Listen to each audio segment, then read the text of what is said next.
In the years preceding, a peculiar discovery was made by tomb raiders in Changsha, where a manuscript from the Warring States period was unearthed, revealing the location of an enigmatic ancient tomb.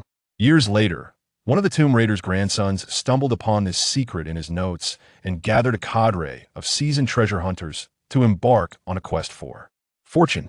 Little did they anticipate the myriad of bizarre occurrences that awaited them within the tomb. The 7 stars suspected coffin, the corpse of the blue-eyed fox, and then iony-headed serpent cedar. Who, then, is the mysterious owner of this tomb? Will they manage to uncover the true coffin? Chapter 1. The Blood Corpse. 50 years ago, at Biaozi Ridge in Changsha, 4 tomb raiders crouched atop a mound of earth, their silence punctuated only by their unwavering gaze fixed upon a Luoyang shovelry. Sting in the soil. The shovel still bore the damp earth recently extracted from below, and peculiarly, a crimson liquid oozed continuously from the mound, as if it had been dipped in fresh blood. "This is going to be troublesome," muttered the old smoker, tapping his pipe against the ground. "Beneath lies a blood corpse. If we're not careful, all our efforts may be lost down there. Shall we descend or not?" "It's a simple matter, no need to overthink it," interjected a young man with a single eye. "You, being an elder, should stay behind if your legs are weak, my brother, and I will go down. Whatever it is, well, confront it, heathen." The old smoker chuckled instead of frowning and turned to a bearded companion. "Your son is always stirring up trouble. Who knows when he might flip the lid on something? You ought to instill some discipline in him. This business isn't merely about having a box of firecrackers." The grizzled man glared at the youth and rebuked him.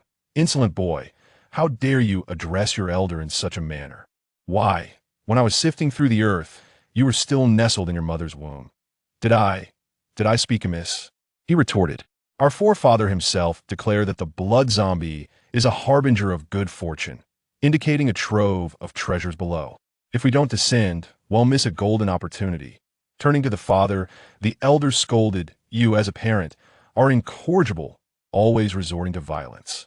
Do you not realize where we are? You are no different in your youth. Such is the consequence of a flawed example." The one-eyed youth, witnessing his father's reprimand, lowered his head and chuckled surreptitiously. The old smoker coughed, then rapped the one-eyed youth on the head with his pipe. "What are you snickering at? Encountering a blood zombie can be a grave matter. Your uncle unearthed such a creature in Luoyang, and he's been deranged ever since. You're just a callow youth, lacking in experience, and yet you act so carelessly. Do you have heads to spare?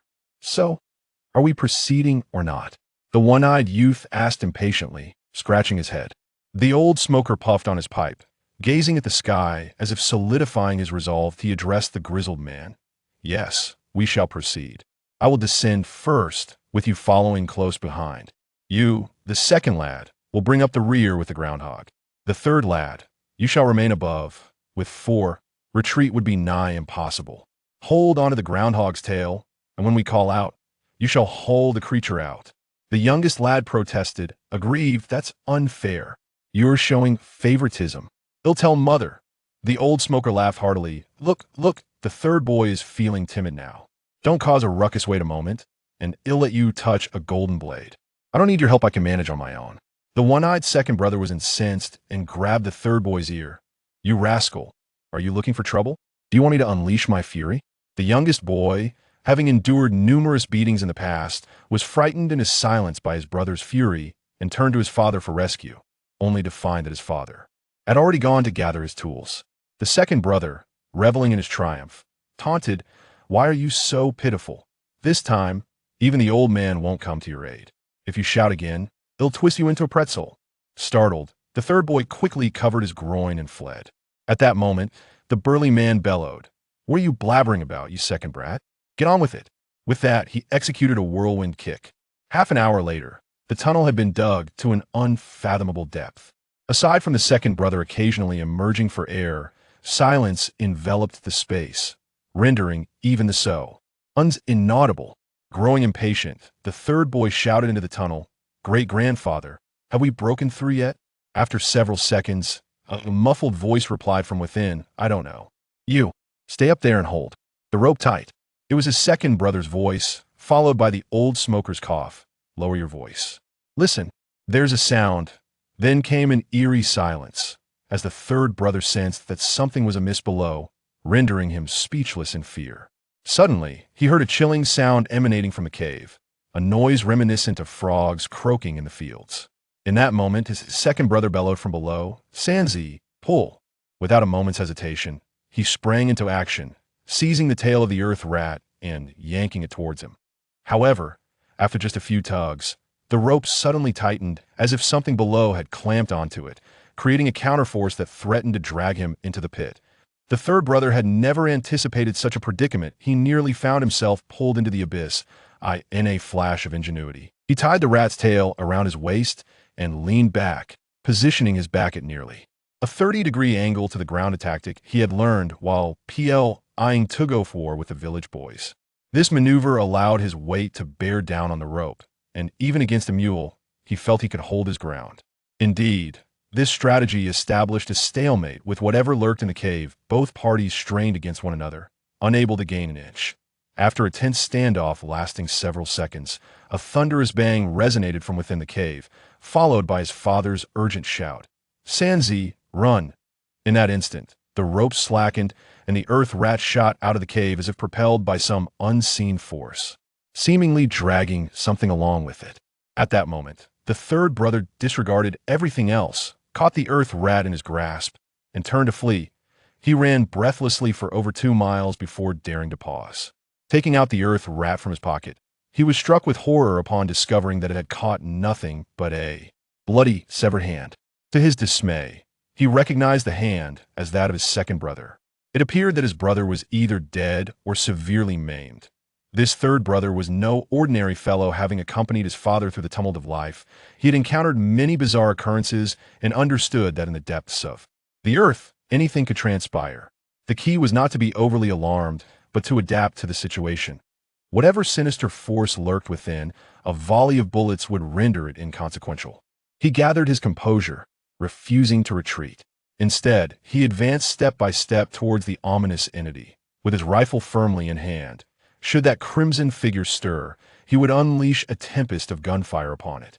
The blood-red entity crouched silently amidst the grass, and as he approached within 3 paces, he examined it closely. The chill ran down his spine, and his stomach churned. It was unmistakably the visage of a flayed human.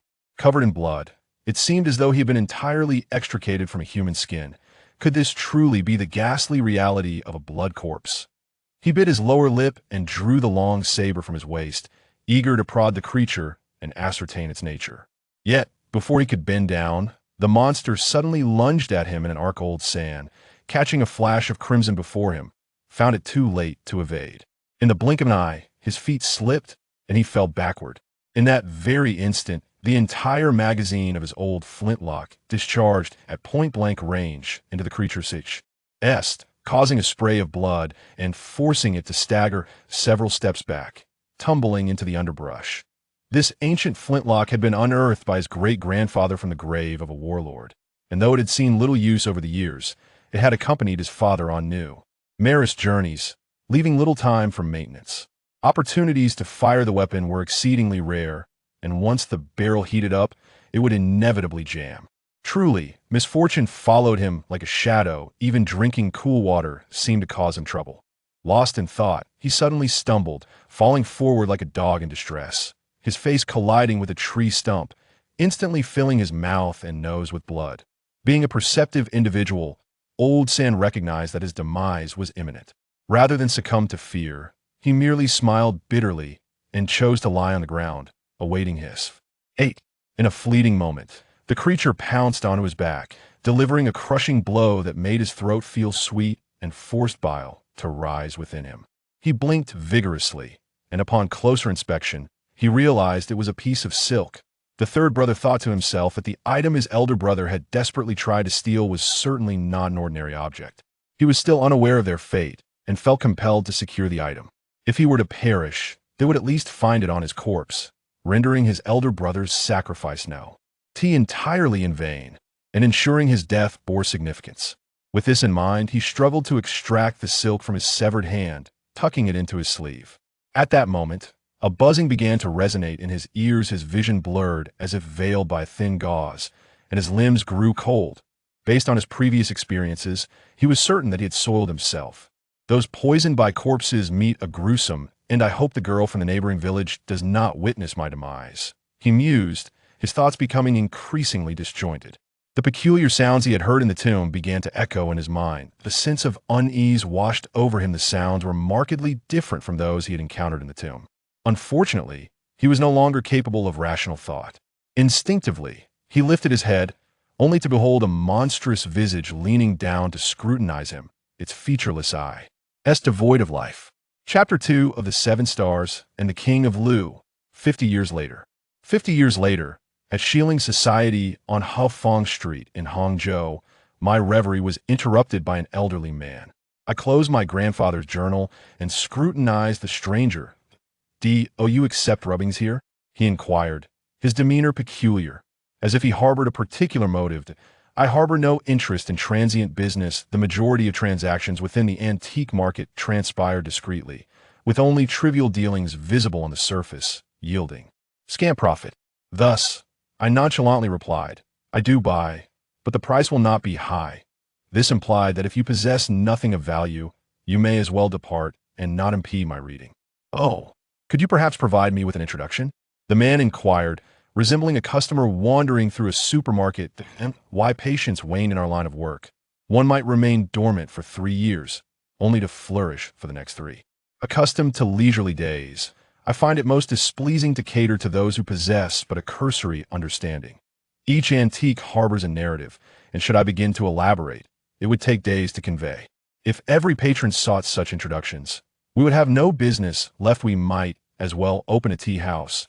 I gestured dismissively, informing him that we do not offer introductions, and suggested he explore the numerous establishments next door. He cast an awkward glance my way, but did not leave. Instead, he queried, I seek to inquire whether you have any rubbings of the silk text from the Warring States period? You know, the ones that were pilfered by a group of local thieves in Changsha 50 years ago, only to be deceived by an American. Given that you mentioned they were swindled away by an American, what remains there to find? My irritation flared. If you're searching for rubbings, you ought to scour the market. There is no designated piece to seek. He lowered his voice. I have heard you possess connections. I was referred by Lao Yang. Upon hearing the name Old Itch, a wave of surprise washed over me. Wasn't he incarcerated 2 years ago? Could it be that he had implicated me? The individual before me certainly did not seem like an ordinary person. A tinge of anxiety crept over me, causing my words to falter. W.H. Old Itch? I'm not acquainted with him. I understand, he chuckled, revealing a watch from his pocket. Look, Old Itch said you would recognize this immediately. The watch was a cherished gift from Old Itch's first love during his days in the Northeast, a token he valued above all else. When intoxicated, he would often produce this watch, gazing at it while murmuring names like Wang and Li. When I inquired about the true name of his beloved, he pondered for a moment before bursting into tears, lamenting that he had forgotten. The fact that Old Itch had entrusted this watch to this man indicated that he indeed held some significance. Yet, no matter how I scrutinized this individual, he appeared utterly repugnant, not resembling any respectable person. However, as he was introduced by Old Itch, I felt compelled to show some respect, especially since he had approached me directly. Interrupting him mid-sentence could lead to unfavorable consequences. After a moment of contemplation, I resolved to speak candidly. I raised my hand and addressed him directly. My good sir, if you are indeed a friend of Old Itch, what brings you to us? Eke me. Upon hearing his response, I began to piece together the situation. Surely, this fellow was not a grave robber. Was he? Perhaps he possessed some valuable item that he wished to appraise in this vast world. One could encounter all sorts of characters, including those audacious enough to frequent legitimate antique markets. It would be prudent to avoid antagonizing individuals of this ilk, as they are often desperate characters. I mustered the quintessential smile of the service industry and addressed him. Given your distinct Beijing accent, it seems quite an honor that someone from the capital would seek. Why counsel here in the South? With so many experts in Beijing, I suspect your intentions may extend beyond mere consultation. He chuckled. It is said that Southerners are astute, and indeed, it seems to be true. Despite your youth, you possess remarkable perspicacity. In truth, my visit is not directed at you. Rather, I seek an audience with your grandfather. My heart quaked, and my countenance underwent an immediate transformation. My grandfather's history is remarkably peculiar, and very few individuals are aware of it. Inquires about him rarely bode well. I asked him with a frosty tone, "What is your motive for seeking my grandfather?" Observing my sudden shift in demeanor, the gold-toothed man appeared startled. He hastily replied, no motive at all. I am merely an avid enthusiast of antiquities. I simply wish to ascertain whether your esteemed grandfather retained any copies of the Warring States silk manuscript after its disco. Vary at Changsha Biaozi Ridge. We are interested in acquiring a copy to compare with the scroll in our possession. Before he could complete his statement, I bellowed at the dozing clerk nearby, Wang Meng, escort this guest out. The gold-toothed old man grew anxious. Do not be impetuous. Why the sudden expulsion? Displaying an extraordinary degree of audacity, the gold-toothed old man clung to the pillar outside the threshold, refusing to budge, and exclaimed, "Do not rush. Allow me to utter another word, just one more word." I struggled for quite some time to move him, but to no avail. Frustrated, I exclaimed, "Speak quickly. Don't waste my time with your nonsense." He grinned mischievously, replying, "Why must you speak so harshly, you little rascal? It matters not that the old gentleman is no longer with us. I have not claimed any misfortune. At the very least, you ought to take a glance at what I have brought. It would do you some good to preserve a bit of face, wouldn't it?" I regarded him with suspicion. His smile was insincere, and he seemed intent on lingering here. Moreover, a crowd of curious onlookers had begun to gather outside, and should this continue, I might find myself making headlines in tomorrow's newspaper. Reluctantly, I acquiesced, saying, "Very well, you may come closer for a proper examination, but let me be clear, I cannot guarantee any fruitful outcomes." Indeed, I am well acquainted with the customs of this trade," he replied. "In truth, the Warring States silk manuscripts consist of over 20 volumes, each distinct from the other. The fragment my grandfather pilfered was merely a minuscule portion of the whole that a few copies have indeed survived to this day, cherished treasures hidden away in my family, priceless artifacts that money cannot procure. Even if I were to fabricate an elaborate story, this old man would surely remain oblivious. Of course, such treasures cannot be carried about carelessly. They would shatter with a single misstep," he said, lowering his voice conspiratorially. "Were it not for my extensive connections, this item would have long since found its way abroad. It's all in service to the people. Wouldn't you agree?" I chuckled softly. "Look at you. Aren't you just a grave robber? I suspect you lack the courage to make a move. This is a national treasure. Do you not value your own head?" Upon my unmasking of his statement, the old man's countenance turned verdant. Yet, beholden to me as he was, he had to endure it. "One cannot generalize so," he began, "for every trade possesses its own intricacies. Your grandfather, in his days as a tomb robber in Changsha, was renowned far and wide." "Pray, let us cease this discourse," I interjected. "Do examine this artifact for me, that I may swiftly abscond." I unfurled the parchment and discerned at once from its layout that it was a well-preserved Warring States silk manuscript. However, it was not the same one pilfered by my grandfather. Upon closer inspection, I noticed discrepancies from the genuine article. Having pledged to assist, and unwilling to do so perfunctorily lest they seek retribution, I placed the object under a magnifying glass and scrutinized it meticulously. After a period equivalent to the burning of a cigarette, I arrived at a conclusion that I shook my head at the hopeful, gold-toothed man and declared, "Though the lines suggest a considerable age, it is likely a later dynasty's imitation and antique forgery, if you will. Its provenance is rather ambiguous. Given the poor quality of the reproduction, I cannot ascertain its true nature with certainty. I would venture to guess it originates from the Han Dynasty. In essence, it is neither entirely false nor entirely genuine, such as its nature. I ess it by chance, the very one your grandfather purloined." The gold-toothed elder, seemingly convinced by my demeanor, sighed, "Alas, how unfortunate! It appears that without seeking out the American, there is truly no hope." "Why are you all so concerned about this scroll?" I inquired, finding it rather peculiar. "The collection of ancient texts is often a matter of fate. To seek out an entire set of 20 volumes from the Warring States period seems rather greedy. My young friend, to be honest, I am not a tomb raider. Just look at my frail physique. I could hardly endure such endeavors. However, I do have a friend who is quite the expert. I am uncertain about the specifics of what he is selling, but he has his own reasons, and it would be unwise for me to pry forth." He chuckled lightly, shook his head, and sighed. Well then, since you have spoken, I shall not linger. I will take my leave and not delay you any further. At that moment, I realized I had not taken the photocopy with me.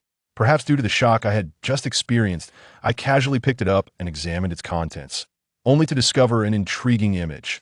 A face resembling that of a fox with eyes devoid of pupils, creating a striking 3D cyanal effect, as if it were emerging from the paper itself. I gasped in astonishment. Initially, I had been focused solely on determining its age, neglecting to scrutinize the details. It now appeared that this was indeed a rare gem. Once Lao Yang emerges, I could utilize this photocopy to create a few counterfeit rubbings, which would surely bring me joy. My grandfather was a Tu Fuzi from Changsha, a term that refers to tomb raiders. It is not surprising that he entered this profession in contemporary terms. It can be described as hereditary. When my great-great-grandfather was 13 years old, a severe drought plagued the central China region, leading to widespread famine. In those days, even wealth could not procure food, and the corners of Changsha were devoid of sustenance, yet abundant in ancient tombs. Thus, relying on the mountains for sustenance, they turned to the graves, and the entire village engaged in tomb raiding. During those years, countless individuals perished from hunger, yet not a single soul from their village succumbed, as they survived by exchanging the artifacts unearthed for food.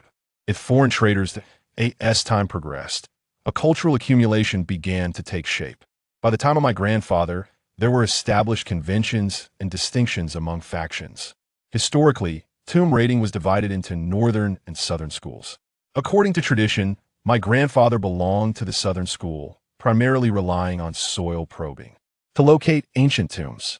Before the Republic, they used probing awls, and after, they employed the Luoyang shovel, but a skilled practitioner could determine the depth and era of a tomb with merely a keen sense. Many contemporary novels depict the Luoyang shovel as a common tool, yet the northern school does not utilize it. They excel in the precise assessment of tomb locations and structure. A practice known as dragon seeking and burial point locating. After the liberation, the distinctions between the northern and southern schools became less pronounced. My grandfather identified himself as part of the southern school, yet among his companions were many from the northern school, and their offspring have further blurred these lines. A matter that need not be elaborated upon. My grandfather, illiterate, attended a literacy class after the liberation. At that time, he could only sift sand, and learning to read and write was a tremendous ordeal for him. Fortunately, acquiring knowledge enabled him to document some of his experiences. In Changsha, at the site known as Biaozi Ridge, it was my grandfather who chronicled these events meticulously, word by word, in his tattered notebook.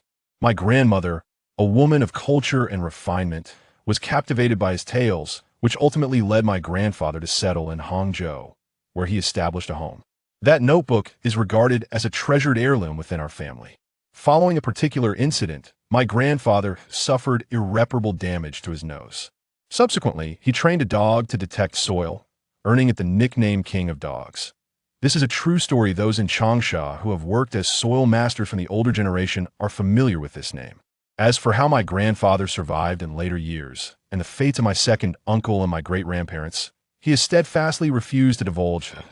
In my memory, I have never seen my one-eyed, one-armed second uncle. It is likely that his fate was grim. Whenever this topic arises, my grandfather sighs deeply and simply states, "That is not a tale for children." Despite our persistent inquiries and pleas, he remains tight-lipped. Eventually, as we matured, our childhood curiosity began to fade. That evening, as the shop was closing, I received a text message. Upon opening it, I discovered it was from my third uncle. However, this tomb raider has largely retired from his activities. According to a few of his associates, a few years ago, he would occasionally venture into tombs to procure items. In recent years, he has settled down, focusing instead on trading. It appears that age has caught up with him. Resistance is futile. I opened his text, initially expecting an invitation to dine, only to find a brief message. 9 o'clock, Chicken Eye Yellow Sand. This is our code within this circle, indicating that new goods have arrived and inviting me to take a look. My uncle has solid connections in the Mongshan area, with numerous apprentices, and it is likely that one of them has unearthed another tomb. With the items now in Hangzhou, as I contemplated whether to go, I received another message. There's a dragon spine. Come quickly. Recently, finances have been tight, and seeing fine items without the means to purchase them feels futile. Yet, the mention of a dragon spine caught my attention immediately. This term signifies the presence of treasures. My uncle has an exceptional eye for quality, and if he deems it valuable, it must indeed be a rare find. Opportunities like this are fleeting. Resolute, I locked up the shop and drove my dilapidated jinbei straight to my uncle's place. When it comes to selling goods, his establishment is bustling with activity. Arriving late could mean finding everything gone. Feeling a sense of urgency, I unconsciously pressed the accelerator harder, only to be halted by a traffic officer at a junction. After a prolonged delay, I finally reached his building an hour later. As I stepped out of the car, I heard him shout from above, "You little rascal, I told you to hurry up. After dawdling for so long, what good is your arrival now?" My heart had already sunk, and upon hearing his words, I realized that the item had undoubtedly been sold. I sighed. "Is it true, Uncle San? Such a treasure should be kept for me. You sell too quickly. You damn well know it's a treasure otherwise. You would have hurried over. I was the first to inform you." I merely sighed, not wishing to explain further. At that moment, a young man emerged from his front door, carrying a long camphorwood box, securely wrapped in cloth, with only one side of the lid visible. I recognized this as a sword box, designed for a precious sword or blade. The box itself was quite valuable, and if it contained a sword, the worth would be astronomical.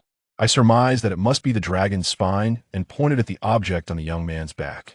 Uncle San nodded, gesturing in resignation. After concluding the matter, I poured myself half a glass of Wu Xie and, while sharing a drink with him, recounted the incident involving the gold-toothed old man who had come to pry for information, framing it as a joke. To my surprise, upon hearing it, he clicked his tongue and remarked, "A gold-toothed man from Beijing. What a way to provoke fate attempting suicide on a bridge without jumping into the river." I suspected that the silk manuscript might have originated from the tomb in Shaanxi, so I printed the images from my digital camera for him to see. Uncle San, initially looking vacant, suddenly changed his expression upon viewing the manuscript. "What is it?" I inquired. "Does this item hold some significance?" He furrowed his brow and remarked, "I've told you time and again to learn from me, yet you refuse to heed my advice. This is something that any discerning individual would immediately recognize as a map." Chapter 3. The Guazi Temple. As I gazed upon the printed silk manuscript, densely filled with characters, I observed my uncle's expression, perplexed by his words. Had he transcended to the point of discerning imagery within the text? It seemed unlikely that this habitual libertine, who partook in debauchery, possessed any celestial roots. While he berated me, he retrieved his reading glasses to examine the document, declaring it the 8 formation map, also known as the secret painting text. This work, he explained, intricately detailed the geographical layout of a specific locale through a unique script. What appeared to be a mere collection of nonsensical characters was, in fact, brimming with invaluable information, serving as a cipher employed in ancient military campaigns. I chuckled at his assertion, questioning how he, with limited literacy, had acquired such knowledge. He retorted that it was not learned but rather a product of experience. His response made me laugh outright. My uncle, with his rustic demeanor, bore the closest resemblance to my grandfather in character, possessing a remarkable talent for embellishing tales. It was likely that the concept of the 8 formation map had been imparted to him by his companions, leaving me uncertain about the depths of his understanding. Fixating on a few characters, my uncle murmured to himself, lamenting the fortune of those who stumbled upon such things, exclaiming that he had never encountered anything like it before. "You've truly stumbled upon a treasure," he remarked. I inquired about the location indicated on the map, and after much contemplation, he furrowed his brow and finally uttered a few words that sent a shiver down my spine. "It seems, it's a tomb." The bamboo slips from the Warring States period are not a dedicated work but rather resemble a collection of notes or reflections akin to a diary. In my early years, I encountered some of these which contained a variety of content. Although they hold significant value for examining the cultural life of that era, I am not an archaeologist, so they never piqued my interest. However, this time feels particularly different. In my busy state, I inquired if it was possible to ascertain the identity of the tomb's occupant. My uncle shook his head and informed me that he could not fully comprehend it at present. Nonetheless, He suggested that this tomb likely belonged to a noble from the state of Lu during the Warring States period. The fact that the location of the tomb is recorded on a piece of silk scroll indicates that this individual held a considerable status, and the burial site must be quite secretive, a prime location worthy of exploration. Upon hearing that it was a grand tomb from the Warring States, my heart surged with excitement. The treasures from the Tang, Song, Yuan, Ming, and Qing dynasties are indeed remarkable, but they can merely be regarded as exquisite craftsmanship. Yet, the ancient royal tombs from the Warring States period, being so ancient, harbor mysteries that one could scarcely predict. There might even be ancient treasures to uncover. Such temptation transcends mere monetary value, presenting an irresistible allure to tomb raiders. However, a moment of reflection led me to realize that I would likely never have the opportunity to explore such a site, rendering my excitement futile. My upbringing is quite strict. My father is adamant about ensuring that our generation completely distances itself from such pursuits. Neither my cousins nor I have ever engaged in this line of work. Even the Luoyang shovel is considered contraband. In my childhood, I merely used a needle to spear fish in the river, and I nearly faced dire consequences from my father for that transgression. Uncle San is the only one in the family who remains unmarried and childless. His character is rather unconventional, and he has always voiced his dissent regarding my father's actions. Now, witnessing my current predicament, he shakes his head disapprovingly. You, my child, are exceedingly obedient. Your father forbids you from venturing out, and you comply without question. At your age, in your 20s, what is there to fear? Are you afraid he will chastise you? Let him. A few blows one tea cost you your life. When I was your age, I went wherever I pleased, did whatever I wished, and your grandfather had no say in the matter. I retorted, who do you think you are? Everyone in Hangzhou Sanlishan knows that your Uncle Wu could pass gas and it would still be fragrant. Uncle San rolled his eyes at me, lit a cigarette, and suggested that he would take me to see something intriguing, discreetly, without informing my father. The Wu family has been making a living underground for centuries. Such ties cannot simply be severed. I slept deeply until the afternoon, though not entirely peacefully, as my mind was filled with bizarre, dreamlike images. Ancient tombs, zombies, interspersed with some rather risque scenes, a veritable hodgepodge. Upon waking, I felt a sudden sense of unease, the cause of which eluded me. I rose to wash my face, hoping to find some amusement online, but my efforts were thwarted. Thus, I lit a cigarette and retreated to the balcony, observing the rural women below, landlords engaged in a game of mahjong in the courtyard. After some time lost in thought, I realized I was preoccupied with the ancient tomb Uncle San mentioned. I called him to inquire about his plans, whether he intended to send someone or go himself, and if there was anything I could assist with. Uncle San replied that he would let me know once he had made up his mind, and then he hung up. In the following days, I found myself in a state of disarray, inexplicably troubled and restless. I would call my uncle every half-day, engaging in aimless chatter while subtly inquiring about the ancient tomb. My uncle, sensing my intentions, chuckled on the other end of the line. Stop beating around the bush. I know what you're thinking. Just admit it. Are you itching to go and see for yourself? There was no shame in expressing such a desire, yet I felt a twinge of embarrassment as I replied, who knows if what you said last night still stands? After all, you had quite a bit to drink. You might have forgotten. My uncle laughed heartily and said if I truly wished to go, I should come over immediately, for there were many preparations to be made.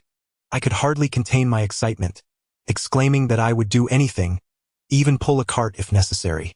Upon my arrival at my uncle's place, he was on the phone with someone regarding the Ming Mountain, arranging for a few experienced hands to join us. As he spoke, he jotted down a list for me, asking me to procure certain items. He cautioned me sternly, make sure not to buy any fakes, and prepare some travel gear. Otherwise, before we even reach our destination, we might find ourselves in a spot of trouble. I nodded eagerly, promising to comply, and we set off on our respective tasks. The items my uncle requested were rather peculiar, perhaps to test my resourcefulness. The list contained items not commonly found in stores, such as waterproof mining lamps, threaded steel pipes, archaeological trowels, multipurpose military knives, folding shovels, short-handled hammers, bandages, nylon ropes, and so forth. Having spent nearly 10,000 on merely half of the items, some of which require prior ordering, the situation is not entirely bleak. The most troublesome aspect, however, is the necessity of acquiring firearms as indicated on the list. My uncle is likely to venture deep into the ancient forest this time, and without firearms no venture can succeed. Not to mention the potential encounters with monstrous creatures. Even a wild boar could pose a significant threat. It is imperative that we procure weapons, and not just any. They must be of quality.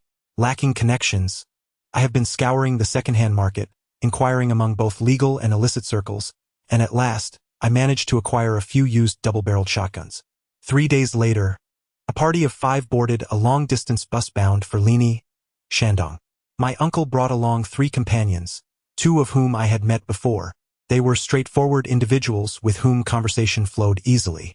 The third, however, was a young man I had spotted beneath my uncle's building, carrying a sword case.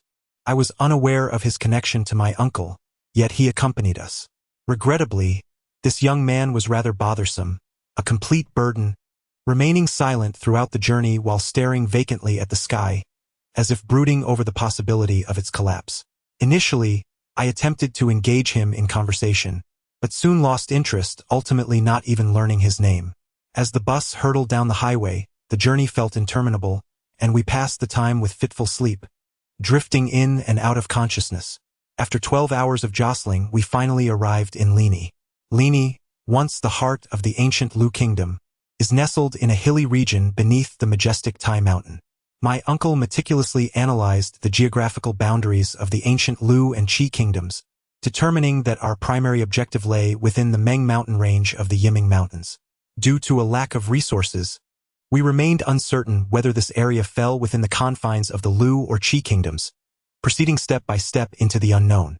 Mont Mountain, anciently known as Dongmeng and Dongshan, majestically rises within the boundaries of Pingyi County in Shandong Province, situated in the northwestern part of Lini, and is a branch of the Tai Mountain Range. It spans across the 4 counties of Pingyi, Mengyin, Feixian, and Yinan in Lini City, extending over 70 kilometers in a northwest-southeast direction. Several tourist developments in the area are relatively well established. Upon purchasing a selection of tourist maps, we discovered discrepancies between them and the one we possessed, leading us to suspect that the location we sought lay deeper within the mountains. I sought the guidance of several local mountain dwellers, inquiring about the ancient place names marked on the map, but to no avail. The region, having endured the ravages of war, saw many villages razed during the anti-Japanese conflict, rendering our inquiries exceedingly challenging. With 5 of us at a loss, we meandered through several scenic spots before deciding to venture into the mountains. We boarded a local minibus, traveling to Guazimio and then proceeding westward for over 40 kilometers, where we switched to a dirt motorcycle to navigate the smaller paths, ultimately taking an ox cart along the winding earthen roads. Upon disembarking from the ox cart, we found ourselves surrounded solely by endless hills, devoid of any modernity. Convinced we had reached our destination, we all leapt from the cart. At that moment, a dog came bounding towards us. My uncle, upon seeing it, chuckled and jested with the elderly man driving the ox. "Old fellow, shall we ride this dog for our next leg? I fear it may be a bit too small for that." The old man laughed heartily, saying, "This dog is meant to carry messages. For this last stretch there are no vehicles left, we must use a boat, and this dog will fetch it for us." With that, he urged the ox cart down a slope, and we hurriedly followed suit. The hills here differ significantly from those in the south, standing at a considerable elevation. Due to the absence of human activity over the years, the underbrush flourishes abundantly, concealing a thick layer of loamy soil beneath, which is dark and can sometimes envelop one's leg up to the knee. We fashioned a few branches into makeshift walking sticks, navigating cautiously as we proceeded. Upon descending into the valley, we encountered a crystalline mountain stream, about 5 or 6 boat widths across, its depths obscured and unknown. On either side of the stream, apart from the flat rocky outcrop where we stood, towering cliffs rose steeply, their canopies draped with lush foliage, casting a dense shadow that significantly cooled the surrounding air. Uncle San leaned against the ox cart and inquired of the old man about the dog's swimming abilities. "Can it swim well?" The old man, seated on the cart, tapped the dog's head with his pipe and replied, "Oh, it swims splendidly. Don't you worry." To our amusement, the dog, seemingly understanding, barked and leapt into the water, paddling around energetically before emerging to shake off the excess water and lie down, panting. We all shared a laugh, and the old man glanced at the sky, remarking, "It's still too early. The boatman has likely not yet started his work. Let us take a break and enjoy a smoke." I checked my watch. It was only 2 p.m., and I wondered about the boatman's peculiar schedule. He is the only boatman here, and he operates on his own terms. Sometimes he rises and works whenever he pleases, and there are days when he doesn't work at all, which can be quite exasperating. The old man chuckled. There's nothing to be done. In this area, he is the sole boatman, and he can do as he pleases. Even the village chief is powerless against him. Then why not hold a representative meeting to oust him and replace him with someone more competent? Uncle San inquired. We would like to, but you, being outsiders, may not know that the mountain deity here only grants him favor. Anyone else who dares to enter that cave is assured never to return. He is the only one who can traverse it, though we are uncertain how. So we must pass through a cave ahead? Uncle San was taken aback, quickly retrieving the map. After a glance, he seemed to grasp the situation, exclaiming, "Indeed, it is a river cave, but how can it be that the old man claims this cave devours people?" The old man laughed lightly. That is a tale passed down through generations. I cannot recall the details. I have heard from my family that it was spoken of, yet its truth remains uncertain. Originally, before the village was established, that cave already existed. Unfortunately, no one knew that it had 2 openings. The cave is exceedingly peculiar. Those who enter simply do not emerge. Over time, the villagers came to believe that a serpent spirit resided within, laying traps in the water to prevent boats from entering. Then one day, a man appeared at the village's edge, paddling a small boat out of that cave. He claimed to be a traveling merchant from outside, but the villagers were skeptical, insisting he was a transformed serpent spirit intent on causing harm. Fortunately, several wives from neighboring villages recognized him upon hearing his Shaanxi accent. They confirmed that he was indeed a merchant, known for bringing cosmetics from afar each year. Several elders hurried to the neighboring village to inquire, and indeed, upon confirming the matter, they released him. Since then, the cave seemed to have developed a peculiar recognition, allowing only the boatman's family to traverse in and out without incident for centuries. I found myself puzzled about the dog. Wasn't he supposed to serve as a messenger? The old man seemed oblivious, stating that it was merely the lore passed down through generations, leaving its authenticity in question. He tapped his clay pipe on the ground. We seldom traveled this waterway.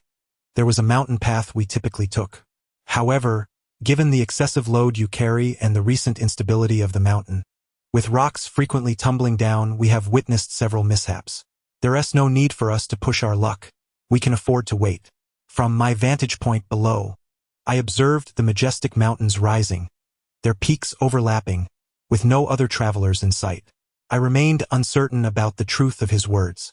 My third uncle, deeply engrossed in the old man's tale, pondered for a moment before clapping his hands.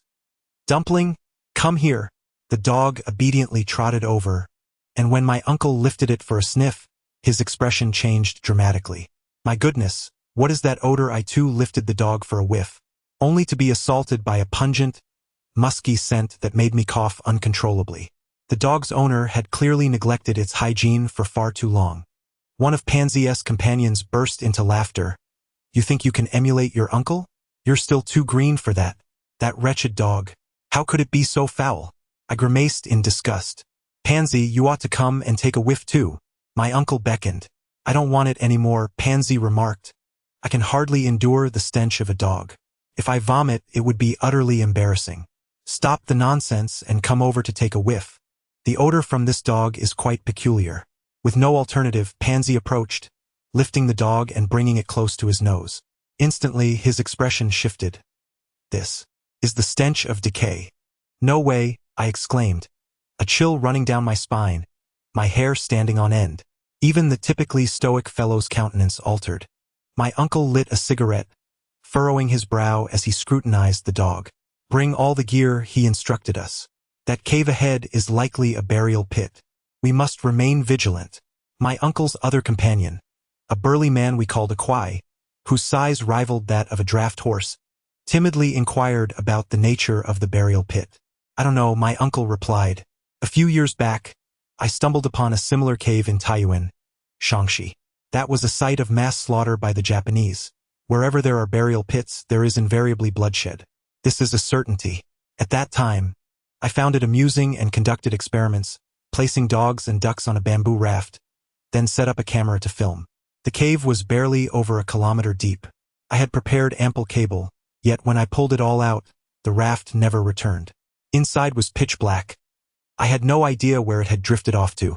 Later, when I attempted to retrieve the raft, it capsized suddenly, and then, my uncle gestured with his hand, leaving us to see only half a face, too close to the screen to discern whether it belonged to an animal or something else entirely. To traverse such a cave, it was customary in ancient times for both the deceased and the living to pass through together. If one were alive, they would not emerge again. However, it is said that in a certain region of Shaanxi, there are people who, from a young age, nourish children with the flesh of the dead, accumulating the essence of the corpses within their bodies. Upon reaching adulthood, they become indistinguishable from the deceased, even invisible to spirits. Old gentleman, your boatman ancestor must have hailed from Shaanxi, correct? The old man's expression shifted slightly as he shook his head, replying, I do not know. That was during the time of his great-grandfather, long before any current dynasty. As he spoke, he glanced at the sky and called out to the dog, Donkey Egg, go fetch your boat. The dog barked and leaped into the water, swimming towards the mountains. At that moment, I noticed my third uncle signaling to Pangzi, who stealthily retrieved a backpack from their belongings and donned it. The young man seated nearby also rose, taking his own bag from the pile. As Pangzi passed behind me, he whispered in Hangzhou dialect, this old man is suspicious. Be careful. My third uncle and his companions were seasoned in the ways of the world, and I held great trust in them. Upon hearing Pangzi's warning, I immediately understood the gravity of the situation. I retrieved my own belongings from the cart, securing them closely to prevent them from being taken along with the ox cart should trouble arise. Throughout this journey, I had encountered numerous cunning schemes, and I had grown wiser, acquiring essential strategies for self-defense. Indeed, a flat-bottomed boat emerged from behind the mountain, constructed of concrete and trailing a raft behind it. At the bow stood a middle-aged man, resembling a rustic inhabitant, whom I scrutinized closely. He was exceedingly ordinary, the sort of person one could easily lose among a crowd. Yet, for reasons I could not quite decipher, perhaps a psychological effect, the tales my uncle had recounted about cannibalism rendered this man's visage eerily sinister, tinged with a hint of cunning. The man called out to us, steering the boat alongside the rocky shore. The elder patted the ox's neck and beckoned us aboard. We stowed our belongings in the boat's hold, while the cart and the ox were secured to the raft behind. This time we had brought far too much, leaving us with no place to sit but the edges of the boat. After negotiating a fare with my uncle, the boatman commenced our journey, deftly maneuvering the vessel as it glided into the water. We traversed the center of the mountain stream, rounding a bend, when a sudden cool breeze enveloped us, and a breathtaking vista unfolded ahead. The man expertly steadied the boat, allowing us to drift with the current. The valley's deep stream meandered along the contours of the mountains, twisting and turning. Just when we thought we had reached the end of this profound creek, the boatman would deftly pivot the bow, revealing yet another stunning landscape. We navigated through this intricate network of waterways for an extended period, and it was only when I reached for my third cigarette that he finally brought the boat to a halt. He informed us to be silent as we approached a water cave, advising us to refrain from gazing into the depths and especially not to speak ill of the mountain deity. We exchanged glances, uncertain of how to respond. Pangzi inquired in Hangzhou dialect, what should we do? Should we heed his words? We nodded in agreement. I had heard local people along the way speak of sinister dealings in these mountains, tales of deceiving outsiders and luring them to secluded spots for robbery, leaving no survivors as they buried the bodies on site, rendering them undetectable, even by the divine. However, those were stories from before the liberation. I wondered if such practices still persisted. Pangzi, having served in the military, remained remarkably composed, his hand resting on his waist knife, casting me a knowing glance. I clutched my backpack tightly, bracing for any sudden turn of events that might cause our belongings to plunge into the water. The boat veered sharply, taking a near 180-degree turn around a cliff at the bow, revealing a cave before us. During our earlier discussions, we had envisioned it as a grand cavern. However, upon closer inspection, I could not help but exclaim in dismay. This opening could scarcely be deemed a cave. It was merely a hole, barely 10 centimeters wider than our boat. The most alarming aspect was its height. One could scarcely enter without stooping. They say that a great rat does not venture into narrow tunnels, and in such constricted quarters, if those within harbored ill intentions, we would be utterly immobilized. Pangzi cursed. Damn, this cave is far too ominous. Qixing glanced upward, inhaling sharply. Third uncle, this cave is no ordinary one. It appears to be a thief's tunnel. Third uncle reached out to touch the cave wall, his expression a mixture of confusion and astonishment. By the heavens, it truly is a thief's tunnel, ancient and distinctly rectangular, showing signs of considerable age. A middle-aged man crouched at the bow of the boat, balancing on one knee, with a single hand propelling the oar, making gentle strokes. Upon hearing our conversation, he interjected, it seems this gentleman holds some significance. Indeed, the mountain we are currently traversing is known as Wufan Ridge. It has been passed down through generations that this entire mountain is, in fact, an ancient tomb. There are numerous water caves of varying sizes in the vicinity. Oh, you appear to be quite knowledgeable, remarked Uncle San, politely offering him a cigarette. He shook his head, saying, What do you mean by knowledgeable? I merely listened to the stories of those who came here before. After hearing enough, one can manage to speak a few words and grasp such trivial matters. Please do not consider me an expert. Pangzi and Qixing both rested their hands on their knives, engaging in light banter while remaining vigilant, observing the movements around them. Although I felt no palpable tension in the atmosphere, I was unaware that my palms had begun to perspire. Just as we were conversing, the silent oil bottle suddenly gestured and whispered, Shh! Listen! Someone is speaking. Startled by his abrupt motion, we immediately held our breath, and indeed, faint murmurs echoed from the depths of the cave. Pangzi, where have they gone? Uncle San exclaimed in a panic. I don't know. I didn't hear a splash. Pangzi replied, equally distressed.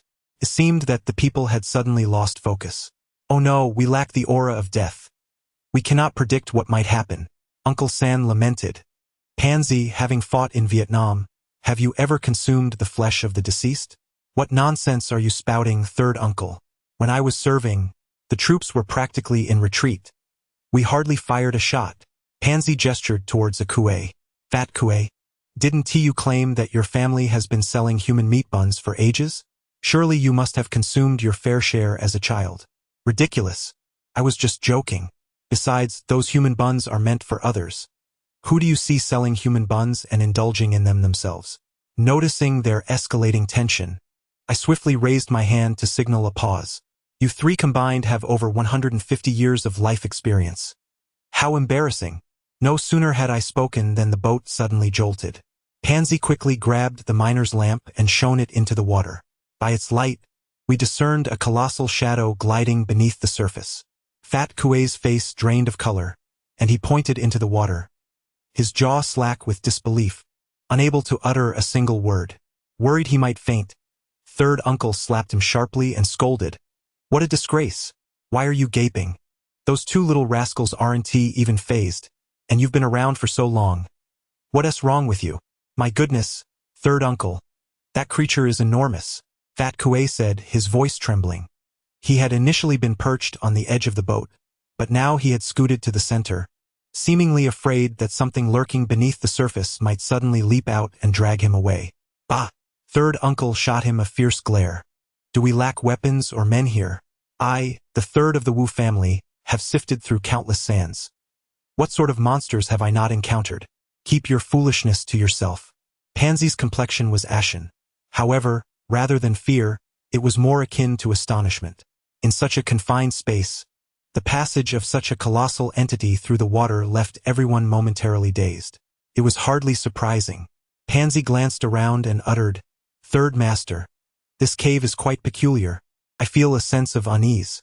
Perhaps we should discuss matters once we have exited? Fat Qixing immediately concurred, expressing his own eagerness to leave. Yet being a relative of the Third Master, He felt compelled to await his elder's declaration before voicing his own thoughts. At that moment, the third master surprisingly turned his gaze towards the sealed oil bottle, seemingly seeking its opinion. Given the third master's nature, he typically disregarded anyone of lesser stature. Yet now he appeared to hold this young man in considerable regard, which piqued my curiosity. The oil bottle, however, seemed oblivious to our conversation. Its previously stony demeanor had vanished, and its eyes were intently fixed on the water, as if searching for something with great focus. I yearned to inquire about the true identity of this individual, but the situation was inappropriate, so I discreetly asked Pangzi instead. Pangzi shook his head in response, admitting his ignorance, but noted, "This person possesses remarkable skill," as he subtly gestured towards the man's hands. "Just look at those hands. How many years must one train to achieve such mastery?" I had never paid attention to that person's hands before, but upon closer inspection, they were indeed remarkable.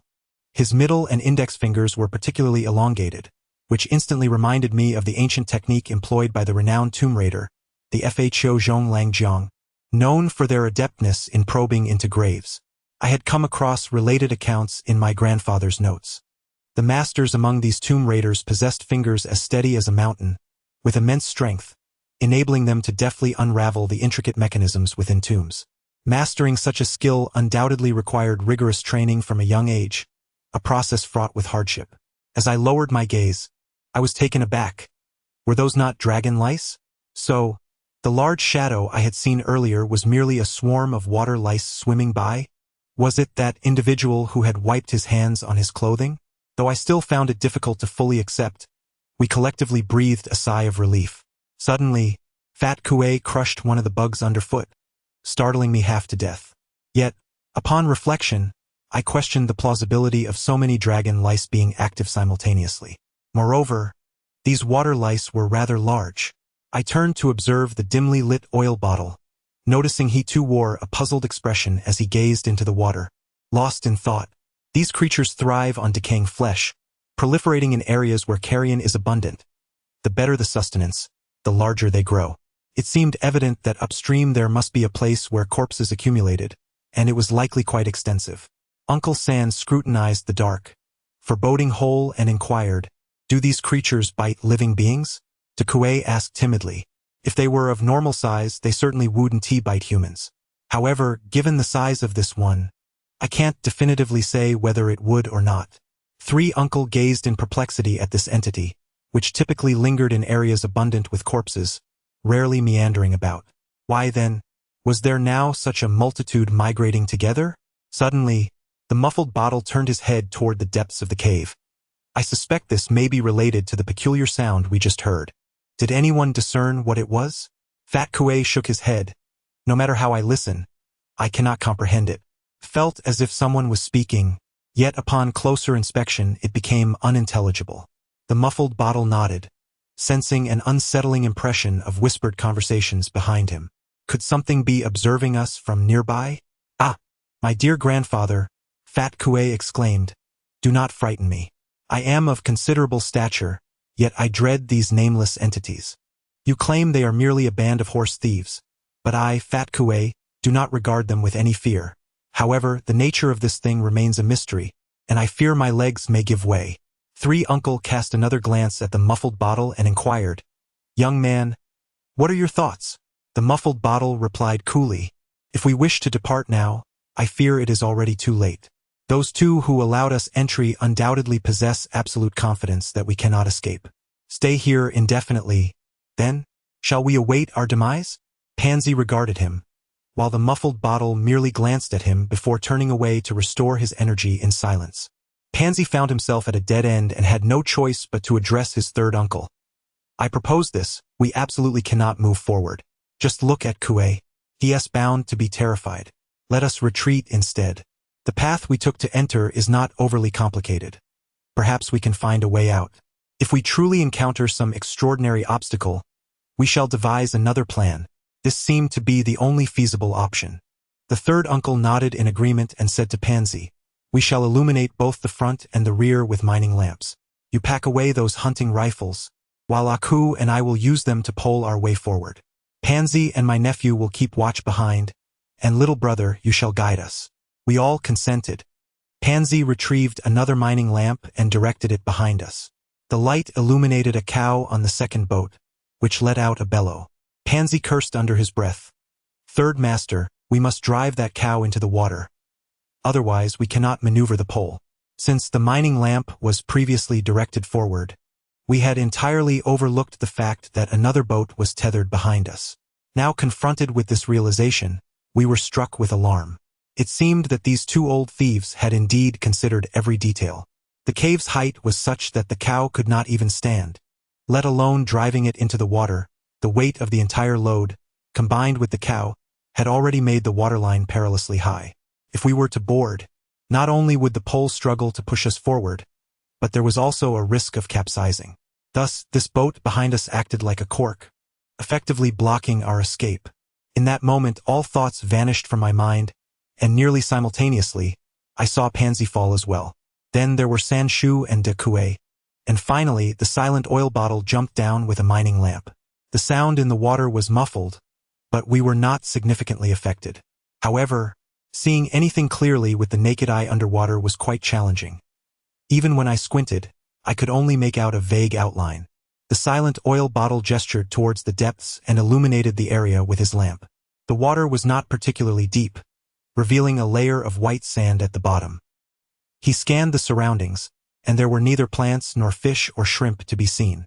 Unable to hold my breath any longer, I broke the surface for air. As I shook the water from my eyes, I was startled to discover a bloodied face hanging upside down, its eyes fixed on me with an unyielding stare. That Pangzi was indeed a character. In such a dire situation, he flipped his left hand, revealing a military knife that had seemingly appeared out of nowhere. He deftly thrust the blade towards the creature, promptly extracting one of its appendages. Had it been me, I would have likely met my end at the hands of the Yama, the king of the underworld. The creature emitted a piercing scream, unable to withstand the force of Pangzi's punch, which sent it reeling. This entire sequence unfolded in a flash. Pangzi did not spare me a glance. Rather, he pressed that creature against my face. I inwardly cursed, feeling that Pangzi had been exceedingly ungrateful. He often boasted of how he would protect me, yet the moment danger arose, he hurled this life-threatening entity directly at me. While he wielded a military knife, I was left with nothing but my bare hands. In that moment, my fate seemed dire. The creature was quite unceremonious, using its sharp claws to slice away a patch of skin from my face. I grimaced, attempting to shake it off, only to discover that its claws were barbed, firmly ensnaring my clothing, with some even piercing into my flesh, causing tears to well up in my eyes from the pain. At that moment, the enigmatic bottle emerged, and upon seeing my predicament, swiftly rushed over. With a decisive movement, he plunged 2 fingers into the creature's back, exerted force, and yanked out a long, white, pasta-like substance. The creature, which had once held the upper hand, succumbed in less than a second. I flung the lifeless form onto the boat, feeling as though I had just awakened from a surreal dream. The formidable Kwai raised his thumb in admiration towards the bottle. "Brother, I am truly impressed. You managed to extract the intestines from such a large creature." There was no denying it. Meanwhile, Pangzi, nursing 2 wounds on his head, remarked through gritted teeth, "Look at your eloquence. This is what we call the central nervous system. This fellow has rendered that creature paralyzed." The bottle swiftly boarded the vessel, kicking the creature aside, stating, "We cannot kill it yet. We need it to open this cavity." "Do you think that sound we heard earlier came from this creature?" Uncle asked, recalling the strange noises emitted by the creature moments ago. The bottle turned the creature over, and we beheld a fist-sized, hexagonal, copper-sealed wind chime embedded in its tail, its surface marred by verdigris, with intricate incantations etched densely across all 6 sides. As Pangzi wrapped his bandages, he kicked the hexagonal bell, which suddenly began to move of its own accord. Uncle San was beside himself with rage, ready to strike Pangzi on the head with a fist, but then he recalled the 2 holes that had just been punctured in that very head. One more punch, and Pangzi might end up just like the bell, so he refrained, opting instead for a scolding. "You scoundrel, can't you keep your feet to yourself? This object is at the very least a divine artifact, and you dare to mishandle it so carelessly. Uncle San, how was I to know this thing was so fragile?" Pangzi protested, feeling aggrieved. Uncle San shook his head in frustration. He used his military knife to pry apart the shards of bronze, revealing a series of small bells, each varying in size and shape, resembling a honeycomb. These tiny bells were affixed to a delicately crafted hollow sphere, which was covered in numerous holes. Now, the sphere lay cracked beneath their feet, and within it was a large green centipede, its head flattened by the pressure. The green liquid seeping from it was the result of the force applied to its finger-thick body. Uncle San turned the hollow sphere over with the tip of his knife and discovered a tube that extended into the part connected to the massive corpse. He remarked, "It seems that when the centipede was hungry, it would use this tube to burrow into the belly of the corpse for sustenance. What a bizarre symbiotic system this is." The half-submerged body of the boatman bobbed in the water, rising and falling. Uncle San sighed, "This is what we call reaping what one sows. They surely intended to leave us stranded in this corpse's belly, waiting for our demise before claiming our belongings. Little did they know that today would bring such unforeseen calamity, leading to their own demise at the hands of this great corpse. Truly, they deserve it." This phenomenon is aptly described as serendipity. "It appears that fortune favors us," I remarked. Pangzi shook his head and countered, "The claws of that creature likely lack the strength to rend a person asunder in a short span. If it possessed such might, my brains would have already been extracted." I expressed my belief that there must be more than one of these beings, suggesting that this particular one had likely retrieved the corpse to relish it alone. De Coué, who had initially been quite relaxed, swallowed hard upon hearing his words. "Do not panic," I reassured, recalling what the young man had said earlier. "We must rely on this creature to navigate our way out." We placed the large corpse at the bow of the boat, allowing it to guide our path. This creature, which feasts on the deceased, exudes a heavy aura of een, making it a formidable entity akin to the undead. Within the confines of this corpse cave, it is likely the apex predator. With it aboard our vessel, we are certain to escape. My third uncle declared, "Come now, we shall not retreat. I am eager to discover what lies ahead that could give rise to such a monstrous insect." In light of my uncle's words, I found his reasoning compelling. Considering the considerable time we had already spent in this cave, its oppressive atmosphere made it difficult to even lift our heads. We retrieved folding shovels from our belongings to serve as paddles, propelling ourselves forward against the stone walls. As I rowed, I scrutinized the cavern's walls and suddenly found myself pondering aloud to my uncle. These are all solid stone blocks. How did our ancient ancestors excavate them? Even now, I doubt a few hundred men could carve out such a deep cavern. My uncle remarked, "Look at this hole, so perfectly round.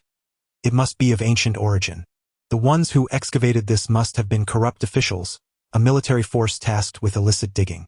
It appears that locating the tomb marked on the map may not be as straightforward as we had hoped. "Uncle San," I interjected, "how can you be so certain that the tomb still exists? A military unit has dug such a lengthy passage. It's quite possible that the treasures have already been removed." De Coué voiced his concern. "I fear that by the time we enter, there might not even be a coffin board left." My uncle let out a low grunt and replied, "If this hole has been plundered for thousands of years, then we have no recourse. However, you must understand that this cavern is indeed present on the map, indicating that this looter's tunnel must have existed when the tomb owner was interred. The timeline of this tunnel likely predates the ancient tomb we seek. Furthermore, it is certain that there are multiple burial sites in this vicinity. Who can say when this tunnel was excavated and which tomb it targeted?" At that moment, I sensed a chilling undertone in my uncle's words.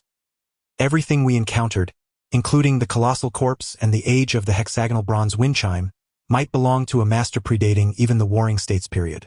My uncle shook his head, stating, "What concerns me more is why our tomb owner chose to situate his resting place amidst another already looted burial site. Isn't this a significant violation of feng shui principles?" Suddenly, the oil bottle gestured for silence, directing our attention ahead. In the depths of the cavern, where the miner's lamp could not penetrate, we discerned a glowing green phosphorescence. Uncle San sighed, "The land of corpses has arrived." Pangzi interjected softly, "Well, that goes without saying." Uncle San shot him a glare and continued, "However, this is merely the old man's perspective. Whether this cave can only be traversed under the guidance of the boatman remains uncertain. We can no longer ascertain whether others can pass through. If the old man emphasized that this is indeed a tomb of the dead, then peril undoubtedly lies ahead. As for what we might encounter, we are utterly in the dark. Perhaps we will find ourselves ensnared in a ghostly maze, with the boat drifting into unknown waters, or perhaps we shall face a horde of water ghosts ready to capsize our vessel. De Kuei gasped in disbelief. Surely it cannot be that dire. Nevertheless, every conceivable scenario is possible. Our endeavor of sifting through sand and plundering has already presented us with numerous dangers even before reaching the burial grounds, which is undoubtedly a stroke of misfortune. Yet, regardless of the circumstances, one cannot allow fear of the supernatural to deter them from their pursuits. To fear ghosts is to abandon the very essence of this trade. Since we have embarked on this path, encountering the bizarre is but a part of the experience. Uncle San called for Pangzi to retrieve the double-barreled shotgun from his backpack, asserting we now wield advanced technology, granting us a considerable advantage over our predecessors. If there are indeed water ghosts, it will be their misfortune. De Kuei trembled with fear, and I remarked to Uncle San, your pre-battle rallying sounds more like a ghost story, which is counterproductive. Uncle San pulled the gun strap, clearly frustrated. This time, you've truly embarrassed me. I never imagined you would be so ineffectual. Before we arrived, you boasted like a mighty warrior. Then I handed the gun to the quiet fellow and advised him, you can fire only twice. After that, you must reload. These are all shotguns, so their effectiveness diminishes with distance. Aim carefully before pulling the trigger. I was quite familiar with the double-barreled shotgun, having won awards in clay shooting during my youth. Thus, I raised the weapon, while my uncle and De Kuei wielded their military knives in one hand and steadied the boat with folding shovels in the other. Pangzi, I, and the quiet fellow held our guns as we cautiously paddled towards the glowing green mass of corpses. Under the dim light of the mining lamp, I noticed that the cavern was widening, and the green light was drawing nearer.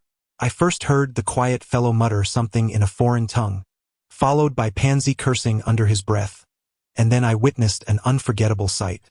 Most of these corpses had drifted down from upstream, now stranded here. Everyone be cautious and observe your surroundings for anything unusual. Look, De Kuei, with his sharp eyes, pointed towards the cavern wall. We turned to see a luminous green crystal coffin embedded in the nearly vertical wall of the cave. Inside, there appeared to be a female corpse clad in white, though the distance rendered it impossible to discern any details. There's another one, Pangzi exclaimed, and sure enough, on the opposite wall at a similar height, there was another crystal coffin. However, this one was empty. My uncle gasped in disbelief. Where has the body gone? Could it be a Zongzi? De Kuei questioned my uncle. This place shouldn't harbor Zongzi. Pay attention, everyone. If you see something moving, do not ask questions, just fire a shot, as Sanshu advised, while keeping a vigilant watch over our surroundings. At that moment, the river shifted direction, and we maneuvered around a heap of bones. De Kuei let out a startled cry, collapsing in the boat. We focused our gaze and beheld a woman clad in white feathers, her back turned to us, her long dark hair cascading down to her waist. Observing the adornments on her attire, I surmised it was from the Western Zhou period. I could not help but swallow nervously and exclaimed, there are corpses here. Stop. Sanshu wiped the sweat from his brow. De Kuei, retrieve the black donkey's hoof from the bag. This is likely a millennia-old Zongzi. We should use that hoof from 1923. She may not accept anything newer. I pulled him back, asking, do you truly have confidence? In truth, I was not particularly frightened. After all, I had never encountered such a situation before. Yet, the sight of this slender woman in plain white garments evoked a sense of melancholy.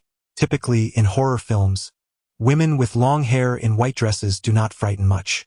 Nevertheless, my heart raced wildly due to the psychological effect of the moment. At that juncture, Menu Ping placed a hand on Sanshu's shoulder and remarked, the black donkey's hoof is effective against zombies, but this one is likely not a zombie. Allow me. He retrieved a long object from his bag, which I recognized as the dragon spine he had acquired from my uncle. As he unwrapped it, a dark ancient blade was revealed, appearing to be forged from black gold. He made a swift cut across the back of his hand with the ancient blade, then positioned himself at the bow of the boat, letting his blood drip into the water. As the first drop fell, a cacophony erupted, and all the corpses seemed to rise in a frenzy, scrambling away from our vessel as if they had encountered a specter. In an instant, the waters and the bodies surrounding our boat were devoid of any trace of the restless spirits. Did the 100+ heads awaken? Pangzi grinned broadly at me. I squinted to adjust to the light, and Pangzi pointed skyward, exclaiming, "Look, by heavens, we have finally emerged." I rubbed the back of my head, questioning, "Did you give me a beating?" My memories flooded back, and I instinctively checked my back, anxious to see if that entity lingered. Pangzi laughed heartily. "Rest assured, it has departed." "What was that thing?" I inquired, still shaken. The young man explained, "That entity is known as Qi. It is merely the soul of the white-clad female corpse, having borrowed your life force to escape that cadaverous void." However, he did not elaborate further before succumbing to unconsciousness. Uncle 3, while rowing, remarked, "It appears that young man possesses considerable prowess. Even a millennia-old corpse bowed to him. One wonders what kind of cultivation he has." I sat up and observed the dull oil bottle and fat Qi sleeping soundly side by side. A smile crept onto my face. The journey here had felt unremarkable, but now, gazing at the sky, I felt an overwhelming sense of comfort. I asked, "Who exactly is he?" Uncle San shook his head and replied, "I truly am not certain about this. I asked a friend in Changsha to recommend an experienced assistant, and he introduced this individual to me. All I know is that his surname is Zhang." Throughout the journey, I attempted to probe his character numerous times, yet he seemed either asleep or lost in thought. I remain unaware of his background. However, the person who recommended him is quite reputable in this field, so I believe he can be trusted. Upon hearing this, I felt an increasing sense of intrigue about this enigmatic figure. Nevertheless, since Uncle San had spoken so, I deemed further inquiry to be futile. Glancing ahead, I inquired of Pangzi whether he could see the village. It seemed to be just beyond the horizon. Uncle San pointed to the faint twinkling lights ahead, suggesting that the village was not as dilapidated as we had imagined. It appeared to be illuminated by electric lights.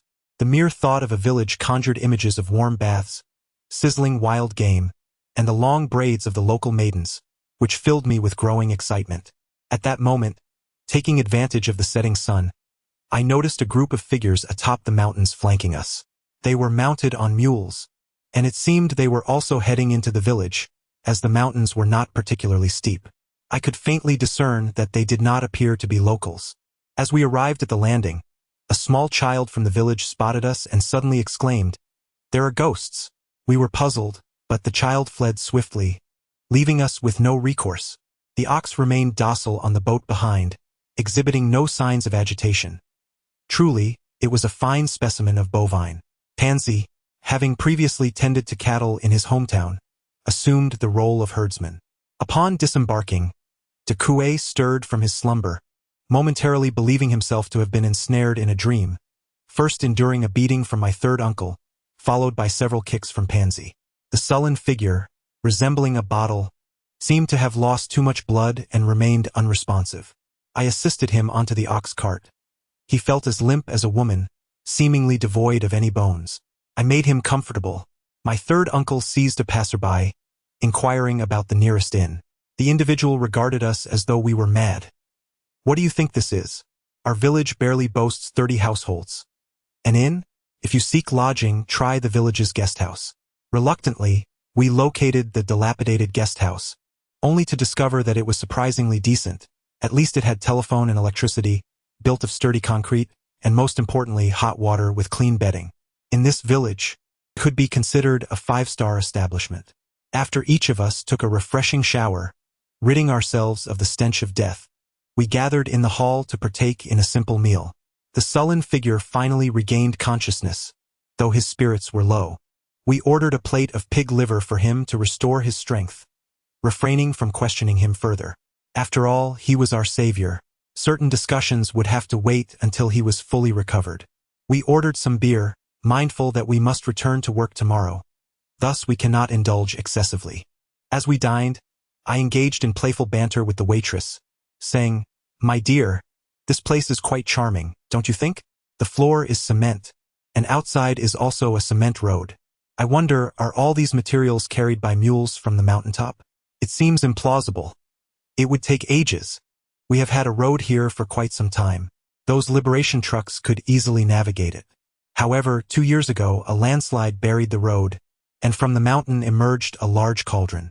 Many officials from the province came to inspect it, declaring it a national treasure from the Warring States period, and they took it away, neglecting the road in the process.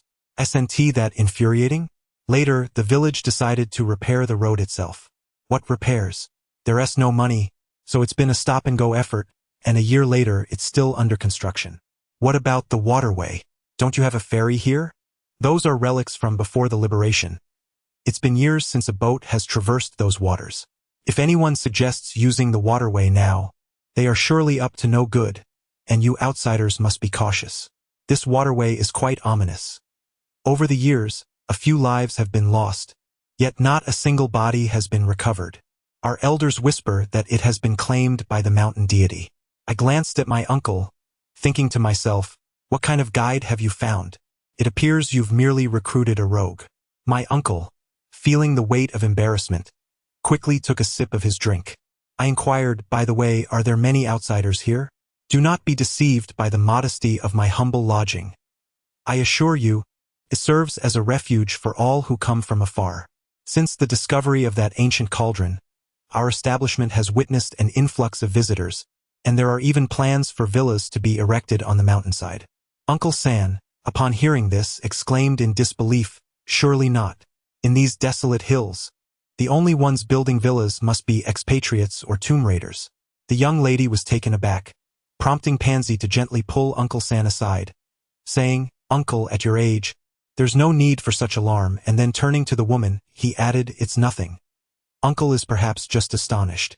I caught a glimpse of Uncle San muttering a curse under his breath, followed by an awkward smile as he inquired, pray tell, are there any renowned historical sites or entertaining locales around here?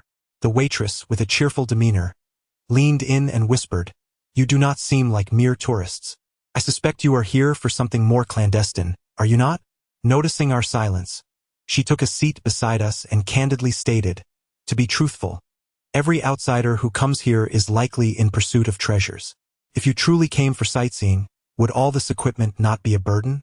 Uncle San glanced at me and poured a drink for the young woman, asking, so, are you also an aficionado of this trade?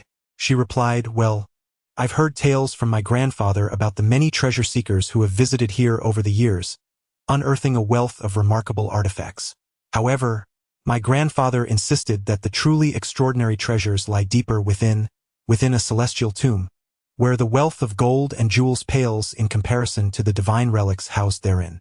Oh, Uncle San expressed great interest. So, your grandfather has been there? The young lady smiled subtly. Look at what you're saying. My grandfather also heard it from his grandfather. This legend has been passed down for who knows how long. It is said that a celestial being was dispatched by the Jade Emperor, who transformed into a great general to assist the emperor of that time in battle. Once he achieved his mission, he ascended to the heavens, and his physical body, along with the treasured artifacts he used in combat, were buried together with him. That tomb is even more magnificent than that of an emperor. Otherwise, how could it be called a celestial being? Given this, I suppose many have sought out this tomb? Uncle San inquired anxiously, has anyone ever found it? Oh, you wouldn't believe it. That place is now utterly inaccessible. When the landslide occurred 2 years ago, that area collapsed as well. Can you guess what was unearthed from within that mountain? What? Was it a ding or something? Fat Kuei replied. What an absurd notion. If it were truly a ding, it would have been taken away long ago. Let me tell you, but please don't share this with anyone. The young lady said after taking a sip of beer, over 100 human skulls were excavated from that site. Uncle San frowned. Just skulls? No bodies? The young lady replied, indeed. Isn't that terrifying? Ever since the landslide, there has been no way to approach. Even mules cannot enter. If you wish to go there, you can only crawl step by step. I reckon that even if you reach that place, you'll only be able to gaze upon it. Several groups had ventured to that place before, and upon seeing the mountain in such disarray, the elderly gentlemen shook their heads in dismay. My uncle cast a glance at the languid oil bottle, noticing his utter lack of response, and inquired of the attendant whether anyone had entered the mountain prior to its collapse. Indeed, some had ventured in, but from what I observed, They emerged days later in a disheveled state, devoid of any possessions. They had arrived with joy, yet departed looking as though they had fallen upon hard times, their garments reeking and tattered. My grandfather speculated that they might not have even located the during their ordeal. So, are you all considering a visit as well? Well, one must see it if they come, was the reply. My uncle chuckled softly, choosing to say no more on the matter. The attendant then went to hasten the meal preparations in the kitchen, prompting Pangzi to remark, "It appears our destination lies within that very area. However, judging by what this young lady has said, our equipment may struggle to reach the mountain." The steep cliffs on either side rendered passage nearly impossible, and the river ahead was obstructed by debris from the landslide. The child extended his hand, demanding a 50. I was taken aback, as he remained silent, his gaze fixed on me. "What 50? Queried. My uncle burst into laughter, producing 100 yuan, which the child snatched eagerly before bounding away. It dawned upon me then, and I too laughed, realizing that even the youth in these mountains had become so mercenary. The mention of birds stirred de Kuei's thoughts, leading Pangzi to kick him lightly, chiding, "Do you have any culture? Go die for the birds yourself." Without a moment's hesitation, we began our ascent. The stones beneath our feet were not particularly loose, and soon enough, we managed to traverse the area. It was far less terrifying than the young lady had described. In fact, we did not encounter any of the severed heads she had mentioned. Beyond the collapsed slope, we initially found ourselves in a narrow gorge, which gradually gave way to an expanse of trees. In the distance, there lay a dense forest, its ecological origins a mystery to us. At that moment, we spotted an elderly man gathering water in the gorge below the landslide. Upon closer inspection, I realized with a start that it was none other than the old man who had led us into the cave. When he caught sight of us, he was so startled that he tumbled into the stream. He quickly scrambled to his feet and fled. Pangzi, with a chuckle and a playful insult, shouted at him to run, then drew his short gun and fired a shot into the sandy ground just in front of the old man's feet. The old man, frightened, leapt up and continued his retreat. Pangzi fired 3 more shots, each landing precisely in the imprints left by the old man's footsteps. Realizing he was merely the target of our amusement, the old man, displaying a measure of cleverness, fell to his knees. As we descended the slope, the old man bowed deeply before us, pleading, "Please, great ones, spare my life. I am but a desperate soul who unintentionally drew your attention. I never imagined I would encounter such extraordinary figures as yourselves." Tears streaming down his face, he continued, "To be honest, I am quite unwell. Though I may appear robust, I rely on numerous medicinal remedies daily. As you can see, I was merely fetching water to prepare my medicine." He gestured towards a nearby water barrel. I inquired, "Pray tell, you old spectre, how did you vanish so suddenly within that cavern?" I expressed my concerns. "If I reveal the truth, will the esteemed gentleman spare my life?" The old ghost regarded us and reassured, "Fear not, for we reside in a society governed by law. My uncle often states, confession leads to leniency, while resistance incurs severity." "Indeed, indeed, I confess," I replied. The elderly man continued, "In truth, it is not a grave matter. Although that cavern appears to be a mere straight passage, the ceiling conceals numerous openings, cleverly concealed. Were it not for your deliberate search, you would never uncover them. Seizing a moment of your inattention, I stood and slipped into one of those apertures. Once your vessel departed, I would emerge. Upon hearing my whistle, the donkey would bring a wooden basin, and thus I would escape.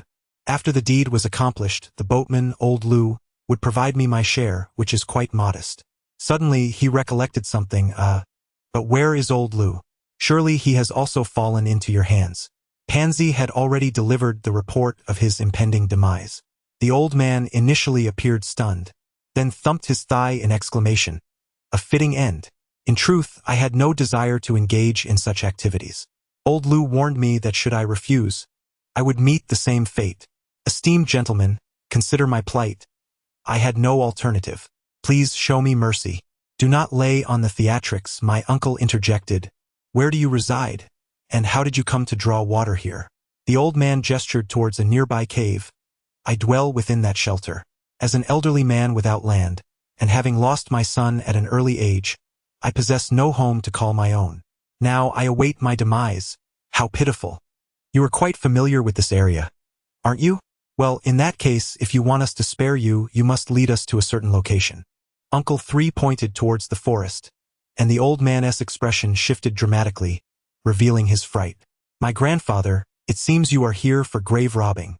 You cannot disturb those tombs. There are monsters within. Upon hearing this, I realized there was indeed something intriguing at play. This old man surely possessed knowledge of some sort. Uncle 3 inquired, "Have you seen them?" "Oh, several years ago I led a team there, claiming it was for archaeological purposes. But the moment I laid eyes on them, I knew they were there for illicit reasons. Unlike the petty thieves I had encountered before, these individuals exuded an air of distinction. They completely ignored the nearby tombs and insisted on venturing deeper into the mountain. At that time, I was the only one from my village to have visited that place. Those individuals were extravagant. They handed me 10 large bills in an instant, and upon seeing that money, I faltered, leading them into the forest. We walked on until we reached a spot I had previously visited, yet they insisted on proceeding further. I refused, stating that no amount of money could purchase my life. They then offered me another 10 bills, to which I retorted that even 100 would not sway my decision. At that point, their leader turned hostile, pressing a gun against my head. With no other option, I reluctantly continued leading them deeper into the woods. He scratched his head and continued, saying that eventually they arrived at their destination. The people were overjoyed, and then began to fiddle with various items, claiming that it was right beneath them. That night, I drank too much and we found a spot to pitch our tent. As soon as I lay down, I lost all consciousness. However, when I awoke, to my astonishment, everyone had vanished, yet all their belongings remained, the fire still smoldering. Fear enveloped me and I called out desperately, but after a long while no one responded. I sensed something was amiss, and reasoning that they were absent, I decided to flee, taking off at a run.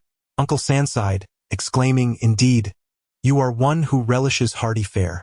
He waved his hand, and Pangzi understood, promptly binding the old man. With him as our guide, we would save ourselves considerable trouble. The old man was decidedly reluctant, yet had no choice. According to his account, it would take a day to reach the place he spoke of. De Kuei led the way, and we quickened our pace, navigating with the map in hand, hoping to reach our destination before dusk, relying on the old man's recollections. After half a day's journey, we initially engaged in conversation, but soon found our vision obscured by a sea of green, our eyes growing heavy with fatigue as yawns overtook us. Suddenly, the old man halted, refusing to proceed. Pangzi cursed, "What trickery is this?" The old man, trembling, pointed towards the thicket, whispering, "What is that?" We turned to see, and amidst the grass, a glimmering object revealed itself to be a mobile phone. Chapter 9. The ancient tomb. The mobile phone appeared to have been discarded only moments prior. Upon picking it up, I noticed it was stained with blood, which unsettled me. It seemed we were not the only group present, and someone had likely been injured. This phone certainly did not fall from the sky. I opened the contacts and found only a few numbers, all international, with no additional information. My uncle remarked that, regardless of the circumstances, we could not afford to search for them. Our priority was to continue on our journey. Scanning the surroundings yielded no clues, compelling me to forge ahead. However, encountering such a modern object in this desolate wilderness felt surreal, prompting me to inquire with the old man if any other individuals had ventured into these woods recently. "Isn't it merely a demon?" De Kuei replied, "Let me tell you, our young master here commands respect even from 1,000-year-old zombies. With him around, no supernatural entity stands a chance, right?" He directed his question at the silent Mnying, who offered no reaction, seemingly oblivious to his presence. De Kuei, feeling slighted by the lack of response, could do little but suppress his irritation. We trudged forward until the world around us became obscured in twilight. Before 4 in the afternoon, we finally reached our destination. Before us lay a dozen or so military tents nearly intact. These tents were of exceptional quality. Although they were now covered in decaying leaves, the interiors remained remarkably dry and clean. Inside, we discovered a variety of supplies. As we rummaged through, we found an assortment of scattered equipment, yet no corpses were present, affirming that the old man had likely spoken the truth. We even discovered a generator and several cans of gasoline, though the engine oil was encased in a tattered bag. Unfortunately, most of the components were in a state of disrepair. Fat Kuei attempted to start it, but it yielded no response, though the gasoline seemed acceptable. As I rummaged through the items, I noticed that all the labels had been torn off. Even the tent and the insignias on their backpacks were absent. I pondered the oddity of it all, sensing that these individuals were keen to conceal their origins. We built a fire at the campsite and shared a simple dinner. The old man remained vigilant, casting wary glances around, fearful that a creature might suddenly emerge and ensnare him. The taste of the compressed food was quite unpalatable. I scarcely managed to sip a few mouthfuls of water. Dun Yubing, while eating, scrutinized the map and pointed to a location marked with the visage of the fox creature. We are undoubtedly here. We all leaned closer as he continued. This is a site of sacrifice. Beneath us lies the sacrificial altar, and the offerings may be interred just below. Third uncle squatted down, scooping up a handful of soil, inhaling its scent, then shaking his head. He walked a few paces further, gathering another handful, declaring that it was buried too deep and that we would need to excavate further. He held the soil to his nose and frowned. Both third uncle and I had perused accounts of blood corpses, yet the specifics remained elusive, even in my grandfather's notes. Nevertheless, the presence of blood within the earth indicated that the grave below was likely significant. I observed third uncle eager to discern his decision. After a moment of contemplation, he lit a cigarette and declared, regardless of the circumstances, we must first excavate and see what lies beneath. As Pangzi and de Kuei continued their labor, de Kuei made several more digs before handing the spade heads to Uncle San. Uncle San inspected each spade head, then began to connect the holes in the ground with a trowel. Observing their diligent efforts to establish the location, I noticed that within a short span of time, the general outline of the ancient tomb had begun to take shape on the ground. Locating burial sites is a fundamental skill for earthworkers. Typically, the appearance above ground reflects the structure below, and it is rare for an earthworker to err in this regard. However, as I gazed at the outline, a sense of unease washed over me. Most tombs from the Warring States period lack underground chambers, yet it was evident that this one possessed such a feature, and furthermore, it had a brick ceiling, an exceedingly unusual characteristic. Uncle San used his fingers to measure, ultimately determining the approximate location of the coffin. He remarked, "The ceiling is brick. I cannot penetrate it with the spade, so I can only mark a rough position based on experience. This underground chamber is quite peculiar. I am uncertain about the thickness of the bricks down there, so I will proceed by following the practices of Song Dynasty tombs and start from the rear wall to investigate. If that fails, we shall have to begin anew. Hence we must act swiftly." My Uncle San and his companions had been digging for over a decade, and their speed was remarkable. The 3 swirling spades flew up and down, swiftly descending to a depth of 78 meters. Given that we were in this desolate wilderness, there was no need to preserve the soil. We simply cast the mud aside. Before long, de Kuei's voice echoed up from below, exclaiming, "It's done." De Kuei had excavated a substantial cavity beneath the tunnel and cleared away a large section of the brick wall. We activated our mining lamps and descended into the depths, where Dun Yuping observed de Kuei striking the brick wall with his hands, promptly restraining him. "Do not touch anything," he urged. Dun Yuping's gaze was piercing, startling de Kuei momentarily.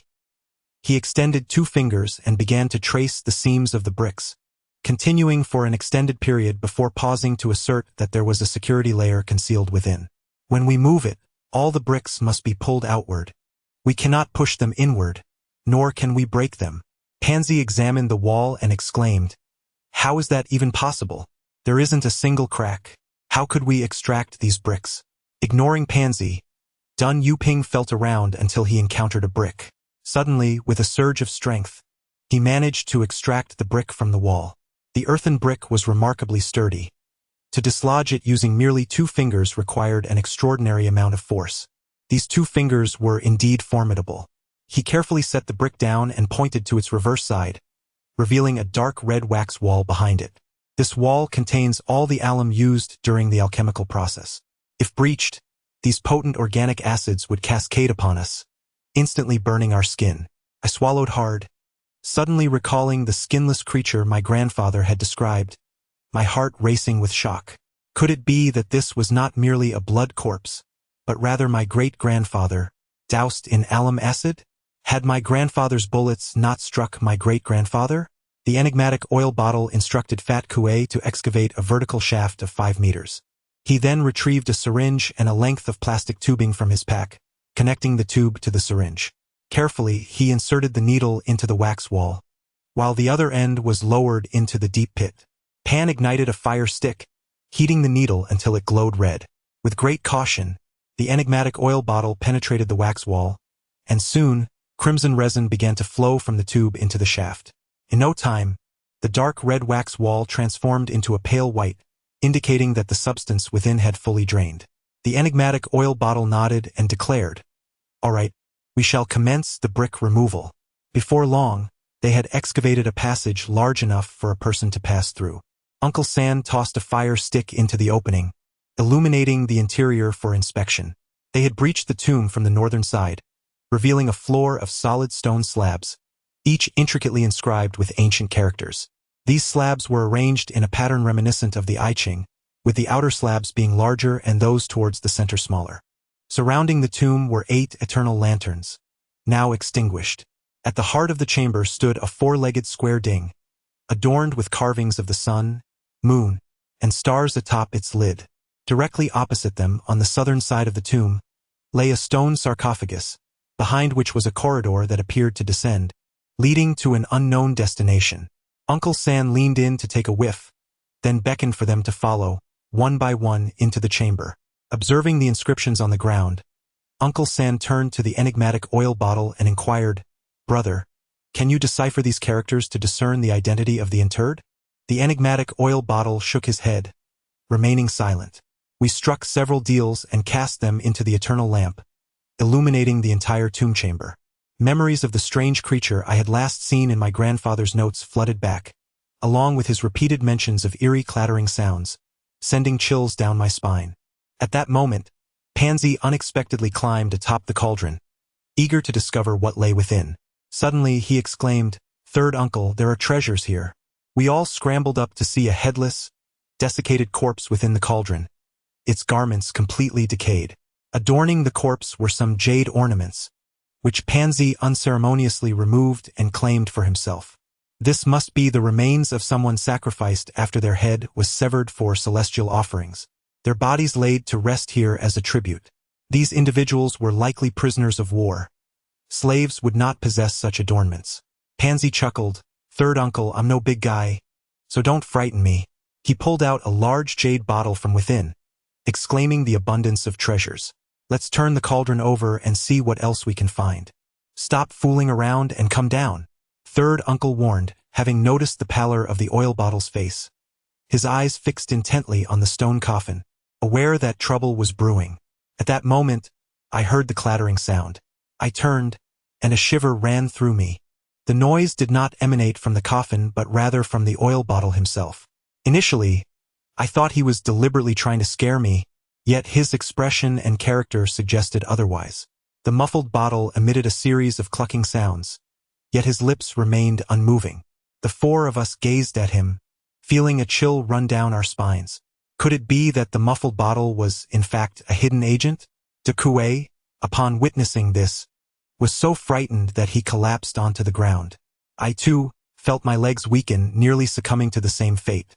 My third uncle, seasoned by the trials of life, trembled but managed to keep his footing. Upon hearing the commotion, the muffled bottle's expression darkened significantly. Suddenly, he knelt on the ground and bowed his head heavily towards the coffin. We immediately mimicked his actions, all of us kneeling and bowing in reverence. The muffled bottle raised his head and emitted a series of strange sounds, as if reciting an incantation. My uncle, drenched in cold sweat, whispered, "Surely he isn't conversing with it, is he?" The stone coffin finally stabilized, ceasing its tremors. The muffled bottle bowed once more and then stood up, addressing us with urgency. "We must depart from here before dawn." My uncle wiped the sweat from his brow and inquired, "You mean to say, young man, that you were just bargaining with this entity?" The muffled bottle gestured for silence, indicating that we should refrain from touching anything in the vicinity. The occupant of this coffin is exceedingly formidable. Should we release it, even the mightiest of deities would be powerless to contain it. Pangzi, oblivious to the gravity of the situation, chuckled and asked, "Might I inquire about that foreign language you were speaking?" The muffled bottle paid him no mind, instead pointing towards the passage behind the coffin. "Proceed quietly, and under no circumstances should you disturb the coffin." Three Uncle steadied himself and admitted that having such a person by our side greatly bolstered our courage. After gathering our equipment, with Three Uncle leading the way and the silent oil bottle bringing up the rear, we ignited our mining lamps and descended into the tunnel behind the coffin. As Big Kuei passed by the coffin, he pressed himself tightly against the wall, maintaining a considerable distance, which was quite amusing. However, at that moment, I had no inclination to laugh at him. The burial passage sloped downward, flanked by inscriptions and stone carvings that I could not decipher. Although I engaged in rubbings and antiquities, I had a modicum of understanding regarding these matters and could recognize a few words. Three Uncle proceeded with utmost caution, taking considerable time with each step. The penetration of the mining lamp's light was feeble, rendering the front and back in impenetrable darkness, evoking a sensation akin to our experience in the water cave, which I found exceedingly uncomfortable. After approximately half an hour, the tunnel began to ascend, and we realized we must have traversed half the distance. At that juncture, we stumbled upon a thief's tunnel, causing Three Uncle to gasp in alarm, as he dreaded being outpaced by others. He hurried over to inspect it. This tunnel had evidently been excavated not long ago, with the soil still relatively fresh. I inquired of Three Uncle. The old man mentioned that a group had entered this valley 2 weeks ago. Could it have been them who dug this? It was difficult to ascertain, but the hastily dug tunnel appeared more like an exit rather than an entrance. We might indeed have been preempted by others. Don't lose heart, Third Master. If they were adept, they would surely have exited by the same route, suggesting that something must have gone amiss. I observed that the treasure should indeed be present. Pangzi consoled us. Third Uncle nodded, suggesting that we proceed. Since someone has already traversed the treacherous path for us, there is no need for us to be overly cautious. Upon inspecting the jade door, Third Uncle discovered that its mechanisms had been dismantled. We slipped through the narrow opening, entering a vast, pitch-black space, the power of our mining lamps insufficient to illuminate it thoroughly. Nevertheless, we could discern the outlines. This must be the main tomb. Pangzi swept his lamp across the area and exclaimed, "How come there are so many coffins?" In the absence of a strong light source, it was quite challenging to discern the contents of the tomb. I glanced around and indeed saw that numerous stone coffins were arranged in the center of the burial chamber, seemingly positioned in some sort of order though not particularly neat. Above us loomed a grand ceiling adorned with intricate murals, surrounded by solid stone slabs, each inscribed with countless characters. I set my mining lamp on the ground, while Pangzi placed his in a crosswise direction, casting a faint glow that allowed us to glimpse 2 side chambers adjacent to the main tomb. Third Uncle and I approached the first stone coffin, igniting a match. This coffin was of an entirely different caliber from the one we had encountered in the cave. It was adorned with elaborate inscriptions. To my astonishment, I could comprehend a portion of the text. I laughed heartily, for it was not certain. Ancient individuals were known for their embellishments. If the King of Lu could summon spectral soldiers, then Wu Xie could not call forth celestial warriors. I recalled tales of flying generals as well. I trust you have perused the classic of mountains and seas. Regardless of the circumstances, we have finally discerned whose contest we are embroiled in. However, amid this multitude of coffins, which one belongs to him? Pangzi inquired. I examined the inscriptions on several of the coffins. They were largely similar, conveying the same content. Upon counting, we found a total of 7, perfectly corresponding to the 7 stars of the Big Dipper. Yet, none of the coffins bore any discernible markers. As I was scrutinizing some inscriptions I could not decipher, Dakwai suddenly exclaimed, "Look, this stone coffin has been opened before." I approached to investigate, and indeed, the coffin lid was not entirely sealed, revealing numerous fresh marks indicative of a crowbar's use. My uncle retrieved our crowbar from his bag and began to pry the coffin lid open gradually. He then shone a lamp inside, prompting Pangzi to emit a strange sound and gaze at us in bewilderment. "Why is there a foreigner inside?" Upon inspecting further, we confirmed that it was indeed a foreigner, one remarkably well preserved, who had clearly perished less than a week ago. Pangzi attempted to reach in to retrieve something, but the muted oil bottle seized his shoulder with considerable force, causing Pangzi to grimace in pain. Don't move. The principal is beneath him, we soon realized. Upon closer inspection, we discovered another corpse beneath the foreigner, its features obscured. My uncle produced a black donkey's hoof and remarked, "It appears to be a dark-haired individual. We must act swiftly." At that moment, Dakwai tugged at my clothing from behind, drawing me aside. He usually possesses a rather forthright demeanor, which struck me as peculiar. When I inquired about his unusual state, he gestured toward the wall opposite us, where our shadows were cast by the mining lamps. In a hushed voice, he remarked, "Look, that is your shadow, isn't it?" I retorted, somewhat irately, "What, are we now afraid of our shadows?" His countenance darkened, and at my words, his lips quivered slightly. I pondered, could it truly be that he was frightened to such an extent? He waved his hand, signaling me to remain silent, and then pointed at the shadows. "This one is mine, this belongs to Pangzi, that one is Sanyez, and this belongs to Xiaogu. You see them all, right? Including yours, there are 5 in total." I nodded, suddenly sensing the gravity of the moment. De Kuei swallowed hard, pointing to another solitary shadow that was not among us, and with a voice choked with emotion, he asked, "Then whose shadow is that?" Upon closer inspection, I noticed that as the shadow bent down, when it lifted its head, it appeared immensely enlarged, almost broader than its shoulders. The terror I felt was indescribable. A chill ran down my spine, and I involuntarily screamed, "There's a ghost!" Everyone turned to gaze at me, and I found myself unable to cease my cries. While pointing at that shadow, I turned my head just in time to behold its owner, a grotesque creature with an enormous head, wielding a bizarre weapon. In the dim light, that misshapen head was far more terrifying than any monster one could ever imagine. As the lantern was lifted by the man in the dark, the true visage of the creature came into focus. It resembled a person with a large earthenware pot atop their head. My overwhelming fear swiftly transformed into intense anger. Indeed, it was a person, with a sizable pot covering their head, clutching a flashlight, striking a pose reminiscent of an Egyptian, with 2 holes in the pot through which 2 thieving eyes glared menacingly. The scene became exceedingly awkward. We were at a loss to discern whether this individual was friend or foe, and we were momentarily paralyzed by shock, our minds struggling to process the situation. Ultimately, it was Pangzi who broke the silence with an expletive and a threat, declaring he would shoot the intruder. In that instant, he reached for his gun, and the stranger, sensing our ire, exclaimed, "Oh my God!" and darted swiftly down the passage we had traversed. Without hesitation, Pangzi raised his weapon and fired.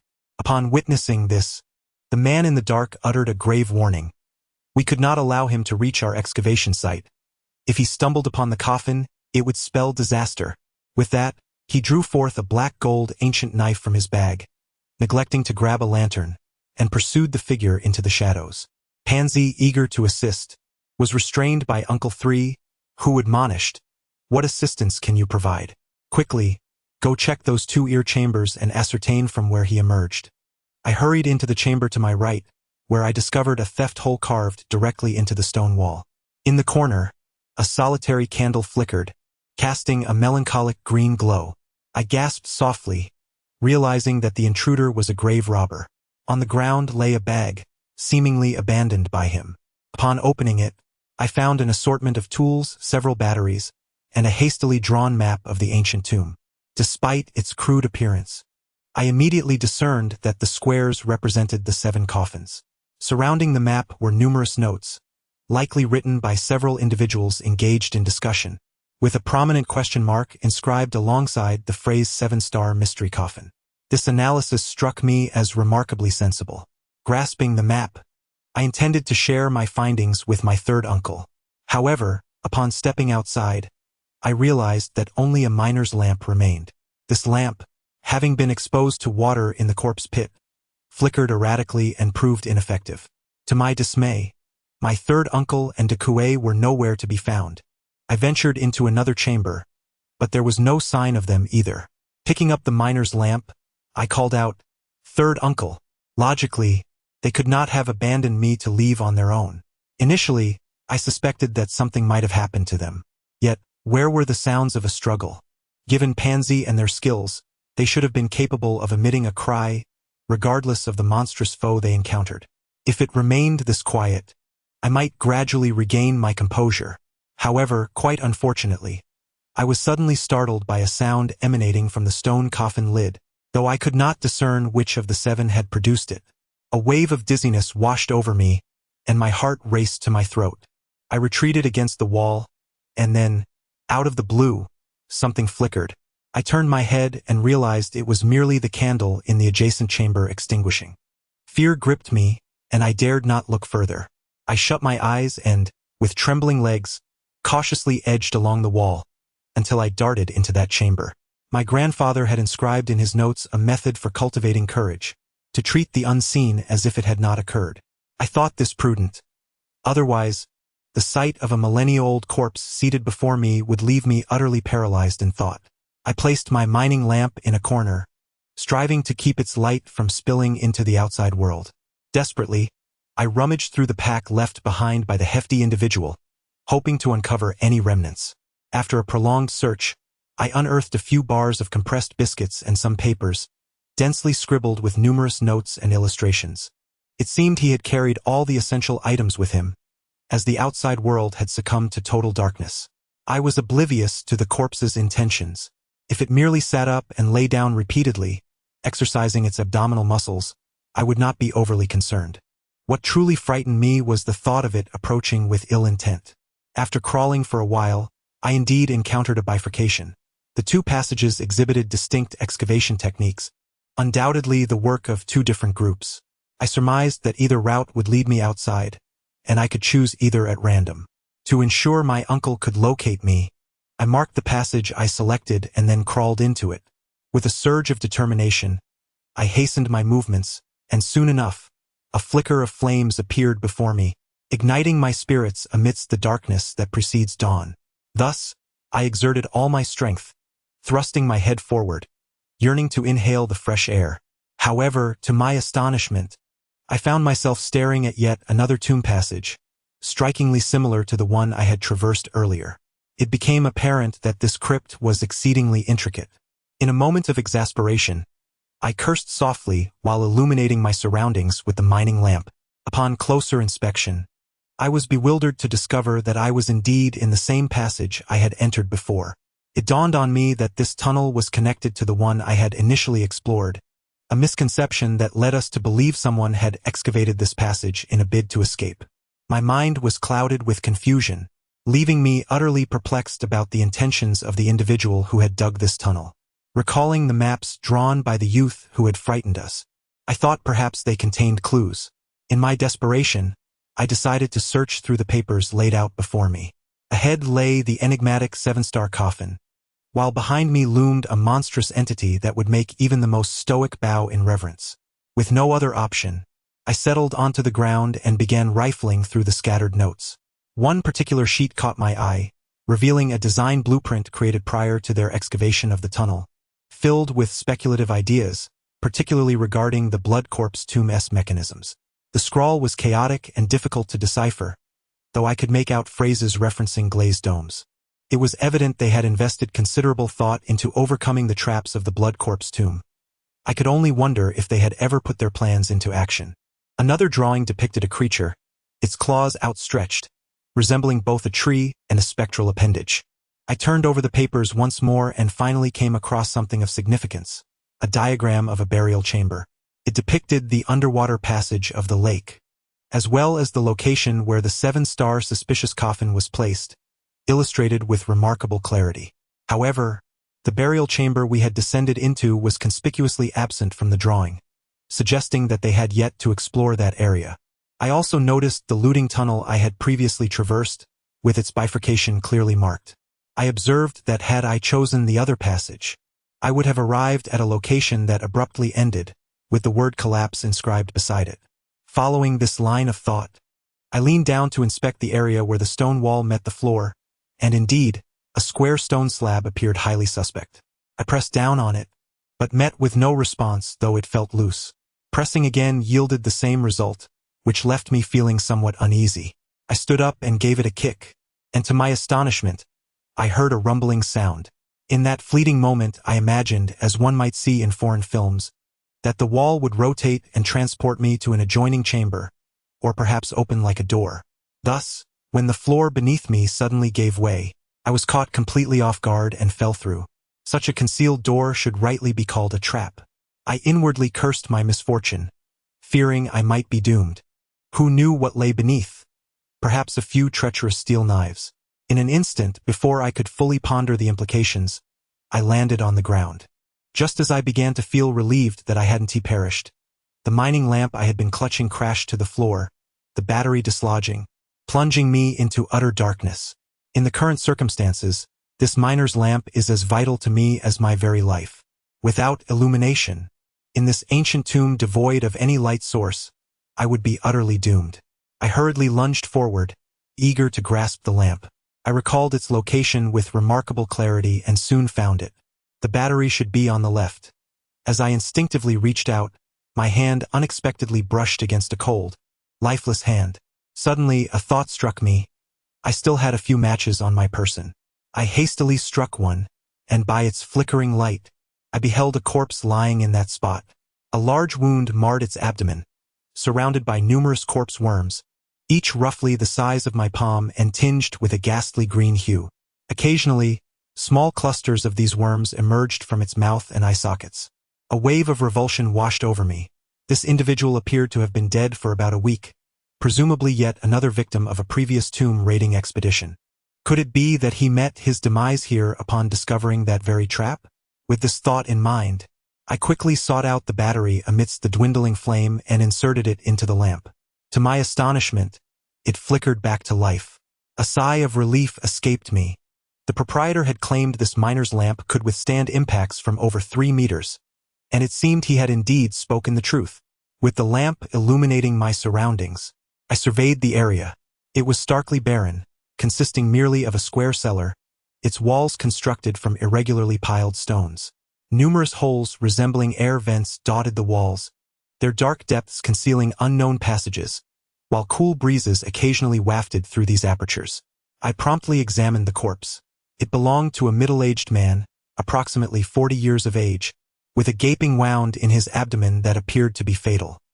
He was clad in camouflage attire, and his pockets were bulging. I retrieved a wallet from within, which contained some cash and a note from a station locker. As I continued to search, I discovered a steel stamp on his belt buckle, etched with a series of numbers, 022000059. Strangely, there were no other items to ascertain his identity. I placed the wallet into my own pocket, intending to study it further upon my exit. The architectural style of this place bore a striking resemblance to ancient tombs from the Western Zhou period, while also evoking the image of a temporary escape route. It seemed improbable that anyone would construct a tomb atop another's burial site. Perhaps this was merely a hidden passageway left by the artisans who built the tomb for their own escape. In ancient times, particularly during the Warring States period, participating in the construction of a noble sepulchre often signified a death sentence, either through poisoning or being entombed alive with the deceased. However, the ingenuity of the laborers should not be underestimated. Most craftsmen would create a secret passage for themselves, ensuring a means of survival. As I swept my light across the area, I indeed spotted a very narrow door set high upon one wall. Unfortunately, it was positioned at a considerable height, and below it lay a wooden ladder that had rotted away. Estimating the distance, I realized that jumping would be futile.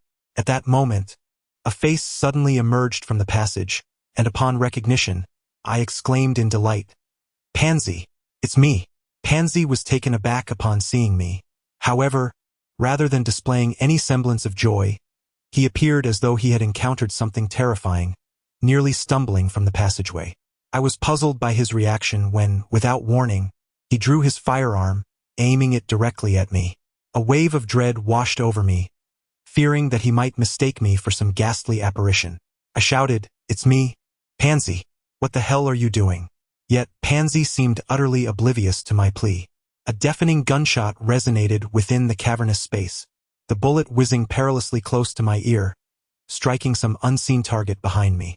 A foul, acrid substance splattered against the back of my head, prompting me to whirl around. To my horror, I beheld several large green insects clinging to the wall, their menacing forms glaring at me. A few had even ascended to the ceiling, perilously close to my head. Just as I contemplated retreating a few steps to distance myself from the grotesque creatures, two of them sprang from the wall like springs, hurtling towards me. Simultaneously, two more deafening shots rang out, the bullets zipping overhead and obliterating the insects mid-flight, truly obliterating them, leaving me drenched in the viscous fluids they expelled. At that moment, I heard Pangzi exclaim, "I'm running out of bullets. What the hell are you standing there for? Hurry up and come over." With Pangzi as my steadfast ally, I felt a considerable sense of reassurance. I turned and fled, while Pangzi fired another shot, likely striking down yet another creature. By that time, I had reached the base of the wall. Pangzi extended his hand, and I leapt to grasp it. Fortunately, the rough stone surface provided me with enough foothold. With a firm pull, Pangzi hoisted me up.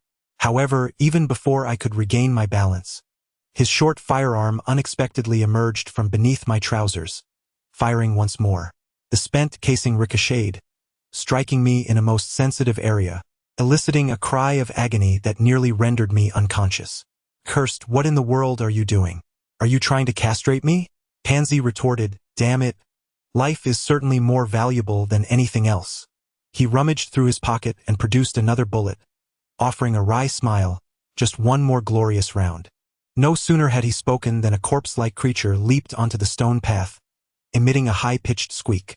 Pangzi, being a former soldier, demonstrated remarkable adaptability. He transformed the gun into a makeshift hammer, using the wooden stock to crush the creature, sending it sprawling.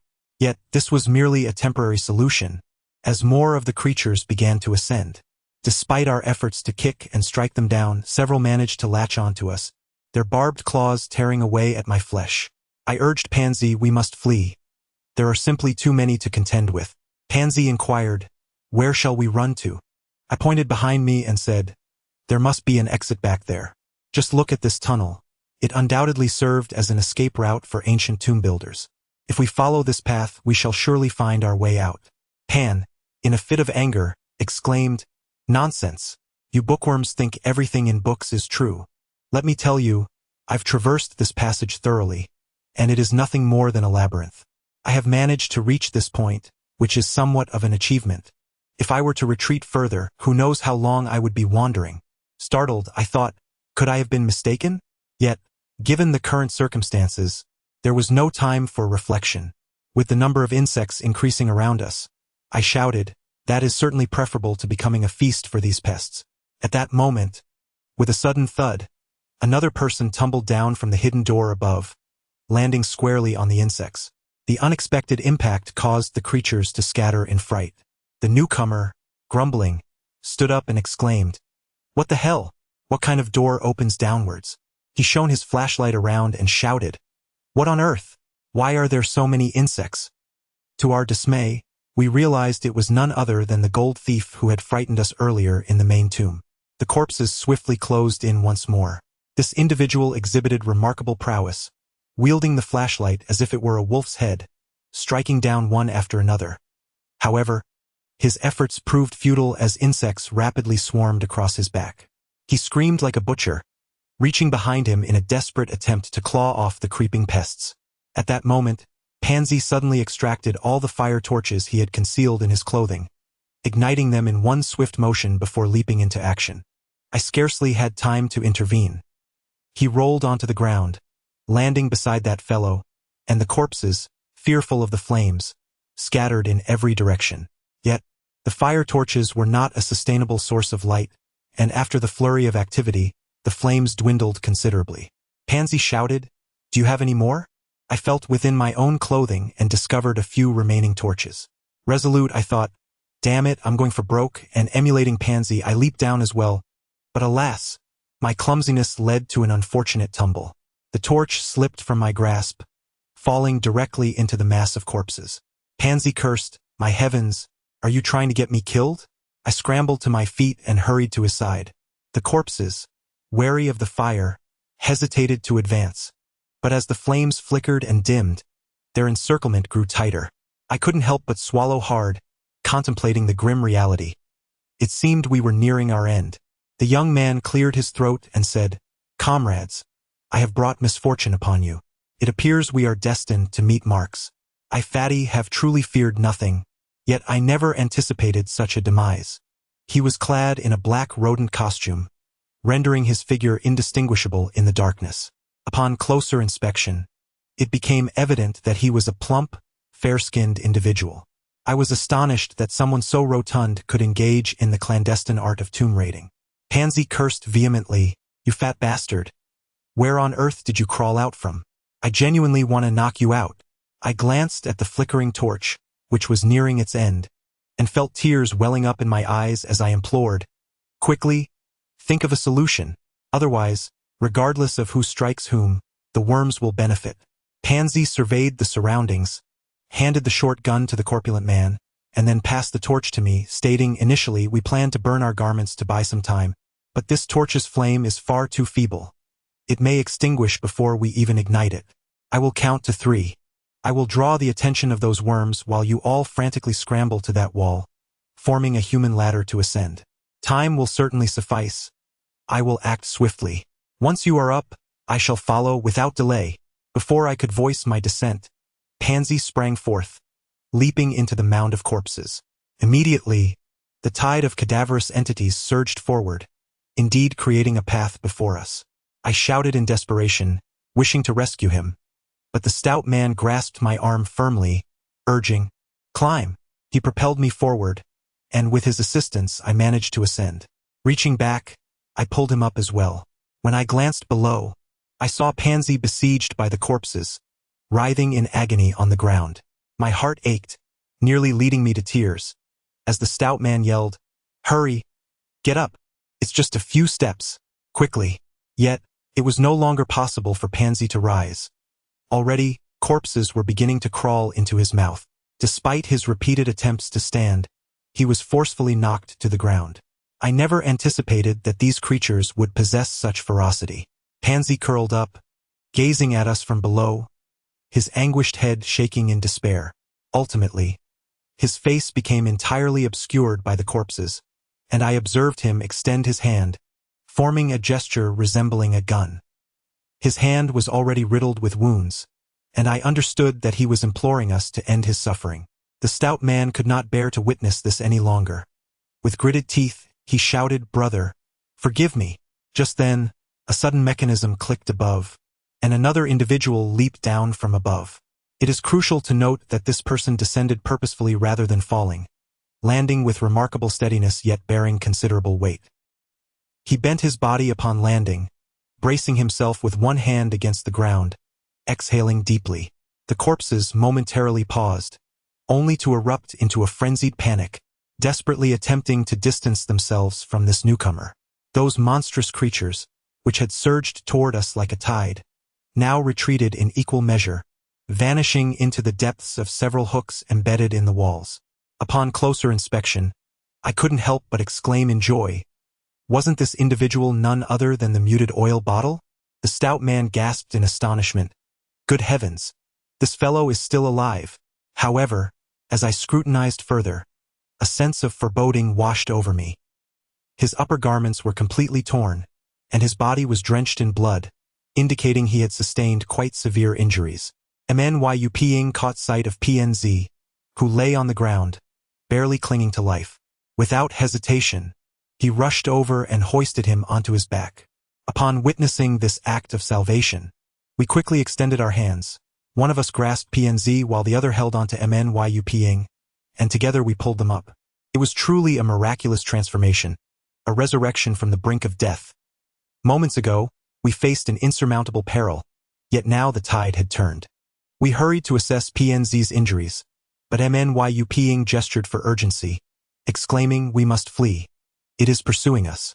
Although I had yet to comprehend the full implication of his words, the portly figure beside me sprang into action, clearly empathizing with the gravity of the situation, and swiftly lifted Pangzi onto his back. I retrieved Pangzi's miner's lamp to illuminate our path, and the 4 of us dashed deeper into the stony pathway. Pangzi's condition was dire. He was grievously wounded, his body riddled with lacerations. Even with an ample supply of bandages, he would resemble a mummy if we attempted to wrap him. Upon closer inspection, I was fortunate to find that most wounds were not deep, yet several on his neck and abdomen were potentially fatal. It appeared that these creatures excelled at targeting the vulnerable regions of the human body. I recalled the earlier encounter with the corpse, which bore severe bites on its abdomen.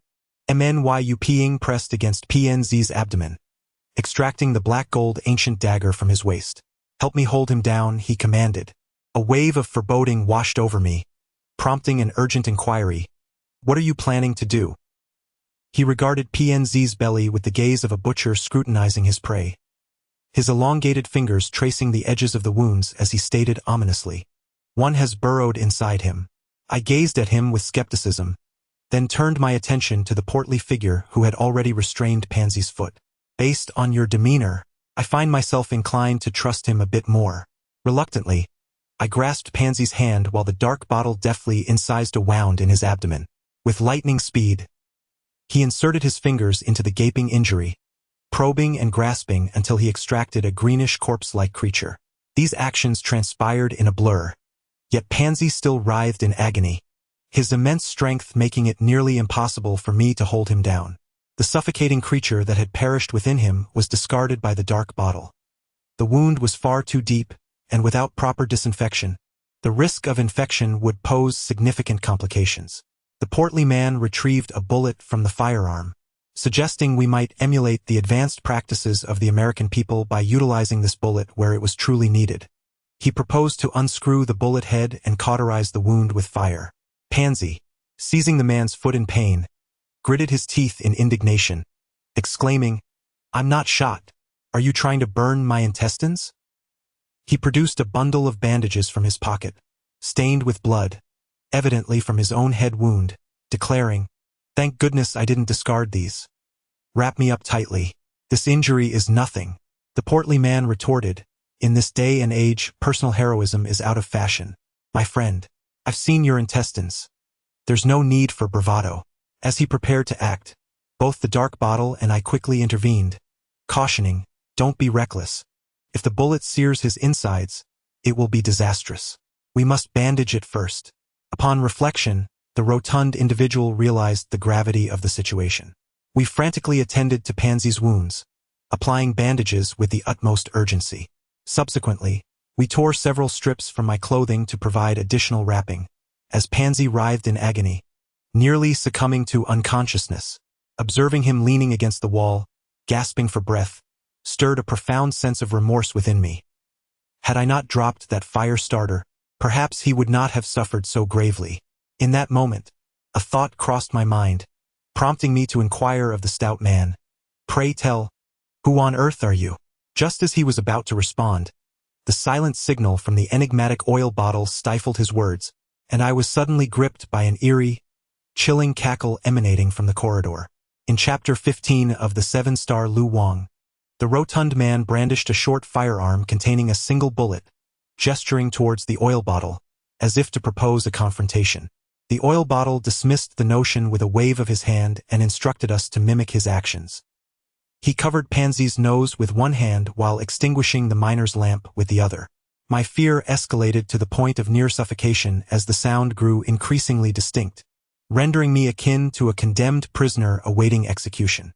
Abruptly, in a moment of disorientation, the sound ceased. A jolt of panic surged through me. Had it discovered our presence? After an agonizing 56 minutes, a chilling yet clear cackle reverberated ominously beside us, so vivid that it seemed to echo in my very ear. Instantly, my scalp prickled with terror, and I fought to stifle any sound from escaping my lips, drenched in cold sweat that nearly soaked my garments. The past few minutes have been an excruciating ordeal. My mind is a blank slate, uncertain whether I await death or life. After approximately 30 seconds, the sound finally began to recede into the distance.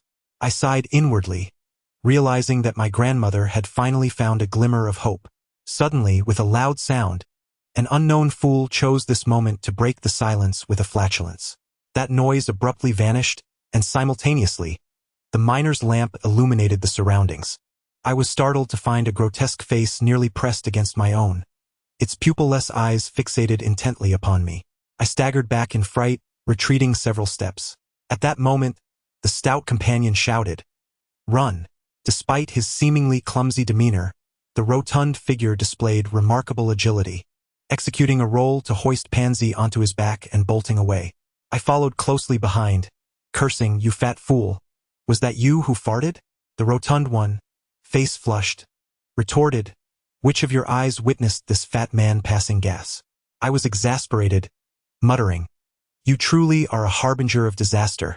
Just then, I heard the stout one scream in alarm. Startled. I was about to inquire what had transpired, when I suddenly felt the ground beneath me vanish. I too let out a cry, realizing I had neglected to carry the miner's lamp. After turning several corners, visibility was nearly non-existent. At that moment, the path beneath me seemed to have vanished, and I could not see how deep it was, feeling as though I were plummeting into an endless abyss. However, that sensation was swiftly overshadowed by a searing pain in my rear. As I swayed in confusion, a sudden flash of light revealed the stout one illuminating his wolf-eye flashlight. As I glanced around, I found myself in yet another stone chamber, starkly austere, reminiscent of the one where we had just battled the corpse. However, due to the difference in size, I was certain it was not the same. In this moment of unease, the plump fellow expressed his anxiety, exclaiming, "What a twist of fate! I hope we are not to be plagued by insects again." The more he pondered, the more ominous the situation appeared. It was a foreboding sign of impending doom. After surveying the surroundings, he placed Pangzi in a corner and sat down, rubbing his backside while stating, "By the way, I must inquire, are you also in search of the ghost seal?" Taken aback by his unexpected question, I wondered if such a thing truly existed. The plump man listened intently, seemingly reassured that no danger was approaching, and whispered to me, "What? You know nothing, yet you dare to venture into this tomb? Are you aware of what the king of Lushang was?" Intrigued by the prospect of uncovering knowledge from him, I asked, "Isn't he merely a minor feudal lord, rumored to summon ghostly soldiers for battle?" He cast a dismissive glance my way, responding, "Let me enlighten you. This so-called king of Lushang, along with the notion of summoning ghostly soldiers, is a colossal deception. The mysteries hidden within this ancient tomb are unfathomable. Unless I reveal them to you, you would never unravel their secrets." Chapter 16 of the 7 Stars and the Lu Wang Little Hands. In recent years, I have accumulated considerable experience in the antique and rubbing business, which has honed my ability to discern both objects and people. Upon encountering this rotund individual, I immediately sensed he was not a straightforward character. To extract information from such a person, flattery would be futile. Instead, I opted to feign disbelief, remarking, "Your claims sound absurd. If you truly possessed such knowledge, would you be floundering about here like a headless chicken?" This prompted a recollection of similar words spoken by my uncle, though I struggled to grasp how they discerned such insights. The rotund man continued, "However, those individuals are formidable. They have even ascended to royalty through their excavations. Historical records indicate that the army of King Lushang predominantly rested during the day and marched at night, often vanishing entirely, only to reappear suddenly in another location. Moreover, the sites they visited were frequently described as abandoned graves. When inquired about this, they would claim, 'The ghostly soldiers have emerged.' You see, as proletarian revolutionaries grounded in materialism, how could we possibly believe in the existence of spectral soldiers? They must have been excavating graves and pilfering tombs.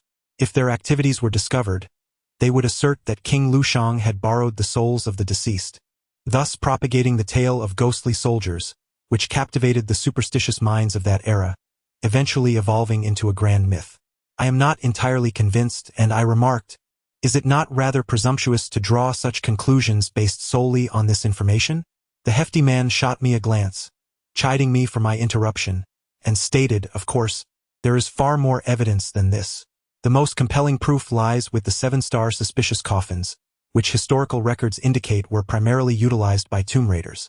Aware of their numerous transgressions, they feared suffering the same fate in death. Thus, drawing from their experiences, they devised this elaborate ruse of a false coffin. They believed that no matter how intricate the mechanisms, they could not deter tomb robbers.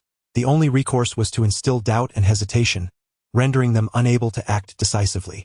Among these 7 coffins, aside from the one genuine main coffin, any of the other 6, if mistakenly opened, would lead to certain doom, as they were rigged with hidden crossbows or malevolent sorcery. It was not until the Song dynasty that this scheme was further developed by some clever individuals.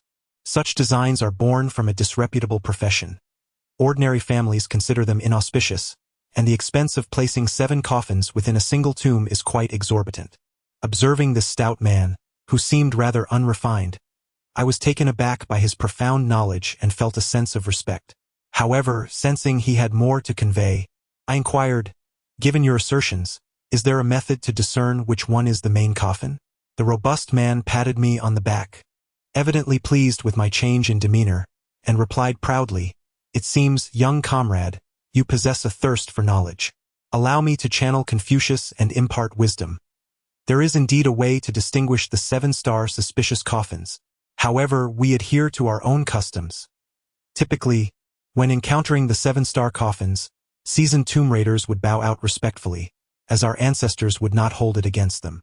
In the tumultuous years of the past, some itinerant practitioners found themselves destitute and, driven by desperation, ultimately broke the established norms. At that time, a wise individual devised a clever method to navigate this predicament. Utilizing 2 crowbars, they managed to elevate one corner of a coffin, subsequently drilling a small hole in its base.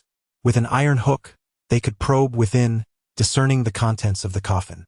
I couldn't help but marvel at the intellectual duel between the tomb raiders and the architects of these crypts. It truly could fill a tome. Suddenly, the portly companion leaned in with an air of mystery and whispered to me, "However, the 7 stone coffins here are likely all fakes. The tomb of King Lu may very well be a fabrication." He then illuminated the stone passageway from which we had just tumbled, ensuring that no creatures had emerged. Before continuing, initially, I couldn't fathom this, but upon falling into this labyrinthine passage, I was struck by the realization that this is indeed a Western Zhou tomb. I was taken aback. Could it be that this was not an escape route excavated by artisans? At that moment, Pan, lurking in the corner, interjected with a curse. "I told you, how could this possibly be an escape route? Have you ever seen anyone excavate an escape passage to resemble a maze? Who would possess such enthusiasm?" I was greatly perplexed, my mind racing with a thought that eluded clarity. How could anyone construct their burial site atop another's? Was this not a desire to sever the lineage entirely? The stout man stroked his mouth and remarked, "You, too, are a seeker of treasures, so you are naturally familiar with the notions of feng shui. Among those of us who delve into such pursuits, we hold these beliefs in the utmost disdain. Aside from guiding our endeavors, I truly fail to perceive any other utility in feng shui. It is a discipline of ancient wisdom, a relic of the past, irrelevant to we, the vibrant youth of socialism." He emphatically patted his chest, adding, "There exists a notion that one might be interred within another's grave, a concept akin to, what is it called? Dragon's lair or something to that effect. Such superficial terminologies are not worth our concern. Yet, if one is buried within another's sepulchre, provided that one's destiny aligns and the arrangements are meticulously crafted, success is indeed plausible. Thus, the coffin of King Rushang must undoubtedly be concealed within this Western Zhou tomb. It cannot be mistaken." Upon hearing his words, Pangzi burst into laughter, exclaiming, "What? With your appearance, you claim to understand feng shui?" The stout man, incensed, retorted, "What do you mean by understanding? If I were ignorant, how could I possess knowledge of so many matters?" Pangzi laughed heartily, but the laughter sent a jolt of pain through his wound, causing him to clutch his stomach and say, "I do not know where you have gathered these nonsensical ideas. If you truly understood feng shui, why not lead us out of this labyrinth? I have traversed this place in circles 7 or 8 times and still cannot find the way." Hearing Pangzi's remarks, I recalled an incident and inquired, "By the way, why did you abandon me and flee? Do you know I was nearly frightened to death? What of my uncle and the others?" Pangzi straightened up with difficulty and remarked, "I'm not entirely certain either." At that moment, the young man pursued the corpulent figure. Although my uncle advised against following, I thought to myself that if the lad was anxious, it must pertain to something significant. Moreover, There's something I haven't mentioned. I've always felt that this fellow's intentions in accompanying us were not entirely pure. I don't trust him fully.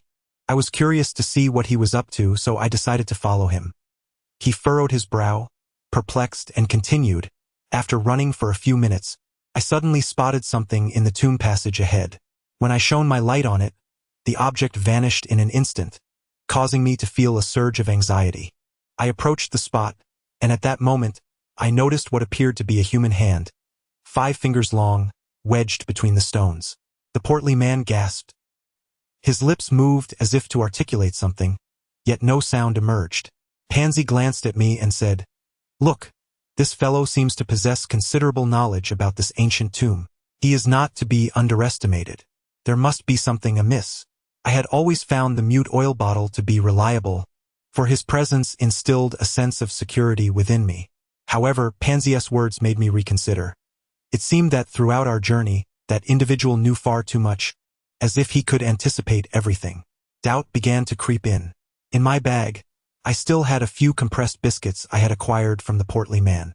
It dawned on me that I hadn't eaten in quite some time, so I took them out for everyone to share.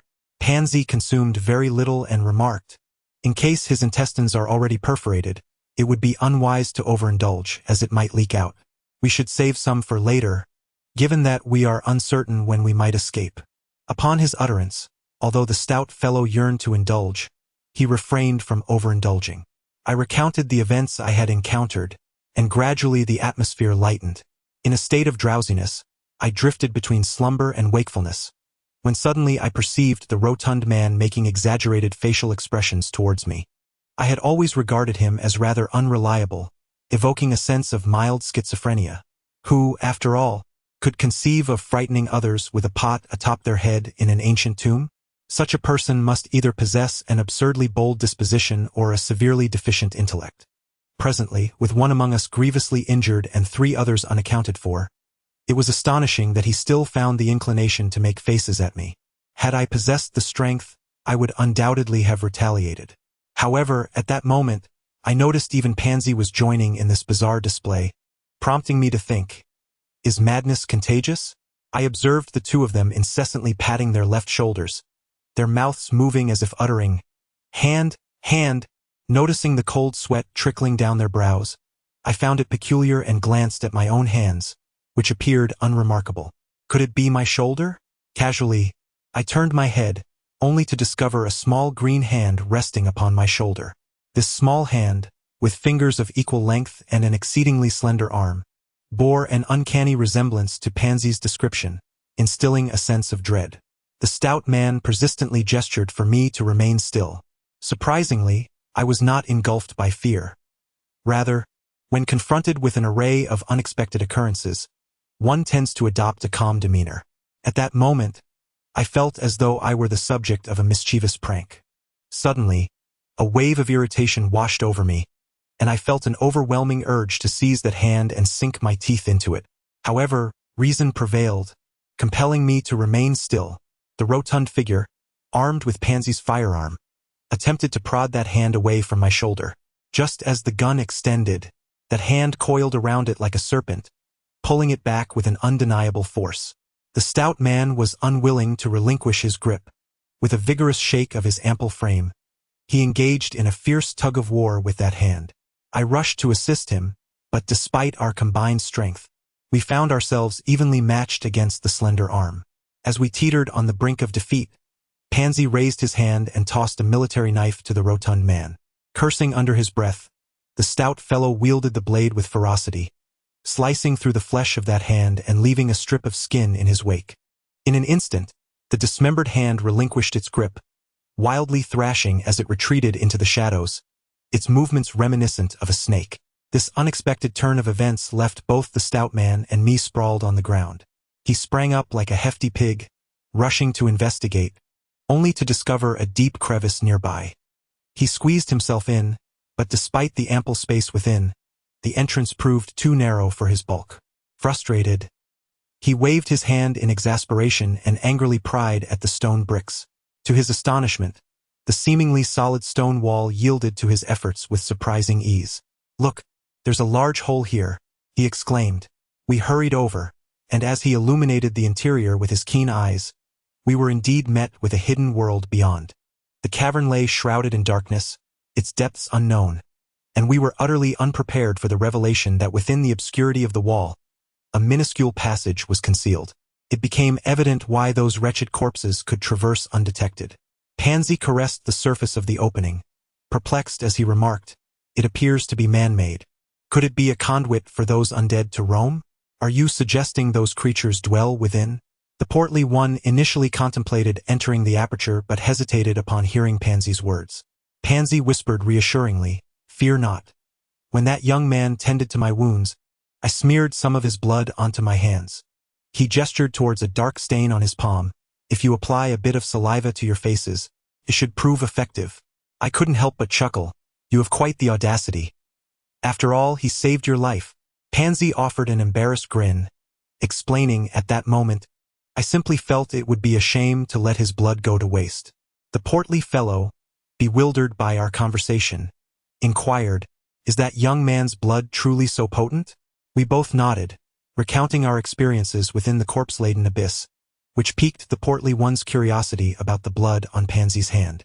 He exclaimed in admiration, "That's splendid. When I venture into the tombs, I shall wield it with authority. By heaven, should anyone dare extinguish my candle, I shall force them to kneel upon the coffin lid." He spoke as if he longed to extract the blood from Pangzi's hand, his eagerness palpable. Pangzi remarked to me that this small opening seemed to serve an unclear purpose. However, since we were unable to escape the labyrinth of stone paths, I considered this to be a glimmer of hope. "Shall we venture inside?" I glanced at the ominous, drafty entrance that could accommodate only one person, feeling a sense of unease about entering. Yet, if we remained inactive, we would simply await our demise here. Thus I nodded in agreement. The stout fellow removed his belt and secured it around his foot, instructing Pangzi to hold onto it as he forged ahead. Without further ado, he crouched down and was the first to enter the darkness, followed closely by Pangzi, who grasped the belt tightly. Watching them vanish into the shadows, I swallowed hard, uttering a silent prayer for divine protection, and steeled myself to follow suit. The stout man crawled slowly ahead, often struggling to maneuver through narrow passages, requiring him to concentrate and shrink his posterior to advance. Pangzi, trailing behind, found it arduous as well, directly addressing the stout man. "Please do refrain from passing gas." Chapter 18. The great tree. I cautiously emerged from the opening, finding myself on a small protrusion that barely offered enough space to stand. Beyond that lay a precipice, descending at least 15 meters, with a fierce wind howling around me. I had no choice but to press myself against the cliff face to survey my surroundings. I find myself at a loss for words to describe the place before my eyes. Before me lies a vast natural cavern, approximately the size of a football field. Above, a significant fissure in the ceiling allows the moonlight to stream through, perfectly illuminating the contours of the entire cave. I am positioned against the western wall, with no means of ascent in sight. As I scan my surroundings, I notice that the cavern walls are riddled with countless openings, numbering in the thousands, their density akin to that of a wall having been raked by an array of artillery fire multiple times. What captivates me most is the colossal tree at the center of the cave, towering nearly 10 stories high, too immense for even 10 individuals to encircle. Enveloping this magnificent tree are numerous vines, as thick as utility poles, intertwining and ensnaring every available surface. Their branches cascade down like willow fronds, some suspended in mid-air, others reaching down to the ground, while some even extend through the crevices of the cave walls. Vines are omnipresent, creeping along the very edges of our entrance. Upon closer inspection, I discern that the inner branches of the tree are adorned with peculiar objects. Initially, I mistook them for fruit, but their silhouettes suggest otherwise. Concealed behind the dense vines, these strange items sway gently in the breeze, creating an eerie spectacle. At the base of this natural cavern lies a stone corridor, commencing from a small structure reminiscent of a sacrificial altar, extending beneath the canopy of trees. Faintly, I discern that the corridor culminates in a stone platform adorned with a series of steps, upon which rests a jade bed, and astonishingly, there appears to be a figure lying upon it. The distance renders it impossible to perceive anything beyond a mere silhouette. I dare not draw any conclusions. The rotund man, filled with excitement, exclaimed, "By God, we have truly found it. This must undoubtedly be the main burial chamber of the Western Zhou tomb. The figure upon that jade platform is certainly the remains of King Lu Shang. This Lu Shang indeed exhibits a severe lack of integrity, usurping another's dwelling and displacing the rightful occupant. Today, I, the Stout One, shall enact divine justice and rectify your unethical conduct, teaching you that this is the fate that befalls grave robbers." In his fervor, he failed to reflect on his own actions, inadvertently condemning himself as well. Startled, the stout man gave a sudden kick at the hand that rested nearby, only to hear a male voice emanate from within the cave. "Don't move! One more step and you will meet your demise." Upon hearing this, I recognized it was my third uncle, and a surge of joy washed over me as I called out, "Uncle, is that you?" The man below expressed astonishment. "Nephew, where the hell have you been?" "I was damn worried sick about." Reluctantly, I acquiesced. Just then, the corpulent man shouted, "Comrade, I kindly ask you not to grasp my foot, if you please." Uncle San bellowed in response, "Where on earth did you emerge from, you rotund fool? Spare me your foolishness and descend at once. Tread carefully. Do not disturb those vines." The portly man, however, was quite audacious, circling his foot around, teasing the tendrils. I thought to myself, this fellow is utterly unreliable. No wonder he ventures into the depths alone. If he continues to linger with us, he is bound to bring about his own demise one day. Just as I contemplated this, Uncle San's patience wore thin, and he chastised, "Have you no sense? Do you even comprehend what this is? Get down now." No sooner had he spoken than calamity befell the plump man. The vine ensnared his foot, then swiftly coiled around him, nearly dragging him over the precipice. In the stone chamber, the two of us had struggled against a single vine, and now, with no foothold on the cliff above, it seemed the portly man was doomed. In a moment of desperation, I sought a stone to hurl at the creature, but the cliff was barren, devoid of any debris to dislodge. As I fumbled about, I suddenly felt a tight grip around my ankle. Glancing down, I realized, to my horror, that a spectral vine had emerged from nowhere, ensnaring me as well. I desperately sought something to grasp, but it was too late. An overwhelming force yanked me away. Before I could comprehend the situation, I found myself suspended in midair. In that fleeting moment, it felt as if I were weightless, unable to grasp anything with my limbs, before being violently slammed against the cliff face. Far worse than a mere collision, I was utterly disoriented, on the verge of vomiting blood, feeling as though the tendrils had regained their strength, forcefully pulling me downwards. My hands were bloodied from futile attempts to grasp something, and then I was in free fall, plummeting towards the 15-meter precipice. I closed my eyes, resigned to my fate. It seemed I was doomed. At that moment, suddenly 3 or 4 tendrils were drawn to me, swirling from the cliff above. Among them, one particularly thick vine ensnared my waist, wrapping around me multiple times like a twisted pastry. Then that robust tendril yanked me, causing the back of my head to scrape violently against the rocky wall, sending a jarring wave through my mind, and I felt a dizzying haze envelop me. Dragged by those vines, I collided with branches and stones, every part of me bearing the brunt of the impact. Stars danced before my eyes, and I nearly lost consciousness. When I gradually became aware of my stillness, an overwhelming wave of nausea and dizziness washed over me. I attempted to open my eyes, only to find a sandy veil obscuring my vision. After a few deep breaths, my senses began to return, and my surroundings came into focus.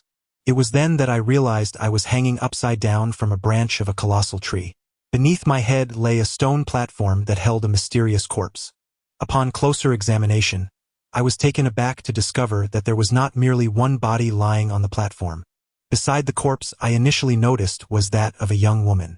Draped in white gauze, her eyes were shut, her expression serene, and she bore an unexpected beauty, showing no signs of decay. If one did not look closely, one might have thought she was merely asleep. Lying to one side was a male corpse adorned with a bronze mask resembling a fox's face. His entire form encased in tight-fitting armor, hands resting upon his chest, clutching a box of purple gold. I surveyed this armored figure several times, feeling an inexplicable discomfort. Upon closer inspection, I discerned that through the eye holes of the bronze mask, the eyes of the corpse were startlingly open, their cold azure orbs fixated upon me. The gaze was truly chilling, sending shivers down my spine, and I found myself staring back, momentarily at a loss for how to react. I felt akin to a sausage hanging in suspense, unable to flee, left only to pray and devise a means of escape. Yet, after 15 minutes of hanging there, the armored corpse remained utterly still, its eyes not even flickering, casting doubt upon my senses. Nevertheless, that eerie gaze continued to bore into me, unsettling even the most divine of beings. I resolved to avert my eyes, urging myself to concoct a swift plan to extricate myself, for being suspended upside down was causing my head to throb with an impending sense of explosion. I exerted every ounce of strength to lift my head, only to discover the grim state of my body, nearly covered in bruises. My foot was ensnared by a vine, and as I turned my gaze, I involuntarily gasped in horror. As far as my eyes could perceive, an array of corpses hung suspended, a sight far surpassing the mere dozens or hundreds. I estimated the number to be in the thousands. These lifeless forms swayed in the wind, resembling a macabre wind chime crafted from bones, an unsettling sensation indeed. Upon closer inspection, I discerned both human and animal remains, most of which had desiccated completely, while a few others were in a state of advanced decay, the air thick with a foul stench. Countless grotesque creatures swarmed over the bodies, feasting like flies. I found solace in the fact that I had previously procured some blood from a sealed bottle through Pangzi, applying it to my skin, and it seemed to have been effective. Though this act was undeniably unscrupulous, it was preferable to being maimed or limbless. At that moment I recalled that the rotund fellow, much like myself, was also ensnared by the ghostly tendrils around his leg, and I could not help but worry for him. Yet outside my view only vines remained, obscuring all else. As I fumbled about my person, I could only locate a digital camera, with nothing else of any utility. Just as I was consumed by frustration, the vine encircling my foot suddenly slackened, causing me to sink downward, nearly convinced I was about to plummet. I hastily raised my hands to shield my head, only to discover that it had merely loosened for a moment before halting again. Upon opening my eyes, I found my face nearly pressed against that of a female corpse. A mere inch lower and our lips would have met. Terrified, I instinctively retracted my mouth and strained to pull back my neck. It was at that moment that my gaze caught sight of a small dagger nestled at the waist of the armored corpse beside her. A surge of delight washed over me as I thought, "Dear lady, given the circumstances, might I borrow this small knife from your companion? Surely he wouldn't mind." With that in mind, I twisted my waist and reached desperately for the dagger, swaying back and forth for 2 or 3 attempts. Suddenly, I summoned all my strength and grasped the hilt, but to my astonishment, the blade was secured tightly. Not only did I fail to extract it, but I inadvertently yanked the entire belt from the armored corpse's waist. Truth be told, I was fortunate to have tempered my descent at the last moment. Had I not, I would have surely compressed the corpse to the point of expulsion. However, the inertia was too great, and maintaining distance from the female corpse was no longer an option. My face was now firmly pressed against hers, feeling an icy chill that sent shivers down my spine. In that instant, I froze, my mind racing with the horrifying possibility that a tongue might slither from her mouth and plunge into my throat, extracting my very innards. Yet, amidst my dread, I found a sliver of relief. At least she was a female specter, and rather pleasant in appearance. Had it been a male ghost, I would have been utterly repulsed. I remained frozen for a considerable time, yet no tongue emerged. I thought to myself, fortune seems to be on my side, as I encountered a spirit of understanding and civility. Gradually, I lifted my head, intending to slip away. Just as I raised it halfway, a sudden waft of fragrance enveloped me. The arms of the female corpse unexpectedly draped over my shoulders. I was momentarily taken aback, my entire being rendered rigid with fright. At that moment, the corpse beside me emitted a creaking sound, and a sense of foreboding washed over me. I silently pleaded, "My good fellow, it is your wife who prevents my departure, not my impropriety towards her. Do not misconstrue the situation." Upon turning my gaze, I discovered that I had inadvertently tugged on his belt, causing a piece of armor to fall away from its connection. A sigh of relief escaped me. The only stroke of luck was that it was this female corpse that clung to me, rather than the monstrous figure beside her. Otherwise, I would surely have soiled my trousers. Thus, we remained in this tense standoff for several seconds. Noticing her lack of further movement, I contemplated stealthily extricating my head from beneath her arms. However, the moment I made a move, her hand followed the motion of my neck. If I leaned forward, she leaned forward. If I leaned back, she leaned back. Resolute, I decided to thrust my neck upward, thinking I could simply break free from her grasp and roll away. To my astonishment, her grip was so tight that when I lifted my head, I inadvertently pulled her upright. With that jolt, the female corpse's mouth gaped open, revealing something that she had been holding within. Chapter 20. The key is I found myself in a state of indecision. A sudden commotion drew my attention. A distant voice, growing ever closer. I looked up to witness a figure, frantically shouting, colliding with several branches before being ensnared by a vine, suspended above my head. It was none other than that portly individual, who seemed to have succumbed to the same fate I had endured, and his injuries appeared even more severe than mine. Fortunately, he had avoided a blow to the head, and while hanging there, he cursed, exclaiming, "Damn it! Who would have thought this thick branch possessed such strength?" Upon noticing me, his expression shifted to one of surprise. "What are you doing, comrade? Assisting the flower maiden?" A mix of laughter and tears welled up within me, yet I dared not raise my voice. Instead, I gestured frantically, signaling that this was a dire situation, pleading for his assistance. The rotund fellow responded with a startled exclamation. Wriggling in midair, "You must lower me first." I tossed him the knife I held, which he deftly caught before promptly turning to sever the vine.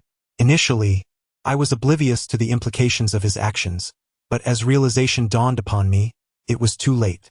Just as I attempted to urge him to pause, he let out a startled cry and plummeted to the ground, landing atop a suit of armor.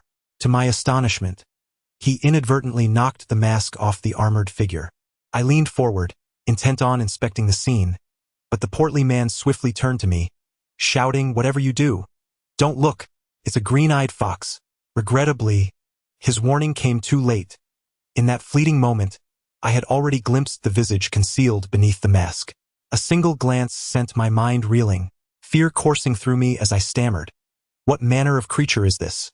Beneath the mask lies a pallid visage, and upon closer inspection, one can faintly discern the features of a human face. This individual is entirely devoid of hair, lacking both eyebrows and beard. Their countenance is sharply angular, bordering on the grotesque. The eyes are little more than elongated slits, within which glimmer two chilling azure orbs. The remaining features are nearly indistinguishable. I must say, at first glance, this face bears an uncanny resemblance to that of a grinning fox, particularly accentuated by the eerie blue eyes. Frankly, while I can usually endure the sight of a corpse, this one instills a profound sense of dread, compelling me to avert my gaze. It is truly terrifying. Encountering it unprepared might very well induce a heart-stopping fright. The stout man was equally alarmed, tumbling off the jade platform in astonishment, exclaiming, "I never would have imagined. Is this truly the Rushang Wang?" I inquired, "Why does it resemble a fox?"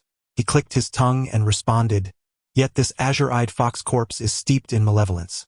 It is said that merely gazing upon it can lead to contagion, transforming one's face to mirror its own. Did you see it just now?" Although I was not entirely convinced, the notion of becoming such a monstrosity sent a shiver down my spine. I retorted, "Enough of your nonsense. Whether transformation occurs is a matter for the future. For now, you must assist me in extricating it." I shouted urgently, "No. What if this corpse harbors noxious toxins? We must not proceed." Moreover, I harbored no animosity towards the individual. To sever a hand upon first encounter was rather ungracious. The portly man scratched his head, seemingly at a loss, and remarked, "Generally speaking, a corpse that has not yet stiffened surely harbors unfulfilled desires. Should you fulfill her wish, she shall undoubtedly allow your escape. Why not reflect upon any peculiar occurrences when she beckoned you earlier?" The stout fellow exclaimed in astonishment, "By the heavens, this is indeed a valuable insight. She must desire you to extract that key. Consider her diminutive mouth, How uncomfortable it must be for her to hold it. I replied with trepidation, "What if she bites it off?" The portly man grew impatient and retorted, "Look at yourself. You are rife with vulnerabilities. Why would she choose to bite you anywhere else but your hand?" Upon contemplation, I conceded his point. Resolute, I steeled myself, thinking it would suffice to lose a couple of fingers. Taking a deep breath, I extended 2 trembling fingers toward her mouth. Just as I was about to brush against her lips, I suddenly heard a voice whispering in my ear, "Stop." Chapter 21. The corpse of the azure-eyed fox. I paused, reflecting on the familiarity of that voice. Was it not that of my third uncle? Had he not been on the cliff? Yet this voice seemed to emanate from nearby. I swiftly turned to seek him out, only to discover that aside from the portly man, no one else was present, leaving me perplexed. Suddenly, I heard my uncle's voice once more. "You carry the essence of blood upon your hands. Entering the corpse's mouth will inevitably awaken her. Be exceedingly cautious." I searched diligently for the origin of that sound, only to discover it emanated from beneath the jade platform. The vivid hue of the jade rendered the space below nearly invisible. In a state of urgency, I inquired of my uncle, "Are you beneath this jade platform?" He replied, "I will explain later. For now, follow my instructions. Lower the head of the female corpse, press your thumb against her throat, and then give her the back of her head a gentle tap.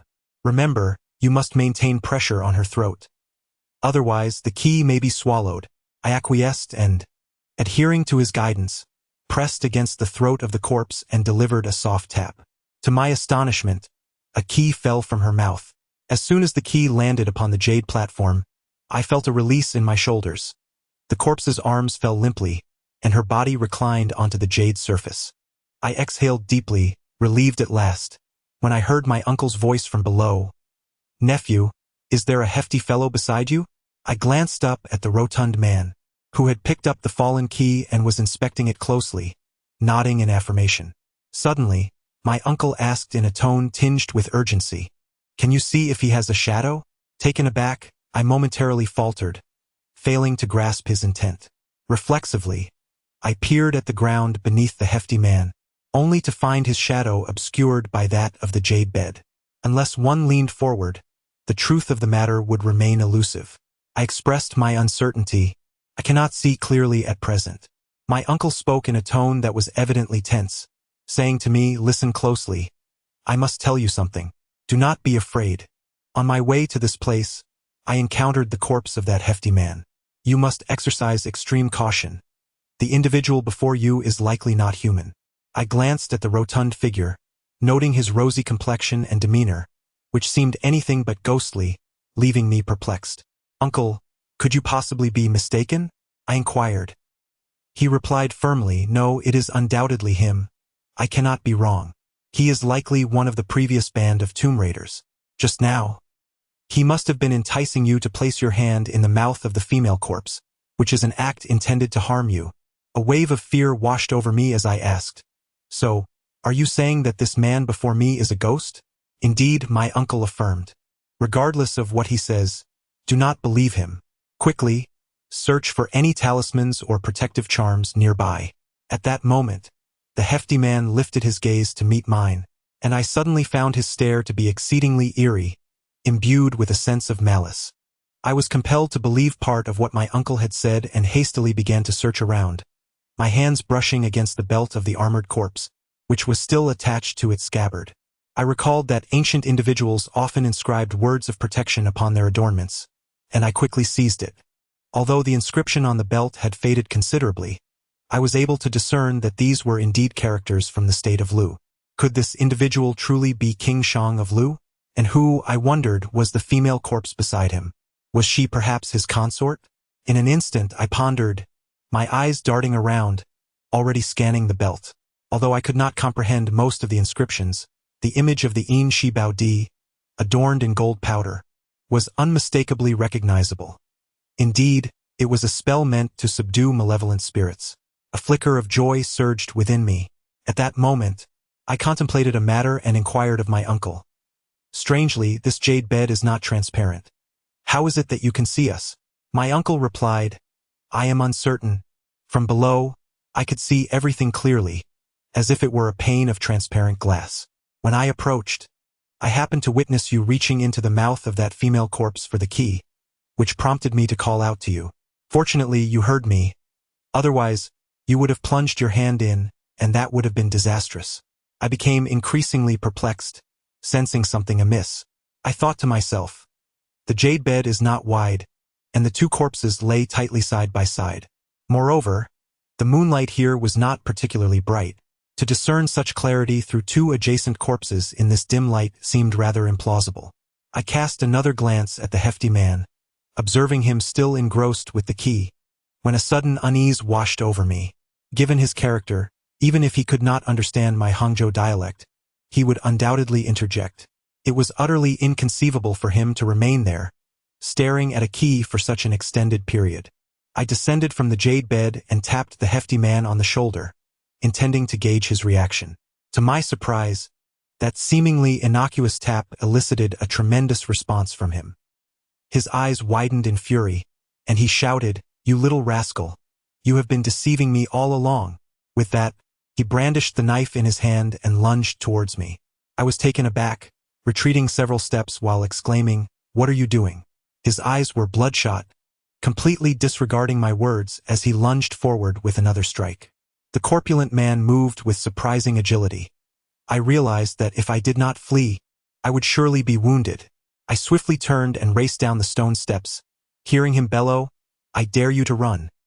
He pursued me with a fervor that suggested I had wronged him deeply. I dashed along the stone path, noticing that although he appeared cumbersome, he was surprisingly swift. The stone corridor was short, and I knew that if I continued, I would soon reach the stone altar at its end, beyond which lay a tangle of vines.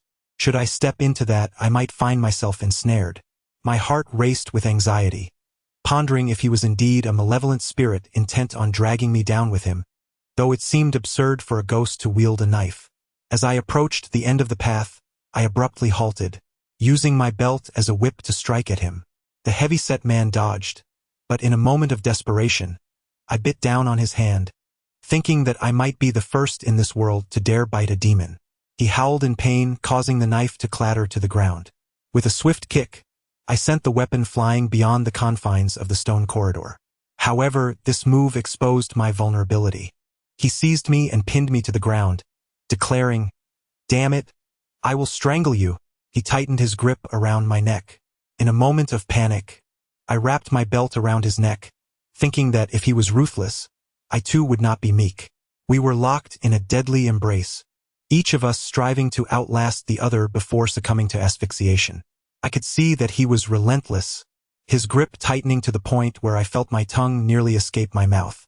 The toil exerted a tremendous strain, and with all my might, I endeavored to fasten the belt, which, despite its seemingly decent condition, was of such poor quality that it snapped with a resounding crack.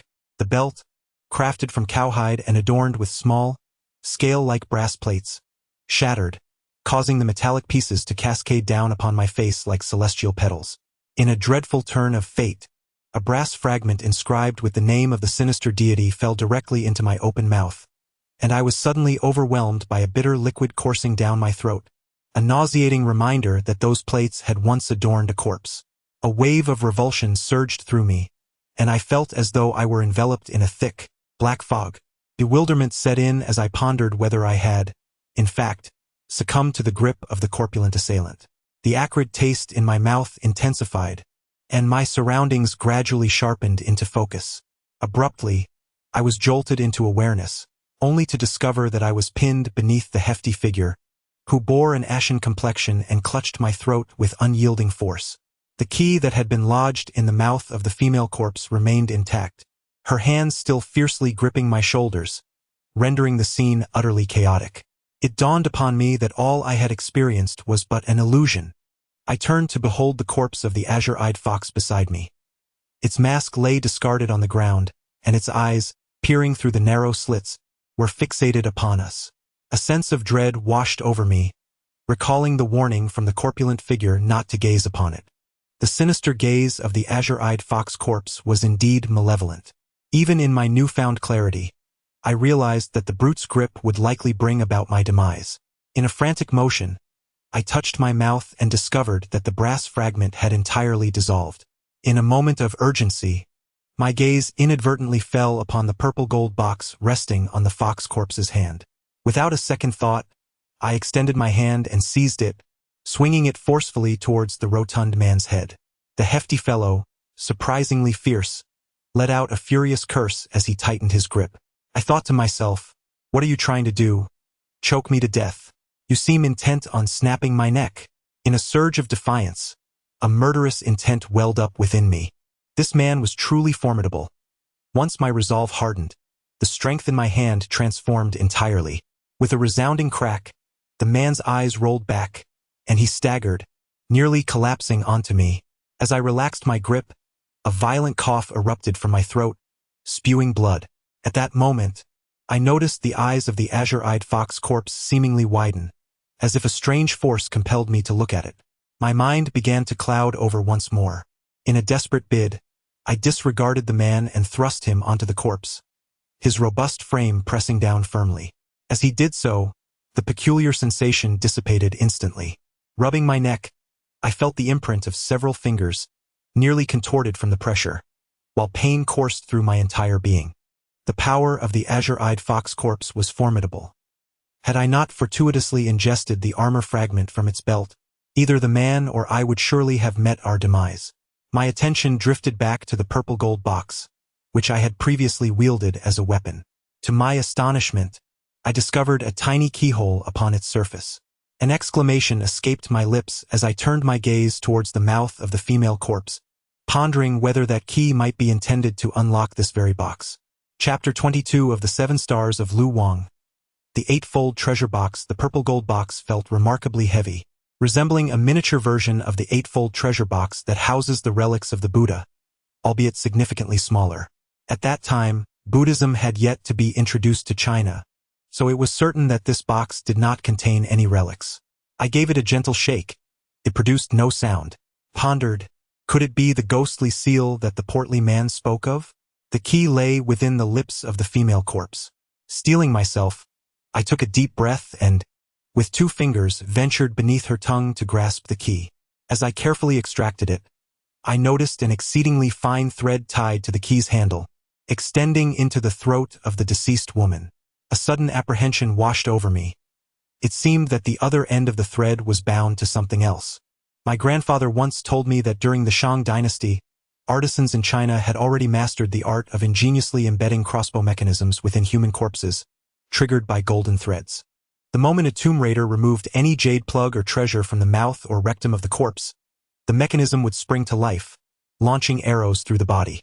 Given that the distance between the living and the dead was often minimal, evasion was nearly impossible. Countless tomb raiders had met their demise due to such traps. Pressing on the abdomen of the corpse, I indeed felt several hard objects within. I thought to myself, how fortunate I was to have acted slowly. Had it been the portly man or Pangzi, they would likely have fallen victim to this trap. The meticulous design of these arrangements seemed specifically tailored for tomb raiders, sending a chill down my spine. The thread behind the key was made of gold, strong enough to pull but not to break. With a mere pinch of my fingernail, it snapped effortlessly. I retrieved the key and aligned it with the keyhole of the purple gold box, and indeed, it fit perfectly. Yet, I was uncertain about the mysteries that lay within this box. It could very well harbor traps. After a moment's contemplation, I decided it was wise to refrain from opening it for the time being.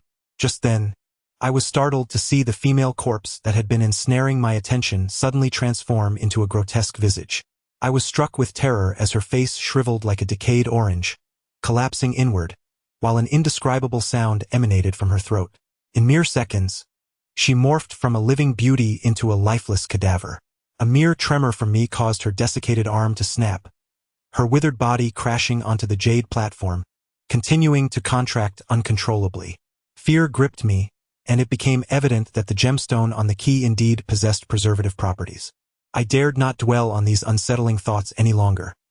I hastily stuffed everything into my bag, reasoning that it was unwise to linger in such a place, and proceeded to lift the hefty figure. The weighty individual had taken quite a hit from my efforts, and after several attempts to rouse him with no response, I wondered if I had inadvertently rendered him unconscious. At this juncture, I could not afford to ponder such matters. I grasped one of his hands firmly and bellowed, "Rise!" Straightening my back, I hoisted him onto my shoulders. The burden was immense, nearly crushing me to the point of bloodshed. I shook my head in dismay, cursing the ancestors of the heavyset man as I trudged forward. Familiar with such arcane contraptions, his presence would render the labyrinth trivial. Concerned he might not perceive me, I waved my hand and shouted, "Uncle San, I am here." Chapter 23. The coffin. My gaze was abruptly fixed, unable to shift away, although I was unsure if it was due to the armor plate on my belt. Despite my head being immobile, I experienced no hallucinations.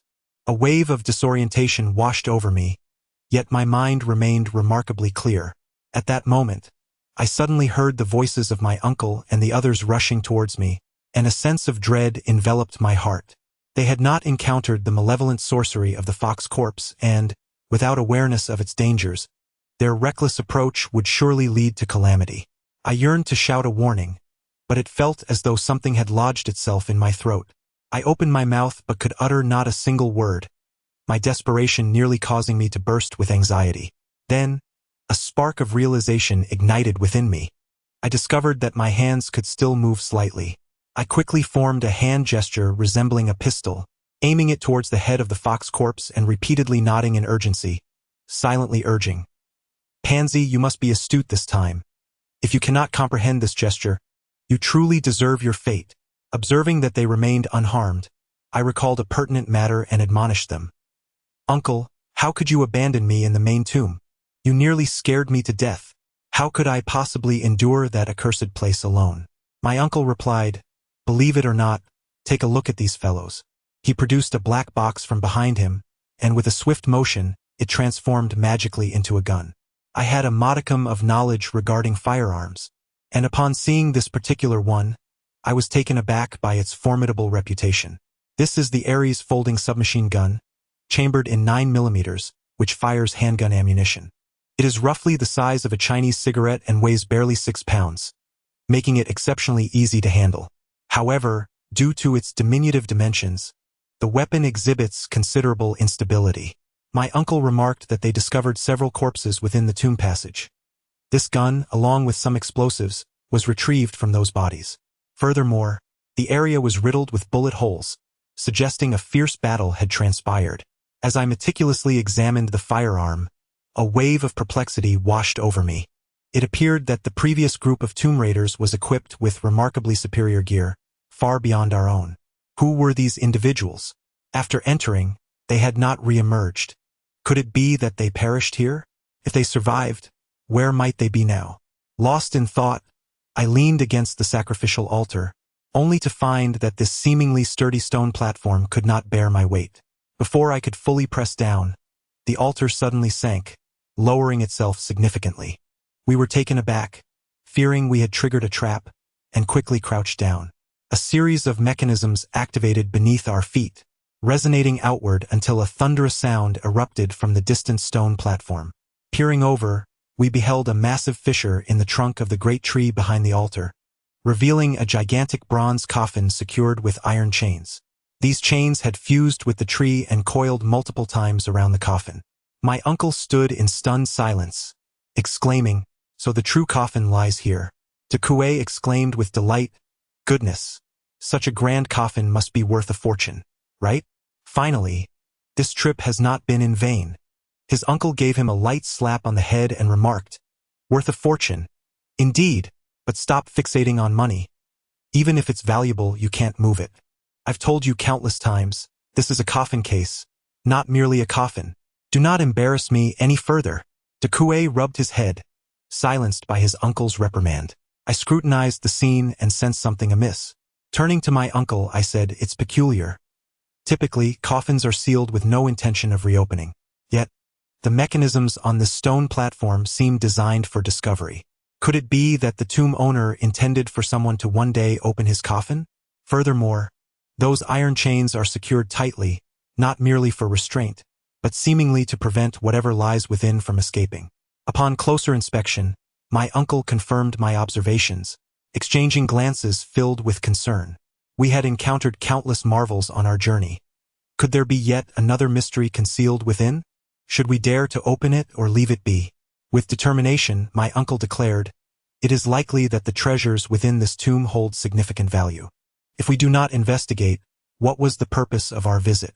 Even if there are dangers within, we are armed with weapons. Should the worst come to pass, we shall confront it head-on." As we looked up, we noticed a fissure in the ceiling of the cave, through which the moonlight streamed down, casting a desolate glow. My uncle pointed to a colossal tree.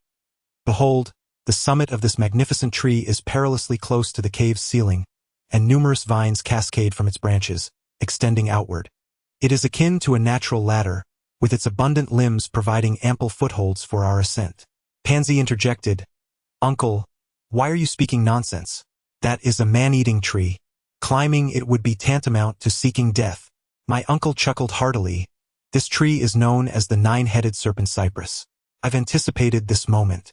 Did you not observe how those vines avoid contact with the stones here? These stones are called heavenly heart rock, and they are particularly effective against the nine-headed serpent cypress. If we apply some stone powder to our bodies, we shall surely proceed without incident." De Kuei expressed his concern, "But will it truly work?" My uncle shot him a stern glance, and sensing his impending reprimand, I quickly intervened. "Enough, let us venture forth and discover the truth." I nodded in agreement, for, in all honesty, I felt I had no right to worry about the enigmatic oil bottle. His skills far surpassed mine, and he seemed to possess extraordinary abilities. If there were any cause for concern, it should rightfully belong to him regarding my safety. I walked ahead with a gun in hand, while they followed closely behind me, gradually ascending the elevated stone platform. Earlier, in my haste to descend, I had not observed closely.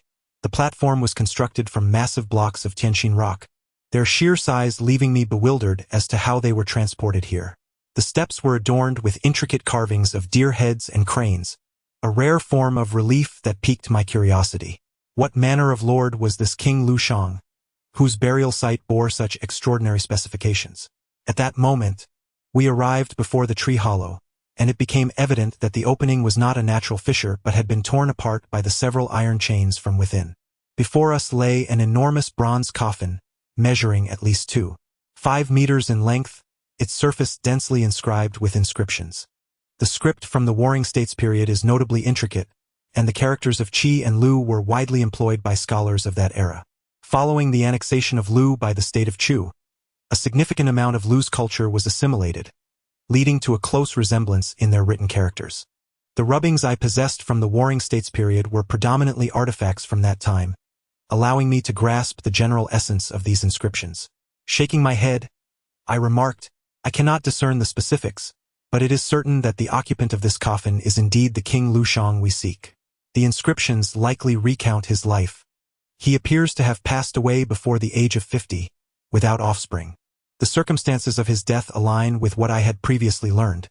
He suddenly attained enlightenment before Lord Lu.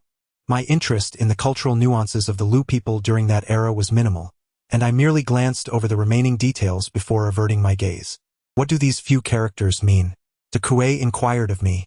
I glanced down and noticed that inscribed in the center of the coffin was the character, followed by a lengthy sequence of. These characters were particularly large, making them quite conspicuous. I recognized that these symbols represented a date. However, during the spring and autumn period, as well as the Warring States, the Zhou dynasty was in decline, and the feudal lords acted independently, resulting in a chaotic calendar. Thus, I could not ascertain the exact date. I remarked, "This should indicate the date of burial, yet I am unaware of which day it signifies." While I was studying the inscription, my third uncle was examining how to open the coffin. He shook the iron chains, each as thick as a thumb.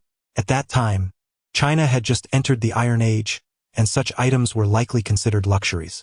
After so many years, most had deteriorated beyond recognition, serving primarily as mere ornaments. I instructed them to step aside, disengage the latch, and with a few precise shots, the iron chains snapped, leaving only a few to maintain their position. My third uncle motioned for me to step back, saying, "Do not delve further. Let us open it first." No sooner had he spoken than the coffin suddenly trembled, emitting a muffled sound from within. Initially, I thought I had misheard. Just as I was about to inquire with others, there was another tremor. This time, I heard it distinctly, and an icy chill ran down my spine as I thought, this is bad. There is indeed something amiss inside.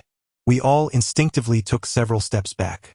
Although we had anticipated some issues with the coffin, the reality of the situation still took us by surprise, causing us to collectively draw a sharp breath. The commotion unmistakably indicated that there was certainly a sentient presence within. The notion of something animated within the coffin was decidedly ominous. De Kuei's complexion turned pale, trembling as he spoke. Is there something alive inside? Third Master, I believe it would be prudent not to open this coffin. Third Uncle examined the seams of the coffin closely, shaking his head in disagreement. It is impossible. This coffin is sealed very well. Air cannot circulate at all. Regardless of what living entity might reside within, even if it had a lifespan of 3,000 years, it would have perished long ago due to suffocation. Moreover, this is merely a coffin frame. There are several layers of coffins inside. Let us pry off a layer or two first to ascertain the truth. I estimated the weight of this object. In my recollection, the heaviest bronze coffin was the colossal one from the tomb of Marquis of Zhang, which weighed approximately 9 tons. This one seemed comparably sized. But the coffin from Marquis' tomb was a wooden frame inlaid with bronze, whereas this one was entirely crafted from bronze. Its weight was likely far beyond 9 tons, though I could not ascertain the precise figure. De Kuei and Third Uncle began by scraping off the wax seal at the seams with a knife, then inserted a crowbar, calling out as they applied downward pressure. With a resounding crack, the bronze coffin lid began to lift. I hurried to assist, pushing the heavy bronze plate outward. This piece weighed at least over 800 pounds, and after much effort we managed to shift it a mere half-edge. We were breathless from exertion, ultimately mustering our strength together to heave the plate aside, at long last revealing the coffin within. It was a meticulously crafted, jade-inlaid lacquer coffin, adorned with an abundance of jade stones, arranged in an exceptionally orderly fashion, alternating between rhomboid and circular configurations, encapsulating the concept of the heavens being round and the earth being square. Nestled within the jade was a vividly painted wooden coffin, obscured from view due to the jade covering its exterior, rendering it impossible for me to discern the artwork upon it. Upon witnessing the coffin, Pangzi's eyes nearly popped from their sockets, his face a juxtaposition of tears and laughter as he clutched his wound, exclaiming, "Damn it, with so much jade, we could walk sideways now."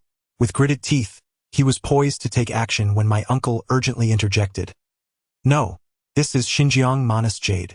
If you dismantle the jade for sale, you might only fetch a mere 100,000. With so many of us, that wooden tea suffice for division. You must extract the entire jade-inlaid coffin for it to hold true value." Having already courted trouble, Pangzi, upon receiving my uncle's stern gaze, dared not act rashly, scratching his head and retreating to the side. My uncle then tapped the lacquered wooden coffin, stating, typically, the feudal lords of the Warring States period were interred with a double coffin and triple casket. If we consider that tree as the first layer, we have already removed the second coffin and casket. Thus, the layer beneath should be the most precious. With utmost caution, my uncle employed a small knife to carefully detach all the gold threads from the lacquer coffin. To avoid damaging the jade-inlaid coffin, he proceeded with great care, dedicating half an hour to finally extricate the entire set of the coffin. As the jade-embedded coffin was removed, I beheld the ornate paintings adorning the wooden casket. These illustrations were far more comprehensible than the inscriptions. I illuminated the scene with a miner's lamp, scrutinizing the several narrative depictions upon it. One particular image on the coffin lid appeared to depict the moment of the interment. I discerned a colossal tree, split in the center, with a bronze coffin being lifted by numerous skeletons, its lid yet to be affixed. Surrounding this eerie spectacle were many individuals, reverently kneeling in homage. My uncle meticulously arranged the jade-embedded coffin and stowed it in his backpack. I attempted to shoulder the burden, only to find it exceedingly heavy, suggesting that carrying it would prove quite arduous. Fueled by this discovery, De Kuei was suddenly invigorated. Without a second thought, he resumed his efforts to pry open the lacquered wooden coffin within. My uncle swiftly restrained him, exclaiming, "You fool! You faint at the sight of a ghost, yet lose your wits at the thought of treasure." There's only one layer left. Be cautious.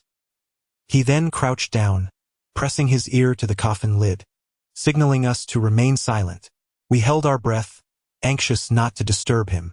After listening intently for what felt like an eternity, he turned to us, his face ashen, and uttered, "By all that is holy, it seems there is a sound of breathing inside." We were all taken aback.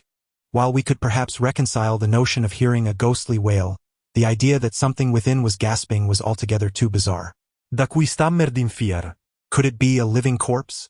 My uncle spat into his palm twice, readying himself to bolster his courage, then proceeded to insert the crowbar into the coffin. At that very moment, a voice from behind commanded, "Stop." Uncle San let out a dismissive grunt.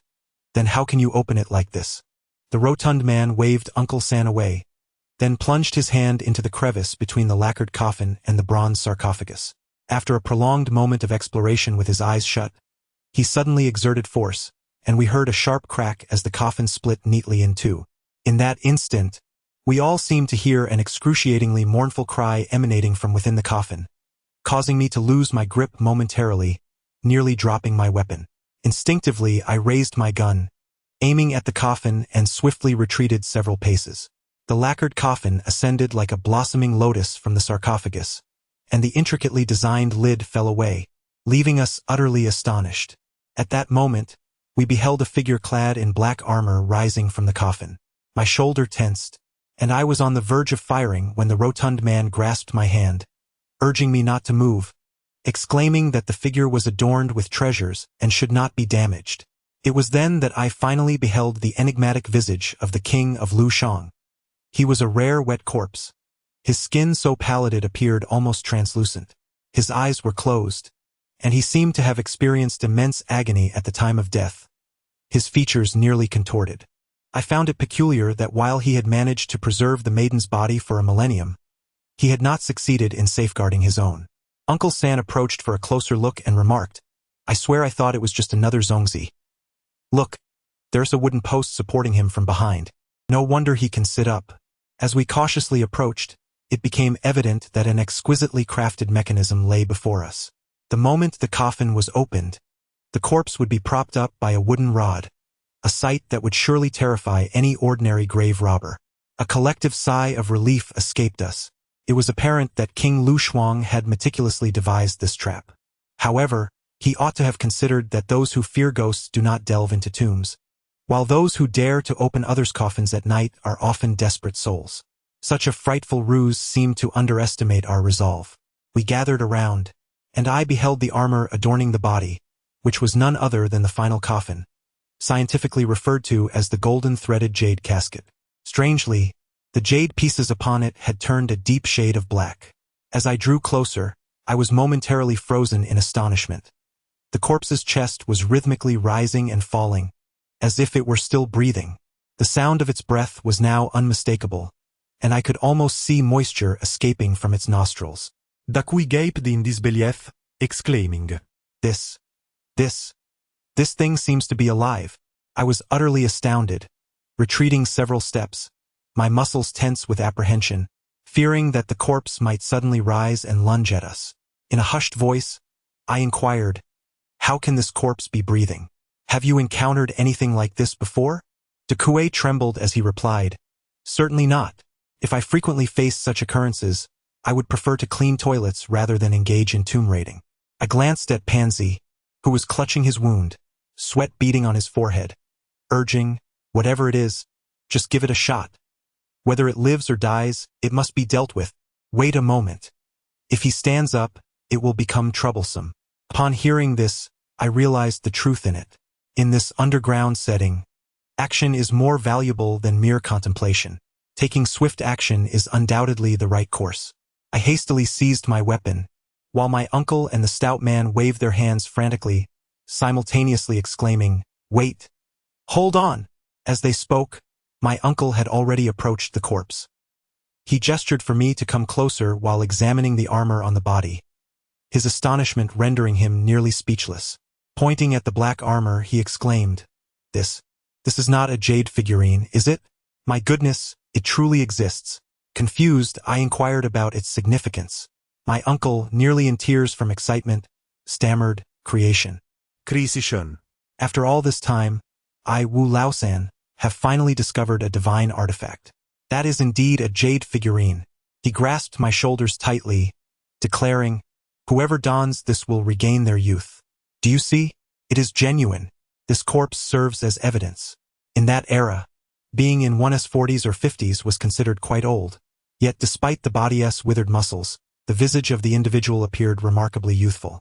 I couldn't help but feel astonished, pondering whether such a phenomenon as rejuvenation truly existed in this world. The stout man, equally mesmerized, remarked, I never imagined that even Qin Shi Huang could not find this artifact. It turns out it was with him all along. By the way, Uncle San, do you know how to remove this thing? My uncle shook his head, stating that it was said to be impossible to remove from the outside, presenting yet another dilemma. Are we to carry the entire corpse out?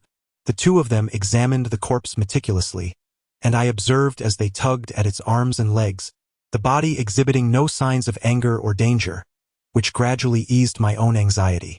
I inquired what would happen if we were to remove this jade figurine.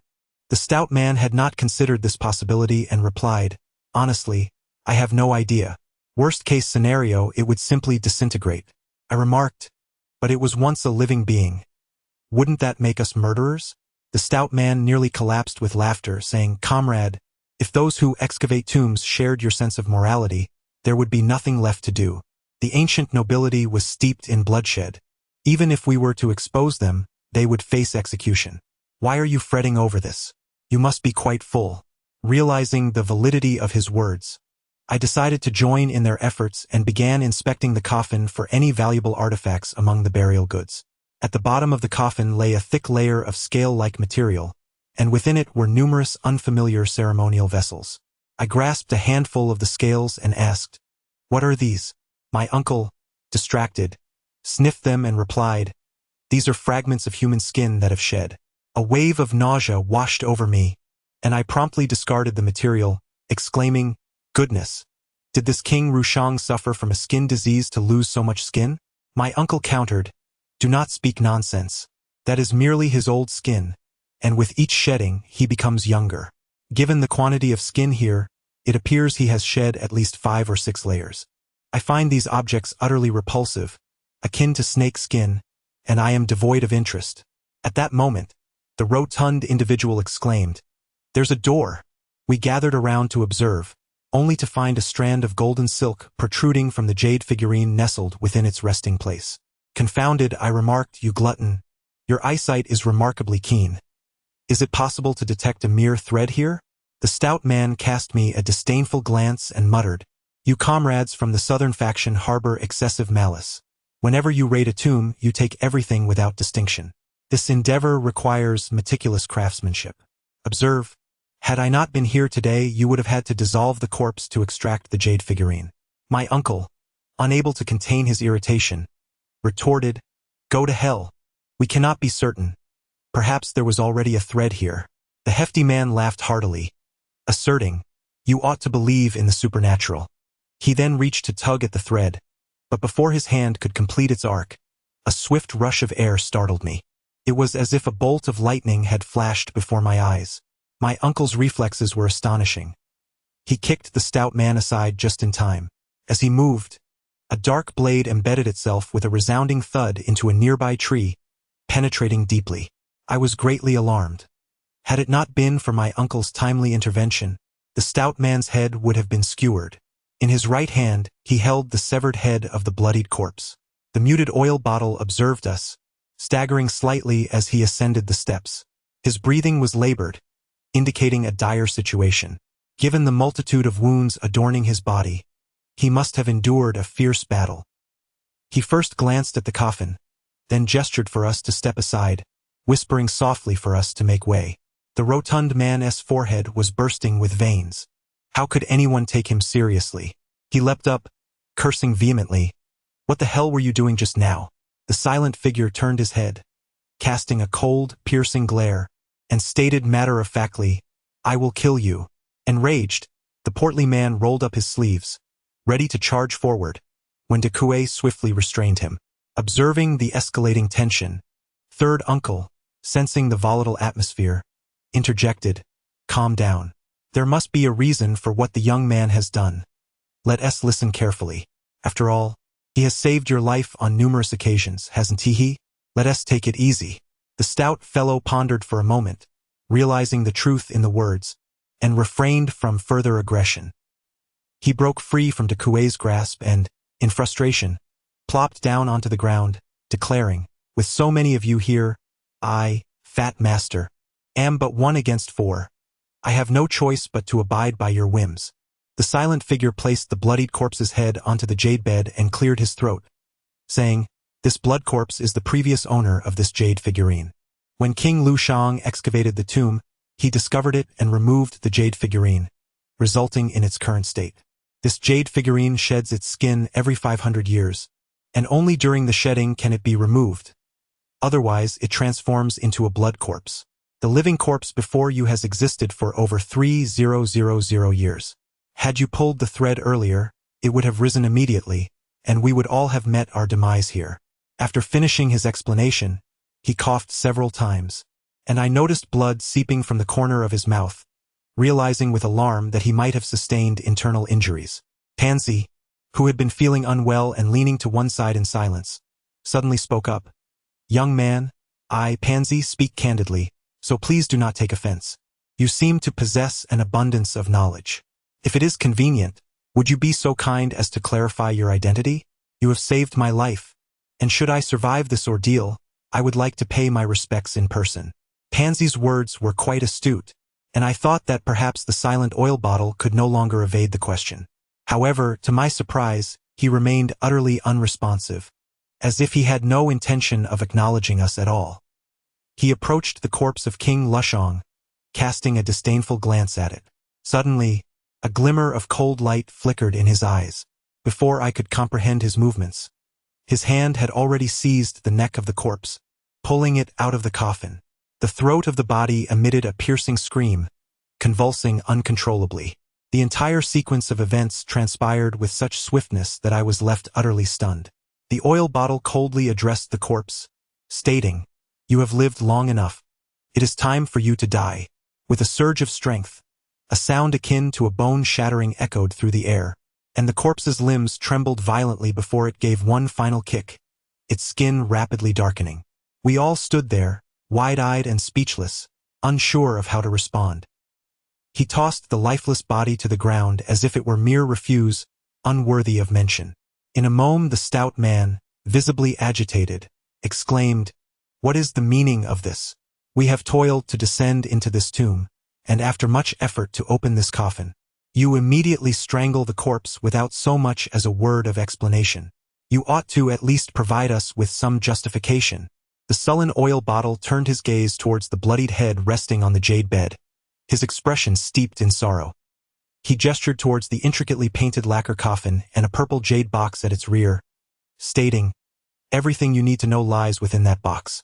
In the 26th chapter of the 7-star Lu King's Tale, the purple jade, akin to amethyst, is typically employed for crafting talismans and protective artifacts, rarely fashioned into boxes. This particular box appears to be hewn from a solid piece of purple jade, making it exceedingly rare. Given the nature of purple jade, which is notoriously difficult to carve, the box bears no designs, save for a gilded edge at the closure, indicating that it was likely intended as a pillow for the deceased. While jade pillows are already considered highly valuable, the worth of purple jade surpasses all expectations. It is likely that even the emperor of the time did not enjoy such luxury. We gingerly lifted the box and placed it upon the ground. It was unlatched, and upon opening, we discovered a scroll of silk interwoven with golden threads, remarkably well preserved. As we unfurled it, the first line read, "The Book of the King of the Underworld," followed by a dense array of minuscule characters. In comparison to the silk manuscript, the stout fellow exhibited a greater fascination with the jade figurine. Perplexed by its intricacies, he muttered a few words before hastening off to examine the jade effigy. Meanwhile, the brooding oil bottle unsheathed a knife from the tree and reclined beside the jade bed, silently fixating on the remains of King Lu Xie, his gaze becoming increasingly distant. Adjacent to the inscription of the Book of the Underworld were a few lines of small text, a preface penned by himself. It contained but a handful of sentences, followed by a chronicle of significant events from his birth to his demise. Were I to translate it in its entirety, it would likely take a fortnight to accomplish. Fortunately, I could comprehend the two principal occurrences. The first event detailed King Lu Shang's acquisition of the Ghost Seal. The silk manuscript presented this episode rather succinctly, so I briefly organized my thoughts and recited it aloud. At the age of 25, he inherited his father's official position and orchestrated the plundering of ancient tombs to amass gold for military funds. On one occasion, he ventured into a tomb of indeterminate age, only to discover a colossal serpent lying motionless within the coffin. Fearless, King Lu Shang mused that the serpent's presence indicated malevolence and, with a swift stroke, severed the creature. He commanded his men to disembowel the serpent, and from its belly emerged a purple gold box. King Lu Shang initially dismissed the box, attributing it to the serpent's insatiable appetite. That night, however, he dreamt of an old man with a white beard, who inquired, "Why did you wish to kill me?" King Lu Shang, known for his violent temper and disregard for life, had taken many lives and forgotten them, and thus responded, "If you wish to die, then die." The old man abruptly transformed into a colossal serpent to strike at him. Little did anyone know that the ruthless King Lu Shang, in a dream, inflicted a grievous wound upon the serpent with a single stroke. He then placed a foot upon it, poised to sever its head. In a moment of desperation, the serpent pleaded for mercy, claiming that its corporeal form had already been vanquished.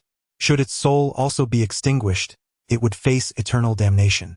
In exchange for its life, it promised to bestow upon him two treasures, which would elevate him to a position of great power. Although the tomb raiding officers were directly under the emperor's command, their status was rather lowly. King Lu Shang, possessing a lofty self-regard, found this proposition exceedingly enticing and consented. The serpent then revealed to him the method to unlock the purple gold box hidden within its belly, along with the means to wield the treasures contained therein. Upon comprehending the intricacies of this knowledge, King Lu Shang deemed it a matter that should remain concealed from the world, and with a swift stroke, he severed the serpent's head.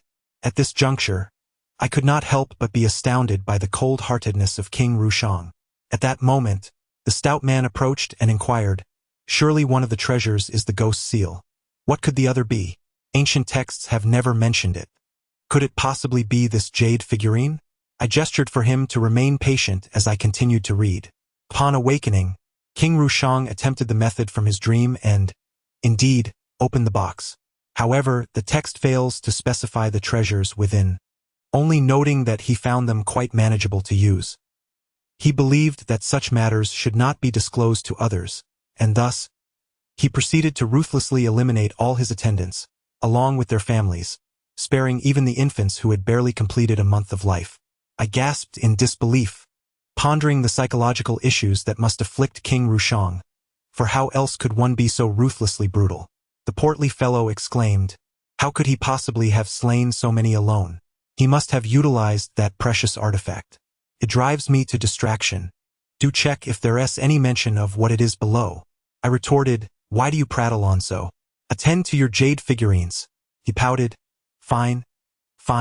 I won't interject. Just read faster. My patience wanes. Ignoring him, I continued my perusal. In the ensuing decades, with the aid of those two artifacts, he triumphed in every endeavor, be it warfare or courtly affairs, achieving unparalleled glory. However, as he aged, the prolonged exposure to cadaverous energy led to numerous ailments, rendering him quite incapacitated. Consequently, the emperor, deeming him too advanced in years, stripped him of his military authority, relegating him to merely excavating tombs, a clear demotion. As his health deteriorated, a growing fear of death took root within him. One fateful night, he dreamt of the colossal serpent from decades past, which ominously proclaimed that his time had come, and that many of his past victims awaited him in the underworld. Upon awakening, haunted by the dream's vividness, he was gripped by terror and sought counsel from his military advisor. He was a stern military figure, well-versed in the art of destiny and geomancy. After a moment of contemplation, he spoke to King Lu Shang, recounting an ancient jade figurine said to possess the ability to restore youth and grant immortality. Regrettably, Such treasures had long since vanished from the world. The only hope lay in the exploration of ancient tombs. At that juncture, King Lu Shang found himself at a dead end. Yet the iron-faced man's words, whether true or not, ignited a flicker of hope within him. Moreover, tomb raiding was his forte. Thus, he devoted countless nights to the study of ancient texts. The literary resources of that era were relatively abundant, with many pieces of knowledge having survived the sands of time. Ultimately, he stumbled upon a brief manuscript that hinted at a grand tomb housing the fabled jade figurine. Subsequently, he mobilized over 3,000 men and spent half a year excavating the mountainside, ultimately uncovering an expansive royal mausoleum from the Western Zhou dynasty. At that time, the strength of various nations was waning, rendering the scale of this royal burial site truly astonishing. Constructed by hewing into the mountains and utilizing natural caverns, the tomb's passageways were intricately designed based on the principles of the I Ching and the 8 trigrams. Without King Lu Shang's expertise in the mysterious arts of Qimendouanjia, it would have been nearly impossible to navigate within. Most intriguingly, within the main burial chamber, there stood a colossal tree he referred to as the 9-headed serpent Nan, beneath which lay the emaciated corpse of a young man clad in a black, gold-threaded jade garment, meditating upon a jade bed beneath the great tree. Mr. Iron Face is truly remarkable, possessing the knowledge of how to subdue the blood corpses. Employing a unique method, he extracted the male corpse from the human effigy and sealed it within a stone sarcophagus in a secondary burial chamber. Following Mr. Iron Face's meticulously crafted plan, King Lu Shang ingested a drug that induced a state of false death, leading the emperor to believe he could traverse the realms of the living and the dead at will. Terrified by this notion, the emperor granted him a burial treatment surpassing that of ordinary feudal lords. Under the pretense of excavating a tomb, his confidants discreetly constructed a fan-shaped ancient tomb atop this Western Zhou royal mausoleum. Mastering various tomb raiding techniques, he set up intricate traps, leaving behind 7 false coffins, while concealing himself within a millennium-old tree of the Western Zhou tomb. Before taking his place in the coffin, he eliminated all those involved in the project, casting their bodies into the river. He then poisoned all his attendants, sparing only 2 loyal confidants, a man and a woman, to perform his burial rites. After fulfilling their duties, they too succumbed to poison. I surmise that the majority of the ancient corpses within that burial pit accumulated during this time. At this juncture, a question arose in my mind, and I inquired of my uncle, what ultimately became of Mr. Iron Face?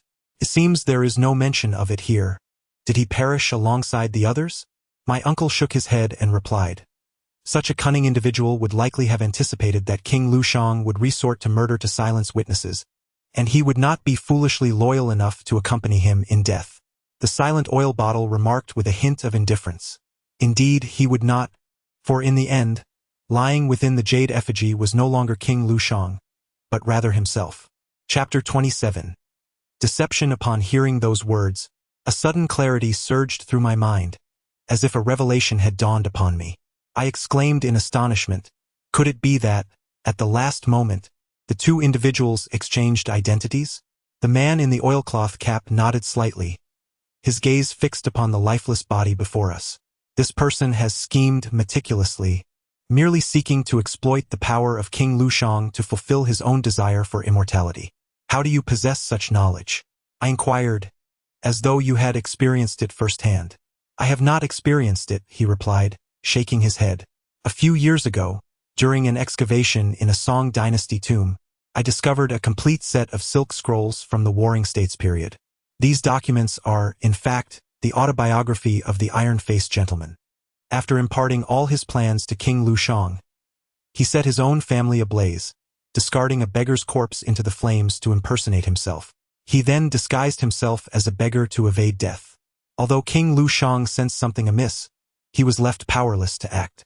Ultimately, after King Lu Shang was entombed, he easily infiltrated the burial chamber, dragging the defenseless King Lu Shang from his jade figurine and taking his place. The painstaking efforts of King Lu Shang culminated in a garment stitched for another, an outcome he likely could never have anticipated.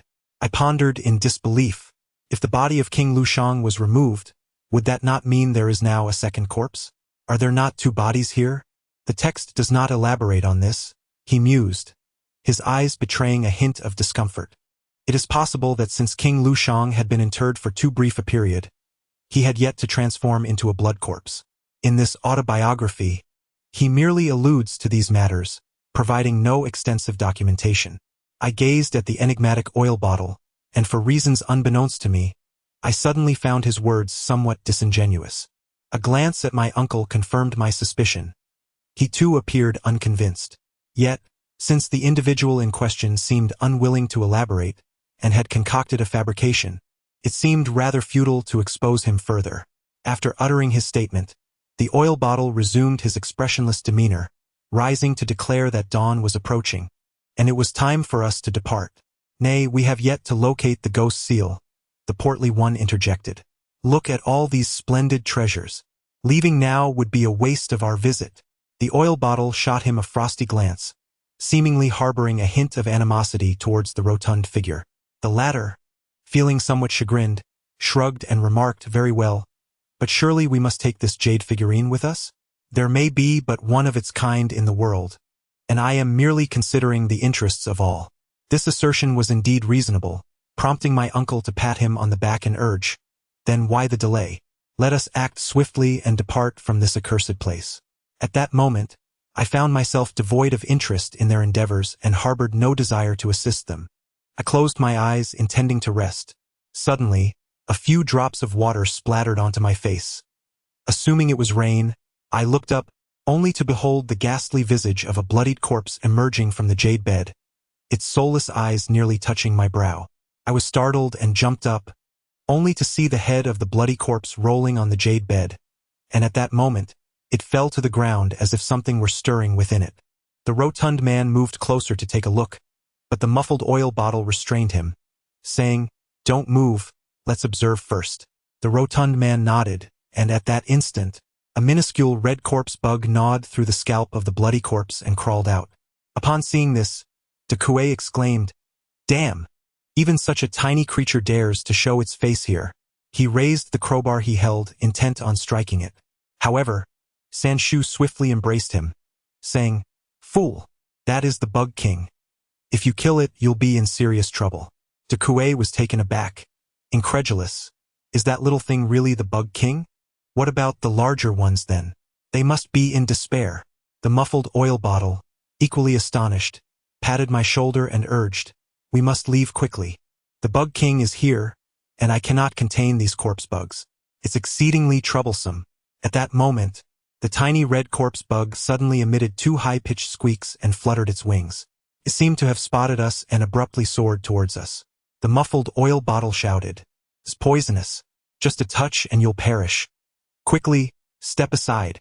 As Uncle San turned towards us, de Kuei, who had been somewhat dazed, momentarily failed to react and instinctively grasped the creature. He paused for a moment, then let out a blood-curdling scream as his hand instantly transformed into a vivid crimson hue. Not only that, but the sanguine discoloration rapidly spread up his arm. The rotund fellow shouted, "He's been poisoned! Quickly, sever his hand." As he spoke, he lunged for the knife belonging to the muted oil bottle, who was already in a weakened state. The collision with the rotund fellow caused the black blade to slip from his grasp. The rotund fellow caught it mid-air, but suddenly felt an overwhelming weight pulling him down, exclaiming, "Damn it! Why is it so heavy?" Despite several attempts to lift the knife, he found himself utterly unsuccessful. At this juncture, there was no time to waste. De Kuei writhed in agony, his entire body almost entirely turning a deep crimson, as if all his skin had melted away in an instant. In terror, he stared at his hand, desperately wanting to scream but unable to produce a sound. The muted oil bottle, witnessing my inclination to assist de Kuei, grasped my arm tightly, gritting his teeth and warning, "Do not touch him. If you do, you shall perish." De Kuei, seeing us retreat in horror as if we had encountered a monster, charged towards me, mouth agape as if to cry out, "Save me!" I stood frozen in terror at the sight before me. My uncle rushed over and forcefully pulled me aside, while that wild brute, de Kuei, lunged but missed as if driven mad. He then turned his frenzy towards Pangzi, who was already in a dire predicament, unable to react in time. The stout man shouted in alarm, abruptly seizing my firearm. In a state of shock, I realized his intention to fire, and I struggled to reclaim it from him. Amidst the chaos, the gun discharged unexpectedly, a single gunshot ringing out, striking de Kuei in the head. He trembled violently and collapsed to the ground.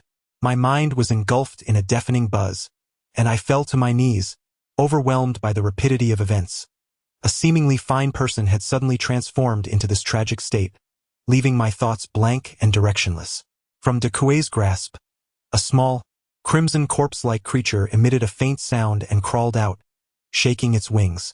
The stout man cursed, while the oil bottle man shouted. No, it was already too late. The stout man dashed over and seized the purple jade box, smashing the creature to pieces. Suddenly, the cave fell into a profound silence, void of any sound. The oil bottle man hastily grabbed a handful of dust from the ground and scattered it over himself, shouting, "We must leave at once, or it will be too late." The stout man glanced around, observing that nothing had transpired, and queried in bewilderment, "Why must we flee?" As soon as he finished speaking, the previously tranquil cave erupted into a cacophony of sounds, with countless chirps resonating from all directions. Then, we beheld a surge of azure corpses pouring forth from the myriad crevices in the cavern. 1, 2, 3, 10, 100, an innumerable tide that defied the bounds of human description.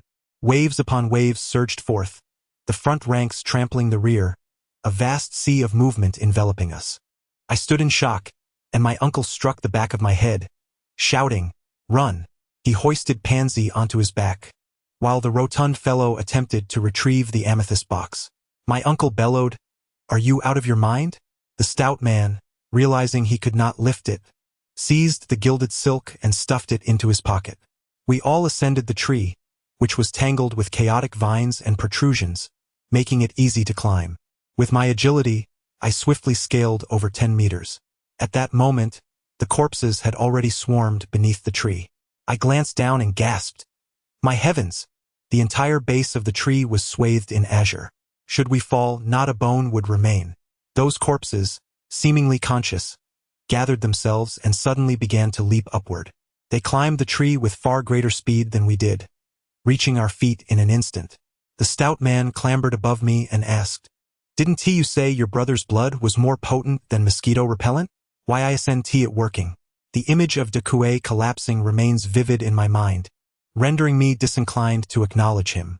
A sense of irritation surged within me, and just then, I felt a sharp pain in my leg. A loathsome creature had latched onto my calf. With a swift kick, I dislodged it and glanced down, only to witness a chaotic swarm of these grotesque beings surging towards me, as if the ground had boiled over. At that moment, my uncle's voice echoed from above, urging, "Throw the explosive. There's still some in the bag by the jade bed." I inquired which side, to which he vehemently retorted, "You fool, sitting there obliviously. It's in the left pocket." I peered down, but the bag of explosives was obscured amidst the writhing mass of creatures, completely out of sight. I hastily fired several shots, managing only to swat a few insects away. Just then, the muffled oil bottle produced a few firecrackers from his pocket, igniting them and tossing them onto the jade bed. The creatures, though undeterred by blood, still feared fire. Upon seeing the flames, they scattered, creating a wide berth that revealed the backpack.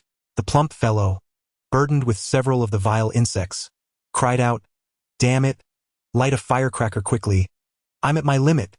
Pangzi shouted from above, "No, there are too many explosives inside. If they blow, we'll be finished." As I witnessed the relentless swarm climbing closer, I understood that hesitation would surely lead to doom. With a resolute heart, I disregarded the peril and aimed a precise shot at the backpack. The explosion occurred with astonishing rapidity. I heard a tremendous roar, and for a moment, it felt as though my chin, rear, and thigh were simultaneously struck by a pile driver. The force of the blast propelled me into the air, and then I crashed heavily against something. That impact left me utterly disoriented. A metallic taste filled my mouth, and I spat out blood. My vision faded to darkness. My mind buzzed incessantly, and I could hear nothing. It took me quite some time to regain my composure. When I finally glanced below, I noticed that many of the corpses had been swept away by the shockwave.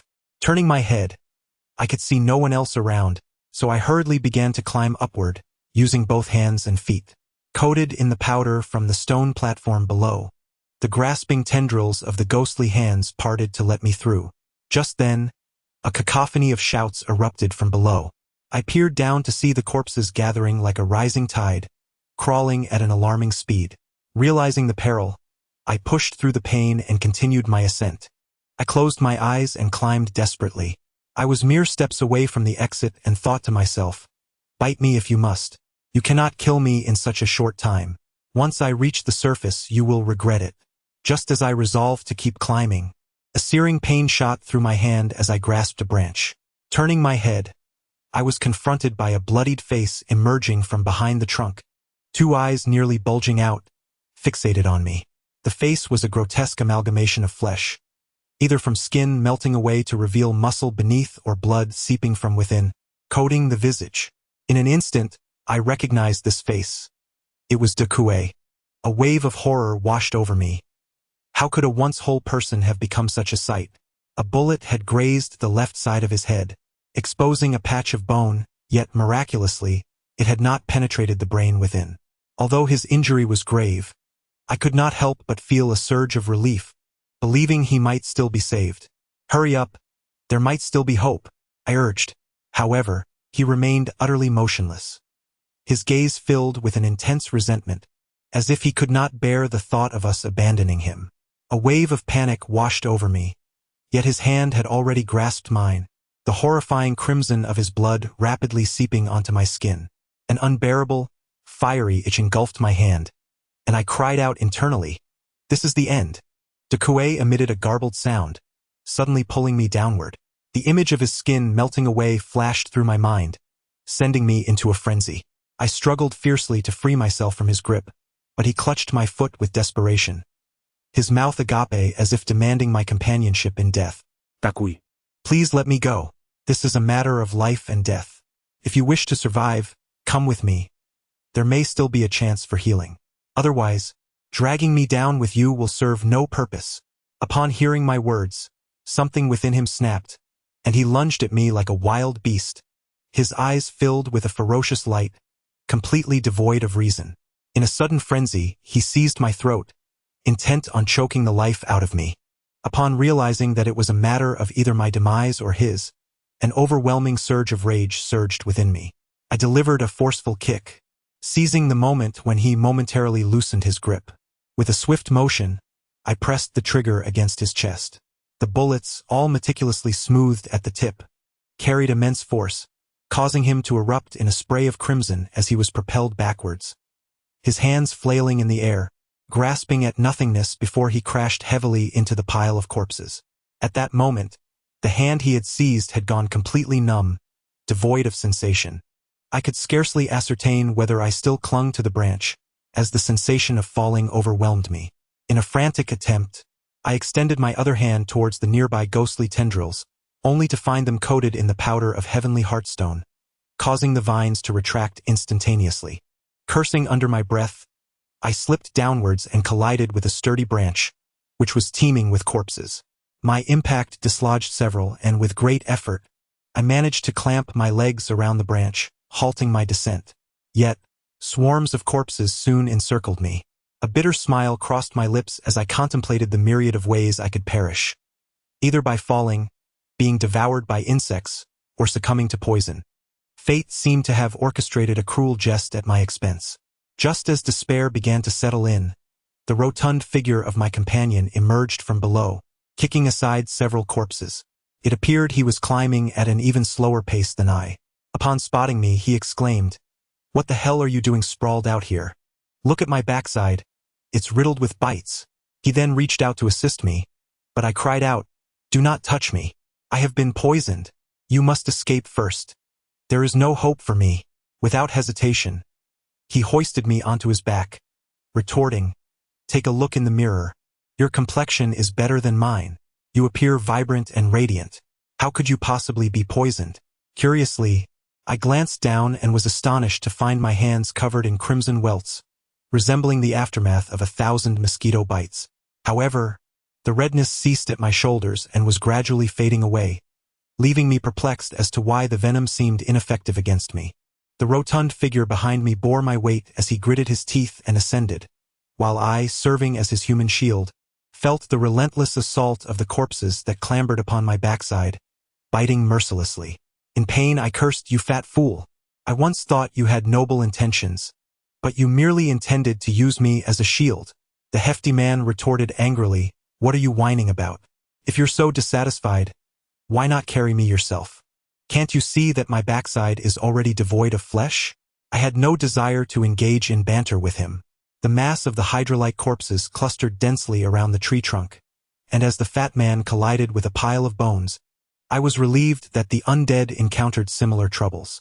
Overwhelmed by the multitude, they struggled to discern their targets, resulting in many leaping onto the whirling cadavers we disturbed, biting furiously. Observing this, the fat man devised a plan, instructing me to collide with the corpses, urging me to jostle them into motion. Though I was utterly reluctant, my survival instinct prevailed. Along our path, I kicked each corpse I encountered, creating a chaotic scene of spinning bodies. The intellect of these creatures paled in comparison to that of humans. They whirled in a frenzy, utterly confused, vacillating between pursuing us and gnawing on the disoriented corpses. Seizing the opportunity, the fat man quickened his pace, widening the distance between us, allowing us a moment to catch our breath. After the recent exertion, the sensations in my hands and feet have largely returned. I pondered silently to myself, reflecting on how my experience of poisoning mirrored the accounts in my grandfather's notes. Ultimately, he had survived. Could it be that this was the reason I had developed immunity? Lost in thought, I noticed that my limbs could move again, prompting me to request the hefty man to set me down. Observing his sweat-drenched face and labored breaths, I mused that during our time on the stone platform, I had carried him to the point of exhaustion. Now we were even. At that moment, I caught sight of a figure perched on a branch behind the hefty man, beckoning to me. Startled, I rubbed my eyes, but the figure had vanished. Assuming they had hidden behind the tree, I leaned forward to investigate, only for the hefty man to exclaim, "Stop dawdling. Let's move." "Wait," I interjected, grabbing him and urging, "To the left, to the left." I just saw someone waving at me. With a sigh, he reluctantly followed my lead, but upon reaching the spot, we discovered no one there. Just a tree hollow barely large enough to accommodate a person, shrouded in darkness, concealing unknown contents. When the hefty man illuminated the hollow with his flashlight, he jumped back in shock. Inside lay a tangle of vines encasing a corpse in an advanced state of decay. Its blue eyes, clouded and devoid of pupils, stared blankly, and its mouth gaped wide open, as if trying to communicate. The hefty man looked at me, bewildered, and said, "How can it be a dead body? Surely you didn't see a ghost." Throughout this journey, I have encountered an abundance of extraordinary events, rendering disbelief in the supernatural increasingly implausible. Contemplating the situation, I discerned that since he beckoned us over, he must possess some ulterior motive. Habitually, I turned my gaze toward his mouth. However, his chin was grotesquely decayed, with fragments missing. As I continued to search, I noticed he seemed to grasp something in his hand. Upon prying it open, I discovered a pendant. Meanwhile, the corpses below began to emit their eerie chirps and crawled upward once more. With little inclination to rummage through his belongings further, I acknowledged his camouflage attire with a salute and pressed onward. The portly companion climbed with remarkable speed. The fissure's summit was already within reach, and in a matter of moments we ascended. As we emerged from the crevice and glanced down, we observed the cadavers showing no signs of halting, nearly surging towards the edge of the opening. My companion bellowed, "It's not time to rest yet. Run."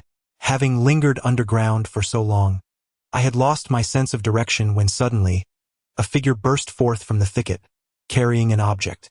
I recognized it to be my uncle, and a wave of joy washed over me. He shouted, "Quickly, go to the back and bring over the gasoline." Upon rushing over, I realized the fissure was merely separated from our entry point by a low cliff, less than 10 meters apart, and our equipment remained intact.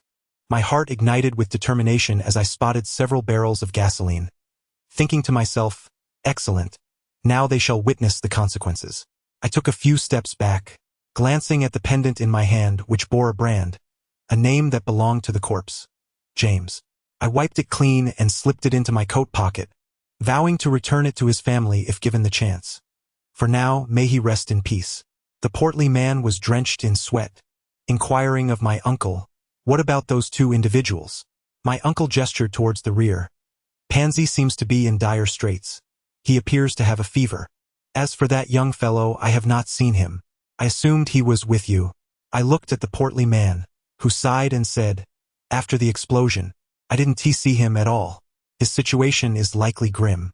My uncle shook his head, asserting, "No, this fellow is elusive and resourceful. Moreover, he was directly above us earlier. Even if the shockwave scattered him, he likely ended up above us." Observing my uncle's expression, I discerned that he too lacked certainty. Although the quiet bottle was formidable, he was still vulnerable before the effects of the Xia drug, much like us. If he were hurled outside the trees by the shockwave, his chances of survival would be negligible. We searched the vicinity but found no trace of anyone's departure. My uncle sighed and offered me a wry smile. The portly man remarked, "I wonder how long the fire will burn. If it extinguishes and those insects emerge again, it will spell trouble. Dawn is approaching. We must hasten our exit from this forest." I quickly consumed a few bites, nodded in agreement, and the portly man along with my uncle took turns carrying Pangzi as we ventured deeper into the woods. I have already spent an entire night without rest, my spirit highly tense, and now my physical strength has reached its absolute limit. As I pushed through to the end, it felt as though I were merely sustained by sheer willpower. Should a bed appear before me, I would succumb to slumber in less than 2 seconds. We trekked for nearly half a day, through a morning's worth of time, emerging from the thicket, and after traversing a small slope formed by a debris flow, we finally caught sight of that welcoming little village. We dared not relax. First, we took Pangzi to the village clinic. The barefoot doctor, upon arrival, frowned deeply and promptly summoned a nurse. As I collapsed onto a bench, I barely heard their exchange before succumbing to sleep. It was an utterly exhausting slumber, devoid of dreams, and I lost all sense of time. When I awoke, I was met with chaos outside, uncertain of what had transpired. In the 29th chapter of 7 Stars and the King of Lu, titled The Purple Box, I found myself in a daze, oblivious to the commotion outside.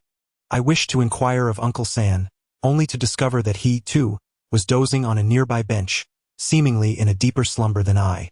I rushed outside the clinic and saw villagers hastily pulling carts and mules towards the mountains. A mountain boy, running and shouting, exclaimed, "This is bad! This is bad! A wildfire has erupted in the mountains." My heart raced with alarm. If this fire were to escalate, it would not merely claim 1 or 2 lives. We city dwellers possessed no awareness of forest fire prevention, and now we had inadvertently invited calamity. I rushed in to awaken my uncle, and the two of us hastily retrieved 2 bedpans from the hospital, making do with what we could find. We joined the main group as they hurried up the mountain. At that moment, a rotund man approached, perched on a donkey-drawn cart, holding a basin and shouting, "There's been an accident. Get on quickly. We must go extinguish the fire." We all leapt aboard, the donkey cart wobbling as it exited the village. In the distance, a thick plume of black smoke billowed from the mountain, indicating a significant blaze. My uncle, in a state of shock, murmured, "Look at the direction. It truly is the fire we set." Upon hearing this, I realized that the cave might have collapsed due to the flames, and I felt a surge of concern. If those corpses emerged from the cave, it would spell trouble. We urged the donkey onward, racing to the mudslide's edge. The rotund man's hands were grimy as he whipped the donkey, causing its rear to swell. The onlookers regarded me with expressions akin to madness, and an elder among them remarked, "Young man, this water is for drinking. Without it, we will soon perish in the fire. We need to carve out a firebreak here. If the flames reach that point where there is nothing left to consume, they will extinguish themselves. If you don't understand, it would be best not to meddle." He glanced at the bedpans in our hands and shook his head disapprovingly. I felt my face flush with embarrassment, realizing the gravity of my foolishness. From that moment on, I resolved never to voice my opinions recklessly again. I lowered my head and hurried to follow the main group into the woods. The trees along the path had all been felled, allowing for much quicker passage. After approximately an hour, we could distinctly feel the temperature rising, and ahead, the sky was filled with swirling black smoke. The villagers dipped their masks into the water and then pressed them against their faces. I glanced at the overweight man, whose clothing had already been reduced to mere scraps. It seemed he had made a firm resolve, as he produced a piece of gold-threaded fabric and submerged it in the water before binding it to his face. He picked up a shovel and mimicked the villagers, digging firebreak trenches. The wildfire spread with alarming speed and posed a tremendous threat. Only aerial support could control such a large blaze. The term control merely meant allowing it to extinguish itself, as quelling it like an urban fire was an impossibility. A tree takes over 20 years to mature, yet a wildfire can obliterate everything in mere minutes, showcasing its immense destructive power. Furthermore, the scope of the fire is vast. If one focuses on extinguishing it at a single point, it can swiftly encircle from unseen edges, leaving one trapped in the heart of the inferno before realizing the peril. I recall an American film depicting a group of firefighters surrounded by flames, seeking rescue in their final moments. However, such a dire circumstance was unlikely to befall us. The fire's reach was still manageable, and the trenches were being excavated rapidly. We labored tirelessly until after 2 in the afternoon, when helicopters from the Forest Protection Team appeared overhead, and soon numerous troops gathered in the woods to take over our tools. I was particularly anxious that someone might sacrifice their life due to this fire, but fortunately, when the head count was taken, only a few suffered minor injuries. I thought to myself, please do not exaggerate. If you do, I will truly feel guilty. You must understand, I am the arsonist, and I cannot allow that to happen to myself. The nurse replaced the bandage for Pangzi and cleaned his wound. His breathing had noticeably eased, yet he remained unconscious. The doctor assured me that there was no immediate danger and that if any injuries arose, Pangzi would be taken to the city's major hospital. Upon hearing this, I felt somewhat reassured. I was astonished, believing he had been deceived in the antique market, and remarked, Uncle San, with your experience, how could you fall for such a trick? This implies that the item must be exceptionally convincing, and you should have no trouble reselling it. Uncle San retrieved the piece of gold-threaded silk and said, resell it? Nonsense. I'm not talking about antiques. I'm referring to this. I nearly toppled from my seat, exclaiming, what? That's impossible. Uncle San replied, it is indeed true. The gold content in this item, which I had tested, is of such high purity that it could not have been produced in that era. This is an almost flawless counterfeit. I found it hard to believe, and Uncle San sighed, I had my suspicions long ago. That young man clearly had the ability to defeat the blood corpse. Why did he initially choose to flee and only later eliminate it? He must have intended to shake us off and pursue some agenda on his own. Uncle San continued, did you happen to observe the back of that coffin? He is a grave robber and likely excavated a tunnel behind the tree, directly swapping the gold-threaded silk from the rear of the coffin. With a sigh, I lamented the futility of my years of experience in the world of adventure, realizing that this individual was indeed an enigma beyond comprehension. I had initially presumed he was merely a descendant of the famed General Fakyu, yet it appeared that his lineage was far more complex than I had anticipated. In my confusion, I inquired, could it be that the records above are entirely fabricated? My mouth agape, my uncle let out a deep sigh, remarking, it seems that the secret of the Lu Wang Palace is known only to him. With the tomb now collapsed, it is improbable that we can venture inside to investigate. At that moment, a spark of inspiration struck me, and I exclaimed, yes, I almost forgot. It is not entirely hopeless. I retrieved something from that cave. I began rummaging through my backpack, fervently praying that it had not been misplaced. Fortunately, I discovered that the purple gold box remained intact. Holding it aloft, I declared, this is it. I took it from the hand of the fox's corpse. Upon seeing it, my uncle remarked, this is a labyrinth box. Its primary compartment is designed for locks, leaving little room for other items. This box is quite challenging to open. Observe how, by twisting the lid, the 4 corners of the base unfold, revealing a rotating disc. It features 8 holes, each marked with a number, reminiscent of an old-fashioned rotary dial. Such boxes are among the most ancient of ciphered containers. One must possess the correct password to unlock it. I countered, that cannot be right. Look here. This is the key I discovered inside the mouth of that female corpse. It fits perfectly into this keyhole. Uncle San took the key and compared it with the keyhole, exclaiming, "This key is not intended to unlock the box but rather to secure it. The maze box can be opened with a password, yet it cannot be locked with one. Once you have opened this box, you will need this key to seal it again." I inquired where I might find an expert on opening such boxes. After a moment of contemplation, Uncle San sighed and remarked that such individuals are elusive and rare. Rather than searching for one, it would be more pragmatic to visit a hardware factory to have the lid removed. I spent a considerable amount of time there, but the box remained utterly unresponsive.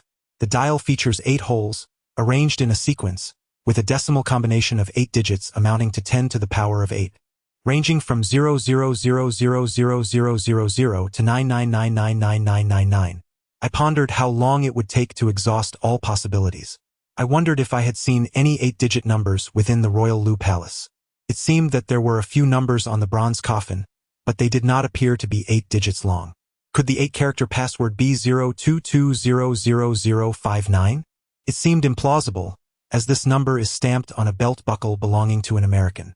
Nevertheless, out of curiosity, I tentatively dialed 022000059. With a click, I was taken aback as the box emitted a sound reminiscent of a winding mechanism, and the lid began to open automatically. The lid of the box slowly opened on its own, revealing a space no larger than a little finger, lined with white silk. At the center of this delicate fabric lay a gilded bronze fish. The craftsmanship of this copper fish is remarkably intricate, with each scale meticulously polished to exhibit sharp angles. Upon the fish's brow, a sea serpent coils, rendered with exquisite detail, appearing almost lifelike. I examined the fish thoroughly, yet a sense of perplexity enveloped me. Antiquities and gilded items are my forte, yet I found myself utterly at a loss concerning this fish. Its level of craftsmanship seemed to be of moderate quality, suggesting it was not particularly valuable during its time. In contrast, the purple gold box that housed it was of considerably greater worth. Historically, it is rare for inexpensive items to be encased in valuable boxes, unless the item possesses some unique symbolic significance. Yet I could not fathom the purpose of this object. A military token? Impossible. It was far too diminutive and lacked any grandeur. A command token? That too seemed implausible, as it bore no inscriptions and was easily counterfeit. Considering its shape and size, the only plausible uses appeared to be as an ornament for musical instruments or weaponry, yet there were no perforations or markings for attachment. My mind was in turmoil, and recalling my uncle's deep fascination with such matters, I resolved to seek his counsel. Although he may not possess more knowledge than I, his experience might yield some insights. Steeling my resolve, I took the copper fish and knocked on my uncle's door. Observing my furtive demeanor, he regarded me with a puzzled expression and welcomed me inside. Once seated, I wasted no time in recounting the serendipitous encounter that led me to open the labyrinthine box. After listening intently, my uncle scrutinized the copper fish in my hand and expressed his astonishment. Sensing an opportunity, I eagerly inquired about the true nature of this enigmatic object. "What is its purpose?" I inquired. My uncle replied, "You've struck upon a rare query. Fewer than 100 individuals across China are aware of this, and among them, merely a handful have actually laid eyes upon it.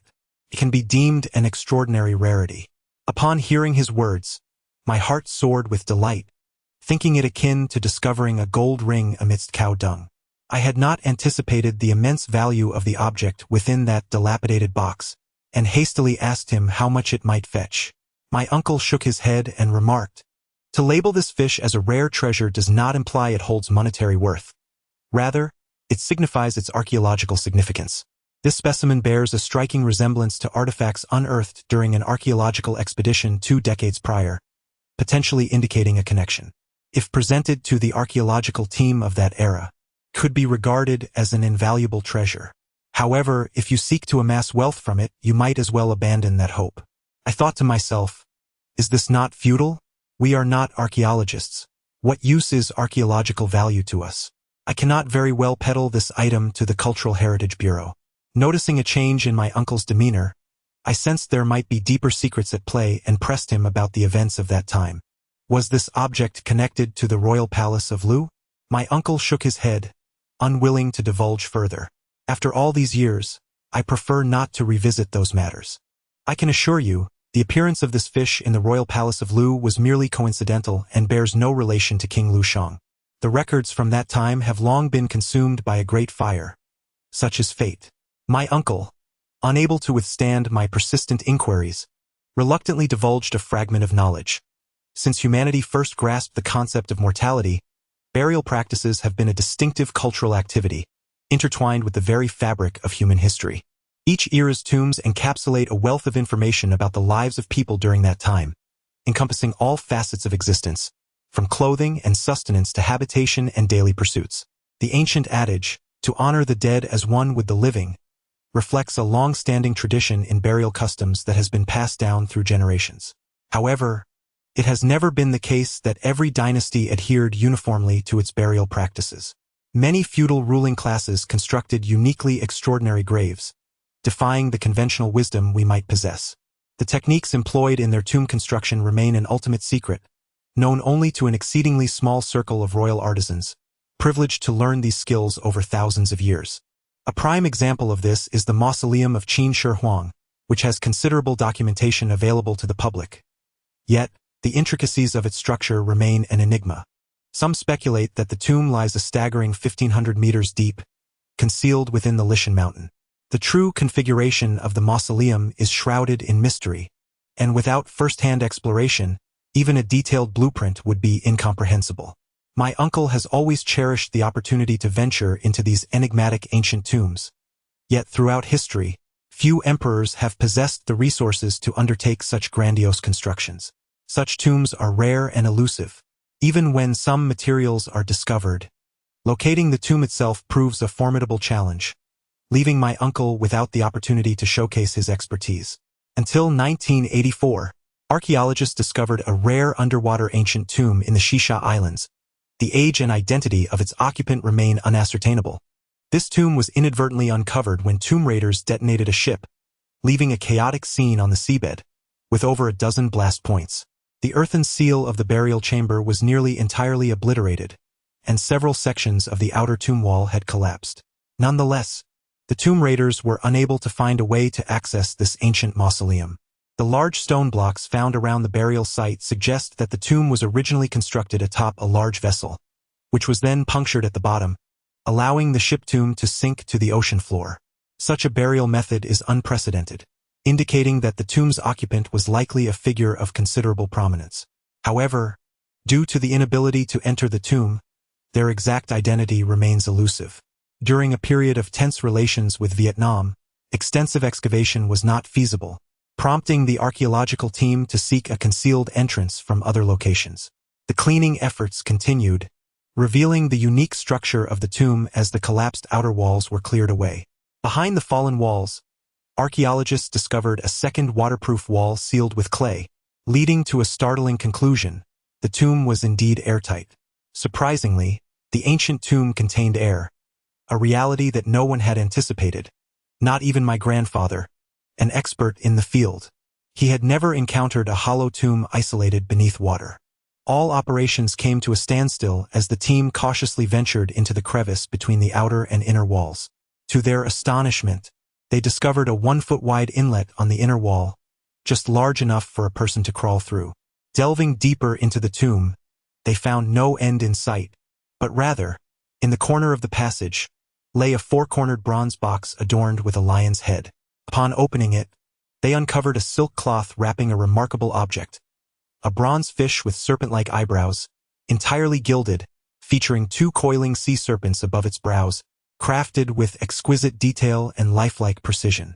The experts from the archaeological team immediately recognized it as a rare treasure, likely holding significant symbolic meaning. However, the presence of this box within the tomb passage posed a perplexing question. The team was left pondering 2 possibilities. It could have accidentally fallen during the transport of burial goods, or it might be a remnant left by a highly skilled tomb raider who had previously infiltrated the ancient site. Given the narrowness of the passage, the latter scenario seemed more plausible. Within the lion-headed bronze box, many vital artifacts were discovered, including a piece of white silk cloth used to wrap the bronze fish, inscribed with a line of elegant calligraphy XX Inner Court XX.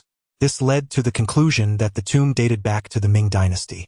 Additionally, there was a square of rice paper, which, due to an error during extraction, crumbled into a pile of dust, evoking a deep sense of regret. At that time, my uncle was among the second group of nationwide experts convened to investigate methods of entering ancient tombs. However, due to the prevailing circumstances, many constructive suggestions could not be put forth, resulting in a prolonged stalemate in research. He had conducted some studies on the so-called sunken ship burial underwater tombs and was familiar with the construction methods. Yet the sheer scale of this particular tomb, which still contained air, was unprecedented. Based on the records of those who had entered, he could ascertain that the copper box with a four-cornered lion head was left behind by tomb raiders, and the burial passage on the inner wall was undoubtedly a crucial entry point into the tomb's interior. To access this so-called underwater tomb, it was essential to breach the tomb wall. However, once opened, an influx of seawater would result in unimaginable chain reactions. The conundrum of how the tomb raider resolved this dilemma left my uncle perplexed. During the research process, someone proposed digging a tunnel from the base of the tomb. My uncle suspected this individual might be a fellow researcher. Yet after excavating 15 meters beneath the seabed, they still found no bottom bricks. It was uncertain how much deeper they would need to dig, and no one could estimate the duration required. Through exploratory digging and positioning, they discovered that the seabed soil was not the native sandy soil of Xisha, but rather the white clay from the vicinity of Fujian's official kiln, with the entire sealed earth covering an area exceeding 7,000 square meters. According to calculations, reaching the bottom of the tomb was unattainable with the technology of the time. After more than a month of repeated deliberation and research, they failed to devise a practical solution. As international tensions began to escalate, the archaeological team was compelled to withdraw, and the ancient tomb was once again sealed with earth. All research materials and positional data were submitted to the government, and thus this matter faded into the annals of history. My uncle said to me this copper fish, examined by over 60 experts at the time, left them perplexed regarding its purpose. Later, after its transfer to the central authorities, I heard they made some progress in understanding it. However, we never received the initial report. Whether the information was withheld or distorted remains a mystery. This matter faded into obscurity, and no one pursued it further. Eventually, the documents were sent to the National Archives, only to be locked away in the basement. I had intended to leverage connections to gain access and investigate, but unfortunately, a devastating fire destroyed everything a few years ago. If you seek to uncover the intricacies of this situation, it may not be so straightforward now. I asked my uncle, "You are simply abandoning such a peculiar tomb? Given your nature, even if it is openly forbidden, I believe you would still be unable to resist exploring it privately. You must know something. Please don't keep me in suspense. I assure you, even if it costs me my life, I won't reveal a word." My uncle smiled knowingly and replied with resolute finality, "No, the subsequent events are something I will carry to my grave without disclosing." Despite my persistent coaxing and appeals, my uncle remained steadfast in his silence regarding the matter at hand. Ultimately, he fixed me with a stern gaze and returned to his newspaper, ignoring my pleas. I understood my uncle's temperament. With such a definitive stance, further attempts would yield nothing. Yet, having only heard half of the tale, I felt an insatiable curiosity about what lay ahead, a restless itch in my heart that was difficult to bear. I said to my uncle, "Since you are reluctant to speak, I shall not press you. However, could you elaborate on the matter of the copperfish? Did you not mention that there were some leads at the time? If we could locate the experts who conducted the research back then, we might uncover the findings they arrived at." Upon hearing this, my uncle paused momentarily, then replied, "That is indeed a viable approach, but that was in 1984, 20 years ago. I am uncertain whether those seasoned experts are still among the living." I quickly interjected, "We need not seek the senior experts themselves. Their assistance would suffice. Even if those assistants are in their 60s now, they may not have retired yet. With your connections, I am certain you could track them down." My uncle sighed and shook his head. After that project concluded, we all went our separate ways, and I have had little contact with them since. Even when we do meet, it is merely for academic exchanges. Many of them I cannot even recall by name, making it quite a challenge to initiate such inquiries. After he spoke, it seemed as though a thought struck him. He furrowed his brow and let out a soft exclamation. Noticing that he might have more to say, I poured him a cup of tea and awaited his continuation. I asked, "What is it? Please share your thoughts." He replied, "I cannot be certain, but I just recalled that among the young experts who accompanied me on that voyage, there was one whose appearance bore a striking resemblance to that quiet young man." Upon hearing this, I burst into laughter and said to him, "Uncle San, how could that be possible? He must have been born only recently. How could he have been your colleague?" Uncle San called home and requested his servant to scan several large group photographs from the old album. Within 5 minutes, an email arrived on his laptop. The photographs were in black and white, depicting a group of approximately 10 experts from their second expedition. They were crouched in the front row, with the second row standing behind them, set against the backdrop of a military dock, with a few naval officers nearby. It seemed he had not looked at this photo for quite some time, as it had significantly yellowed, with mold spots appearing at several corners. As I zoomed in to examine the image, I noticed that the young version of Uncle San was indeed in the middle of the front row. The individual standing behind him appeared somewhat familiar. Upon closer inspection, I realized he bore a striking resemblance. No, it seemed to be more than just a resemblance. Doubting my own eyes, I rubbed them and looked again. Immediately, I felt as though I had plunged into a frozen abyss, a shiver coursing through me. The gaze, the expression. My heavens, it was uncanny. This person looked exactly like the enigmatic Men Yu Ping. Could it be that the investigation in Xisha 20 years ago was truly connected to the Lu Wang Palace? How could that be? Two events so disparate in both space and time could not possibly be linked. The mystery surrounding Men Yu Ping was already profound. This revelation only deepened the enigma, plunging the countless questions surrounding his identity into an even more unfathomable realm.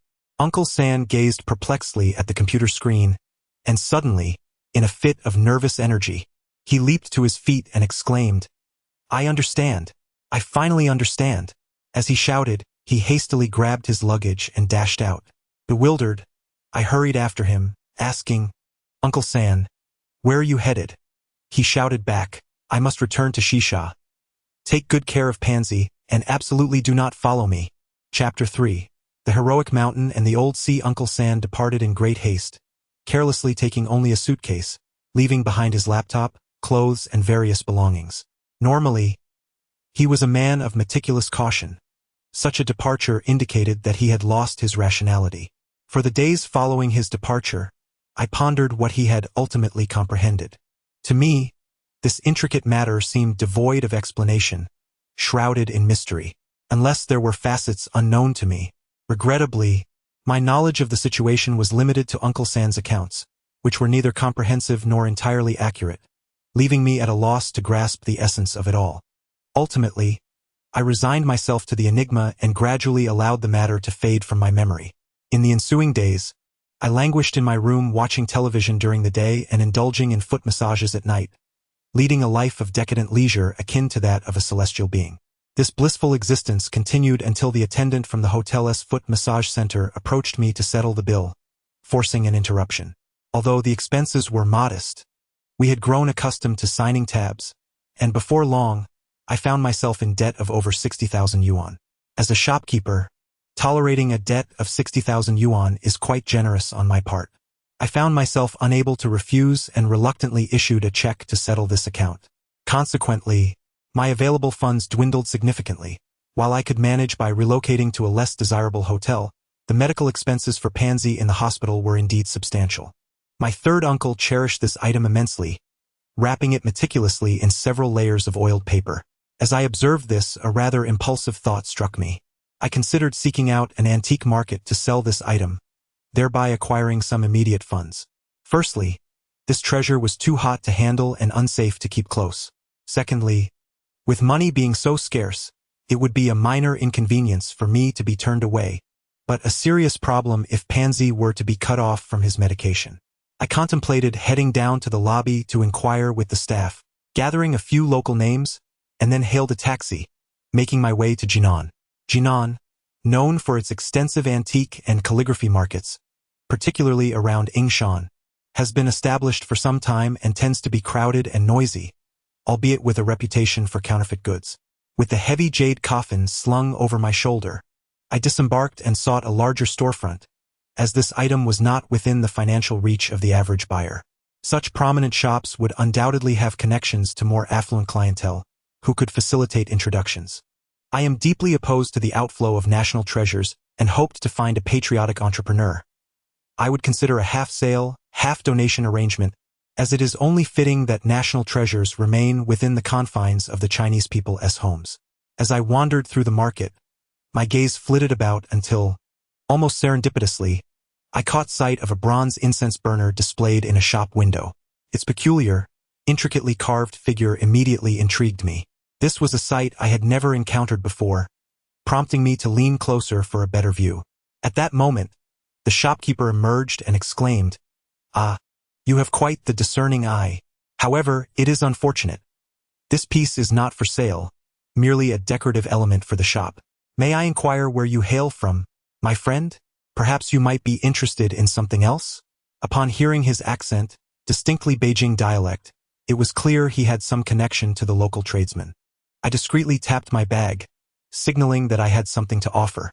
He scrutinized me and displayed a hint of condescension, likely believing my youthful appearance suggested I had nothing of value. He gestured for me to enter and discuss further. Once inside, a lovely young woman poured me a glass of warm water, and the shopkeeper chuckled, "Young man, what do you wish to part with? We typically do not deal in ordinary items." I surveyed the array of treasures displayed around the shop, noting their undeniable worth, and replied, "I possess a set of jade that I would like to show you, to gauge its potential value." He laughed lightly. "Jade, you say? A complete set? This is indeed a rarity. Well, since business is slow today, I would be curious to take a look." I felt a surge of pride as I presented the jade coffin cover, revealing just a corner for him to see. The expert's reaction was telling. Upon his glance, his expression shifted dramatically, and as he touched it, he nearly stumbled. He swiftly drew down the shop's roller shutter, dismissed the female attendant, and personally poured me a glass of water, replacing it with a cup of tea. As the aroma wafted towards me, I realized it was premium Tiguanyin. The change in treatment was astonishingly swift. He wiped the sweat from his brow and inquired, "May I ask the name of this artisan?"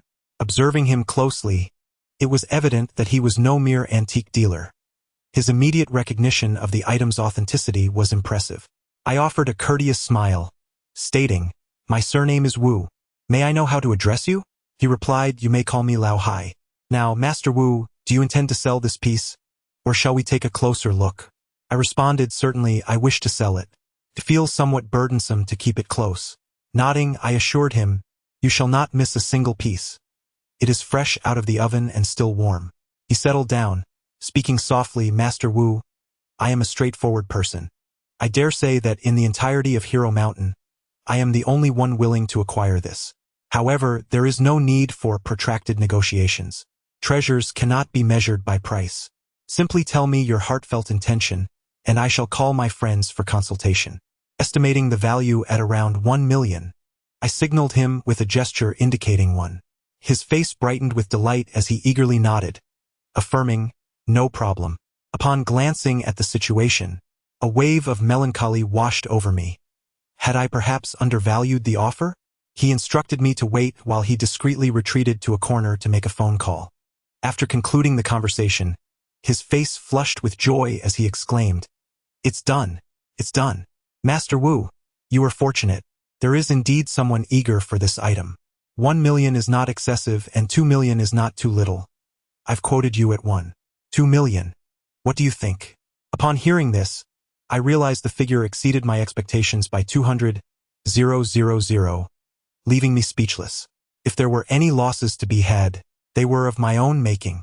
Thus, I nodded in agreement to the deal and inquired about the introduction fee. He chuckled softly and said, "To be candid, they have already prepared a little extra for me.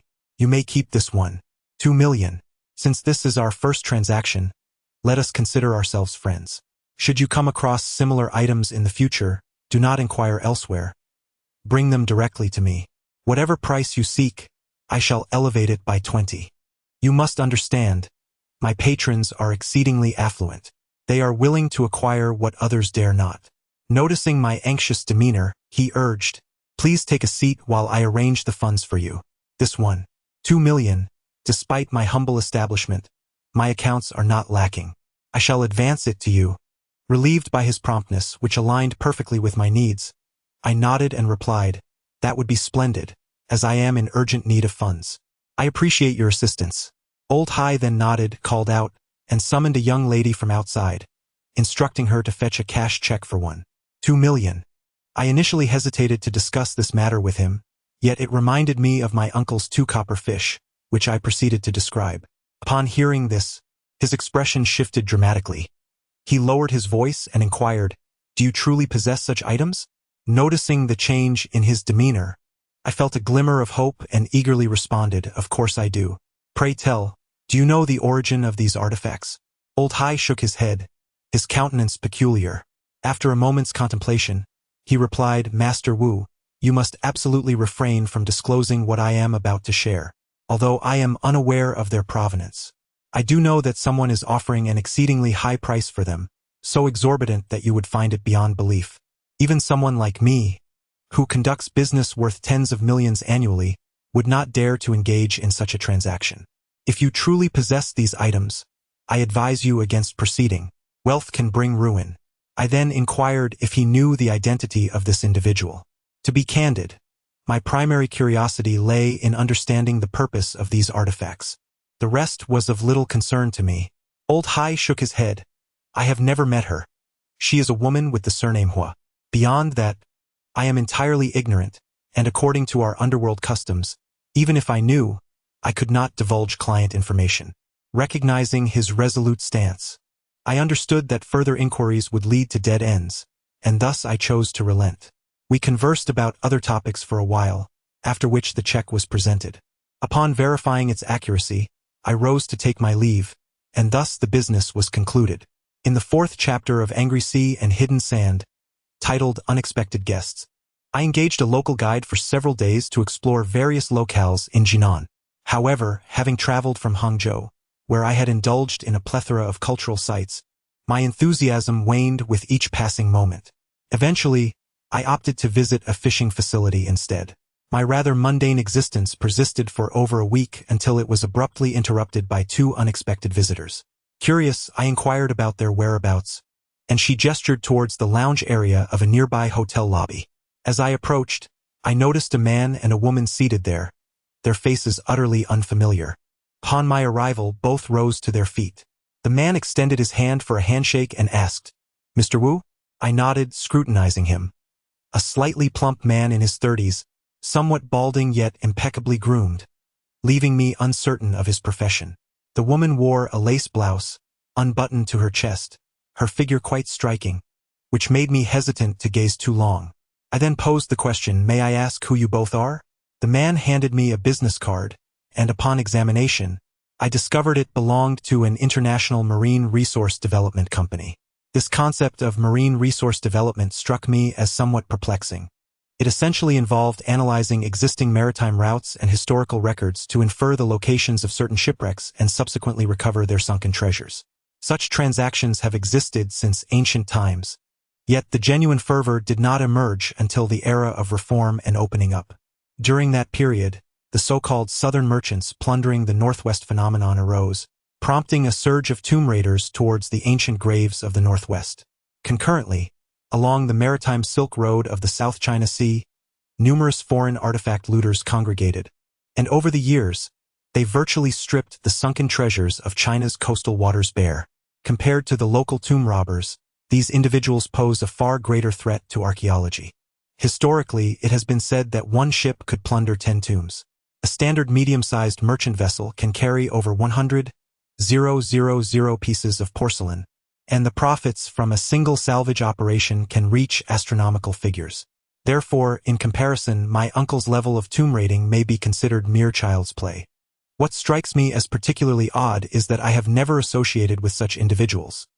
I wonder why they are seeking me out, especially since only my uncle is aware of my activities here.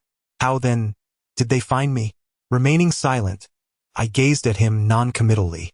He, feeling the pressure, reluctantly continued, It's quite simple, really. Just last week, a gentleman named Wu Xie approached us. Upon hearing this, I exclaimed softly, my mind suddenly enlightened. It was indeed a rather obvious conclusion. The only person privy to my whereabouts here is my uncle. Thus their pursuit of me must inevitably be connected to him. Upon noticing my reaction, his expression softened somewhat, and he continued. Mr. Wu Xie and our CEO share a profound friendship. After their meeting, they engaged in an extensive discussion, during which I was also present. Mr. Wu narrated an intriguing tale concerning a potentially existing, ancient underwater tomb. I'm uncertain whether Mr. Wu is aware of this matter. Observing his hesitant speech, which seemed rather uncomfortable, I gestured for him to continue, saying, You need not concern yourself with what I might know. Please elucidate the matter in a straightforward manner. He glanced at the woman beside him, seemingly seeking her approval. Upon her nod, he proceeded, Very well, I shall strive to be succinct. Mr. Wu proposed that we collaborate in exploring this underwater relic, as the clues he provided were remarkably persuasive. Consequently, our board approved the venture. Our company agreed to lend him some idle equipment and personnel in a tiered guarantee format to search the waters near Beijiao. Initially, everything progressed smoothly until 5 o'clock the day before yesterday when their vessel abruptly vanished from the satellite positioning system, and it has yet to reappear. His Mandarin was heavily tinged with a Cantonese accent, making it somewhat difficult for me to comprehend fully. However, I gathered the essence of the situation. It appeared that Uncle San had ventured to the Xisha Islands. Lacking maritime experience, he had arranged for a vessel and equipment through an international marine resource development company, only to have the ship go missing after setting sail.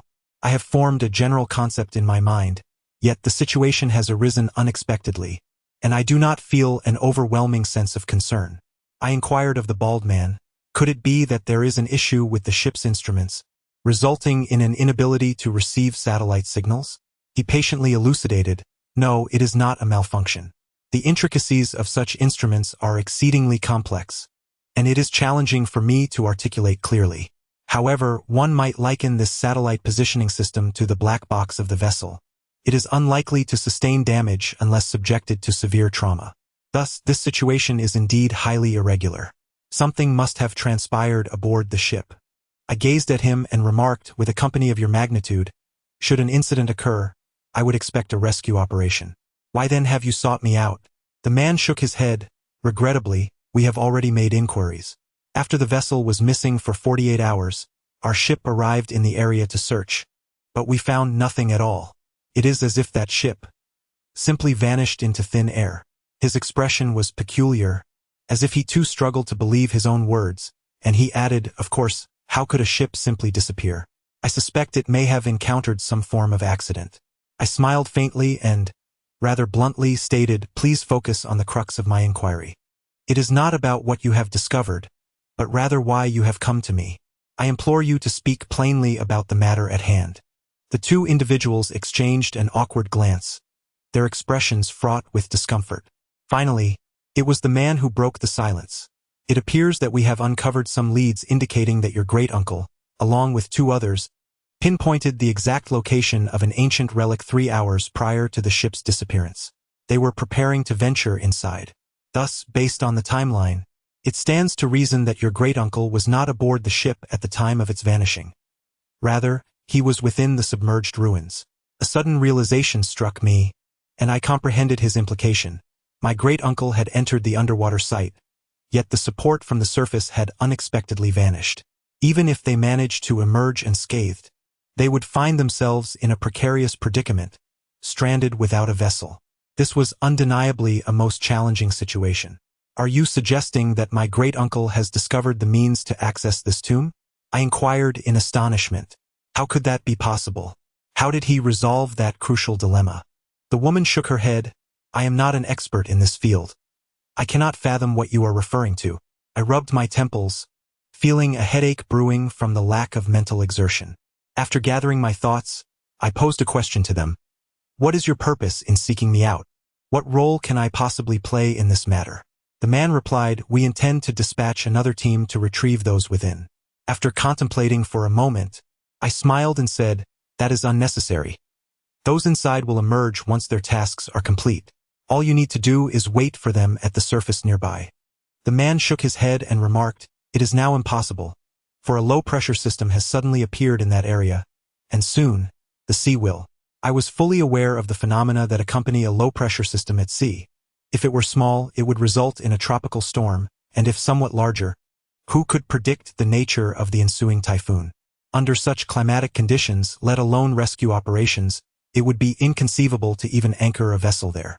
The man continued, "Mr. Wu, now that you comprehend the entirety of the situation, we estimate that we have at least 3 days' time. The most pressing dilemma is not the weather at sea, but rather our ignorance of the precise location of the relic's entrance. The last GPS coordinates indicate an area of 3 square nautical miles. We require an individual to assist us in locating the exact position of the relic. Given that it concerns your family, I trust you will not decline." Externally, I maintained my composure, yet internally, I was acutely aware that I had no choice but to proceed. Compared to others, I possessed a modicum of understanding regarding this matter. Even if I were of no assistance, my presence could still contribute in a supportive capacity. However, I couldn't shake the feeling that there was a subtle cunning in the expressions of these 2 individuals, as if there were undisclosed matters lingering in the air. Out of prudence, I refrained from immediately expressing my agreement. Instead, I smiled and inquired, 3 square nautical miles is not particularly vast, so why have you notified the Coast Guard? I spread my hands, gazing at them, indicating that I would not acquiesce without a thorough understanding. The man hesitated slightly, his expression peculiar, and softly remarked, "Indeed, we are at fault in this matter. I cannot disclose the specifics, but I can inform you that your third uncle's maritime endeavor was undertaken with a salvage permit from Vietnam. However, the location for the salvage deviated somewhat from his estimations, falling within Chinese waters. You must comprehend the implications of what I am saying." I slammed my hand on the table, nearly springing to my feet, and exclaimed in outrage, "What? You actually dared to do this?" The woman offered a seductive smile and inquired, "So, Mr. Wu, we have laid everything bare. How do you intend to proceed?" Resolutely, I decided to press on, nodding and stating, "What choice do I have? We shall depart immediately." Chapter 5. Preparation. The aircraft soared over the Chongzhou Strait, and the cabin was enveloped in silence, with all passengers deep in slumber. A few hours prior, I had entrusted Pangzi to the hospital and, accompanied by 2 individuals claiming to represent an international marine development company, had taken a red-eye flight to Sanya. Having been inactive for an extended period, I felt utterly exhausted after the hustle and bustle, and as soon as I boarded the plane, I succumbed to sleep. However, as night descended, slumber eluded me. During our journey to the airport, we introduced ourselves. The man was named Zhang. How my proficiency in language is lacking, and I could not read that character, so I referred to him as Old Zhang, privately dubbing him Bald Zhang. The woman was called a Ning. Both were seasoned expedition leaders. As I spent more time with Zhang Tzu, he appeared to be quite amiable, likely embodying the archetype of a diligent worker within the company, speaking in a rather straightforward manner. In contrast, the woman beside him seemed somewhat cunning, her words few and far between. From the moment we boarded the vehicle until now, our conversations had scarcely exceeded 10 exchanges. With half an hour remaining until our flight's descent, I found myself lost in thought, gazing out the window at the distant city lights twinkling like stars, their hues enchanting. Noticing my wakefulness, Anning, seated beside me, handed me a document, saying, "We are about to arrive. Once we disembark, a vehicle will take us directly to the dock. The personnel there are already prepared. Here is our itinerary for this trip. Would you like to glance at it to familiarize yourself with the arrangements?" She continued, offering me another document. "This is a list of the equipment we have prepared. Please review it. If anything is amiss, I can promptly have logistics rectify it." Upon examining the list, I found the equipment to be quite comprehensive, comprising standard provisions for marine research, all in English. Much of it remained inscrutable to me, prompting a wry smile as I returned it to her. Observing my expression, she inquired, "Is there something else you need to prepare?" After a moment's contemplation, I casually asked, "Could you possibly procure some black donkey hooves for me?" Anning was momentarily taken aback, pausing for what felt like an eternity before replying, "Black donkey hooves? I realized then that I had been a bit muddled from my earlier slumber. Her perplexed expression reminded me that they were engaged in legitimate research, and naturally, such a thing was unfamiliar to them. The atmosphere grew awkward, and at a loss for words, I simply waved my hand and said, "I apologize. Forget I mentioned it. I must confess that I harbor some doubts. Although every treasure hunter carries a black donkey's hoof, its utility remains uncertain, and the rationale behind its necessity is somewhat perplexing. After all, aside from its color, a white donkey's hoof possesses identical components." And Ning cast a skeptical glance in my direction but chose to remain silent, subsequently presenting me with numerous documents for review. I merely skimmed through them. Those I could comprehend, I glanced at briefly, while those that eluded my understanding were promptly returned to her. Once the necessary procedures were complete, I reclined once more to rest. In a state of drowsiness, I noticed Ning observing me with a peculiar gaze, which sparked my curiosity. Could it be that this woman has taken a liking to me, or does she possess knowledge of the true nature of the black donkey's hoof? Upon our arrival, the three of us disembarked from the plane, and a company vehicle swiftly transported us to the port. There, we inspected a dilapidated 7-ton fishing vessel, manned by 6 sailors. The captain, a local named Kai Wenji, bore a name of considerable elegance. When we arrived, the company representatives were still negotiating with him. Due to an impending tropical storm, the captain firmly refused to set sail, stating in a rather blunt form of Mandarin, "To venture out now is to seek death. The winds are too fierce, and the waves too towering. Our vessel is small, and it may capsize." Upon assessing the situation, Zhang Tuzu doubled the rental price for the boat and assured the captain that he would have the authority to decide the vessel's course should inclement weather arise. This doubled fee would typically suffice for a fisherman's expenses for an entire year. The captain hesitated, yet his crew could no longer contain their eagerness, urging him to reconsider. Zhang Tuzu perceived a slight concession from the ship's captain and immediately raised the price by 50, asserting that if they did not proceed, there were other vessels awaiting. At this juncture, the captain found it difficult to refuse any further and reluctantly acquiesced. The sailors began to load the supplies onto the ship, while the captain, alone at the bow, set up an altar for a ritual, offering prayers to the sea deities for a smooth voyage. In accordance with the customs of my homeland, I presented each sailor with a cigarette, entrusting my life to their hands. Aside from myself, Zhang Tuzu, and Ning, there were 4 other individuals directly involved in the expedition. An elderly professor surnamed Gu responsible for artifact appraisal, a technician named Mu Ziki overseeing the instruments, and a young engineer named Wu Yong managing the computers. Additionally, a large-nosed foreigner served as the ship's medical officer. Our journey also included a stop at Yongxing Island, where we would rendezvous with another team of frogmen before proceeding to Huaguang Reef. The fishing boat sailed smoothly through the favorable winds, with the weather seemingly splendid, though I wondered how long it would last. The fishermen, encountering the expedition team for the first time, were curious about us, whispering amongst themselves and speculating on our purpose for venturing into the sea. Amidst the monotonous scenery of the ocean, what left a lasting impression on me was the gemstone-like blue, an expansive deep azure merging with the distant sky, resembling a slowly rising blue continent, shimmering with the primordial, ancient light of a bygone era. In the initial few nautical miles, we traversed numerous diminutive islands, most of which were stark and barren, with only a handful adorned by a few stunted shrubs, seemingly proclaiming the audacity of life. Aining and I conversed, revealing that the islands visible on the water's surface represented merely a fraction of the archipelago. The substantial coral reefs lay submerged beneath the waves, gradually emerging after millennia of accumulation through the industrious efforts of coral polyps. The process of reef formation, however, is incessant, resulting in a scattering of reefs and hidden sands that either remain submerged or intermittently surface.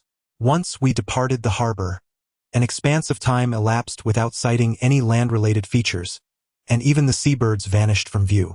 Occasionally, a few fishing vessels akin to ours would materialize on the horizon, reassuring us that we still navigated within the realm of human activity.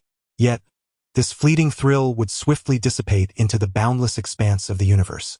It was at this moment that I comprehended why the enigmatic master of the tomb had chosen to inter his final resting place within the vast ocean.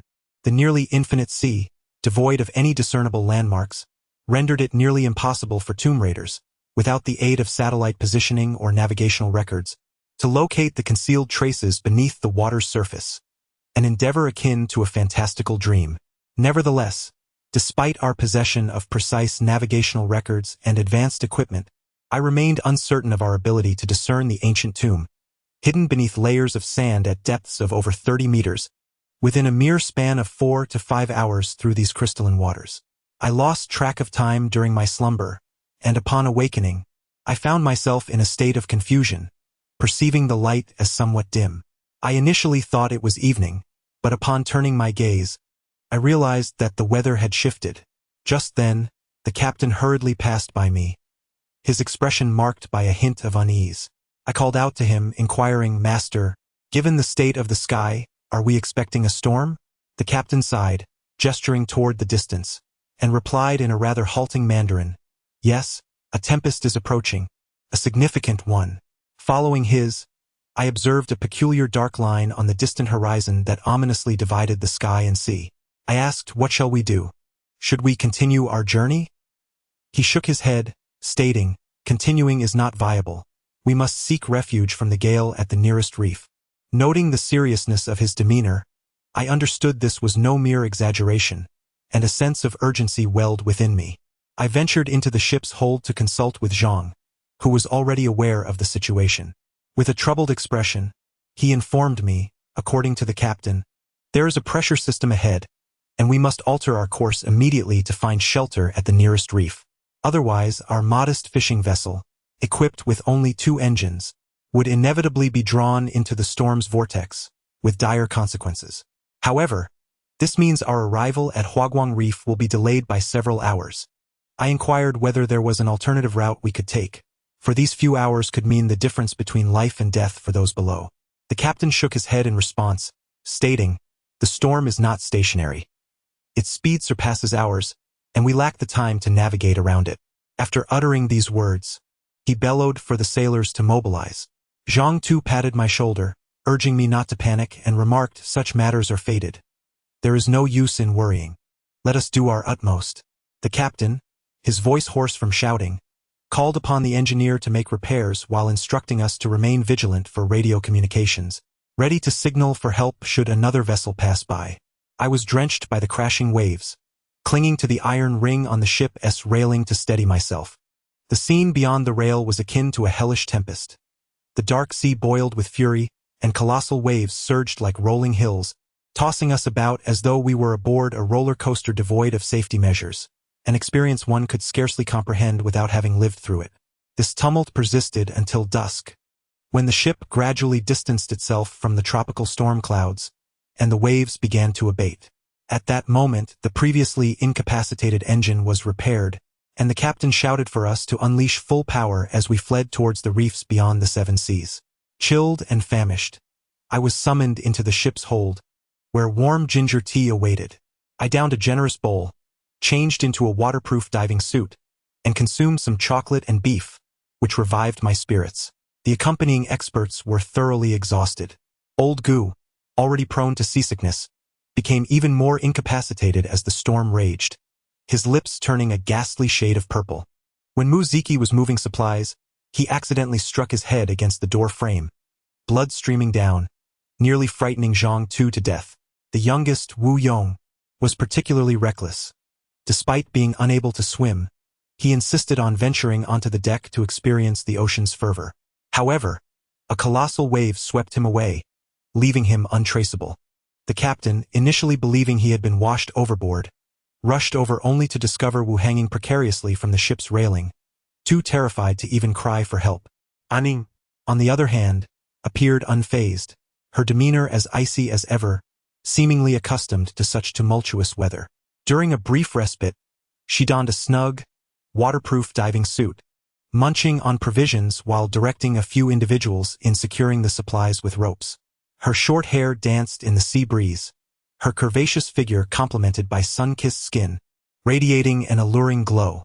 The ship's foreign doctor approached me, expressing concern that Professor Gu was somewhat dehydrated and inquiring if there was a way to stabilize the ship's movements. I thought to myself how commendable his humanitarian spirit was, Yet his situational awareness left much to be desired. Did he not realize the nature of the vessel we were aboard? I informed him that such matters were beyond my purview, suggesting he consult the Dragon King instead, as I held no responsibility in that regard. The foreigner, unfamiliar with the concept of the Dragon King, wandered the deck inquiring about his identity, asking, "Who is the Dragon King? Are you the Dragon King?" The exhausted boatman, worn to the bone, paid him no mind. After a fruitless search, he could only look at me with a shrug of resignation. I approached the bow of the boat, gazing into the distance, where I discerned a dark mass of clouds, resembling ink, ominously creeping toward us, significantly lower than when we first spotted it. In Chapter 7 of The Hidden Depths of the Furious Sea, we battled tumultuous waves for nearly 4 hours before finally earning a brief respite. By this time, the tasks on deck were nearly complete, with all essential supplies securely fastened with nylon netting to the iron rings anchored to the deck. Those that could not be secured had already been swept into the sea, offered as tributes to the Sea Dragon King. Adhering to local customs, we could only watch helplessly as those goods vanished beneath the roiling surface. I rushed to assist, and together with 2 others we clumsily pulled the individual back aboard. Upon turning his face toward us, to our dismay, it was none other than Wu Xie. Goodness! This fellow seems utterly incapable of remembering his place. Though we had long since ceased to blame him for his poor sense of balance, it was inexcusable for him to recklessly wander onto the deck. Was he deliberately seeking trouble? He trembled, pointing toward the sea, as if he wished to say something, when suddenly the captain bellowed, "Get down!" Before I could fully comprehend the situation, a colossal wave crashed against the side of the boat, emitting a wretched, contorted groan from the vessel.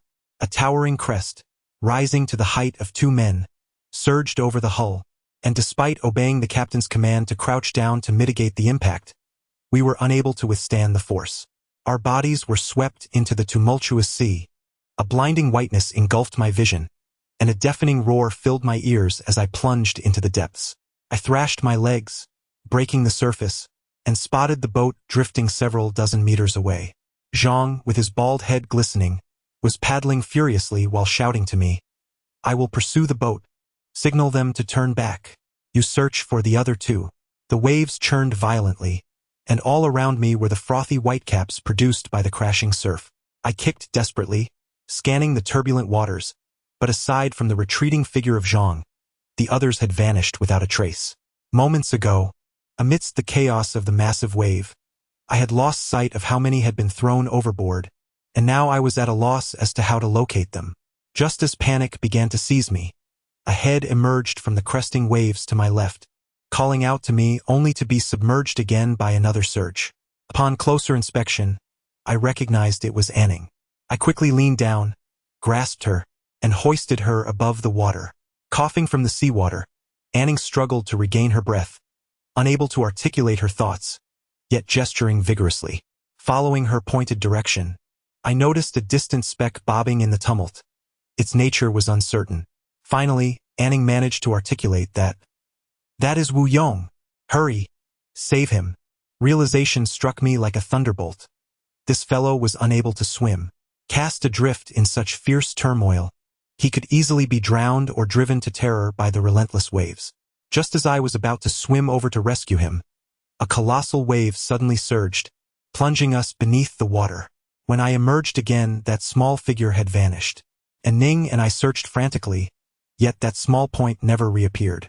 I could only wonder if it had been swept away to a more distant locale or submerged beneath the waves.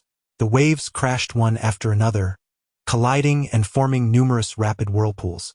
Various forces converged beneath the surface, interacting and generating an abundance of unpredictable currents. Although I had no point of reference, I could sense the tumultuous activity below. We were being inexorably propelled in one direction, gradually drifting away from our vessel's intended course. Swimming amidst the waves was utterly exhausting. I had lost track of time, and my hands began to lose sensation. The scene before me blurred into obscurity, and despair crept in. At this rate, neither of us could endure much longer.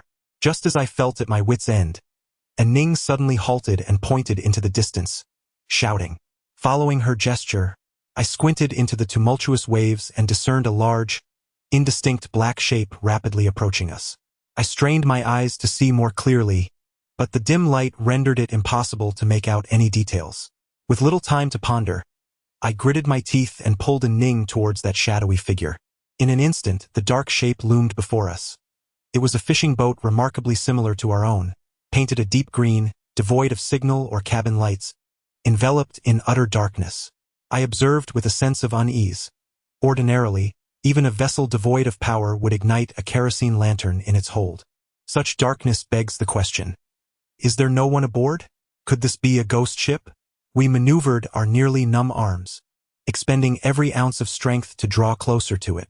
The ship glided past us, remaining unanchored, and swiftly drifted behind. A wave of dread washed over me. This was our sole hope for survival. If we missed this vessel, all would be lost. The urgency of the situation left little room for contemplation. Gritting my teeth, I pressed on. Ahead, Qixing had grasped the ship's railing and ascended onto the deck. She hurled a life buoy tethered with a rope towards me, shouting, "Catch this!"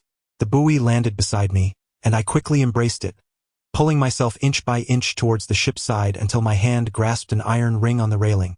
Letting out a sigh of relief, Qixing hoisted me over the railing. I was utterly spent and fell heavily onto the deck, which creaked ominously under the strain. Both of us, miraculously unharmed, bore ghostly pale faces, the cause unknown, whether from immersion in seawater or sheer terror. We took a moment to catch our breath, and Qixing noticed a lantern hanging outside the hold. She lit it and gestured for us to explore the hold. Although the door was closed, a considerable amount of seawater had splashed through the gaps, and the areas illuminated by the lantern were damp. A disquieting feeling enveloped me. This was undoubtedly a ghostly vessel adrift at sea.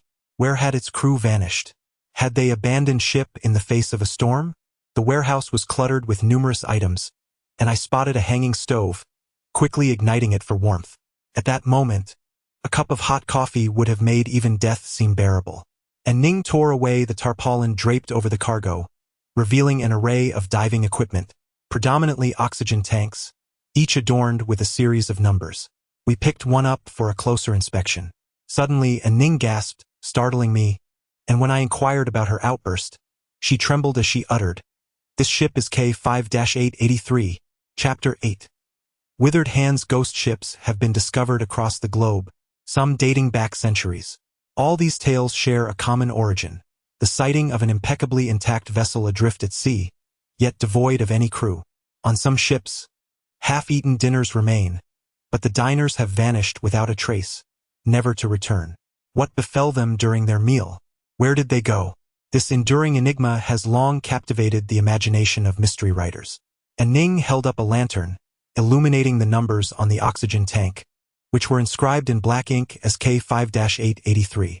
I felt a flicker of familiarity with that number, yet it eluded my memory.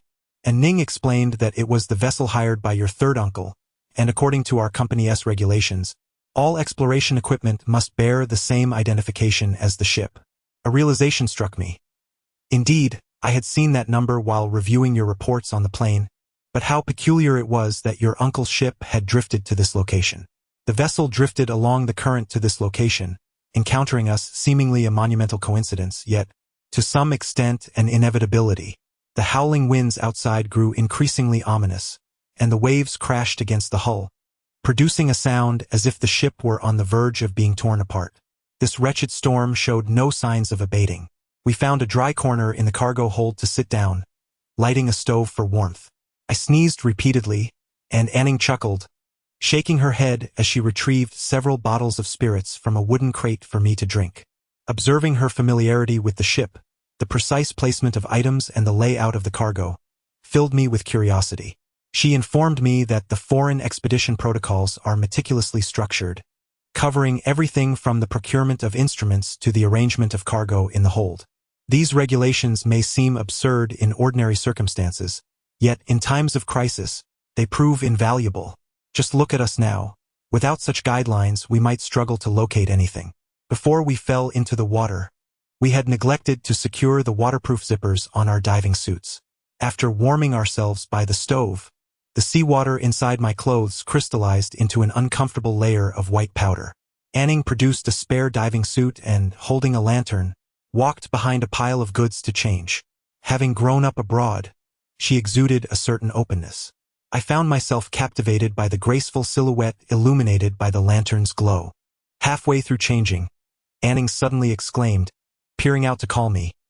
"Mr. Wu, come here quickly." Startled from my reverie, I quickly inquired what was the matter. She deftly wrapped her ample upper body in a wetsuit and approached me, saying, "There seems to be something among the cargo." I walked over, grabbed a lantern, and shone it into the crevice between the cargo box and the ship's wall. Indeed, I discovered a dark mass lurking in the shadows of the gap, which would have been difficult to perceive without the lantern's light. The object was curled up, and at first glance it resembled a human head, which explained why Ning was startled. As I reached out to touch it, I realized it was merely a backpack, an ordinary one at that, concealed here for reasons unknown. Upon confirming it was just a bag, Ning exhaled in relief. I couldn't help but wonder if there was something significant inside. Considering someone aboard had hidden it, could it be related to the disappearance of the crew? Without hesitation, I opened the bag and spilled its contents onto the ground. A collection of documents and a change of clothes. As I picked up the garments, I noticed an old waterproof pouch beneath them, its rubber already cracked. Inside the pouch lay a nearly disintegrating notebook. Upon inspection, I saw the cover bore an inscription. Archaeological records of Xisha Atoll, July 1984, gifted by Chan Wenjin to Wu Xie. I was utterly astonished to discover that this bag belonged to my uncle. This notebook might have been distributed to experts during their archaeological expedition at Xisha Atoll, and my uncle likely preserved it as a keepsake.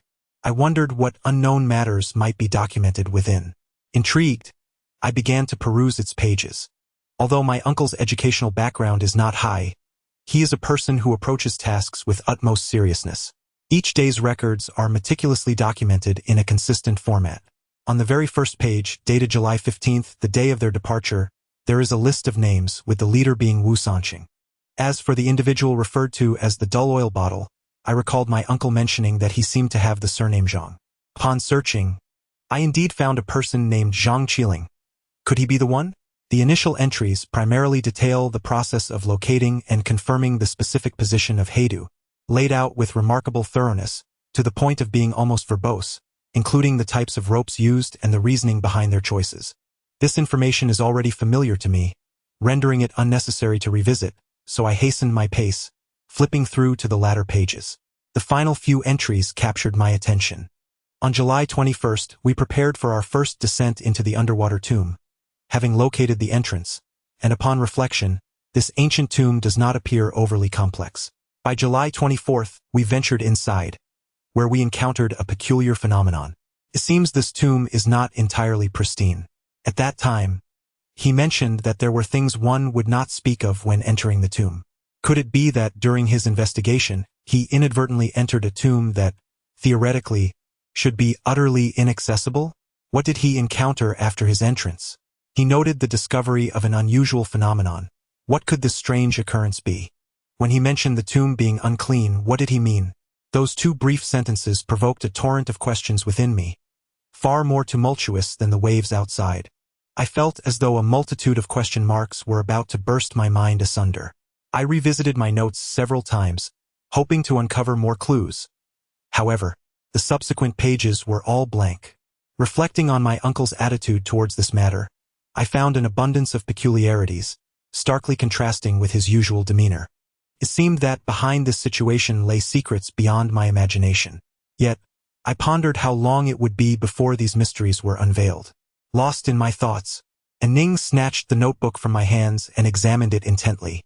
I bore no objections to her knowing its contents, as they barely grazed the core of the issue and would only deepen her confusion.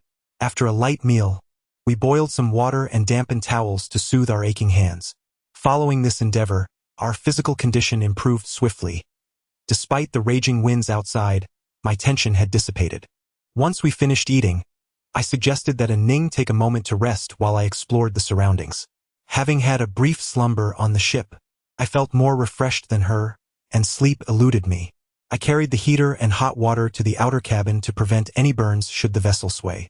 Once I completed that task, I lit a cigarette and settled into the cockpit, gazing at the tumultuous sea while contemplating our next steps.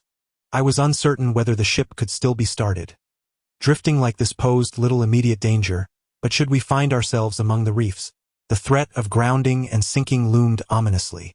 Humanity, in its essence, is remarkably insignificant in the face of the ocean's vastness. Even with our combined wisdom, we are powerless against the formidable forces of nature. Our survival today can merely be attributed to fortunate happenstance. However, one must ponder how long such good fortune can endure. Lost in contemplation, I was oblivious to the passage of time until several waves crashed against the windshield of the cabin, causing the glass to resonate with a dull thrum, hinting at a shift in the wind's direction. At that moment, I noticed Ning had awakened, yawning as she approached, her snug attire lazily draped, inadvertently revealing a glimpse of her ample bosom. I could not discern whether this was her habitual demeanor or a deliberate attempt to entice me. Choosing to disregard it, I turned my gaze back to the sea. While I may not be a paragon of virtue in such circumstances, the notion of romantic entanglement was far from my mind. She greeted me, moving toward the stove to warm herself, inquiring if I too wished to take a brief respite. My mind was burdened with concerns. I knew sleep would elude me, and a state of half-consciousness would only breed fatigue. I shook my head, indicating that she should continue to rest. With a soft smile, she settled beside me, lighting a mint cigarette, her gaze drifting toward the ocean in a shared reverie. A question lingered in my mind, prompting me to ask her, "When your uncle arrived to seek your assistance, how did your company place such trust in his mere words?" It is my understanding that your organization adheres to stringent evaluation protocols, with the credibility of information subjected to rigorous scrutiny by an expert panel. His assertions lacked any substantiation, and by customary standards, your experts would typically dismiss such a project without hesitation. How then did it manage to gain approval? Ning nodded thoughtfully and remarked, "I find it quite perplexing. I heard that initially the proposal was rejected, but later your uncle presented something to the expert panel, and somehow success followed. The specifics of the situation are beyond my humble understanding."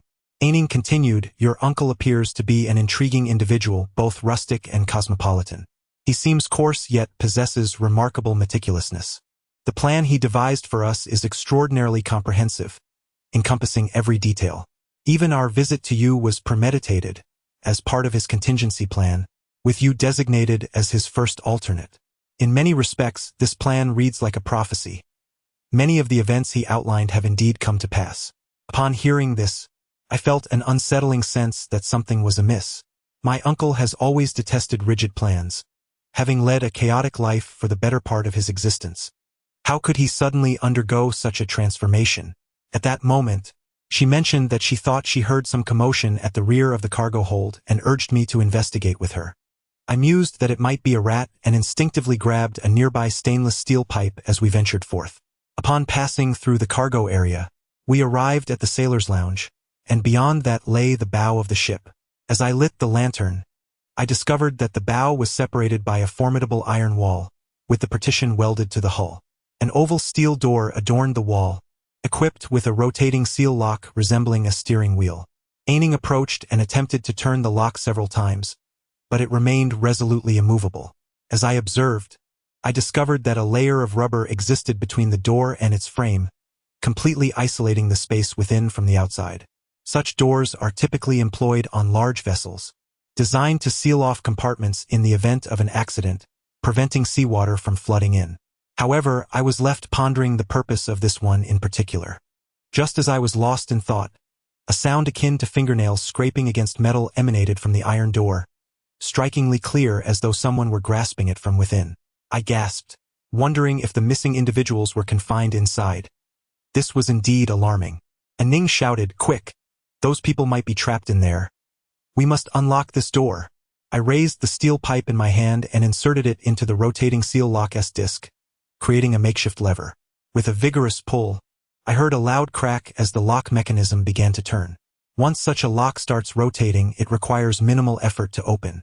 I turned it 11 times, and the door emitted a series of clicking sounds as the rotating seal lock's disc began to move on its own.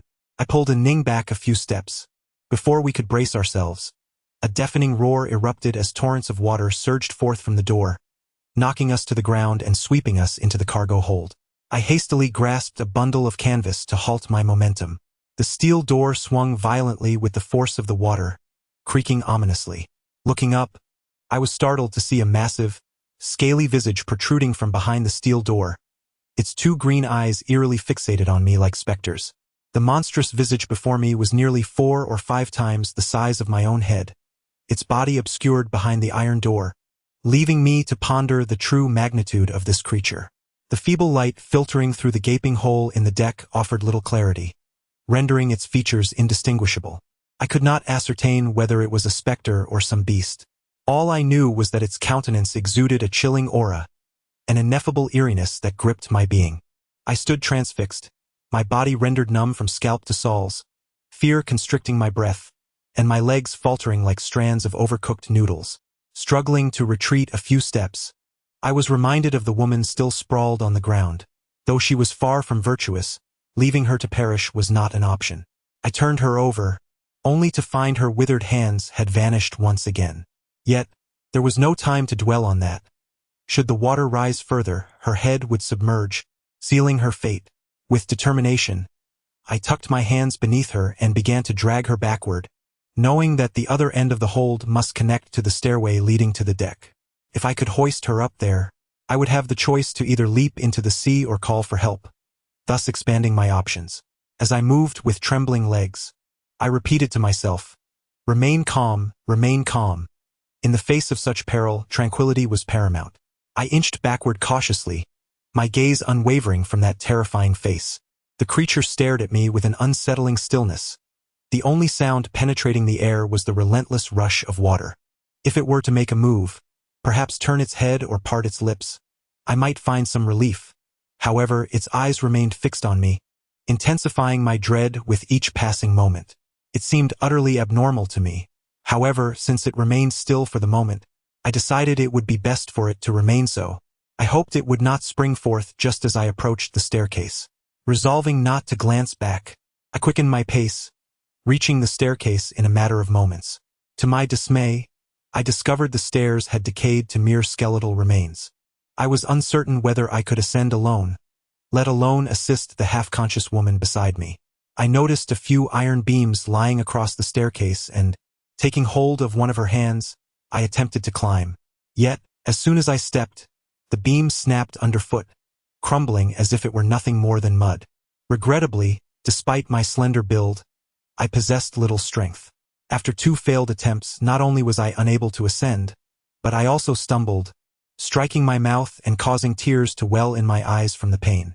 Frustration welled within me as I pondered for an extended period, unable to devise a solution.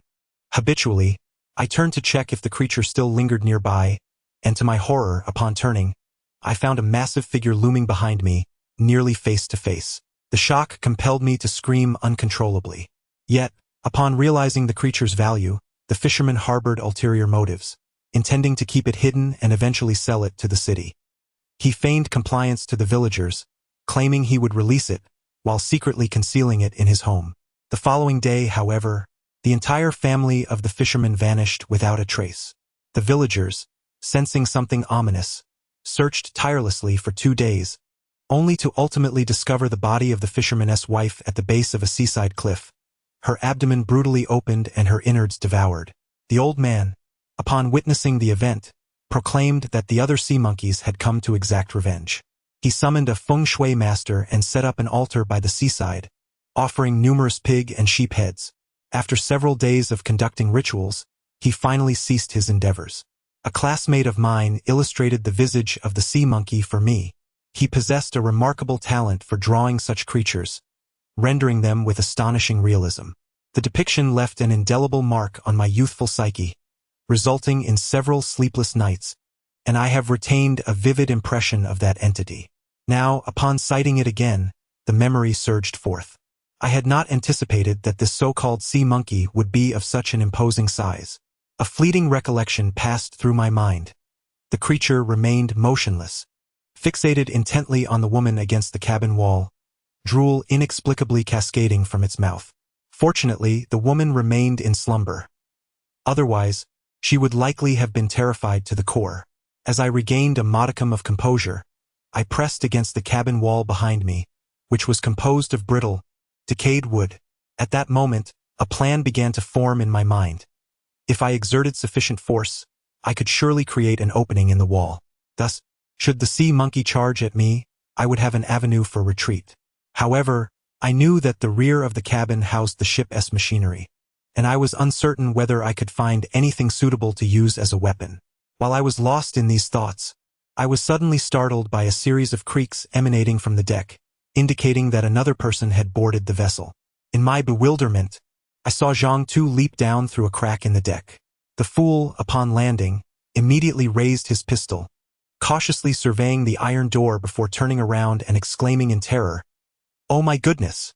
Upon hearing the call, the creature turned its head and immediately spotted him, letting out a mournful wail before lunging forward. The bald man displayed remarkable agility, swiftly dropping to the ground to evade the initial strike. With a swift motion, he cocked his gun and fired, landing a shot that caused the beast to emit a muffled grunt, its shoulder now grievously wounded as it recoiled against the ship's wall. The bald man, in a frenzy, discharged several more rounds, the bullets whizzing perilously close to my head, prompting me to instinctively draw back. The bald man continued to fire recklessly, creating a row of bullet holes in the cabin wall, and soon water began to surge in. The water level rose more rapidly, driven by his murderous intent, as he shattered the hinges of the iron door with 2 shots before kicking it open. I followed closely behind him and was met with a startling sight. A gaping hole in the ship's hull, water pouring in relentlessly. The creature was desperately attempting to force its way through. Recognizing the breach, I realized it must have been the very opening that had led to the ship's tragic fate years ago. Now, however, it was scarcely the size of a bowl, clogged with rust from the sea. The creature, possessing immense strength, charged forward, and before the bald man could raise his weapon, it had already smashed through the opening large enough for its passage, plunging headlong into the depths. As I clambered onto the deck, the cursed vessel emitted a haunting, distorted sound, as though some colossal part of it had warped. I observed that the front and rear of the ship were no longer aligned on the same plane, and a sense of foreboding washed over me as I glanced into the hold. Indeed, the keel had fractured. The anxious visage of the bald man turned pale as he uttered, "Our boat has arrived. We must hasten to leave this place." He hoisted the woman onto his back and waved towards the fishing vessel, which erupted in cheers. The boat's engine roared to life as it approached us, with several fishermen aboard exclaiming in excitement. It baffled me how these simple fishermen, who had moments ago appeared as frightened as clay, were so transformed. The captain instructed us to lay the woman down and gestured for me to support her, then proceeded to lift her hair. I had braced myself mentally, yet upon seeing what lay beneath, I gasped in shock. Nestled within her hair were 2 withered hands, coiled grotesquely. At first glance, these hands seemed not overly long, their skin having taken on a petrified appearance, with their ends obscured beneath a grotesque growth. Most disturbing was the faint visage of a small human face that appeared to be ensconced within the tumor, seemingly affixed to the back of the woman's head by some obscure means. The captain's expression turned grave as he beheld this sight. He bowed his head in reverence to the anomaly, then retrieved a handful of some substance from his pocket and scattered it over the small face. Suddenly, it emitted a piercing shriek and contorted grotesquely. Without hesitation, he drew a knife, carefully yet swiftly inserting it between the tumor and the scalp, deftly prying it loose. With a forceful tug, he tore it away. The grotesque entity fell to the ground, writhing in a manner that prompted those nearby to recoil several paces. Within moments, it disintegrated into a viscous mass, oozing through the seams of the deck. I had never encountered such a phenomenon before and inquired, "What is this?" He immersed the knife in the seawater for a brief cleansing and softly murmured, "This is a visage of the damned, the wretched souls aboard that ghost ship. It suffices to cast cow hair upon it." Observing the expression of the ship's captain, I discerned his regret for having undertaken this venture. He muttered incessantly under his breath, and after inspecting the woman's hair for any remnants, he beckoned his crew to the aft cabin. Shortly thereafter, the vessel set sail. By this time, the sea had grown tranquil. Although dark clouds still lingered overhead, they had fragmented into smaller patches, allowing sunlight to pierce through the interstices, casting a surreal glow upon the sky. It appeared that the tempest had finally abated. Once we had secured the woman, the captain ascended to the vessel's canopy. I understood his intent was to survey the surrounding waters. The sea monkeys possess an exceptionally vengeful nature, and I pondered whether they might seek an opportunity for retribution. However, the waters of the Xisha Islands are remarkably clear, with visibility exceeding 40 meters on bright days. Should anything pursue us, it would undoubtedly be visible at first glance. Thus I harbored little concern regarding such occurrences. As the individuals around me became engrossed in their tasks, I found myself darting about, my energy severely depleted from earlier exertions. With the sudden stillness enveloping the scene, a wave of drowsiness washed over me. I sought a softer spot to recline and succumb to a brief slumber. Upon awakening, I discovered the sun had dipped low in the sky, and our vessel was gliding alongside an island's coastline. A stunning expanse of white sand unfolded before my eyes, though the coarser texture of the grains suggested it might be uncomfortable to tread upon. Ahead lay a pier, hinting at an impending docking. I had long anticipated a direct journey to our next exploration point, so the prospect of landing came as a pleasant surprise. Curiously, I inquired, "Where are we headed now?" Turning to my side, I noticed the woman seated beside me, her complexion restored, seemingly just roused from slumber. I found myself particularly drawn to her, her frail appearance possessing a certain allure. With a smile, I asked, "Who are we here to meet?" She gestured towards the distant pier, where a vague assembly of travelers, burdened with backpacks, was visible. "It is them," she replied, "a group of divers along with a consultant who resembles you. I believe you must know him." Straining my eyes, I recognized a familiar figure among them, a stout man whose shape stirred a sense of recognition, though I could not place him. At that moment, a boatman stood at the bow, calling out, "Oh, hurry up! Prepare yourselves! We are here!" The stout man turned, glaring in frustration, exclaiming, "What on earth? I've been standing here for half an hour, exposed to the northwestern winds, and you lot have no sense of time?" Chapter 11. The fat man, although I felt a flicker of surprise, I had already surmised this possibility. Among those who emerged from the Royal Lu Palace, Qixing was deceased, my third uncle was missing, Pangzi lay unconscious, and the fate of the oil bottle remained uncertain. Only the fat man and I were left. It was evident that this organization had prepared for both outcomes, and I suspected that the fat man was their primary choice, while I was merely a substitute. As the boat approached the dock, it did not decelerate. The fat man had plumped up considerably during our brief separation, yet his agility had not waned. He leaped onto the vessel alongside the others, his inertia causing him to run a few paces before he stabilized.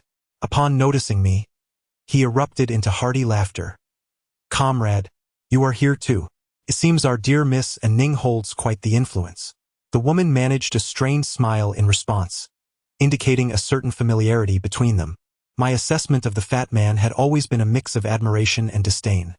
His arrival now left me uncertain whether to feel joy or lament. However, recalling his reckless actions in the Royal Lu Palace, which nearly led to my demise on several occasions, I couldn't help but feel a headache brewing. He tossed his baggage onto the deck and took a seat across from us, thumping his back as he spoke. "You lot have been hurrying me far too much on this journey. By the way, have you found that place yet?" The woman named Ning shook her head. "There remains only one last point, and if all goes as expected, it should indeed be that location." The portly gentleman remarked, "I have already informed you, my esteemed friends, that I possess no skills in the art of dragon-seeking or locating hidden chambers. Notify me once you have identified the site. Should you fail to find it, do not hold me accountable. I will still collect my fee, as the customs of our world dictate that you, from the southern lands, must inquire about local practices." Ning sighed, feeling the weight of the situation, and replied, "I am aware of your limitations. Arrangements have been made. The specifics of the location will be managed by Mr. Wu." Initially, I felt at ease, but her words left me bewildered. Me responsible? What am I to be responsible for? I have not even wielded a shovel, I exclaimed. "Do you not know where the treasure lies?" she questioned. "We can only estimate a rough location. If we can locate the thief's tunnel, that would be ideal. If not, the actual positioning and assessment of the tomb structure will fall to you." We possess only a collection of ancient documents, which cannot substitute for the expertise of a seasoned excavator. Your uncle is quite astute. He left us none of his findings. I had no qualms about wielding a shovel. Any mishaps or delays underwater could easily be attributed to the sea's conditions. After all, I am a tomb raider, not a marine expert. However, planning the layout of the tomb seemed an insurmountable challenge. Fortunately, although I lacked practical experience, my theoretical knowledge remained intact. Reflecting on this, my earlier anxiety subsided considerably. I reassured myself that when the time comes, I could always fabricate a few tales about the tomb's peculiarities if it proved too daunting. The robust figure glanced at me and remarked, "That's splendid. Everything is in place. It is a rare occasion to visit the Xisha Islands. We must indulge in a hearty meal tonight to replenish our strength, for this treasure hunting is indeed labor-intensive." With that, he hurried off to seek out the captain of the vessel, dragging him over to inquire about the availability of seafood on board. Ning, seemingly lacking an appetite, leaned to the side in silence, while I, feeling distinctly famished, was drawn by the prospect of seafood and hastened over to investigate. Unbeknownst to the portly man, he was oblivious to the events that had just transpired. He noticed the captain's forlorn expression and, in a fit of annoyance, exclaimed, "Damn it, I'm not here to rob you or withhold payment." Yet, despite his irritation, the moment the pot of fish was brought forth, the aroma was simply exquisite, transforming all my desires into an insatiable hunger. In the city, I had never imagined craving food so intensely. The portly man, his eyes wide with anticipation, could hardly contain himself. Before the pot was even securely placed, he plunged his chopsticks in to extract a piece of fish skin, scalding himself in the process, tears streaming down his face. The potency of that pot was overwhelming. Whether it was due to hunger or something else, the newcomers all converged around it. Even Zhang, too, who had been sleeping in the hold, rushed over, drawn by the scent, exclaiming, "Xisha is truly remarkable. Just a casual fish dish is something we could never hope to enjoy in our lifetime." The portly man swiftly pulled him back, scolding, "Flattery is one thing, but for heaven's sake, don't let your saliva drench the food." How revolting! Upon seeing that the portly man was unfamiliar, Zhang too eagerly extended his hand in greeting, saying, "Ah, a new face. What shall I call you?" The portly man, rather straightforwardly, glanced at him and asked in Ning, "Who is this bald fellow?" Upon hearing this, Zhang too's expression darkened, and he firmly replied, "Please address me as Mr. Zhang or Professor Zhang, if you would." The plump man paid him no mind. Noticing the awkward atmosphere, Ning interjected, "I forgot to introduce you. This is Professor Zhang, one of our consultants for this endeavor." Upon realizing he was indeed a professor, the plump man refrained from being too presumptuous, quickly extending his hand to Zhang too, and said, "Oh, I sincerely apologize. I truly did not perceive you as an educated man. I am simply a straightforward fellow surnamed Wang, just a rough individual. Please do not take offense." Zhang tu. Upon hearing this, managed a reluctant smile and remarked, "Whether one is cultured or coarse, we are all human beings. After all, cultured individuals are merely coarse individuals who have evolved. It is merely a matter of different roles." The plump man, unable to comprehend the depth of his words, could only smile in response. Unperturbed, Zhang too inquired, "May I ask, Mr. Wang, what line of work are you in?" The plump man paused, feeling slightly uneasy, yet he could not appear too uncouth in front of an educated individual. He stated, "To put it simply, I am, in fact, an underground worker." Upon hearing this, Zhang tu's demeanor shifted to one of solemn respect as he exclaimed, "Ah, so you are a guardian of public safety. My apologies for my earlier assumptions." I struggled to suppress a laugh, thinking to myself how excessively verbose Zhang tu was being. The plump man, noticing my amusement, shot me a fierce glare and turned back to Zhang tu, saying, "Let us not get too caught up in conversation. Please have a taste, and let us invite the others to begin dining." Ignoring their exchange, I picked up a piece and took a bite. The flavor was absolutely divine. Before I had even swallowed the first bite, I was already reaching for a second. The stout man relished several bites of food, exclaiming in delight, and then called out for some wine. Ning replied, "How could one possibly bring wine while fishing?" The stout man, disbelieving, rummaged through the ship's hold and emerged, laughing heartily while clutching a jar of wine. The ship's captain, upon seeing this, was taken aback and exclaimed that it was wine fit for the Dragon King, approaching to snatch it away. Enraged, the stout man retorted, "Why all this nonsense? With such inferior wine, the Dragon King would undoubtedly seize your vessel." He then produced a bottle of ergotu from his bag, thrusting it into the captain's hands, saying, "Here, let the Dragon King savor something different. This is a cultural exchange of southern and northern wines. Behold, the esteemed Hongxing ergotu, a fine offering. You'd better appreciate it." The captain stood there, at a loss for how to respond, and the stout man, interpreting his silence as acquiescence, tore open the seal and poured us a drink.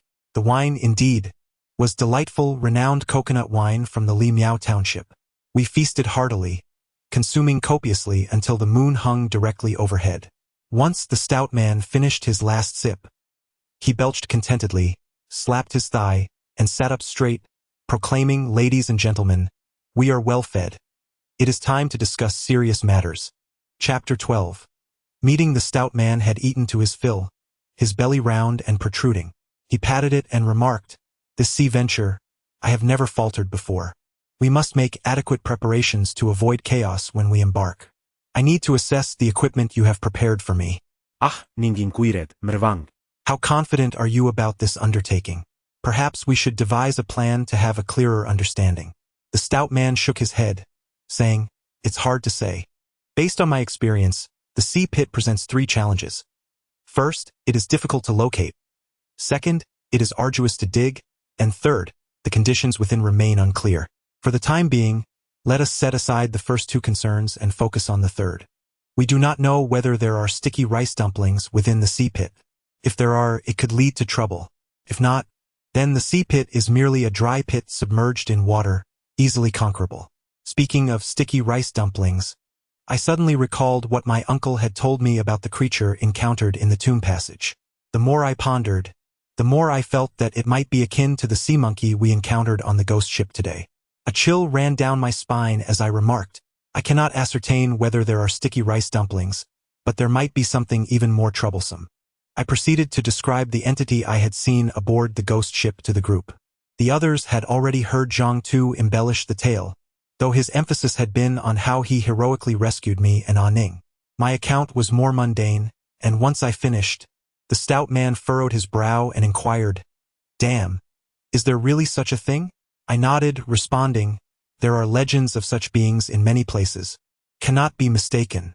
Ning chimed in, "I too have heard of it in my childhood, and I thought the adults were merely trying to scare me away from the riverbank." Upon hearing this, Zhang Tu chuckled, "I told you, Captain, I shot the shoulder of the Dragon King's relative. Does that not make me son Wukong?" The captain's face turned a shade of green with anger as he retorted, "In what way do you resemble son Wukong? You are nothing more than Zhu Beiji." We all found it amusing as Zhang Tu pinched the flesh on his face, perhaps realizing that he indeed bore a resemblance, which left him somewhat disheartened. The rotund fellow chuckled for a moment before declaring, "Given that such creatures exist in the depths of the sea, we must undoubtedly equip ourselves with weapons. If that underwater realm happens to be their lair, would we not be walking into our own demise?" I turned to Miss Anning and inquired, "Have you prepared any harpoons or similar tools?" Miss Anning replied, "We have considered this scenario and have prepared some diving guns. However, these firearms are quite bulky and can only fire a single shot at a time. In an emergency, they may prove to be of limited utility." I was aware of these guns, which operate using compressed gas, possessing an effective range of barely 4 meters. Fortunately, they could also serve as spears. Nonetheless, their excessive length would hinder their use in the confined space of the tomb passage. The rotund man dismissed these concerns, exclaiming, "Regardless of their utility, guns are never excessive. We shall take whatever we can carry. Tomorrow I will lead the charge, with Comrade Xiao Wu following closely behind. You and that bald man will bring up the rear. If I sense anything amiss, I will wave my hand, and you must halt immediately. If I shake my fist, pay no heed and flee." We found the arrangements to be quite reasonable, nodding in agreement before discussing a few other matters. Reflecting on the experiences my uncle had shared with me, I compiled a list of items for them to prepare overnight: searchlights, daggers, fire starters, sealed bags, nylon ropes, climbing carabiners, provisions, first aid supplies, gas masks, and a treasure box. To my astonishment, they had even included black donkey hooves in their preparations. Once I had given my instructions, dawn was approaching, and the stout fellow remarked that we could no longer converse. Further discussion would hinder our progress, and we needed to rest. Consequently, we each found a spot to recline. The aftereffects of the coconut liquor weighed heavily on my head, and the sea breeze lulled me into a deep slumber, from which I did not awaken until the afternoon. The others had risen earlier and were already in the midst of preparations.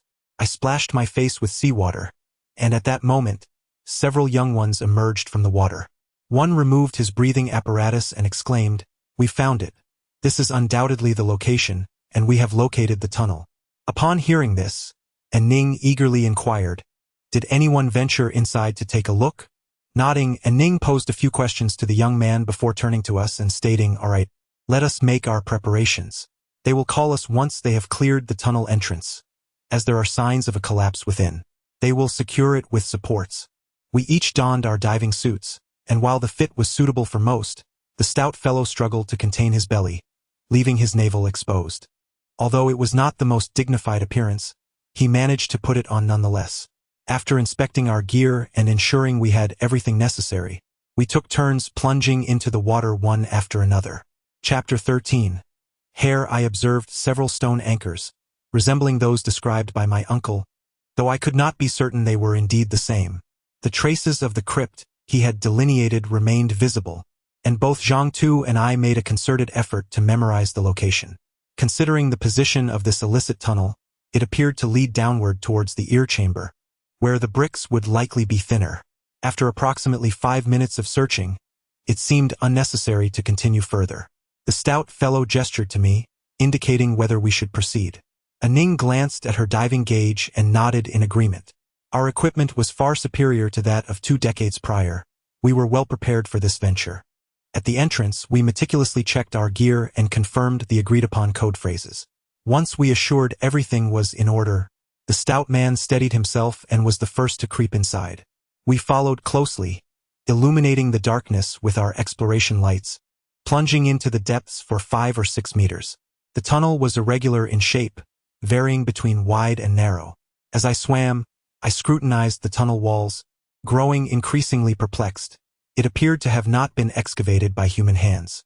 If my uncle had indeed forged this passage, he would have done so with meticulous precision. Yet the markings before me were chaotic, pockmarked and uneven, reminiscent of burrows made by animals. We struggled onward for over 20 meters, until the light from the entrance faded entirely. At that moment, the direction of the tunnel shifted abruptly, plunging vertically downward. A sense of curiosity washed over me. Why alter the course when the grave had yet to be unearthed? Voiceless and unable to articulate my concerns, we paused to rest at the mouth of this vertical shaft. The stout man made a cautious gesture to us before plunging into the depths. I watched as his light descended further and further until it dwindled into a mere speck, leaving me in awe at the profound depth. At that moment, he waved his probe light below, indicating that the area was safe. One by one, we followed suit and submerged ourselves. As I glanced at my dive computer, I noted that we had already reached a depth of over 10 meters, an unprecedented depth for me, and I questioned whether my body could withstand it. Below, a vast expanse had been excavated, revealing the ancient tomb's wall, which bore a large, irregular opening. My curiosity deepened. This breach was markedly different from the meticulous dismantling typically employed by grave robbers, as several bricks appeared to have been shattered. The stout man exchanged glances with me, and we both released a few bubbles. He gestured toward the broken bricks and mimicked a monkey, implying that this opening may have been created by sea monkeys rather than thieves. I nodded in agreement, pointing to the underwater equipment strapped to his back. He removed it, disengaged the safety, and swam towards the opening. This marked my second foray into an ancient tomb. Though I felt a thrill, memories of my previous experience instilled a sense of discomfort, especially underwater where the resistance on my limbs was significant. In the event of danger, escape would not be as swift as on land. The tomb passageway was far larger than I had anticipated. I increased the brightness of my probe light and switched on my waterproof flashlight, trailing closely behind the stout man. Our several beams illuminated the surroundings brilliantly, instantly brightening the entire passageway. I beheld the wall of the tomb where indeed, as my uncle had described, there were reliefs of human faces. Furthermore, upon the foreheads of these visages were intricately carved peculiar creatures. As I swam and gazed, my curiosity deepened. Most of these beings resembled the guardian beasts of the tomb, yet they were devoid of eyes, lending them an eerie appearance. At that moment, I suddenly noticed a forehead adorned with what appeared to be 3 serpentine copper fish, and my heart raced. I quickly pulled my companion to halt, eager to examine the relief more closely. He was impatiently attempting to advance further, unaware of my discovery. After glancing at it several times without discernment, he gestured frantically for me to hurry. I urged him to wait and leaned in for a meticulous observation. Upon closer inspection, I discerned that the 3 serpentine copper fish were interlinked, forming a circular design, each uniquely shaped. I recognized 2 of them as being in my bag, while the third, with 3 eyes, was unfamiliar to me, leaving me puzzled as to its significance. Beneath that fish, the face was distinctly feminine, yet marred by an accumulation of various attachments, rendering it somewhat disfigured and unsettling. As I continued to gaze, I realized upon my 5th count of the face relief that a peculiar pattern had emerged. I recalled that on the first stone slab, the eyes of the visage were closed. On the second slab, there appeared a tendency toward openness. By the 3rd and 4th slabs, the eyes widened incrementally, and now, on this 5th slab, they were nearly fully opened. I sensed an ominous turn of events and grasped the hefty individual, urging him to halt his advance. I then produced an underwater sketch pad and inscribed, "The visage upon the tomb wall, its eyes gradually opening. I fear there may be a problem." Upon completing my note, I gestured towards the wall. The stout man traced the face with his fingers, shook his head, and wrote back, "I did not notice. Merely some stone reliefs, undoubtedly carved from solid rock. You are overthinking this." I resolutely shook my head, signaling him to raise his weapon. Perceiving the seriousness etched on my face, he complied. Before long, I beheld the identical relief emerging ahead. The stout man, influenced by my words, appeared somewhat apprehensive and came to a halt, first illuminating the figure with his light. The stone face's eyes were now fully opened, its countenance directed forward, the gaze somewhat vacant. Despite the stout man's attempts to inspect it from various angles, no alterations were evident. Summoning his courage, he approached, touched it lightly, and then gestured to me that all was well. We resumed our forward progression. I recalled what my uncle had once shared, that he had collided with a mechanism, which had drawn him into that spring. Yet, these tomb walls were uniform. How could one possibly locate the precise spot he had struck? At that moment, the stout man came to a standstill, and I, unable to break in time, collided with him. Thinking something was amiss ahead, I heightened my senses and leaned in to investigate, only to discover that the tomb passage had reached its terminus, obstructed by a solid stone slab. This slab was stark and unadorned, devoid of inscriptions or reliefs. I probed it for quite some time, unable to discern any mechanism, and I couldn't help but scratch my head. And Ning inscribed a query. How could this be a dead end? He gazed at me with an odd expression, inquiring whether sea monkeys possess hair. I was perplexed by his sudden question and couldn't help but chuckle. I had never paid attention to whether sea monkeys had hair or not, as my memory seemed to be entirely devoid, with only scales in sight. I answered him truthfully and then asked what prompted his curiosity. He pointed towards a crevice in the wall. Following his gesture, I immediately noticed a strand of black hair emerging from the gap between the stone slab and the tomb passage. I was astonished. How could this be possible? Was there someone leaning against the other side of the stone slab? In the ancient tomb beneath the sea, the discovery of a moving strand of hair would evoke thoughts of ghosts in most individuals. Fortunately, a stone slab separated us, providing some reassurance that whatever it was could not reach us. Having failed to grasp the strand of hair, the rotund man appeared unsatisfied and shone his lamp into the crevice, eager to discern what lay beyond. My courage did not match his. After all, how many horror films have depicted ominous hair? I kept my distance from the stone slab, observing the man's reaction. He leaned in for a closer look, and it seemed he truly saw something, his expression shifting to one of bewilderment as he steadied himself and leaned in again. This time, his reaction was pronounced. He abruptly recoiled, swimming frantically several meters away, turning to us with fervent gestures of his fists. Initially, I thought he intended to strike me, but then it dawned on me. Wasn't that a signal for us to escape? We hurriedly propelled ourselves forward for approximately 20 steps, reaching a turning point where the stout man seized us and urged us to conceal ourselves behind the corner, signaling to assess the situation before proceeding. We inhaled deeply, and as we hurriedly turned around, we were taken aback by the sight before us. The burial passage was entirely filled with hair, a dark, thick mass. The mere sight of it constricted my throat, prompting thoughts of how many years it must have taken to grow so long. The stout companion let out a curse, seizing a pneumatic gun and aiming it at the center of the inky mass, perhaps under the impression that the shot would pierce through effortlessly. However, as the projectile soared swiftly for 6 or 7 meters, it suddenly appeared to move in slow motion before being ensnared within the tresses, draining the color from his face. Nonetheless, the shot had an effect. The hair seemed to possess a semblance of consciousness, retracting momentarily before rolling as if something within it yearned to emerge. This unnerving motion heightened our vigilance. The stout fellow readied another projectile, preparing to draw closer for another shot. At that moment, the hair abruptly contracted and then expanded violently. To my horror, I witnessed a corpse emerging from the depths of the hair. The deceased wore a diving suit identical to ours, likely one of the 3 missing individuals. I could scarcely glance at the figure. Its nostrils and mouth were choked with hair, and even its eyeballs were ensnared by strands, a clear indication of death by asphyxiation. The body had swollen grotesquely from the water, rendering it a ghastly sight. My scalp tingled with dread. This hair was undeniably sinister. We needed to flee swiftly. I intended to grasp my stout companion, but upon looking up, I was startled to find him missing. In a panic, I turned to see him already far away, gesticulating wildly with his fists. I cursed silently, realizing that you had hurried to a safe place before warning us.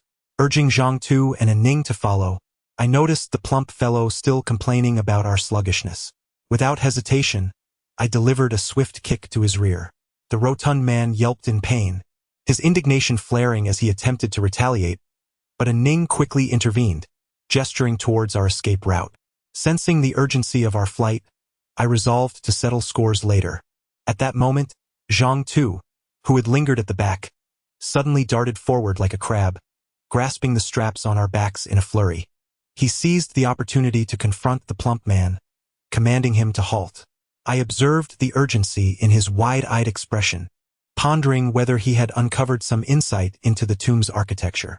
Indeed, he beckoned us to follow him, while the plump man fumed in frustration, his earlier performance having rendered him ignored by us. Reluctantly, he trailed behind, seething. Glancing back, I noted that the pursuers had yet to catch up, and I intended to issue a warning. However, Zhang, oblivious to the gravity of the situation, abruptly pressed forward. Before I could comprehend the unfolding events, a multitude of bubbles erupted around us. Realizing the impending disaster, I could hardly believe that Zhang knack for causing trouble rivaled that of the plump man. A curse barely escaped my lips as a tremendous force surged from behind, propelling me violently into the hole in the wall.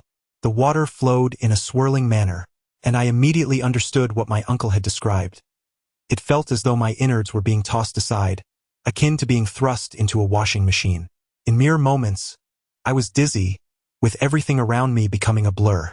I lost track of time, but when I finally regained consciousness, I felt utterly disassembled, particularly my neck, which pained excruciatingly, as if it were on the verge of breaking. Thankfully, the breathing apparatus remained clenched in my mouth. As I focused my gaze, I realized that I was surrounded by darkness. My companions were below me, seemingly incapacitated as well, especially the plump one, who continued to spin around as if performing a ballet. I examined the walls of the well, which were made of exquisite sweat-white jade. Given the superior quality of the materials used, it appeared that we had reached the inner sanctum of the tomb, possibly arriving at the spring within the ear chamber my uncle had mentioned. With a push of my feet, I floated upward, and suddenly, Warmth enveloped my head as I broke the surface of the water. All around me was pitch black. The beam of my exploration light was excessively concentrated, illuminating only a single point. I turned off the exploration light and switched to a flashlight, meticulously surveying the tomb chamber. The chamber was a rectangular space with sharp angles, and apart from a depiction of the 50-star constellation on the treasure dome, there was little ornate decoration, giving it an unadorned appearance. There were no coffin beds or coffins within, indicating that this was likely one of the ear chambers. I searched for other exits, but it seemed there was none besides a stone door on the left leading to a corridor. The walls of the chamber were sealed with inexpensive white clay, and remnants of once vibrant murals adorned them. Regrettably, they had been thoroughly eroded by moisture, leaving me unable to discern whether they depicted the figure of the forbidden woman. On the ground of the tomb lay several burial porcelain artifacts, numbering only around 100, among which were a few exceedingly valuable blue and white porcelain jars adorned with cloud and dragon motifs. Simultaneously, I discovered some footprints on the floor, left by wet feet pressing upon the dust, appearing remarkably fresh, presumably the handiwork of my uncle. I assessed the air quality and instructed them to gradually extract water. When Anning crawled over, her first concern was these footprints, inquiring were they left by tomb raiders. I furrowed my brows, uncertain, as I noted one particularly conspicuous bare footprint among them. Strangely, this footprint was quite small, seemingly belonging to a child, certainly no older than 3 years. The chubby fellow beside me appeared somewhat bewildered and remarked, "Do not concern yourself with its size. The footprint itself is abnormal. Take a closer look." Upon further scrutiny, I discerned a yellowish layer resembling wax atop the footprint. Scraping it with a knife and inhaling its scent left me astounded. It was corpse wax. Corpse wax typically forms from bodies submerged in water or buried in soil rich in moisture, a byproduct of the fat and minerals within the body congealing. Following the trail of footprints, I found they extended to the corner of the room, behind one of the large blue and white porcelain jars. A sudden sense of foreboding gripped me. Just as I began to speak, the chubby fellow gestured for silence. Turning my gaze, I noticed that the large jar had suddenly swayed slightly. In a hushed tone, he whispered, "That thing is still hiding behind there." Zhang, too, half donned in his gear, left the belt around his waist unfastened, deciding against removing it entirely. He hoisted the oxygen tank closer and inquired of Fatty, "What is it?" Fatty, irritated by his presence, retorted, "A zongzi." Taken aback, Zhang too responded, "A zongzi? Like the ones from Wu Xie?" Fatty shook his head and dismissed him. I then asked Fatty, "Are you certain?" "I have never seen such a diminutive zongzi." Fatty replied, "I cannot be sure either, but regardless of whether it is a zongzi or not, we must investigate. Otherwise, it could spell trouble, and that thought does not sit well with me." With that, he lifted the tool in his hand and beckoned me. I inwardly resolved to decline and shook my head. Fatty sighed, reluctantly calling Zhang Tu over. Zhang Tu, thrilled to be entering there for the first time, eagerly mimicked Fatty's actions and approached, forming a pincer movement with Fatty as they advanced toward the large, ornate porcelain jar. Though fear gripped me, I could not appear overly cowardly in the presence of women. Thus, I feigned bravado and trailed behind Zhang Tu, cautiously peering forward. We proceeded slowly, wary of any sudden movements. Fatty shone the flashlight upon the enormous jar, but its size rendered visibility poor. He prodded it with his tool, reminiscent of my childhood antics when trying to catch weasels, which made me chuckle involuntarily. After poking it half a dozen times and hearing no response from within, he mustered his courage and approached. Upon inspection, he clicked his tongue in dismay and exclaimed, "Damn it, it's just an empty wooden box. What a waste of my anxiety."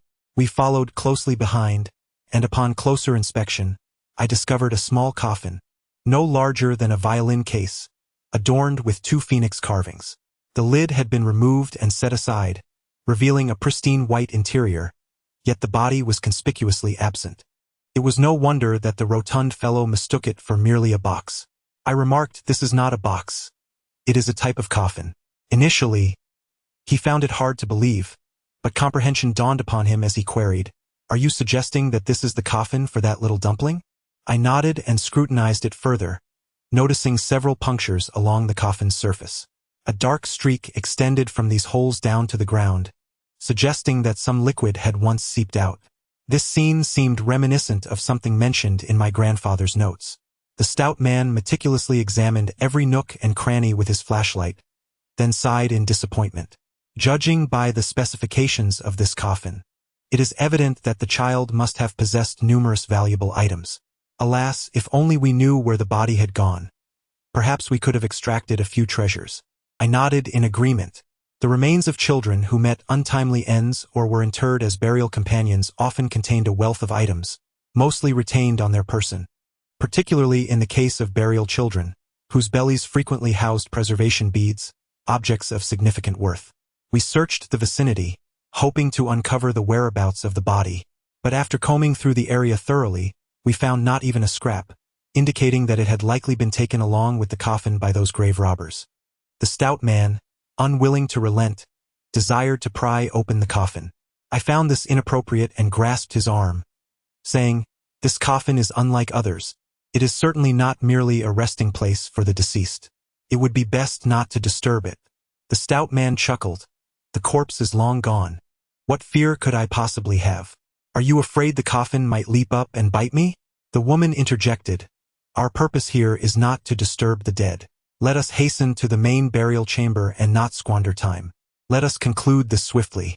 The stout man pondered aloud. "Do you think that little Zhongzi might have crawled into the large porcelain jar beside us?"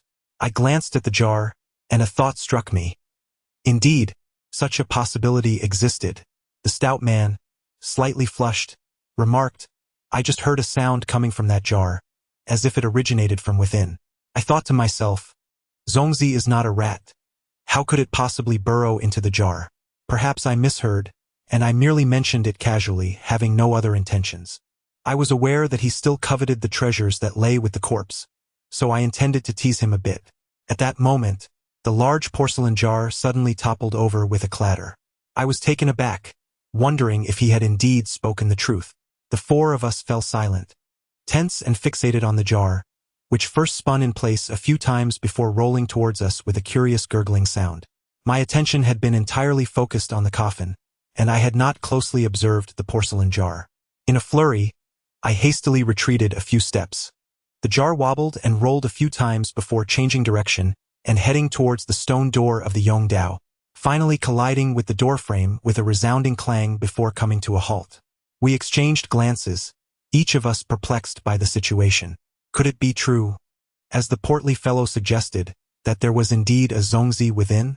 We stood in stunned silence for a moment, hesitant to approach. The rotund man lowered his voice and remarked, "Everyone, this jar certainly has an air of the uncanny about it. Perhaps we should take the initiative and launch a few darts at it?" Naturally, I opposed this notion and whispered, "Absolutely not. Let us first ascertain what it truly is." My reasoning stemmed from two considerations. Firstly, I had discerned that this exquisite Qinghua porcelain jar from the Ming dynasty was undoubtedly a rare treasure.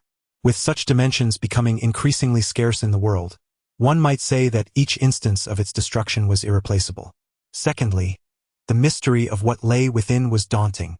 If it were indeed what the rotund man suggested, we would be embroiled in conflict once more. I had already expended considerable energy underwater and was in no condition to flee. However, we found ourselves in an ancient tomb, submerged over 10 meters deep, with no certainty of how long the air would sustain us. Prolonging our indecision would yield no benefits. The dilemma of advancing or retreating left me in a state of uncertainty, and I was drenched in perspiration from the anxiety. Noticing my hesitation, the portly man said, "We cannot be certain that it is indeed a Zhongzi inside. This location connects to the sea, and it could very well be a crab or lobster that has wandered in. There is no need for us to frighten ourselves unnecessarily. Let us go and take a closer look." The woman shook her head and replied, "Our primary objective remains to enter the main burial chamber. We should not squander time with such distractions. I believe it is best for us to avoid this and explore other potential exits." Upon hearing this suggestion, I promptly examined the chamber meticulously once more. Alas, this place was unmistakably devoid of a second door or any crevice through which we might slip. Observing Aining's resolute expression, I noted his unwavering determination, while Zhang, still perplexed by the circumstances, remained silent. The three of them gazed at me, seemingly seeking my counsel. Internally, I grappled with indecision. I pondered that charging in recklessly would certainly be imprudent. Yet, the fat man had a point. Many of the relics within this ancient tomb were merely figments of our own fears. As I regarded Aining's intense gaze, my heart softened, and I declared, very well, let us proceed step by step. If all remains tranquil, so be it. However, if trouble arises, with our 4 rifles at the ready, we shall not cower. The fat man patted me on the back in encouragement. I retrieved my weapon, disengaged the safety, and aimed it at the jar. The fat man took the lead, and we 4 cautiously edged along the doorframe into the darkness. I was not overtly fearful, but rather felt an undercurrent of tension, exacerbated by the diving suit I wore, which trapped the sweat against my skin, creating an unbearable discomfort. Just as we were almost able to discern the contents of the jar, an unexpected clatter startled us. The jar inexplicably spun around. A rush of adrenaline surged through me, and I nearly fired my weapon. The fat man, quick-witted, retreated a couple of steps and gestured for us to remain still.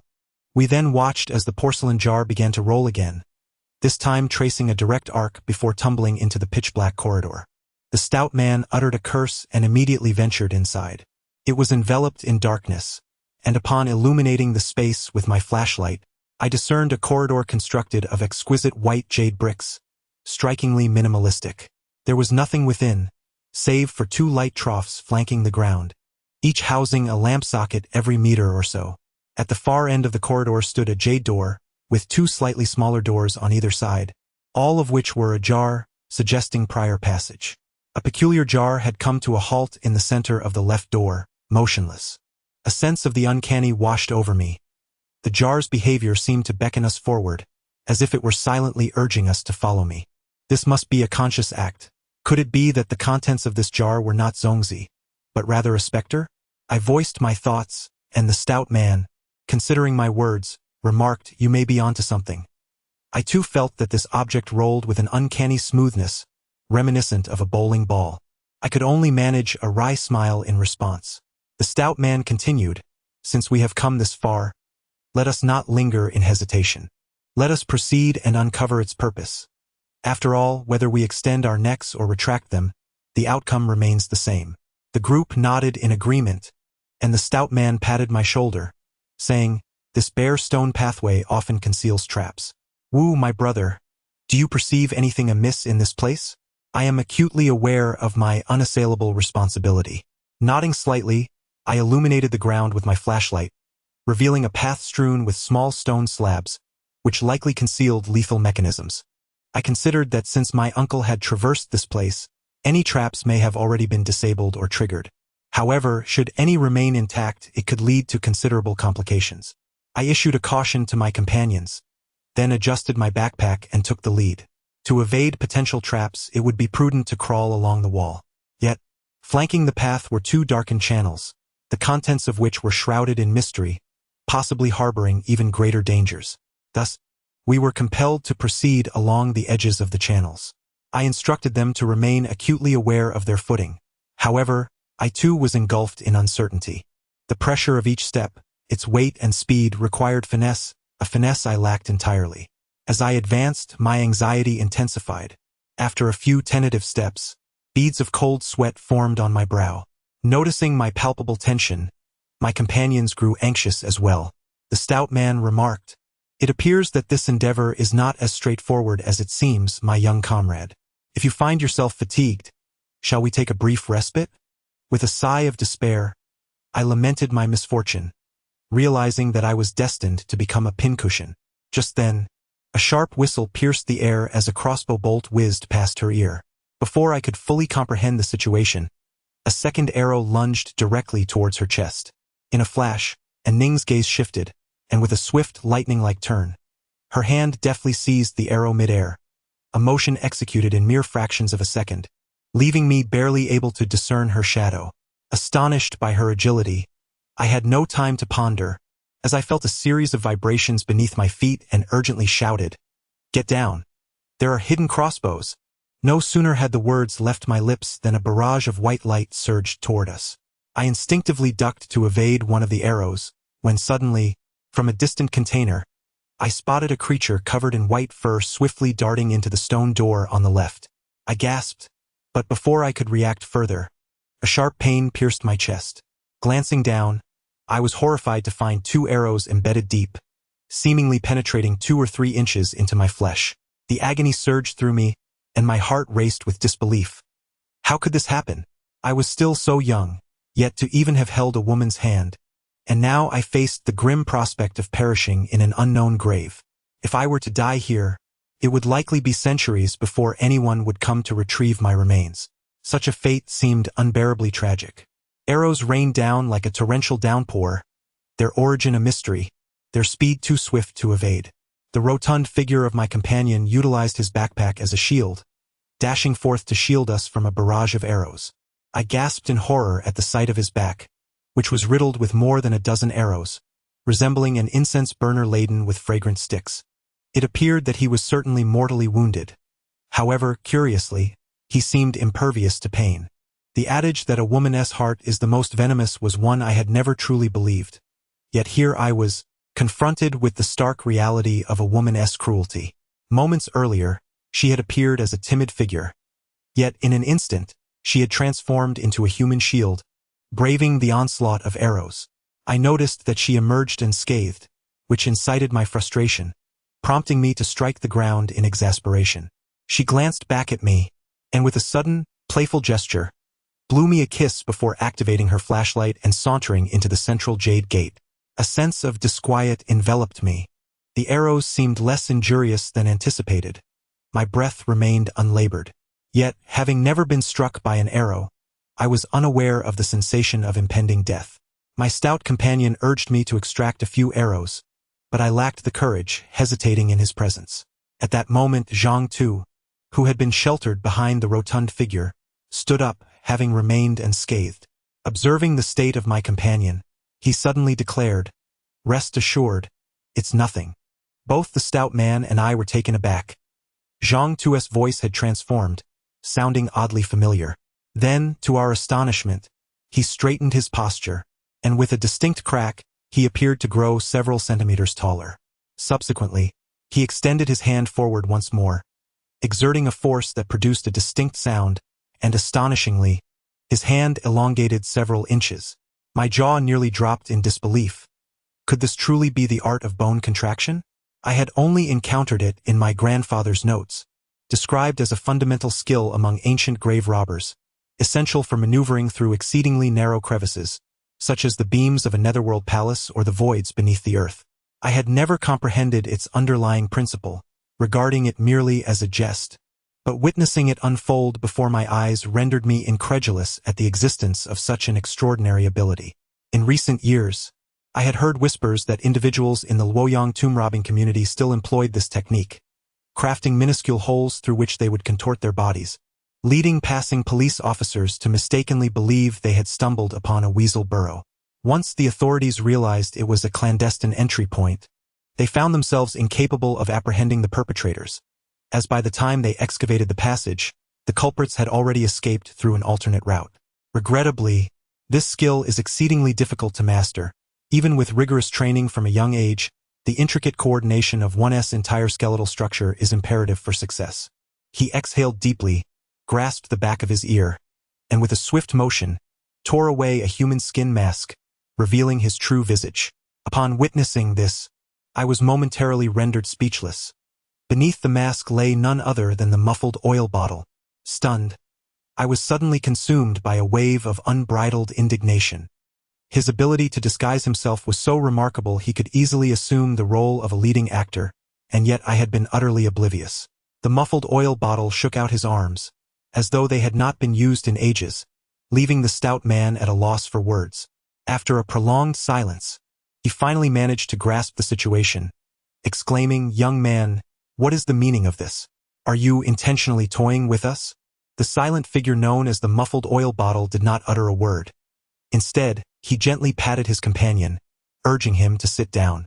Grasping the arrow's tip lodged in his back, he twisted it with determination and effortlessly extracted it. As I leaned closer, I noticed that the rotund man bore only a faint red mark, indicating no serious injury. My astonishment quickly transformed into elation, as a glimmer of hope emerged that I might indeed escape death. I mimicked the muffled oil bottle's actions and proceeded to remove the arrow embedded in my own body. To my surprise, the task proved to be quite manageable. In a single motion, I freed myself from the projectile. Upon closer inspection, I discerned the arrowhead was ingeniously designed. Upon impact, the sharp tip would retract, revealing several claw-like metal hooks that latched firmly onto flesh. Observing the scattered arrows on the ground, the muffled oil bottle remarked softly, "That kick just now was intentional. That woman clearly possesses confidence in her abilities and aims to eliminate us all." The memory of her earlier air kiss resurfaced, a blatant mockery that incited my ire, causing me to bite my lip in frustration.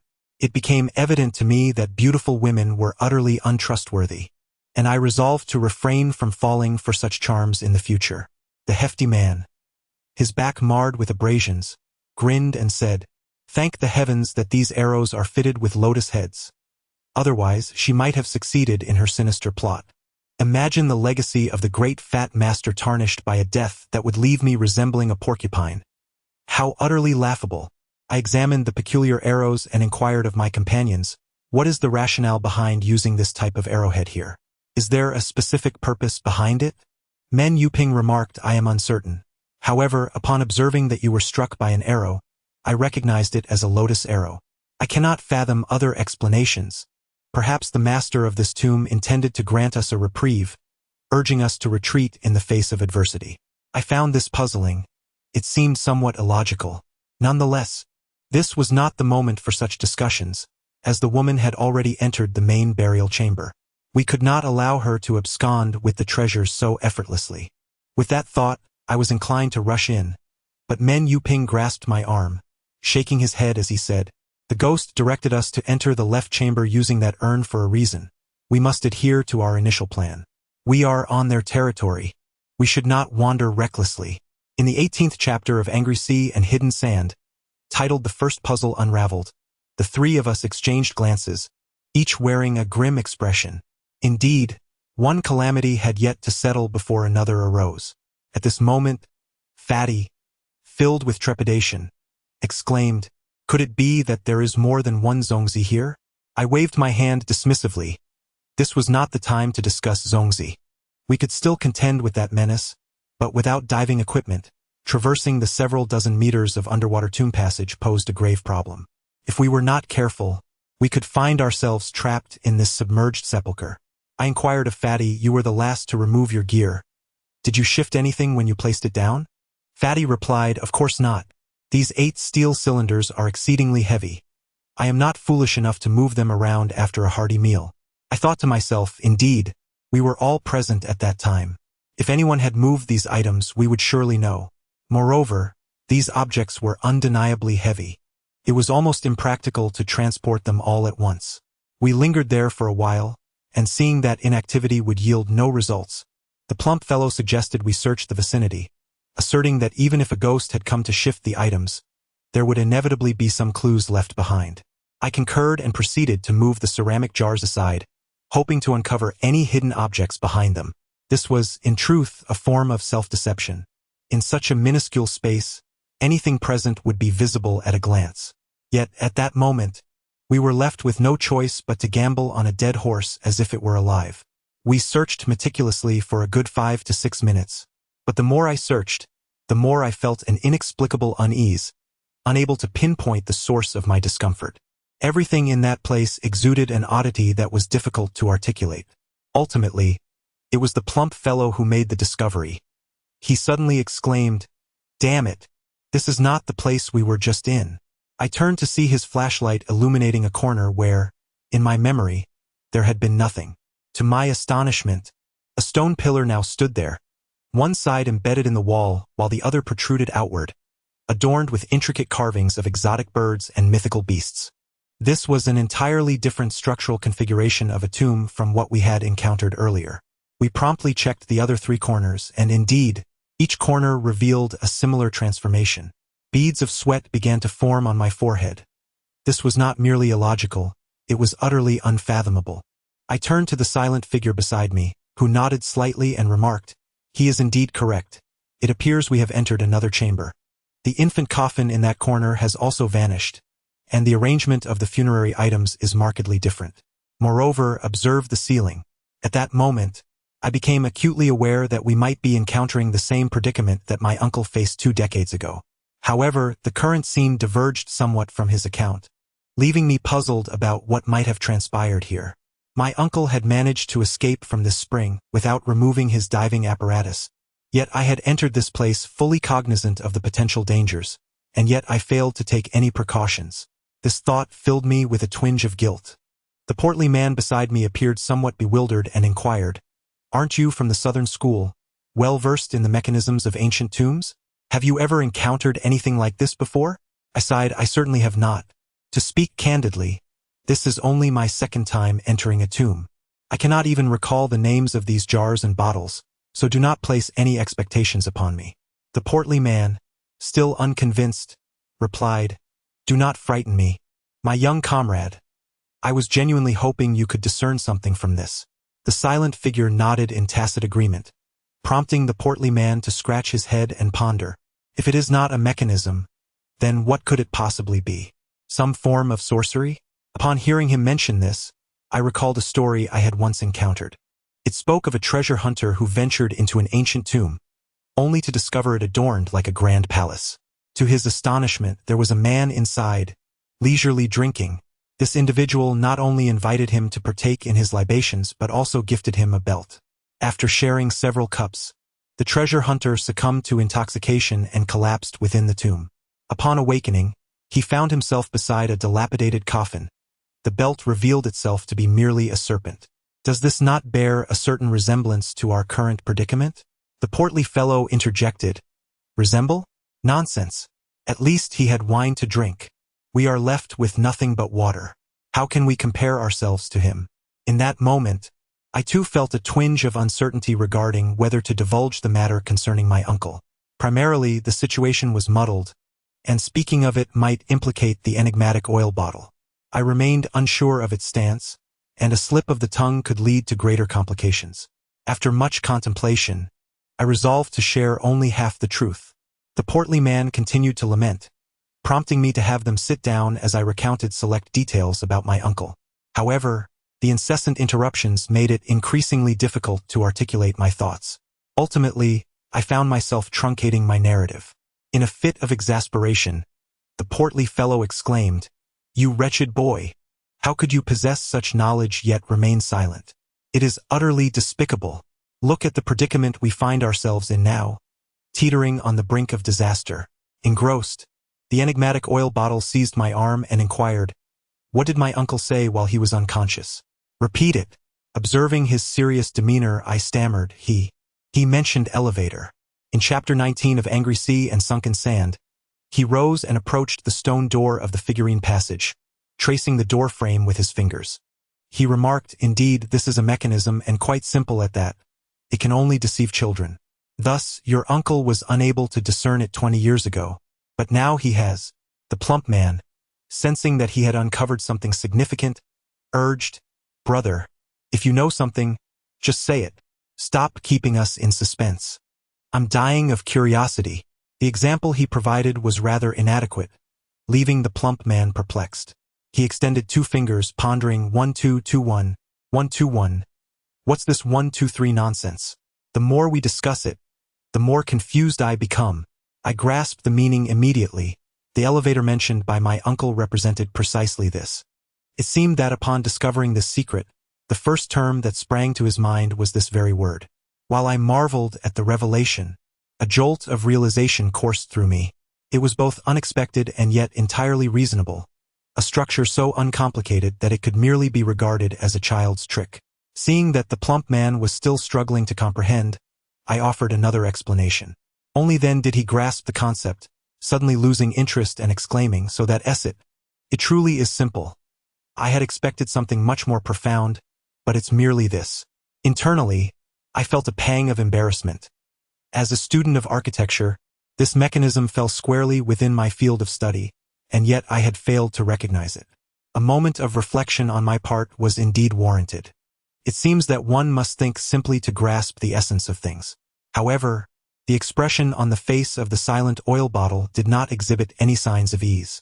After meticulously inspecting the doorframe, he proceeded to examine the spring's water. His demeanor suggested that he was still grappling with something unresolved.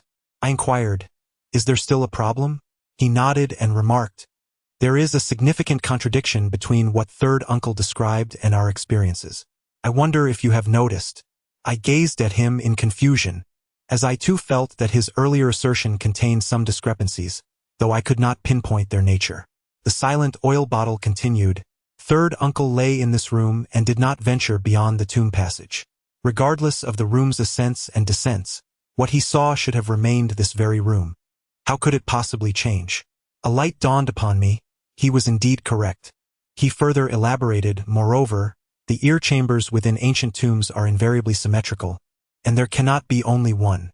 Logically, there ought to be another room opposite ours." We entered the burial passage and illuminated it with our flashlight, only to find a solid wall of sweat-white jade bricks opposite us, devoid of any door.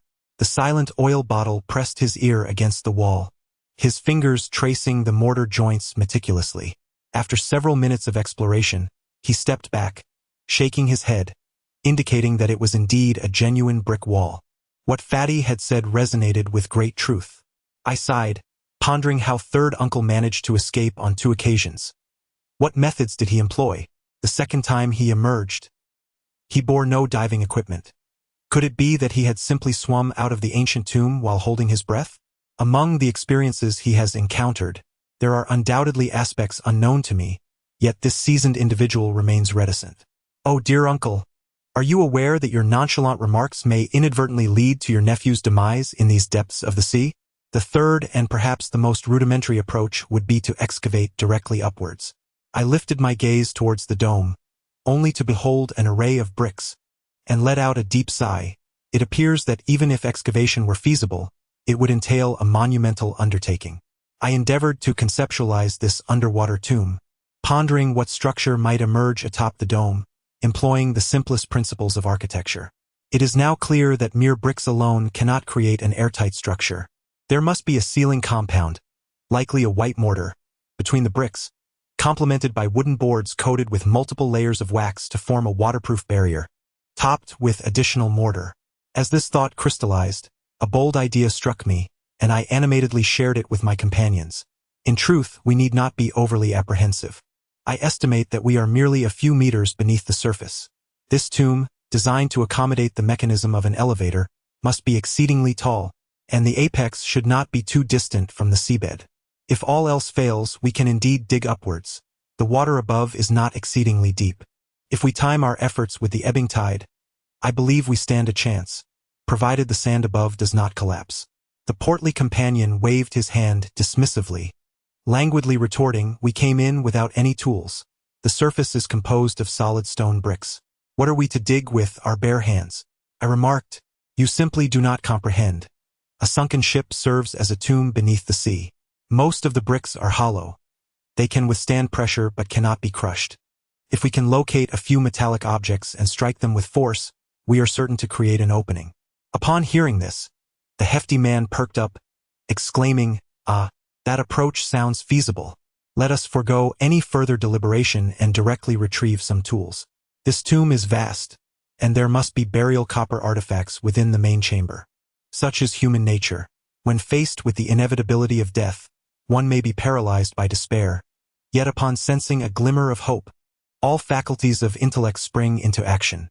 My mind raced, and I quickly formulated a plan for creating the opening. Having studied architecture at university, I was well versed in such matters. Upon careful consideration, all aspects aligned perfectly. As long as we could complete the opening within the brief window before low tide, our chances of escape would be significantly heightened. At that moment, the quiet man interjected, "There is still ample time before low tide. I wonder if the air here will last until then. Ultimately, it all depends on fate." The hefty man leaped up, declaring, "To hell with low tide. Let us find our tools and break through, for it is far too stifling in here. I would rather face a swift death than languish in this suffocating despair." I contemplated informing him that if we were to dig before low tide, the water above would be at least 2 meters deep. Should it rush in suddenly, Escape would be impossible. Even filling this expansive tomb would take mere minutes. However, seeing his enthusiasm, I did not wish to dampen his spirits. The three of us gathered our resolve, organized our belongings, and proceeded towards the passageway. As we emerged from the stone door of that corridor, we were all taken aback simultaneously. The rotund man exclaimed, "This place is utterly uncanny." Before us, where there had once been merely a brick wall, a door had inexplicably appeared. When I shone my flashlight upon it, I was met with the sight of a colossal coffin crafted from exquisite golden silk Nanmu wood. Considering our earlier conjectures regarding the dual-layered structure of this tomb, the emergence of a door here no longer struck me as peculiar. It was evident that during our previous conversation, this side of the chamber had shifted vertically. Although the intent behind the tomb owner's design remained elusive, I found myself no longer gripped by panic. However, the presence of a coffin within startled me greatly. This golden silk Nanmu wood represented the finest quality of coffin material. For millennia, the dimensions of coffins have been determined by the size of the wood used, and this coffin was immense. Its dimensions suggested that the original timber used was comparable in thickness to the 32 massive pillars of golden silk Nanmu wood found in the Ming Dynasty's Qiling tomb. This item was likely more valuable than an equivalent weight of pure silver. Yet, the question lingered: how could such a precious coffin be situated in this peculiar side chamber? If a coffin of such worth could only be housed here, then the main burial chamber must surely contain a golden coffin at the very least. I felt increasingly bewildered. The tomb owner exhibited no semblance of order. Not only had he disrupted the feng shui of this location entirely, but he had also ingeniously devised numerous traps without taking lives. I could not fathom his true intentions. Upon encountering the coffin, the thrill of discovery proved irresistible, especially one of such grandiose stature, undoubtedly harboring a wealth of treasures within. I noticed the stout fellow gazing at it with wide, entranced eyes, and I jested, "What's the matter? Are you so enthralled by the coffin that you would forsake your life? Shall we venture in and retrieve a few items?" The portly man, initially fixated on the concept of the ceremonial vessels, found merit in my suggestion, which left him in a quandary. At that moment, the enigmatic figure, known as the muffled oil bottle, gestured for silence, whispering, "Do not speak." Seeing his serious demeanor, we promptly covered our mouths, puzzled by the sudden turn of events. He drew a blade and murmured, "This is no ordinary coffin. It is a corpse-rearing coffin." My confusion deepened, and I cast a questioning glance at him, but he seemed disinclined to elaborate. Instead, he crouched and ventured into the chamber housing the coffin. The stout man, initially striving to maintain an air of enlightened composure, upon witnessing the muffled oil bottle's straightforward approach to the coffin, quickly shed his faade and eagerly followed suit. Faced with the oppressive darkness of the passageway, I felt a surge of terror at the prospect of remaining alone outside and hastily joined them. The chamber bore an uncanny resemblance to the one we had previously entered, adorned with two massive pythons carved into the ceiling and a spring in the center, yet devoid of the porcelain funerary items. Only a colossal coffin rested 3 feet from the wall. The muffled oil bottle withdrew his military knife and inserted it into the seam of the coffin, methodically probing as if searching for a hidden mechanism. The stout man, mistaking his intentions for an attempt to open the coffin, exclaimed, "Take it slow. You appear so gentle in nature, yet upon seeing a coffin, you act as if your life is forfeit." As he spoke, he produced a candle and hurried to a corner, intent on lighting it. Upon glancing at the scene, I was filled with indignation and exclaimed, "How dare you light a candle when we have so little air left? Are you intent on sacrificing your life?" The hefty man retorted with a hint of irritation, "What harm can a single candle do to our air supply? I can always afford to breathe a few less breaths." As he ignited his windproof lighter, the flickering flame illuminated a shadowy corner, revealing an unexpected sight. Despite his usual bravado, the sight startled him, causing him to plummet to the ground. Witnessing his fall, I swiftly switched on my flashlight, only to recoil in shock myself.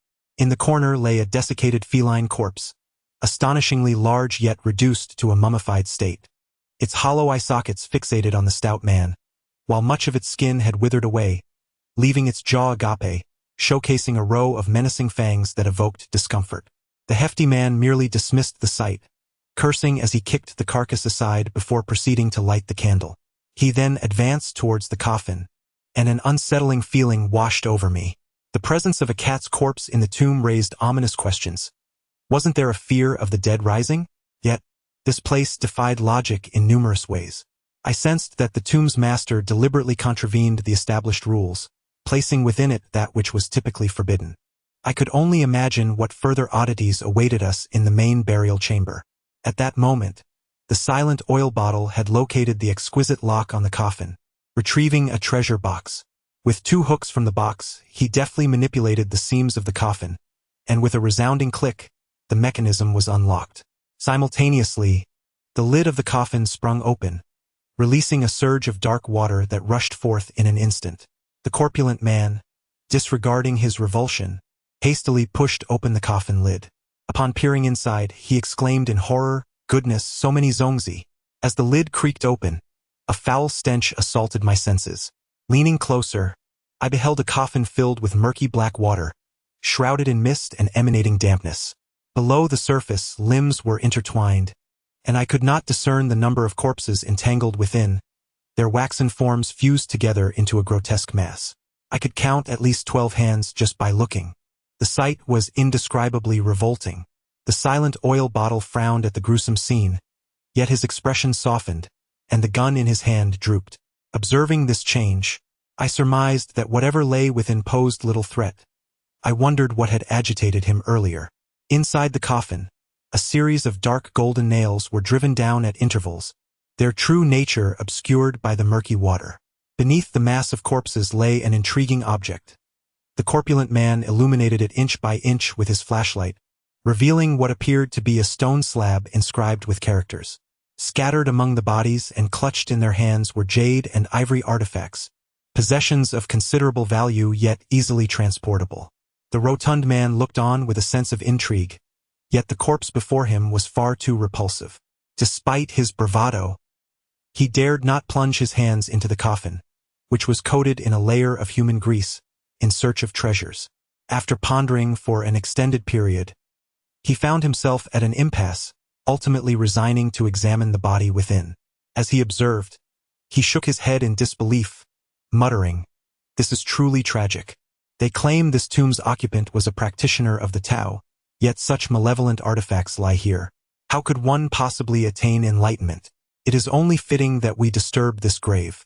I, feeling a sense of bewilderment, glanced at the grotesque scene that made my nerves fray, and dared not steal a second glance. I inquired, "Why is this joint burial so repulsive?" The rotund man chuckled, "Oh, dear comrade, are you truly that naive? Have you ever witnessed a joint burial resembling this? Clearly, these individuals were interred alive.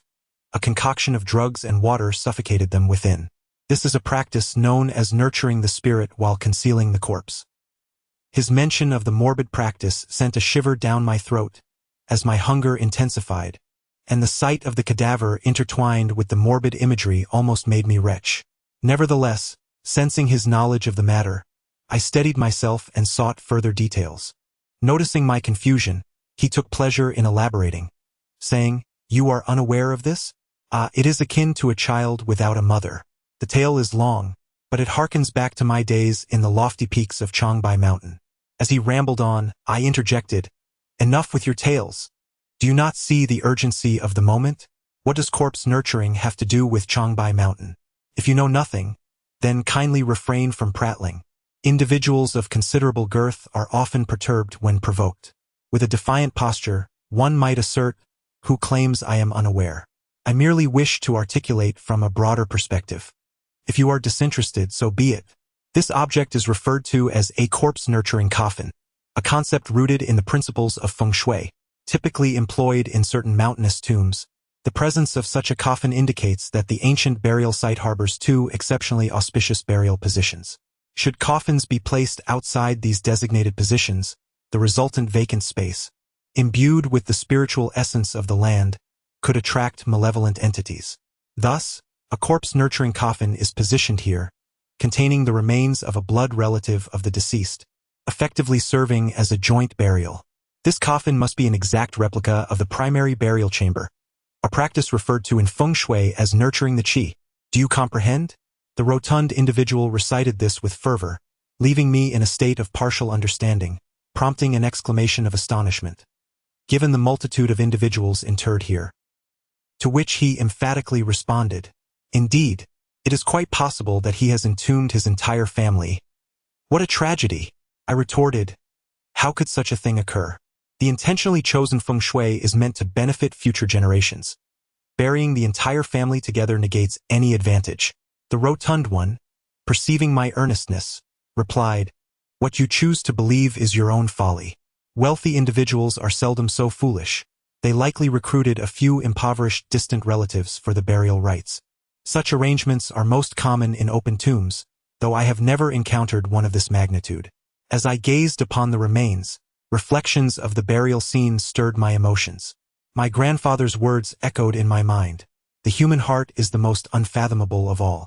For the sake of trivial matters, devoid of any substantial evidence, lives are extinguished as if they were mere weeds.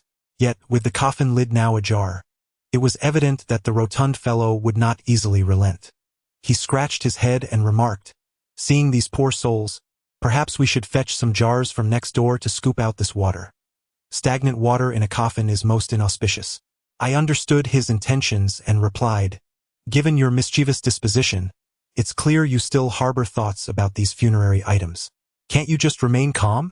There will be plenty of treasures to collect in the netherworld. The stout man flushed with indignation and retorted, Damn it, do you take me for such a person? I, disinclined to engage in banter, stated, Now is not the time for trivialities. If we cannot escape this place, we may as well perish here, and there won't even be a coffin for us. Who will lament our fate then? This thought heightened our anxiety. Without further ado, the rotund man began to scour the chamber, but unfortunately, aside from a cat's corpse, there was nothing of use. Meanwhile, the quiet one remained transfixed by the heap of remains.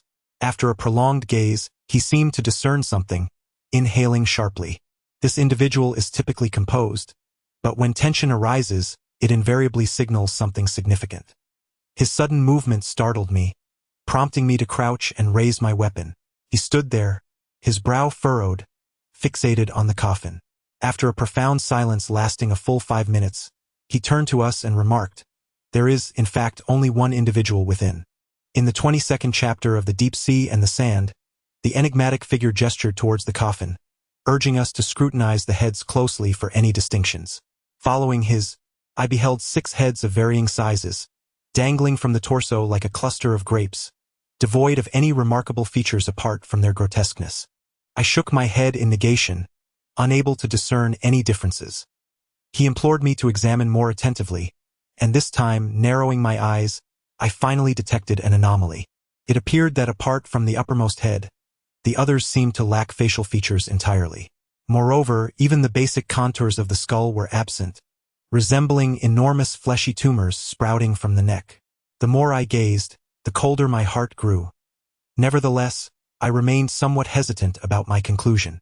If this coffin housed a rare deformity with 12 limbs, what could possibly be its origin and identity? In that era, how could such a monstrosity have been nurtured to such a size? The rotund gentleman also perceived the gravity of the situation and, with a disdainful expression, exclaimed, My grandmother, is this creature even human? It resembles nothing more than a mere insect. His description was indeed apt, albeit rather unkind. I interjected, We cannot make hasty judgments based solely on our distant view through the water. Logically speaking, such a severe deformity is akin to a monstrosity. Undoubtedly, upon birth, the parents would have deemed it necessary to end its life, leaving no opportunity for it to thrive to such an extent. The muted voice of the oil bottle interjected, stating nothing is absolute. I shook my head, still unable to fully accept this notion. The plump man suggested, You see, it is quite simple. Let us follow my advice and procure a few basins from next door to scoop out this water, making it clearer for our inspection. Furthermore, beneath these dismembered remains lies a stone slab. Let us extract it as well, for we may unearth some unexpected revelations. Intrigued by the prospect, I realized that since entering this crypt, I had encountered not a single inscription. My understanding of the tomb's master remained a blank slate. If I could decipher the text on this slab, it might yield insights that could assist our endeavors. Habitually, as I lifted the bowl, my gaze involuntarily fell upon the delicate blue and white glaze. To my astonishment, the patterns adorning it were narrative depictions. Reflecting on my earlier preoccupation with my uncle's affairs, I had neglected to thoroughly examine these funerary items. Now, however, a seemingly trivial thought struck me. Upon entering this chamber, my uncle, like myself, had merely glanced at these artifacts before retiring. In contrast, the other individuals present, filled with excitement on their inaugural entry, must have meticulously scrutinized these porcelain pieces. Could there be some pivotal information concealed within? Upon reaching this point, I eagerly seized several bowls to scrutinize them closely. I discovered that the paintings depicted a group of individuals engaged in the construction of a civil engineering project.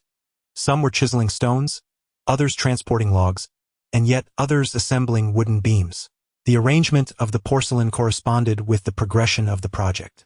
As I gazed upon the pieces, a sense of astonishment overwhelmed me, causing beads of sweat to form upon my brow. Observing my intense contemplation of each porcelain item, the stout fellow remarked with curiosity, "Is it truly so difficult to select a jar? Just pick one that suits you." I scarcely registered his words, as I continued to bend down, crawling and examining until I reached the final octagonal bottle. The design depicted a magnificent gatekeeper in a dramatic posture. Beyond that, there were no further images. It seemed there were likely more records inscribed on other pieces of porcelain. The experience was utterly breathtaking, leaving me breathless. Although these simplistic illustrations did not reveal the precise nature of the construction, the scale of the project suggested its grandeur was nearly on par with that of the Forbidden City. Yet, the architectural style was entirely alien to the central plains of China. My mind reeled, cursing inwardly at the stout companion for departing without a word, fully aware that I would be hesitant to remain in such a place alone. Grabbing a basin in haste, I stood and rushed towards the opposite chamber. Upon entering the burial passage, I was struck dumb by the sight before me. I had anticipated mechanisms, but I had not expected them to operate with such swiftness, devoid of even the faintest sound. Panic surged within me. Being alone in the pitch-black ancient tomb was an ordeal I wished never to endure again. I composed myself and reassured myself that the activity within this tomb was quite frequent. As long as I could patiently wait, the door would undoubtedly reappear after a few minutes.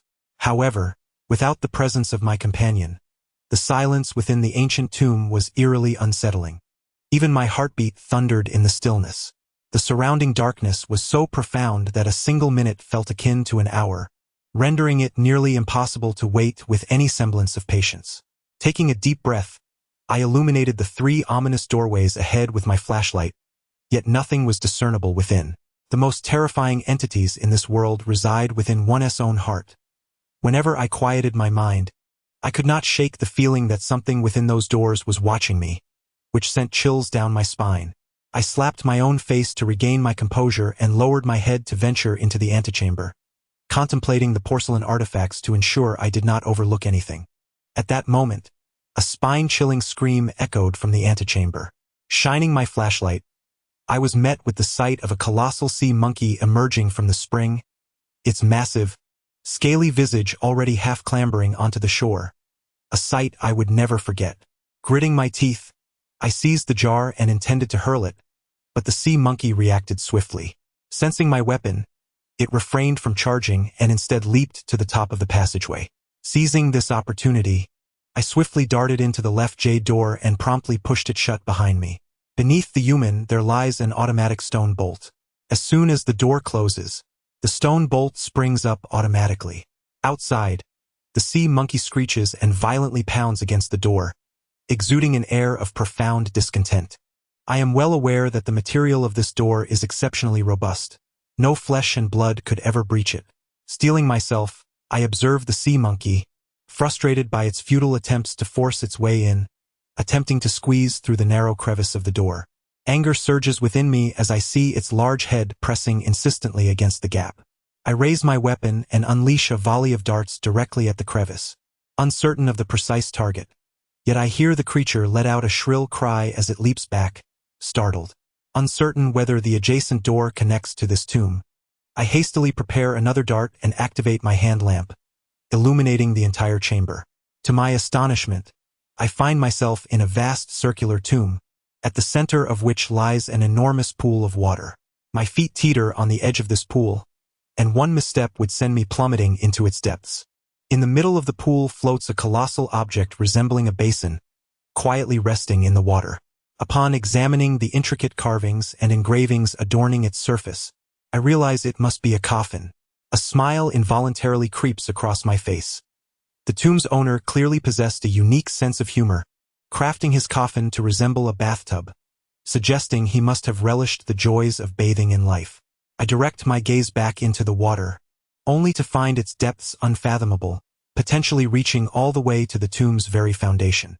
As I ponder the intentions behind such a design, an unexpected itch suddenly arises on my neck.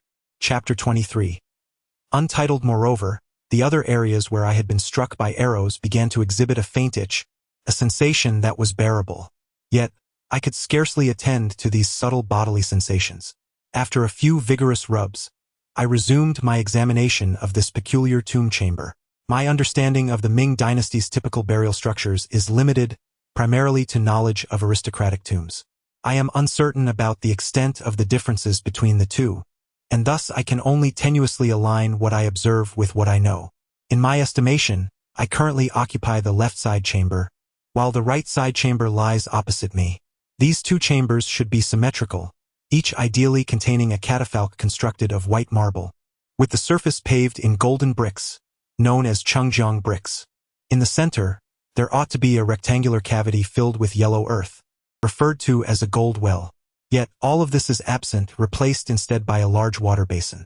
This is merely one of the many oddities I encountered. Another lies in the door situated between the two side chambers, which should lead to the rear hall, the true resting place for the coffin.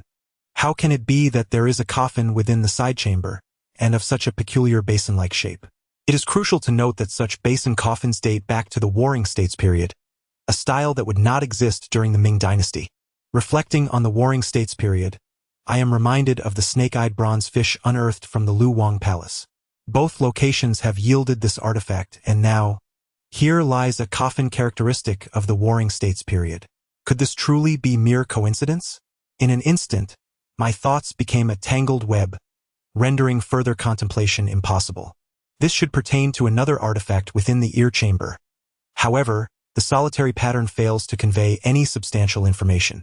I discern only an individual clad in Ming dynasty attire, standing atop a mountain, observing a construction site below, accompanied by several figures dressed in official garb.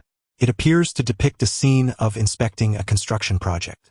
From the motifs on these porcelain pieces, I can surmise that the tomb's occupant was certainly not of noble birth. It is highly probable that he was a craftsman or architect. Such individuals possess the requisite skills and knowledge to implement such peculiar designs within an ancient tomb. Others, even if they harbored similar aspirations, would lack the means to realize them. Moreover, during the early Ming period, skilled artisans were scarce. Given the scale of this tomb, it must belong to someone of significant stature, capable of commissioning such a monumental endeavor akin to the Ming imperial palace.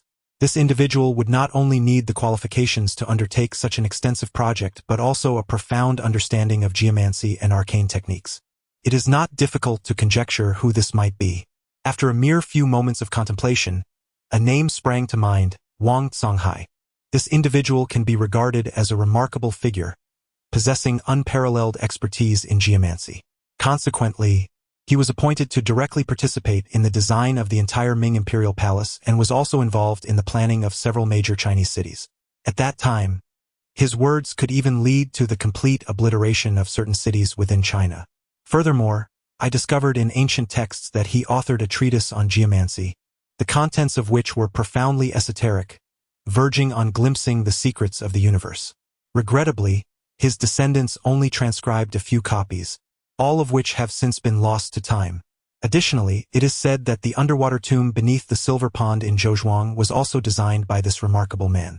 Such a person, constructing a tomb of this magnitude for themselves, is indeed quite extravagant. I find my conjectures to be quite plausible, If only I could uncover even a fragment of textual evidence, I would ascertain whether my thoughts are correct or erroneous. Regrettably, it appears that the master of this grave was devoid of literacy, leaving no inscriptions behind. At that moment, a sudden series of splashes echoed from the pool, startling me and breaking my train of thought. I swiftly illuminated the area with my flashlight, and to my astonishment, I noticed bubbles rising from one corner of the pool, fluctuating in size and rhythm, suggesting that something was stirring in the unfathomable depths.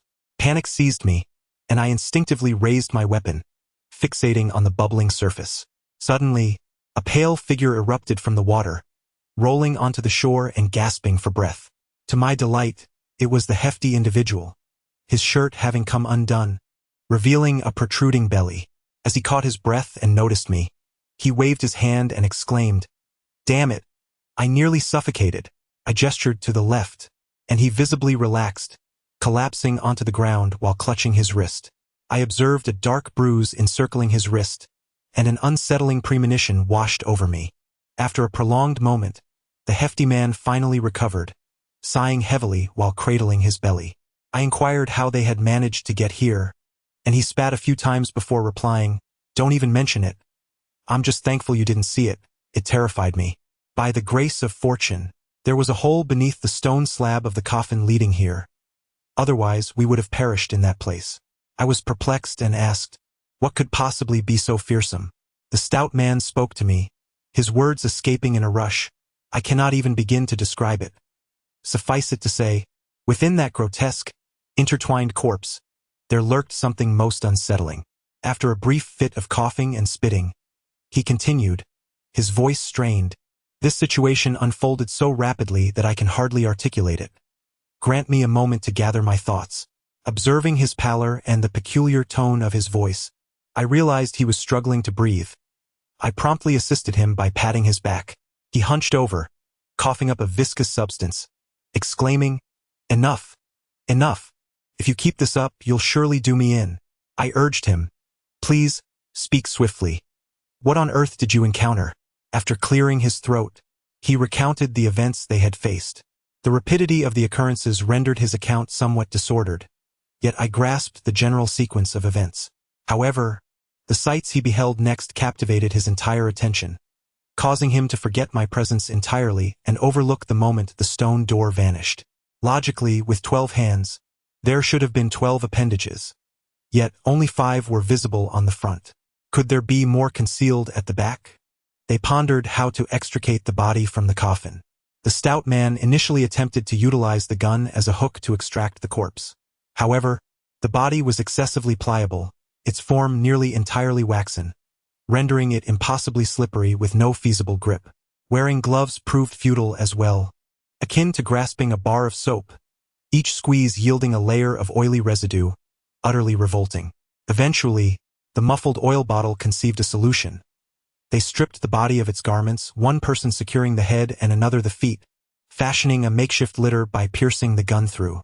Together, they hoisted the body and placed it upon the ground. Beneath the intense illumination of the exploration lamp, the corpse swiftly desiccated and darkened, revealing its true nature.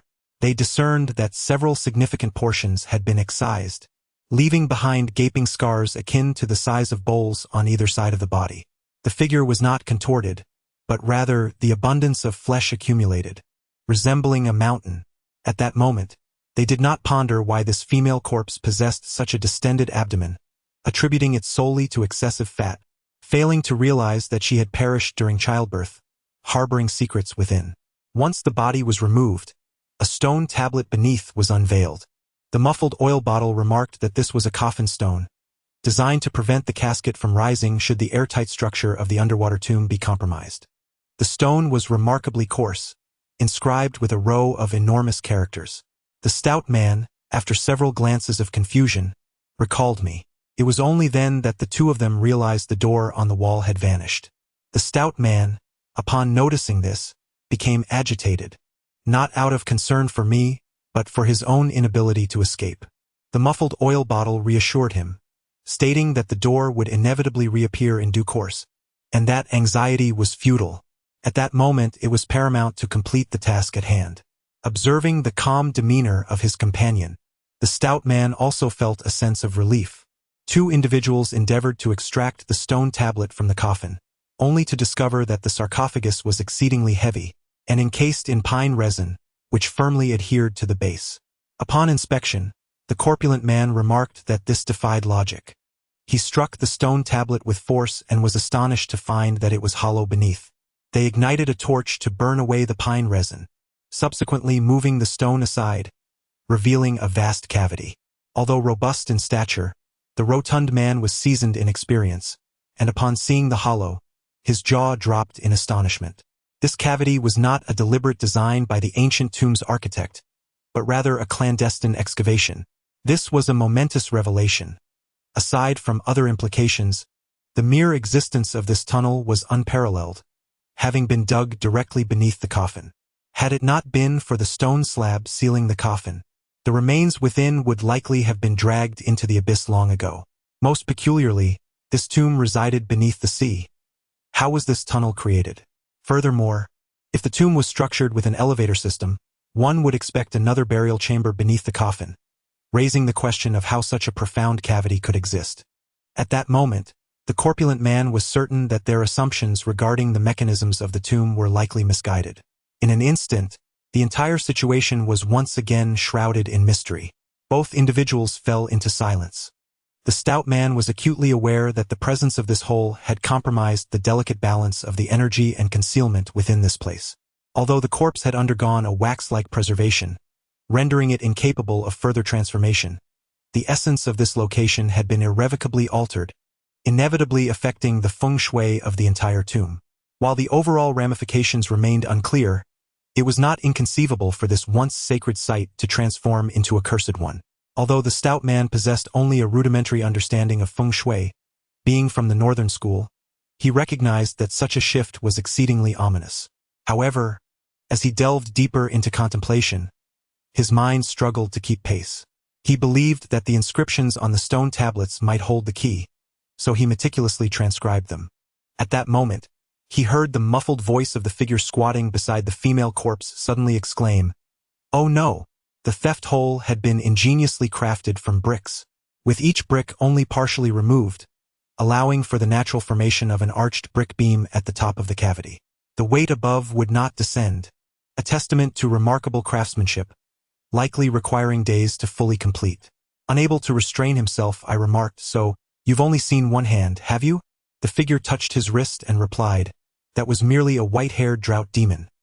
Severing its head would eliminate it.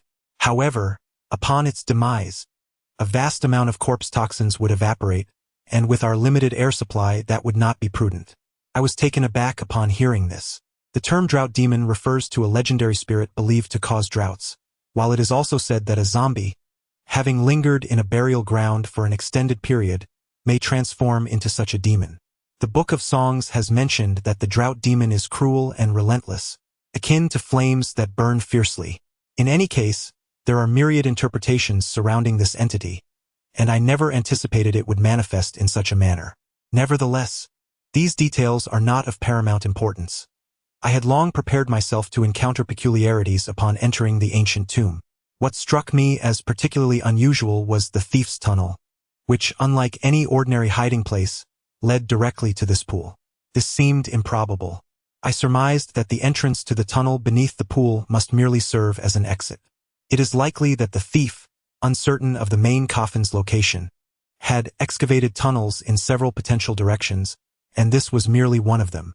With this thought in mind, I inquired whether they had discovered any forks in the path. The stout companion shook his head, indicating that the tunnel was not extensive and clearly led straight through. I was not disheartened by this revelation. After all, it is quite convenient to conceal an entrance with bricks. Given that this tunnel lacked a robust airtight structure, it was inevitable that its entrance lay within the ancient tomb.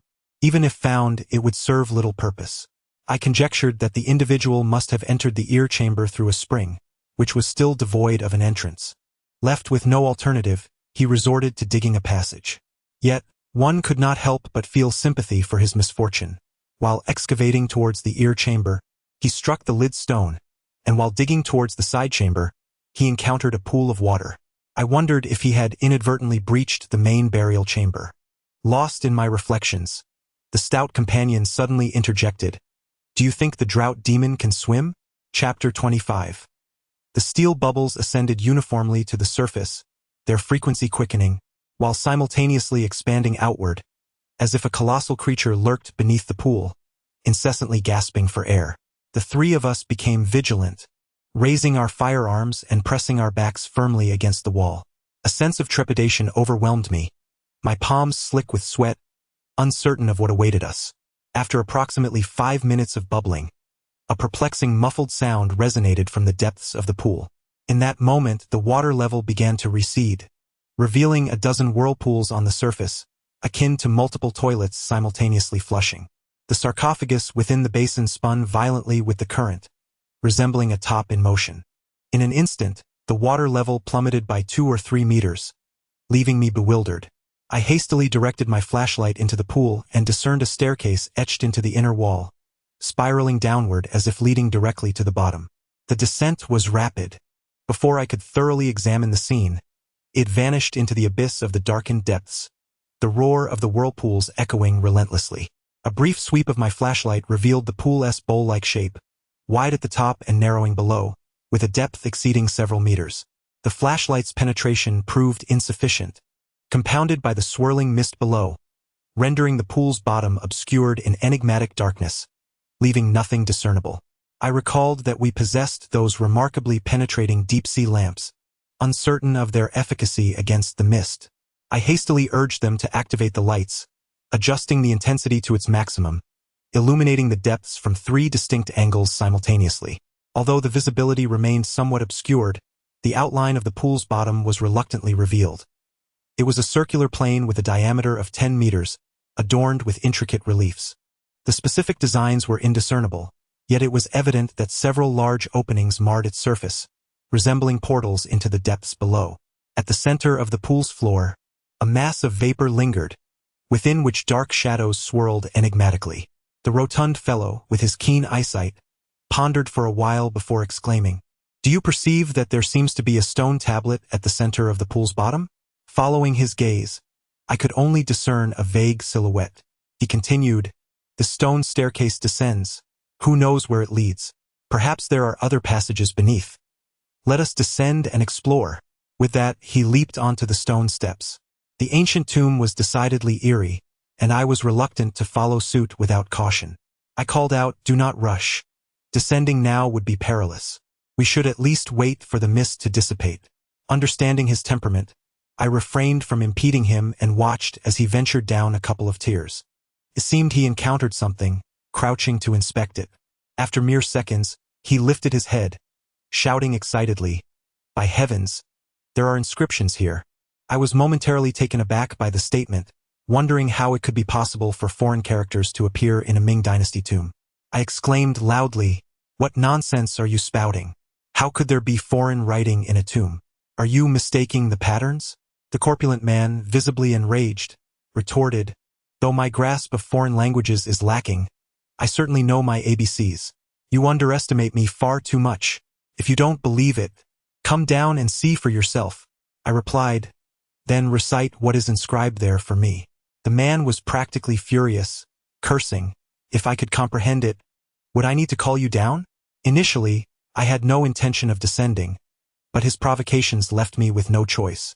With a sigh, I mimicked him and leapt onto the stone step, which was merely half a meter long and appeared to be constructed from a solid block of green granite, embedded into the pool's wall. I stamped my feet forcefully, confirming its stability. There was no danger of collapse.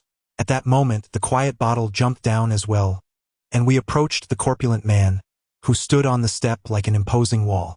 He pointed at the wall of the pool and said, "Look here, if this isn't foreign writing, I'll write the character for King upside down."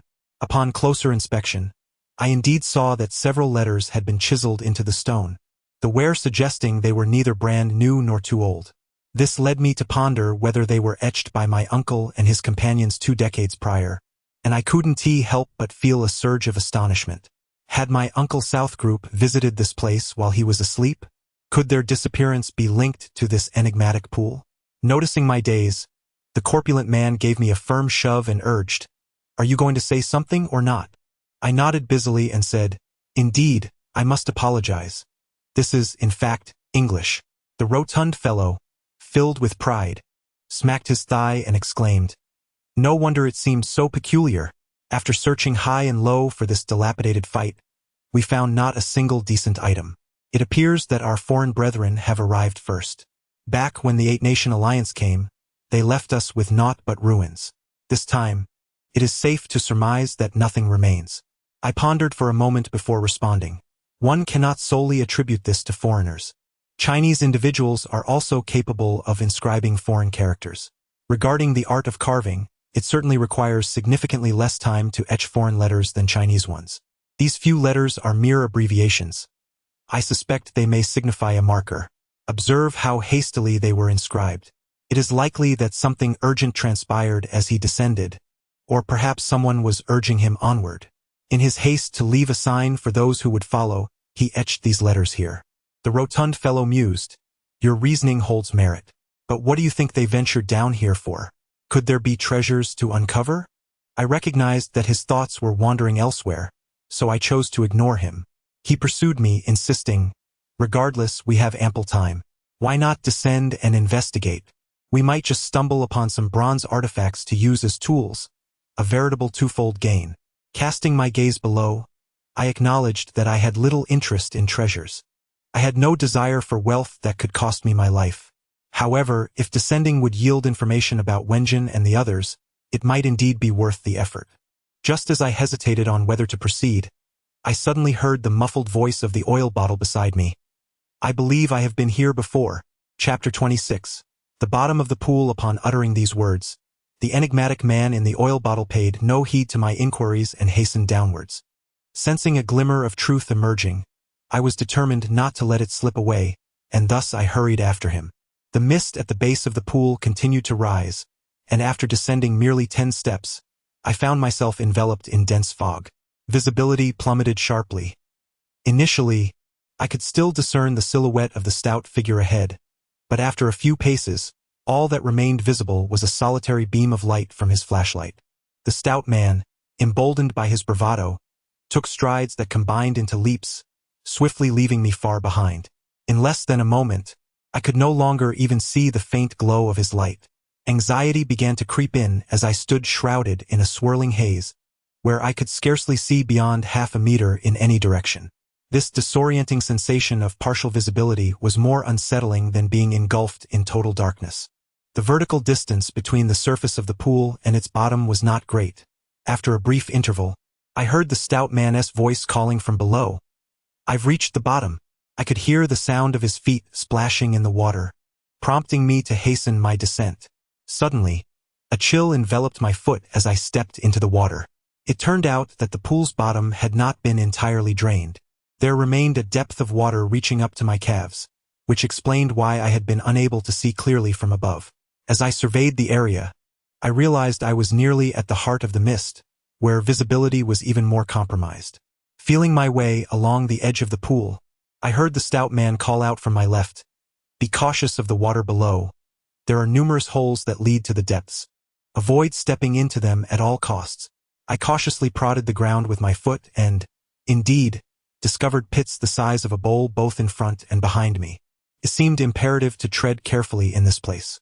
At that moment, the rotund figure emerged from the mist, wielding a flashlight and beckoning me to follow him. I nodded and trailed behind, wading through the water. After a few steps, I suddenly spotted several dark silhouettes ahead, the nature of which remained a mystery. The stout man had evidently encountered them before. He exhibited no fear and urged me not to dawdle. As I approached, I beheld 4 stone monkeys, each taller than a man, perched upon stone pedestals, gazing in all directions as though engaged in a silent prayer. I recognized them as the Dinghai stone monkeys, typically submerged at the bottom of ponds for their protective qualities. Their presence here was, thus, not entirely unexpected. My apprehension subsided, and I ventured a few more steps inward, only to find a towering bluestone stele, over 2 meters high, standing amidst the 4 stone monkeys. The stout man was directing his flashlight at the stele, scrutinizing it intently. I approached and inquired, "What do you make of this? Does it evoke any thoughts for you?" He gestured towards the base of the stele, and upon inspection, I noticed several lines of fine script etched upon it. The stout man, unable to decipher the text, asked what it meant. I replied, "These inscriptions convey that the master of this tomb constructed a celestial palace, and the entrance to that palace lies within this stele. If fate permits, the door shall open, allowing you to ascend to the heavens." The stout man surveyed the stele and remarked, "What door? Indeed?"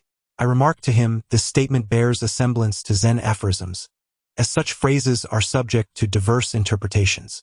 Its inherent meaning does not imply the existence of an actual door within this monument. Rather, it suggests that the inscription may conceal something profound." The rotund fellow retorted, "Damn it, does the stone tablet even possess content? I can't discern a single word."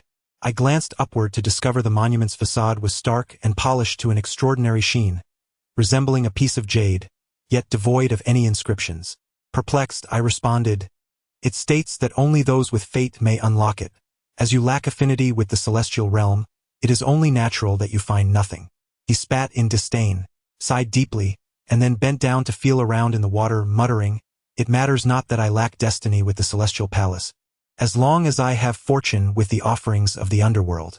I turned to observe the taciturn oil bottle, whose countenance appeared grim. I inquired a few times, yet he paid me no heed, fixated intently on the stone tablet as if searching for something elusive. I found it peculiar. It was merely a smooth slab, and I could not fathom what captivated his attention so thoroughly.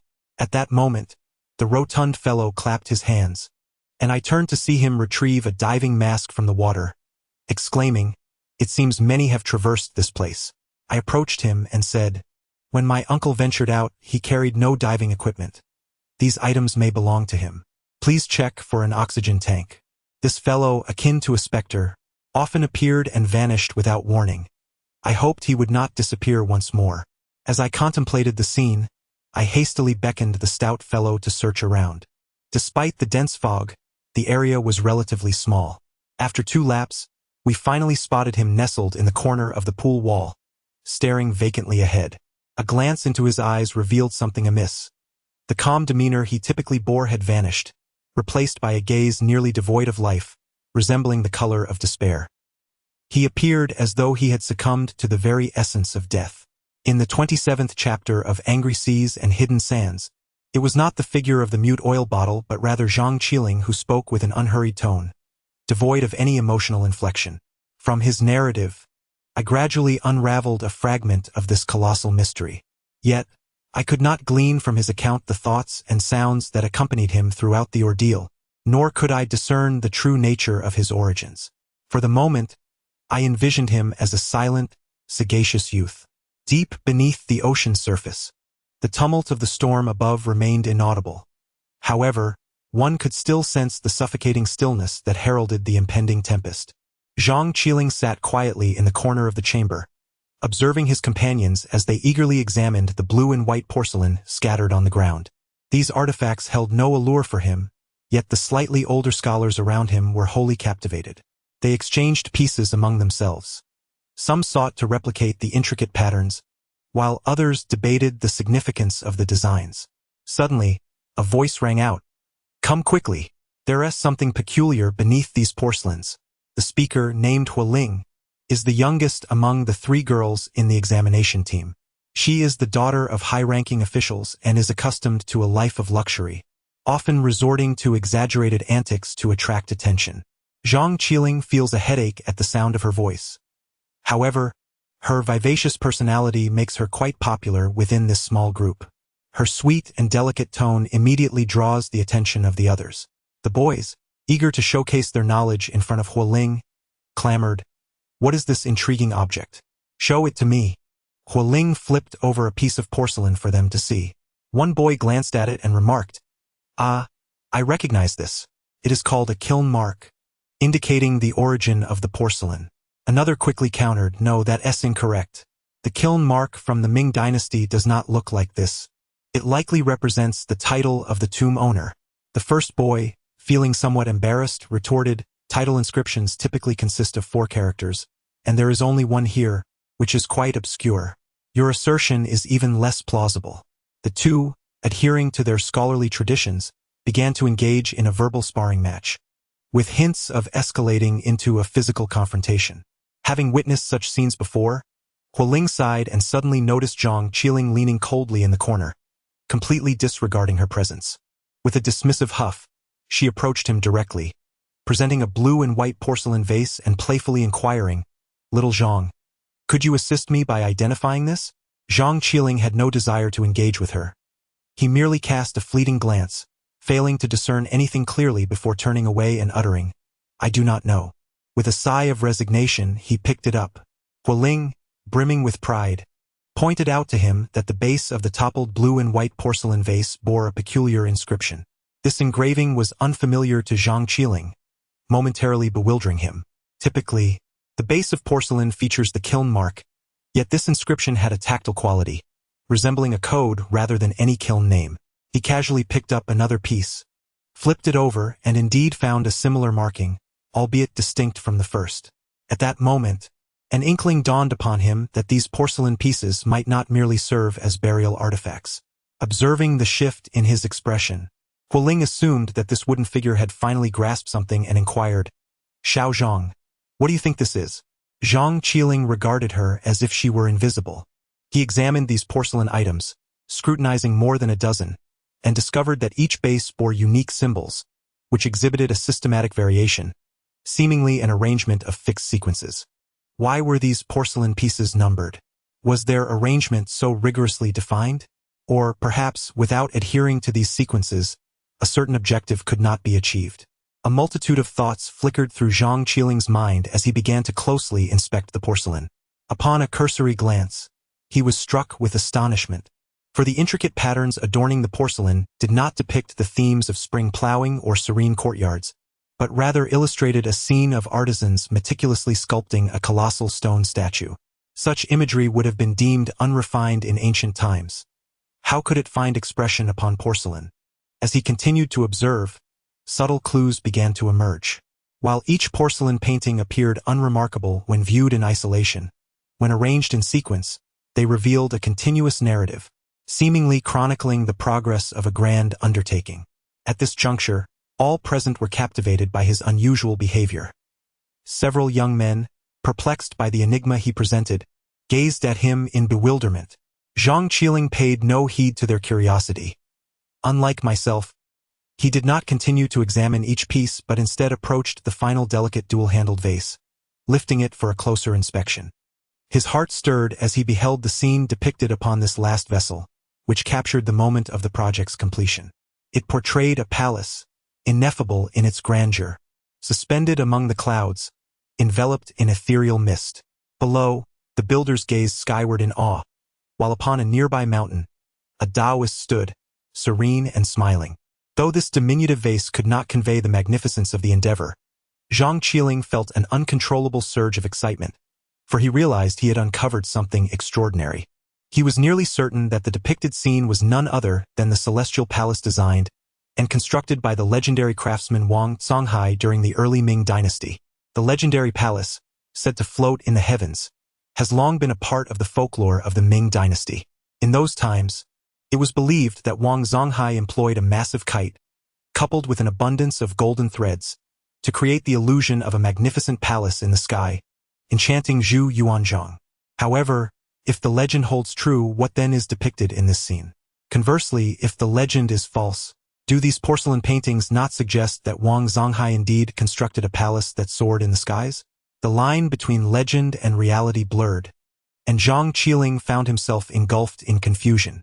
After pondering for a while without arriving at any conclusion, he shared his thoughts with his bewildered companions. Naturally, they were skeptical and busily examined each porcelain piece one by one, only to be rendered speechless by the extraordinary nature of their discovery, which was not only unprecedented in Chinese history but also profoundly astonishing. Upon realizing that her discovery had led to such a significant revelation, Qiling was overcome with joy and, in a moment of exuberance, planted a small kiss on Zhang Qiling's cheek, which instantly incited envy among the other men present. Unbeknownst to Zhang Qiling, who likely had no awareness of who had kissed him or any desire to know, He simply approached Wen Jin and proposed that they immediately search the inner hall, believing that further clues must be concealed within the coffin. However, Wen Jin, as the responsible leader, deemed such an action too perilous and promptly stated, "No, absolutely not. Without a leader to guide us, we cannot venture into the ancient tomb on our own." Zhang Qiling noticed her disapproval but chose not to engage in further banter. Instead, he busied himself with his equipment and proceeded down the corridor. When Jean, a remarkable woman in her own right, felt a twinge of displeasure at his apparent disregard for her. Determined to teach him a lesson, she recalled her training sessions at the Research Institute, where she often demonstrated her skills to those who doubted her prowess. The other men, having previously fallen prey to Wen Jin's tactics, couldn't help but chuckle to themselves, eager to witness Zhang Qiling's potential embarrassment. Wen Jin let out a cold laugh and remarked, "What will you do to protect yourself? Young Zhang, you have quite the reputation for being disorganized and undisciplined at the Institute.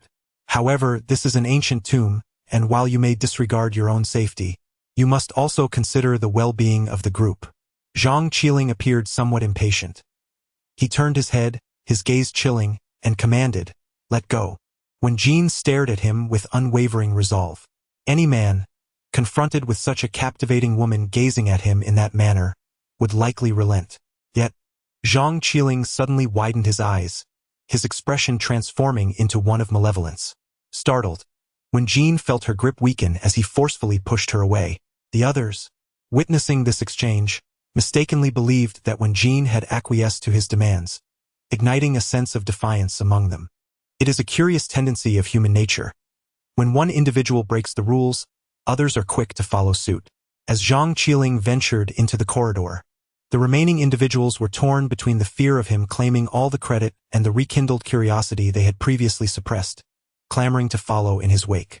When Jean is indeed a woman, and she realizes that the moment she relinquished her grip, she lost all control over these individuals.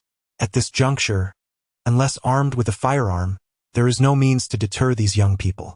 The ensuing events closely mirrored our own experiences. While the path they traversed through treacherous corridors and their discovery of the staircase leading down to the pool's depths was undoubtedly intricate and bizarre, it is not the focal point of the narrative. Zhang Qiling succinctly brushed over this part in his recounting. The crux of the matter lies in their descent to the mist-shrouded bottom of the pool, where they encountered a blank stone tablet. The scene at the pool's bottom was utterly surreal. The dense fog, illuminated by their flashlights, morphed into an array of visages, inciting an involuntary sense of dread. As they descended the final step of the stone staircase, the group suddenly united, scarcely daring to breathe, pulling at one another amidst the mist, trembling in fear of an unforeseen emergence. Observing Zhang Qiling's unwavering demeanor, while the other so-called senior students, typically imposing, now cowered behind him, Qiling could not help but feel a modicum of admiration for him. She turned to the boys and remarked, "Look at you all. Though several years older than Zhang, you do not even measure up to his shadow. How shameful!" The piercing scream sent shivers down the spines of all present, causing several to retreat instinctively, their nerves frayed. Unperturbed, Zhang Qiling led the others forward, oblivious to their trepidation, and soon they beheld the so-called monster, the legendary stone monkey of the East Sea. In an instant, they were greeted by additional stone monkeys and the enigmatic, uninscribed stone tablet.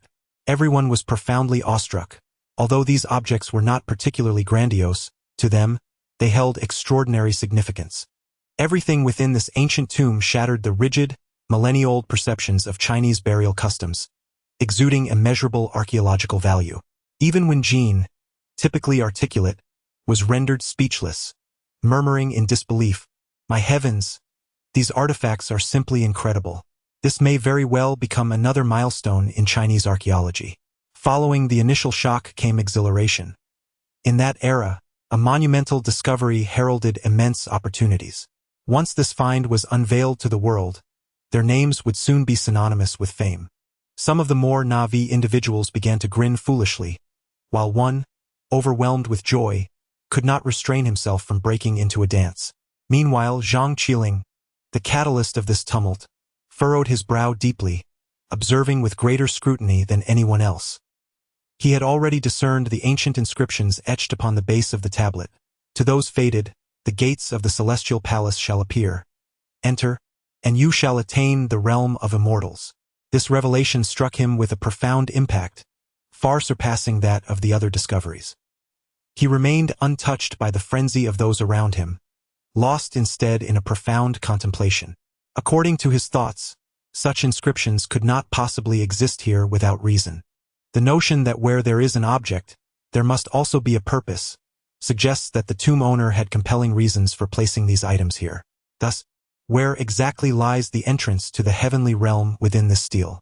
What constitutes a fateful connection?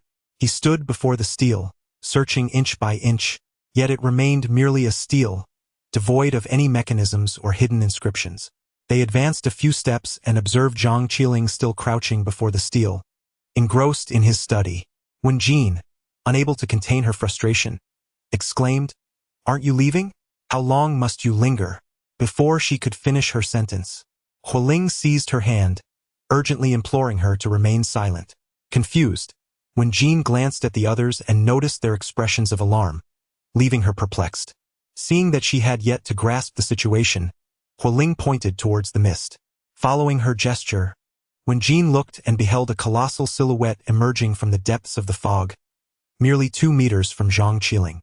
The enormous figure was nearly the same height as the stele, and she could vaguely discern a head and neck, indistinguishable from a human. However, the figure's hunched posture exuded an unsettling peculiarity that sent shivers down her spine. Cold sweat trickled down when Jin's brow as their group stood at the junction of the stone steps and the pool's bottom, a mere 5 paces from the giant, neither a long nor short distance, but exceedingly awkward.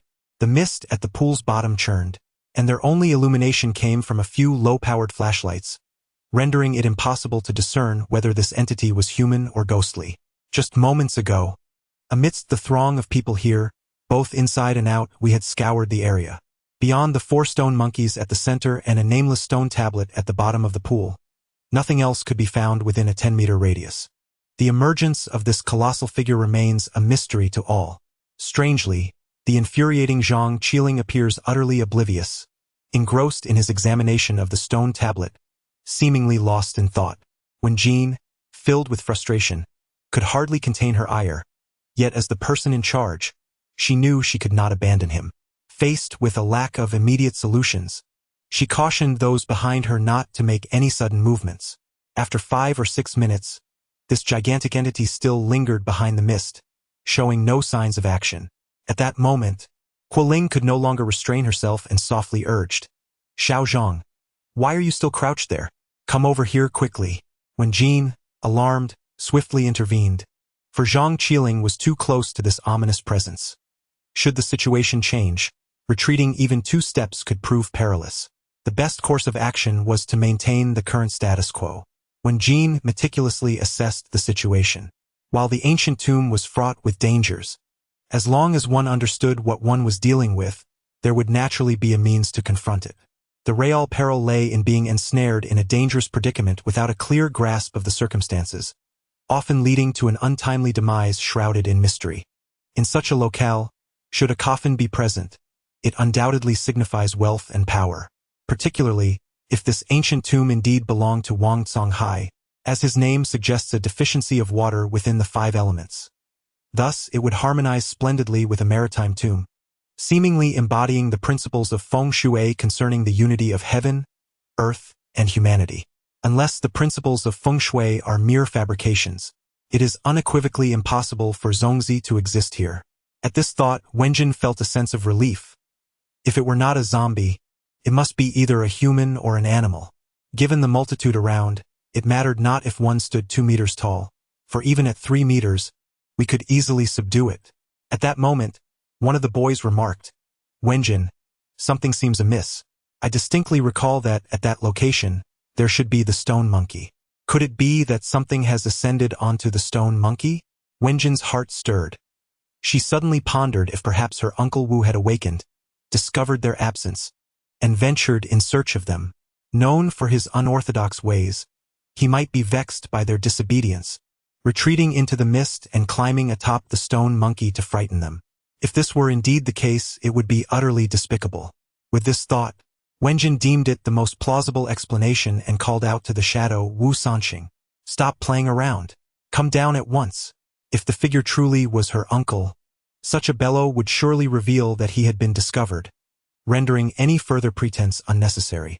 Uncle Wu, being a magnanimous individual, would simply chuckle at such trivial matters and would not take offense. However, before her words had fully escaped her lips, the shadow abruptly extended a hand, gesturing for them to remain silent. Upon observing his figure, with the disproportionate length of his arms relative to his height, Wenjin concluded without hesitation that it must be her third uncle who had ascended the stone monkey. In a fit of rage, she stamped her foot and hastily approached, leaping onto the stone monkey to tug at his ear. This was her final resort in dealing with her third uncle, as they had made a pact to never argue. Should Wenjin become exceedingly furious, she could pull his ear to convey the depth of her anger. Typically, in such situations, even with the boldness of a leopard, her third uncle would not dare to act recklessly. Swiftly, as she leapt onto the stone monkey and was about to make her move, the person atop the statue seized her in a firm embrace, covering her mouth with one hand while quietly whispering, "It's me, Xiao Zhang. Do not speak, just look below." Although Wenjin was already seething with rage, the familiar voice caused her to pause in surprise. It truly was Zhang Qiling's voice. How could he possibly be standing on the stone monkey? Suddenly, a cold sweat broke out as she realized something was amiss. If that were the case, then who was the figure squatting in front of the stele? With this thought in mind, she promptly leaned forward to take a look. To her astonishment, the figure in front of the stele was clad in the same diving suit as theirs, and judging by the physique, it was none other than her third uncle. Moreover, something seemed off about him. Initially, Wenjin could not comprehend what he was doing, but upon closer inspection, she discovered that he was actually grooming his hair in front of the smooth, mirror-like stone stele. Disturbingly, the delicate motions he exhibited were distinctly those of a woman. Uncle San combed his hair for a while, then turned his face to scrutinize himself in the stone mirror, akin to a maiden preparing for her debut, taking a final glance at her reflection. The visage of Uncle San in the mirror bore a semblance of a smile, yet it was shrouded in an eerie, ghostly aura, exuding an inexplicable strangeness. Under ordinary circumstances, this scene would surely provoke laughter. However, at this moment, Wenjin felt a chilling sensation coursing through her limbs, too frightened to even breathe. The onlookers, observing the two figures entwined upon the stone monkey, assumed it was merely Uncle San playing a prank, and they collectively exhaled in relief.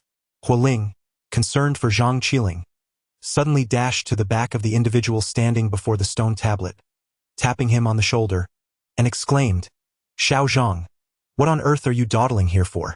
This unexpected interruption took everyone by surprise. Zhang Qiling inwardly cursed his misfortune, realizing it was too late to intervene. The person before the stone tablet abruptly rose, startling Qiling into a shriek. Yet she soon recognized that it was Uncle San. Transitioning from fright to fury, she scolded, "Wu Sanqing, what are you doing here instead of sleeping? Why are you lurking about like a madman?" Upon seeing Qiling, Uncle San suddenly shielded his face with his hand, let out a peculiar cry, and forcefully shoved her to the ground before turning to flee. Zhang Qiling, sensing something amiss, immediately leaped down from the stone monkey to pursue him. His speed was remarkable, yet as he passed by Qiling, he paused momentarily to check if she was injured. That brief hesitation, however, led to an unfortunate complication. Upon seeing Zhang Qiling's concern for her fallen form, Qiling rushed over, her heart warming at his apparent care, and impulsively embraced him. Zhang Qiling could not help but sigh. The few seconds of delay were sufficient to cause him to lose all his advantages. He rolled over and slipped beneath her arm, only to see that his third uncle had already plunged into the thick fog, his shadow nearly reaching the edge of the pool. Zhang Qiling shouted, "Guard the stone steps. Do not let him ascend." With that, he dashed forward. At that moment, he vaguely discerned his uncle suddenly pivoting, as if he had instantaneously melded into the wall. However, the fog was too dense, and he could not perceive the process at all. Upon reaching the edge of the pool, he found no one to pursue and was compelled to come to a halt. He could not bring himself to believe that his uncle had vanished into the wall. although he was not one to strictly adhere to materialism. This scenario was far too bizarre and undoubtedly contained hidden intricacies. After a moment of contemplation, he reached out to touch the stone wall, which was undeniably solid. Zhang Qiling could not accept that such a thing as wall passing existed in this world. Extending his unusually long fingers, he pressed them against the stone surface, and in an instant, his exceptionally sensitive fingertips detected that the wall was, in fact, rotating very slowly. His mind buzzed with realization. He had been completely oblivious. This pool was, in essence, a colossal mechanism. He suddenly felt a profound sense of awe. This was truly a marvel of ancient engineering. His so-called expertise seemed utterly juvenile in the presence of the tomb's master. Yet what was the purpose of this mechanism? In the few minutes they descended, it seemed that the entire pool's bottom remained unchanged. This cursed Wang Xie, surely he did not intend to construct a revolving restaurant within his own tomb. Zhang Qiling was no stranger to the principles of mechanisms. In his own words, his understanding of the traps and devices within Chinese ancient tombs surpassed that of anyone else in the world. He possessed profound knowledge regarding the operational principles, origins, shortcomings, and even the names of the inventors of these mechanisms. For a device to function effectively over hundreds or even thousands of years, it was essential to utilize materials that would not decay over the same span, such as stone and perennial running water. Both of these elements were present here, and the water also adapted to the changes in tide, providing a form of power that made its utilization even more convenient. If the tomb's master was indeed Wang Xie, then this individual, with his obsession and mastery of intricate techniques, had undoubtedly reached a zenith of skill that few could surpass. As Zhang Qiling pondered, he began to explore other sections of the stone walls. In his mind, he had already conjured a vague notion that there must be an entrance concealed within the wall. In the brief moment of his hesitation, the entrance had likely shifted its position. As he continued to feel his way along, he advanced only a few steps before discovering a hidden door. It was improbable that it would be so easily found. He shook his head, refraining from entering, and pressed onward. With each step, his confusion deepened. Upon counting, he realized that in this small area, he had found as many as 8 hidden doors. A calculation formed in his mind, and it seemed he had discerned that this was indeed the legendary Qiling Divine. Chapter 29. The Door of Life. The origins of Qiling Divine can be traced back over 4,600 years, nearly as long as the history of written records in China. The very first individual to employ Qiling Divine was the legendary Yellow Emperor, and this ancient wisdom has been passed down through generations. It is evident that nearly every military strategist or tactician in the world possesses some knowledge of it. However, by the Han Dynasty, the comprehensive understanding of Qiling Divine had diminished. After Huangshi Laoren imparted his knowledge to Zhang Liang, this avian figure condensed and simplified the teachings to such an extent that later generations found it nearly incomprehensible. My understanding of Qiling Divine primarily stems from my second uncle, though my knowledge remains limited. When Zhang Qiling references this subject, I am not as bewildered as my friend Fatty, who appears to be deciphering an ancient text. Initially, there were 4,320 configurations of Qiling Divine. By the time of the Yellow Emperor, he could only comprehend 1,080. During Zhang Liang's era, it was reduced to 72, and now my second uncle has meticulously organized it into just 42 configurations, a significant rarity. Globally, only 18 configurations are known, while the others were fortuitously discovered by my third uncle in an ancient Han tomb. Although Qiling Divine is enigmatic, it fundamentally pertains to military strategy and the theory of fate. Its application in arranging formations represents merely a residual utility. The Qiling Divine formation, also known as the 8 formations, is divided into 8 doors. The open door, the rest door, the life door, the death door, the astonishment door, the injury door, the stopping door, and the scene door.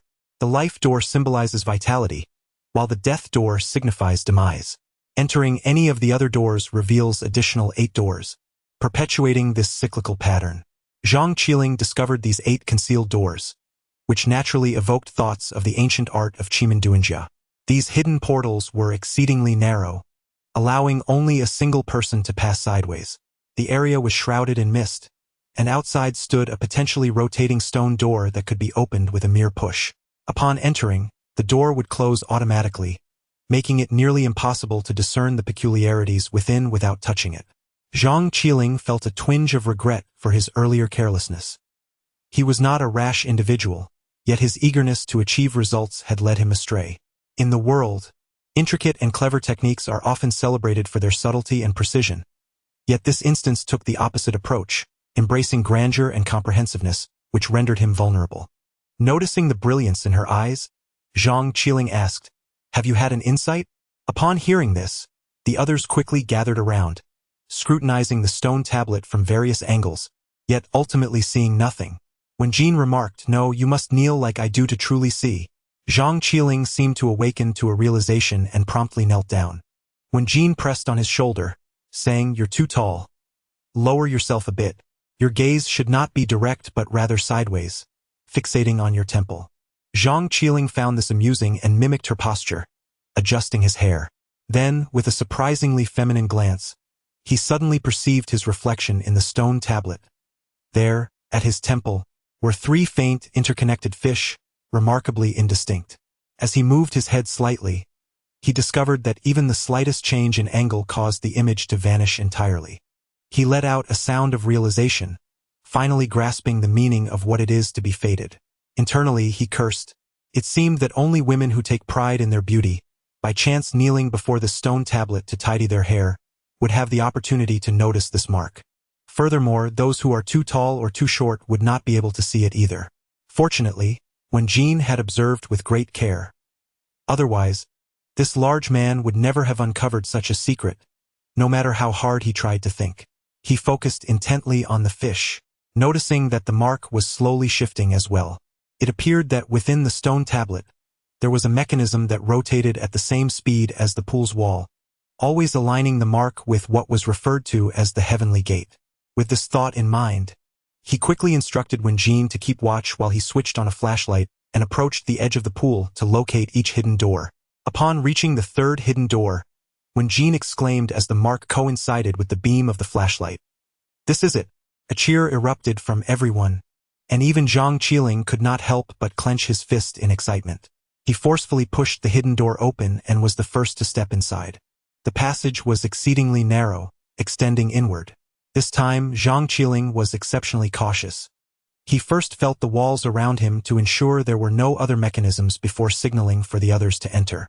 The passage was constructed of green oak stone slabs, just wide enough for a single person to pass through. Two slightly plumper individuals would find it impossible to navigate. Zhang Qiling led the way with the flashlight, and as he glanced ahead, he noticed that the darkness ahead, mingled with the hue of the green stone, created an eerie, ethereal ambience reminiscent of the colors of the netherworld. He concentrated all his spirit, treading with utmost caution. At the slightest strange sound, he would halt and wait for what felt like an eternity. Nevertheless, at that moment, he had unequivocally assumed the role of the spiritual leader of the group, with everyone adhering to his every word, none daring to utter a single trivial remark. They had walked for what seemed to be half the duration of a cigarette, and darkness enveloped them completely. Zhang Qiling began to feel an unsettling discomfort within him. As they proceeded, the path began to incline upwards. Following the slope, he looked ahead and was astonished to see a distant glimmer of light, dim and yellowish, reminiscent of a setting sun. Though not overly bright, it emanated warmth. Zhang Qiling instinctively understood that this signified the culmination of their journey. He called out to his companions and, with a few swift strides, surged forward, watching as the light drew nearer. Suddenly, the ground beneath him leveled out, and the entire world seemed to be enveloped in a golden radiance. He squinted against the brilliance and gasped in astonishment, nearly collapsing to his knees. Before them lay an immense square chamber, its size transcending mere vastness. It exuded an overwhelming grandeur that could only be described as magnificent, inducing an irresistible urge to kneel. Each side of the room was adorned with 10 solid pillars of golden Nanmu wood, so robust that 3 men could not encircle them, reminiscent of the colossal pillars that support the heavens at the ends of the earth. The entire chamber was constructed from yellow clay bricks, extending 10 zhang in width, with intricately carved beams and eaves overhead. Among the decorations, 10 5-clawed golden dragons gleamed resplendently, epitomizing opulence and splendor. Atop the nearly 10-meter-high treasure dome, a grand mural of 50 stars is embedded, each star resembling a resplendent pearl of the night, estimated to be the size of a goose egg, emanating a soft yellow glow. In each corner of the room, there stands a large mirror, reflecting light in a manner that, while not overly bright, suffices to illuminate the entire space.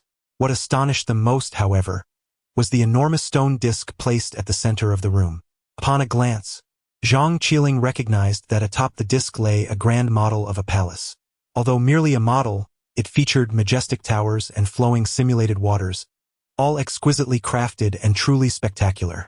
Zhang Qiling hurried over, excitedly circling it several times, quickly realizing that this was the model of the celestial palace. He had initially doubted the existence of such an outlandish palace within this ancient tomb, and thus felt no disappointment. Yet the enigma deepened within him. It appeared that Wang Zonghai had indeed constructed a heavenly palace. Yet where was this celestial abode? Could it truly be in the heavens? This revelation was astonishing. Everyone was filled with exhilaration, shouting in joy. A few young men playfully hoisted Qiling onto the stone disc. Qiling, grinning foolishly and just finding her balance, suddenly let out a shriek and jumped down, exclaiming, "There's a corpse up there." Zhang Qiling was taken aback and swiftly leaped up to take a closer look.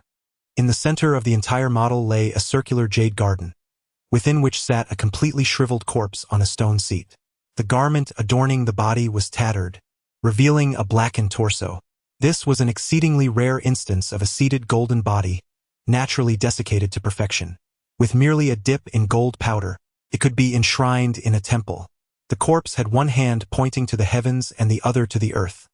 Its hair and nails, like those of other golden bodies, continued to grow even after death, particularly the nails, which had nearly matched the length of the fingers, presenting an unsettling sight. He leapt forward to inspect the corpse, disregarding all else, and examined its mouth, discovering it was empty. He then grasped beneath the armpit and pressed downward. When Jin also jumped up, observing keenly, and swiftly leaped to his back, whispering with urgency, "Zhang Qiling, what is your true origin? How did you come to possess this set of skills?" Zhang Qiling gestured for silence, pointing at the corpse and said, "This is of little consequence. Look." As he spoke, he began to remove the corpse's clothing, revealing a long scar on the abdomen that stretched from the last rib on the left side to the dantian. He pressed down on the corpse's belly and then took Wen Jin's hand to do the same. Wen Jin shivered as it became evident that something was concealed within the corpse's abdomen. Zhang Qiling extended two unusually long fingers and gently tapped the abdomen of the desiccated corpse. First, he presumed it to be a book box or perhaps a rolled bamboo tube. However, upon closer inspection, he sensed otherwise. The body had completely dried out, making it impossible to discern a definitive concept through the desiccated skin. Nevertheless, Zhang Qiling remained cautious, contemplating that the metallic sensation intertwined with wood could indicate not only a book box but also a common mechanism, often referred to in Ming and Qing novels as the nine-turn chain cannon. Such devices originated in the Song dynasty and had reached an unparalleled sophistication by the Ming dynasty. He realized that if he rashly disemboweled the corpse, it could potentially explode into fragments.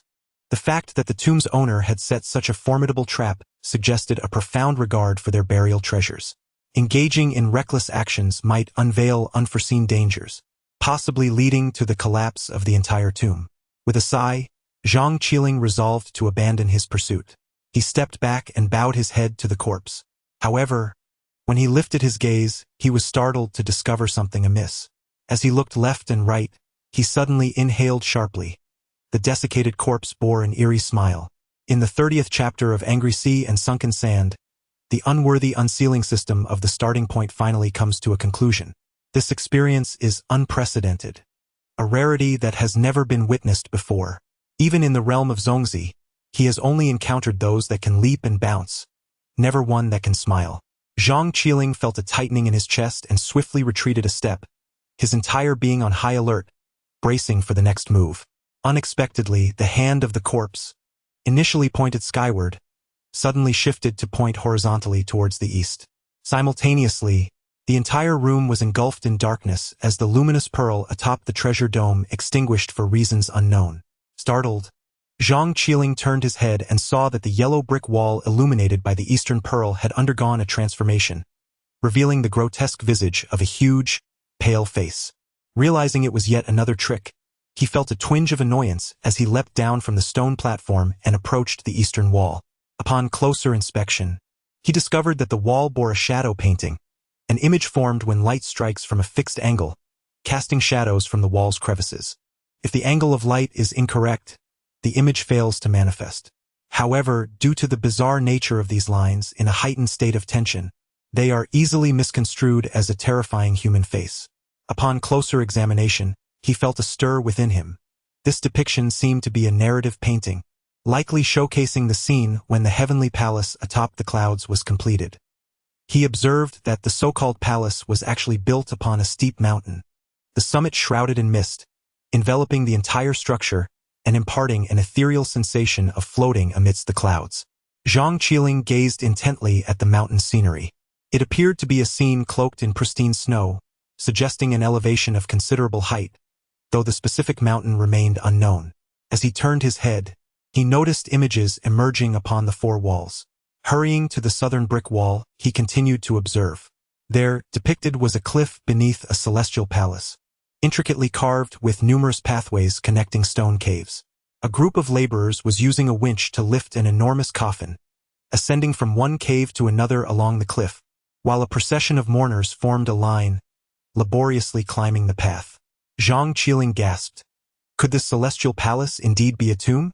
If so, who resided within that coffin? He pressed onward, and the western image revealed an even stranger sight. The pathways upon the cliff suddenly ignited in fierce flames, presumably set by the soldiers guarding the tomb after the burial ceremony, to ensure the safety of the sepulchre by incinerating the only access to the celestial palace. This act effectively thwarted any small-scale grave-robbing attempts, as neither faction, be it southern or northern, possessed the capability to scale such a formidable height. Nor was there any necessity to do so. He had never encountered such a burial site in his memories, which left him astonished. He hurried to the final image, and upon seeing it, he could not help but smile, for this portrayal was surprisingly simplistic. The celestial palace atop the mountain had vanished, revealing only an expanse of glistening white snow. Moreover, even the cliff was shrouded in this blanket of white. Although it lacked vividness, Zhang Qiling recognized that this must signify an avalanche. He speculated that perhaps the raging inferno had caused a rise in temperature, loosening the snow atop the celestial palace and triggering a massive avalanche. This not only buried the entire palace under a blanket of white, but also enveloped the entire mountain, transforming this magnificent edifice into a veritable tomb. As he observed this scene, he couldn't help but exhale deeply, astonished that the fate of the Cloudtop Palace had turned out to be such a tragic one. It seemed that Wang Songhai was also troubled by this, for his remarkable creation was crushed by the avalanche shortly after its completion, a fate that would surely haunt him until his final days. It was no wonder he chose to document this event in such a clandestine manner. This must be the mausoleum of a person of great stature, and he could not afford to expose his work to the world. Yet, given his penchant for ostentation, he would undoubtedly find a way to inform posterity that within his creation lay such a magnificent cloud-top palace. The only mystery that remained was the identity of the person buried within this tomb. Zhang Qiling took a deep breath, and at that moment, he suddenly noticed Wen Jin and the other two attempting to move the large mirror located in the southeast corner. He found it peculiar and hurriedly inquired about their actions. Wen Jin, with an air of urgency, replied, "I just saw Sen Sheng hiding behind this mirror. He flashed by and then vanished." Zhang Qiling suddenly recalled the matters concerning his third uncle and hurried to lend a hand. The gilded copper mirror, adorned with the auspicious character, stood 2 meters high and was exceedingly heavy. They exerted every ounce of strength to shift it a mere half-meter. As the group leaned forward to inspect, they discovered a square hole, more than half a person's height, in the corner of the wall behind the mirror. Zhang Qiling shone his flashlight into the darkness within, revealing an inky void, the destination of which remained a mystery. A few days prior, when Wu Sanqing had mapped the underground palace, he had failed to notice the existence of such a spacious chamber. However, Zhang Qiling had long been aware that the tomb was far more complex than Wu Sanqing's plan suggested. Unlike terrestrial burials, a sunken ship burial required the vessel to maintain absolute equilibrium throughout the process. Thus, the tomb's symmetry demanded utmost precision. Although Wu Sanqing's design was not fundamentally flawed, it was evidently imbalanced, with a heavier top and lighter base. If such a structure were to be submerged, the entire tomb would likely topple into the sea. At that time, Zhang Qiling had chosen to refrain from voicing his concerns, and now, reflecting on it, the presence of a passage for balance seemed entirely plausible. He provided a brief explanation to the others, then took the lead, wielding the flashlight as he ventured into the passageway. Given that the flashlight had been on during their entry into the thieves' den, its power was somewhat diminished. When Jean suggested they each wield a flashlight, while the others extinguished theirs, the stone pathway was remarkably wide, allowing for individuals to walk side by side. However, Qiling felt a sense of discomfort seeing Zhang Qiling and when Jean walking so closely together, prompting her to squeeze in between them. At that moment, Zhang Qiling began to sense that something was amiss. He discerned a movement within the darkness ahead, something writhing in the shadows. Zhang Qiling felt an ominous premonition and immediately held his breath. However, it was too late. An irresistible wave of drowsiness washed over him, and he began to lean against the wall, gradually losing consciousness. In a hazy state, he perceived his third uncle crouching down, gazing at him with an inscrutable expression. Unable to restrain myself, I was tempted to inquire if he had realized he would never grow old. Yet, he did not afford me that opportunity and continued, "I cannot divulge the nature of the issue just yet, but 3 months ago, I encountered your third uncle, and he struck me as remarkably familiar. In an effort to recall more details, I followed you all to the royal palace of Lu." At this point, he abruptly turned to me and declared, "I discovered that your third uncle is quite problematic." I was taken aback, uncertain of his meaning. He proceeded, "The golden silk manuscript you retrieved from the bronze coffin is, in fact, a forgery. It had long been swapped by your third uncle." I was astounded and exclaimed, "Nonsense! Wasn't that you who switched it?" The silent oil bottle cast a dispassionate glance in my direction and replied, "No, it was your third uncle himself. He and de Kuei dug a hole behind the tree, directly reaching the bottom of the coffin. This is likely why de Kuei had to die." A chill coursed through my body, intensifying my anxiety more than ever before. Though I still wished to stand by my uncle's side, my mind was ablaze with a myriad of images, as if lightning had struck. I recalled how de Kuei had been poisoned, pondered why Pangzi had appeared so lucid before climbing the tree, only to find him deeply unconscious when we saw him on the ground. I remembered that while Fatty and I were still struggling to crawl through that narrow crevice, he had already sprinted towards us, carrying a canister of gasoline. I found myself unable to think any further. The world seemed turned upside down. I was at a loss, unable to discern who spoke the truth and who was a deceiver. Whom should I trust? My mind swirled in confusion, and I muttered to myself in a futile attempt to regain clarity. No, it can't be this simple. There's no motive. Why would my uncle do this?" The muted voice of the oil bottle broke through my thoughts. "If this person truly is your uncle, then indeed, there is no motive." He sighed as he spoke, leaving me perplexed. Yet, deep down, I seemed to accept his words, forcing a bitter smile. I had been preoccupied with how many lies my uncle had told me. Now, I needed to consider how much he had not deceived me. The situation had shifted in ways I had never anticipated. However, upon reflection, I realized that contemplating these matters was futile. Regardless of who was genuine or false, it would only be meaningful once we escaped. Otherwise, dying here would render the truth inconsequential. Upon contemplating this, I gathered my thoughts and allowed myself a moment of relaxation. At that juncture, I noticed the rotund fellow had already approached the stone tablet, clumsily squatting down with his pinky raised delicately, swaying as he attempted to comb his hair. I furrowed my brow and exclaimed, "You fat fool! What nonsense are you up to now? Can you not give me a moment's peace?" He turned his head slightly and, adopting a feminine tone, replied, "I am merely grooming myself. Combing my hair won't cost you your life, so why the fuss?" I found myself at a loss for words and inquired, "Combing your hair? Do you also wish to gaze upon that heavenly gate? The rotund one responded, of course. How could I possibly miss such a magnificent spectacle? Besides, considering the effort it took for us to descend, and with that woman having fled, it seems our commission is no longer a possibility. Regardless, we must procure a few luminous pearls. After all, they say one should not venture empty-handed. I retorted, so, you've been eavesdropping all this while just to hear about a luminous pearl? Offended, he replied, you cannot truly dismiss me like that. There is another crucial reason for me to enter this celestial gate. Do you know what it is? I responded, who knows what schemes you are concocting. Speak if you wish, but do not forget that we are still in dire straits. If it pertains to trivial matters, best leave them unsaid. The hefty man addressed me, saying, do not be anxious. The matter I am about to discuss bears significant relevance to our current predicament. Did you not hear the young chap mention that the pathway leading to the heavenly gates is an incline? Moreover, the spacious chamber housing the celestial palace model is exceedingly lofty, at least several meters high.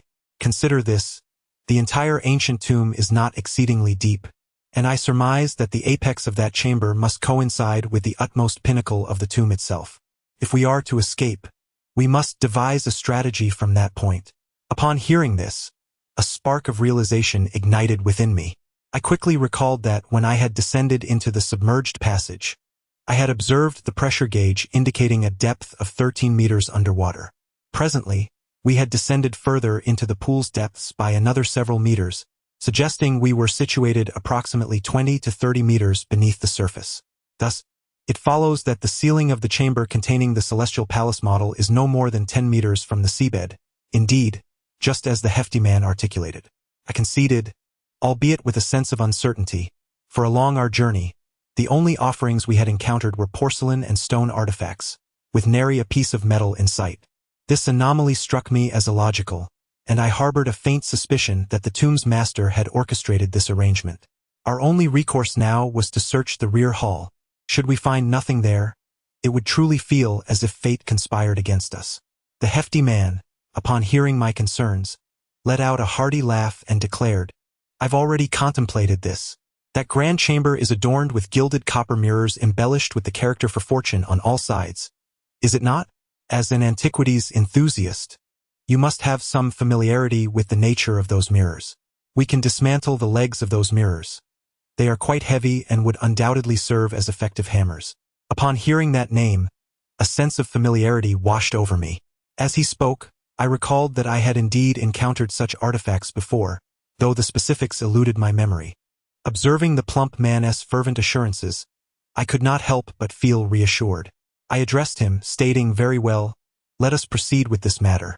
Time is of the essence. We must act swiftly. However, once we arrive at our destination, do not touch anything, absolutely nothing. This place is rife with traps, and we have many years ahead of us. It is not worth risking our lives for a few relics of the deceased. The plump man nodded in agreement, assuring me that he would refrain from touching anything except for the bricks. Concerned that he might be tempted by the alluring night pearls, I reiterated my caution, which he found rather tedious.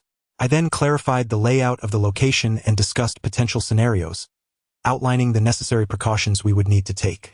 Following our plan, the three of us made our way to the heavenly gate, with the plump man leading, the silent oil bottle trailing behind, and myself sandwiched in between as we ventured into the narrow path of the celestial road.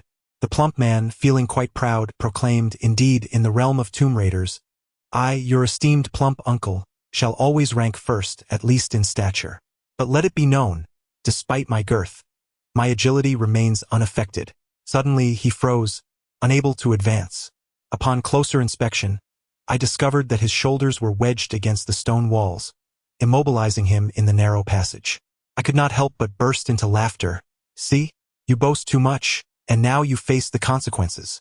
The portly man shifted forward but found himself unable to proceed. Puzzled, he remarked, Xiao Wu, hold your laughter for a moment. Something feels off. I was moving along quite smoothly just a moment ago, yet now I seem to be stuck. He twisted his body, straining to inch backward a few steps, but to no avail. This doesn't make sense, he continued. The passage is evidently narrower than before. I suspect there's something amiss with these walls. Xiao Wu, I fear this situation may not bode well. As we had traversed the corridor without a second thought, I had not paid attention to the walls. Upon his words, I too noticed a slight constriction. With both hands pressed against the walls, a peculiar sensation coursed through me, prompting an exclamation. This is bad. It seems the walls are closing in. The silent man also inspected the walls, nodding in agreement. It appears there has been a change. We have no time to lose. We must retreat and devise a new plan. I had never run so swiftly, nearly tumbling as I summoned all my strength. By the time I reached the exit, the walls had indeed narrowed significantly, forcing me to angle my body to squeeze through. The portly man fared even worse, reduced to shuffling sideways like a crab. The silent man reached for the hidden door, attempting to open it. After a couple of tries, he cursed under his breath and turned to me, saying, "Someone outside has jammed the door hinge." Upon hearing this, the portly man turned pale and cursed vehemently. "This damned predicament. We're finished. Think of something quickly, or we shall meet our end today." I was consumed by anxiety as I watched the stone wall inch closer, a sensation far more agonizing than death itself. In such dire circumstances, unless one encounters a stroke of fortune, not even a celestial being could offer assistance. With a sense of urgency, I thought, what can we do? Let us run forward. Perhaps, in our swiftness, we might find a glimmer of hope. However, the muted oil bottle seized my arm, shaking his head as he said, "It will take at least 10 minutes to reach that point. We won't make it in time. Let's ascend and see what lies above." With that, he pressed his feet against the walls and began to climb. I looked up, only to find the same oppressive darkness above, devoid of any signs of widening. I was uncertain of the purpose of climbing. Nonetheless, at this juncture, it was certainly preferable to await our demise in this stagnant place. I signaled for the rotund fellow to join me in the ascent. This corridor had narrowed, making climbing as effortless as walking. We ascended swiftly, scaling over 10 meters in mere minutes. The rotund fellow exclaimed in astonishment, "It appears our clever companion has a quick wit. Now, we can leap to our demise before being crushed into a pancake, sparing ourselves from the agony of a slow death." I couldn't discern whether he was being facetious, but the thought of being flattened into a meat patty made my stomach churn. Such a demise was anything but pleasant. One might even hear the sickening sound of one's skull shattering under the weight.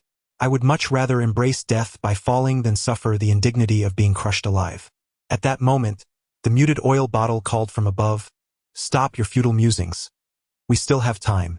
Do you recall the tunnel beneath the coffin?" The rotund fellow replied, "Of course I remember, but what relevance does it hold for us?" As soon as he spoke, he exclaimed, "Ah, I understand now. You mean we should learn from his spirit and never give up until the very end, correct?" The enigmatic figure responded, "No, in this world, there is not a single grave robber who would ignore the tomb's interior, instead choosing to drill endlessly into the walls. If that were the case, it could only be due to one reason. They have encountered a predicament that necessitates breaking through the wall to escape." Upon hearing this, clarity dawned upon me, and I remarked, "So you suggest that the individual who drilled this hole, much like us, was compelled to create this passage under similar circumstances?" I couldn't help but admire the quickness of his intellect, and it became evident to me why he sought to ascend. The floor and both walls were made of oak stone, and unless explosives were available, it was impossible to create an opening. The only feasible place to act would be where the ceiling remained concealed. As we continued our ascent, we reached the top, where a layer of hollow bricks awaited us. I struck one lightly and was overjoyed to discover we were indeed correct. It was hollow. Such bricks can withstand pressure but cannot be chiseled. With the right tools, making an opening should be quite convenient. However, as I surveyed the surroundings, all I saw was darkness, with no sign of the passage. The portly companion then exclaimed, "This is dire, my friend. What if the entrance is located at the far end of this long stone corridor?" The muffled voice of the oil bottle echoed. In such circumstances, anyone would instinctively rush towards the exit. Only upon discovering that the door is jammed would they resort to the desperate measure of creating a tunnel. Thus, it is certain that the entrance to this tunnel must be nearby. If it were to open on the other side, we would have no choice but to accept our fate. His words were profoundly persuasive, and both the stout man and I nodded in agreement, steeling ourselves to commence our search in the vicinity. At that moment, the situation for the oil bottle and me was manageable. We could still maneuver with a fist's width of space in front and behind us.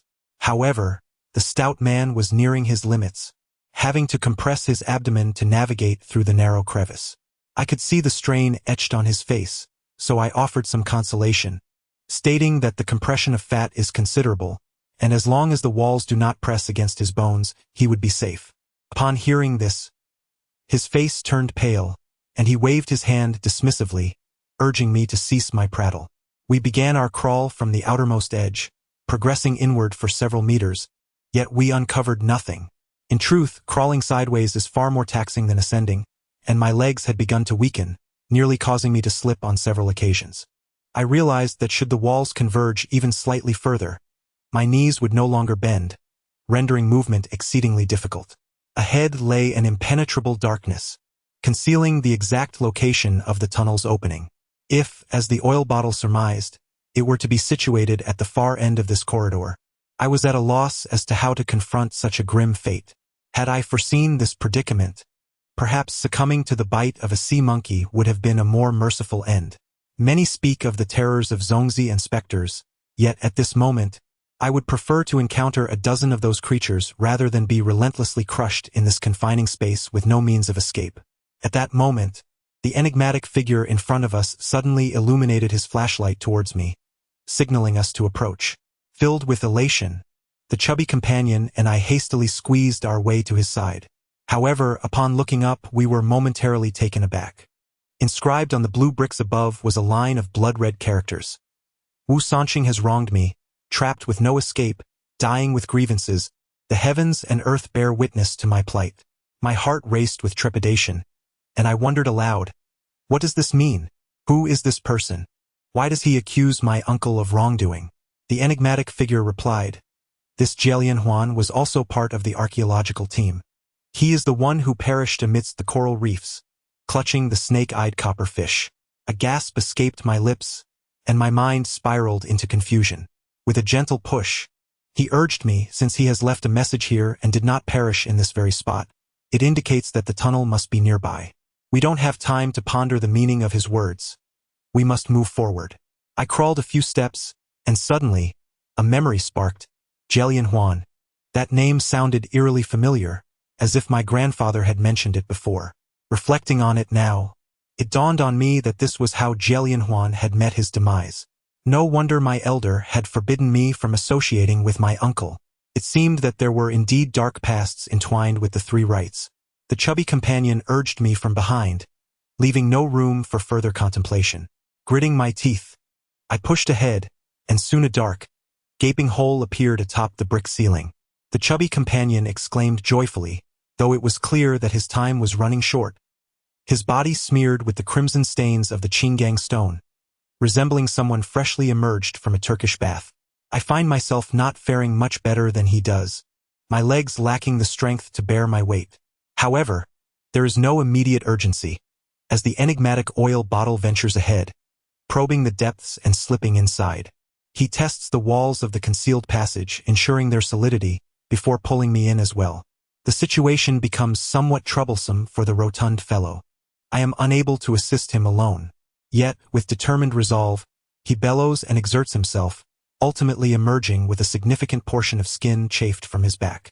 Once we regain our footing and peer downwards, a wave of trepidation washes over us. The space between the two walls has dwindled to a mere narrow crevice. I shudder to contemplate the dire predicament I would have faced had I not escaped in time. Truly, fortune spared us this time. Had we delayed even a few moments longer, the discovery of the passage would have been futile, as we would have been unable to enter. The enigmatic oil bottle, now resting with his eyes closed, reflects for a moment before stating, the likelihood of that is rather slim, unless the markings indicating the exit within the stone tablet have been tampered with. Given the perilous circumstances we just faced, I surmise we may have stumbled into a dead end. The rotund fellow, puzzled, queries, could it be that the woman realized we survived and is plotting against us once more? Perceiving my unease, the enigmatic oil bottle gives me a reassuring pat and remarks, in truth, I too have formulated a hypothesis regarding this matter. If it troubles you so, perhaps you might benefit from my analysis. He was a participant in this matter and, it could be said, personally experienced the most significant portions. He could offer me some insights which I, of course, would not refuse. Nodding slightly, I encouraged him to continue. The gloomy oil bottle began. Let us first assume that 20 years ago my uncle and Xiaolian Huan were acquainted, and perhaps even shared a close relationship, though they did not openly display it. During our initial search, Xiaolian Huan may have already discovered the existence of the underwater tomb, yet he refrained from disclosing this to anyone, sharing the knowledge only with Wu Xie. Both of them hailed from the profession of tomb raiding, and naturally, they would not let such an opportunity slip by. Seizing a moment when others were unaware, they stealthily infiltrated the ancient tomb. Both were skilled in their craft, so this should have been relatively effortless. However, once they entered the tomb, unforeseen events transpired, prompting my uncle to harbor murderous intentions and plot to eliminate Xiaolian Huan. The exact details remain elusive, yet it is certain that, in his moment of desperation, Xiaolian Huan inscribed a blood message upon the brick ceiling of the corridor, only to discover that the ceiling was hollow. He must have had some tools at his disposal, and with remarkable speed, he managed to create an escape route, thus preserving his life. I nodded, recognizing that this analysis was remarkably coherent, and he continued, after Xiaolian Huan escaped, he sought to utilize this tunnel for his own escape. Drawing upon his experience, after several failed attempts, he finally managed to flee the ancient tomb. Naturally, he immediately sought to confront Wu Xie for retribution, only to unexpectedly meet his demise at Wu Xie's hands, who then disguised his corpse as a victim of a tragic accident, ensnared by a coral reef. Upon hearing his analysis, I felt a slight discomfort within, yet I could not articulate a counterargument. Moreover, he had stated it was merely a hypothesis. I steadied myself and continued to listen. Subsequently, Wu Xie, either for a specific purpose or perhaps to evade the impending storm, led us all into an underwater crypt, feigning sleep.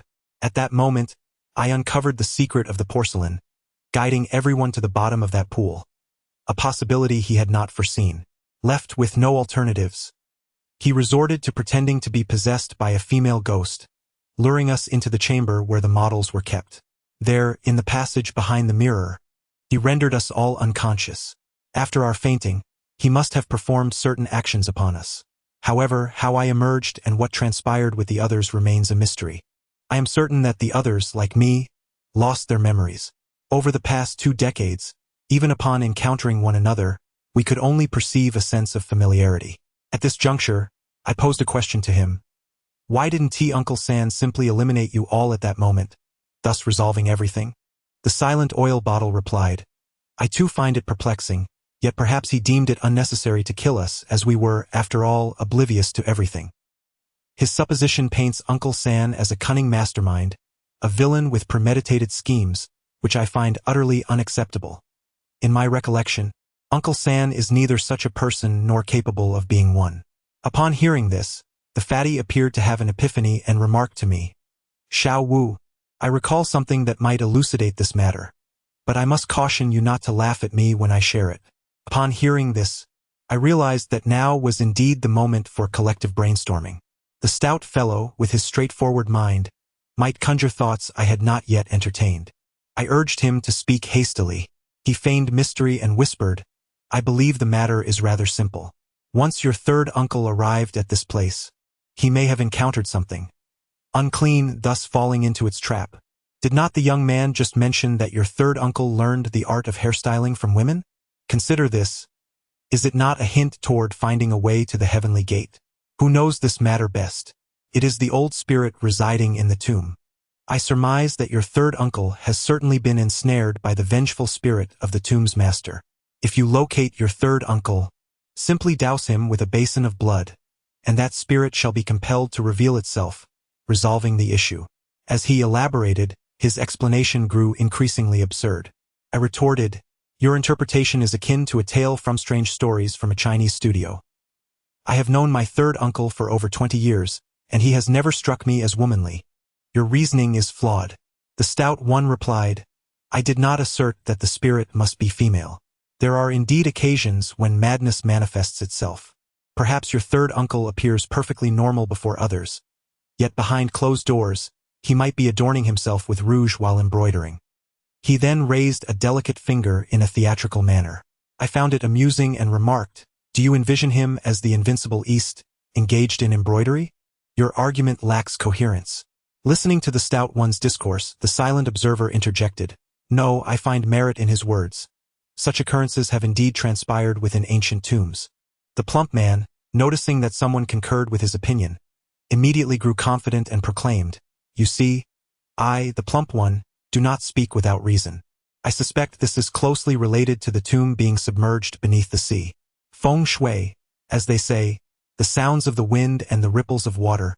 When encountering water, one may find stillness. Do you know why a water ghost seeks a substitute? It is because their soul cannot escape.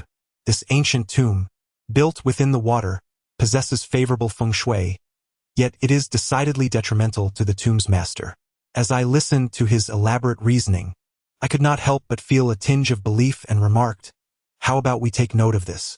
If we truly manage to locate Uncle 3, I shall make an imprint of a consecrated Buddha seal upon my forehead and see whether it bears any effect."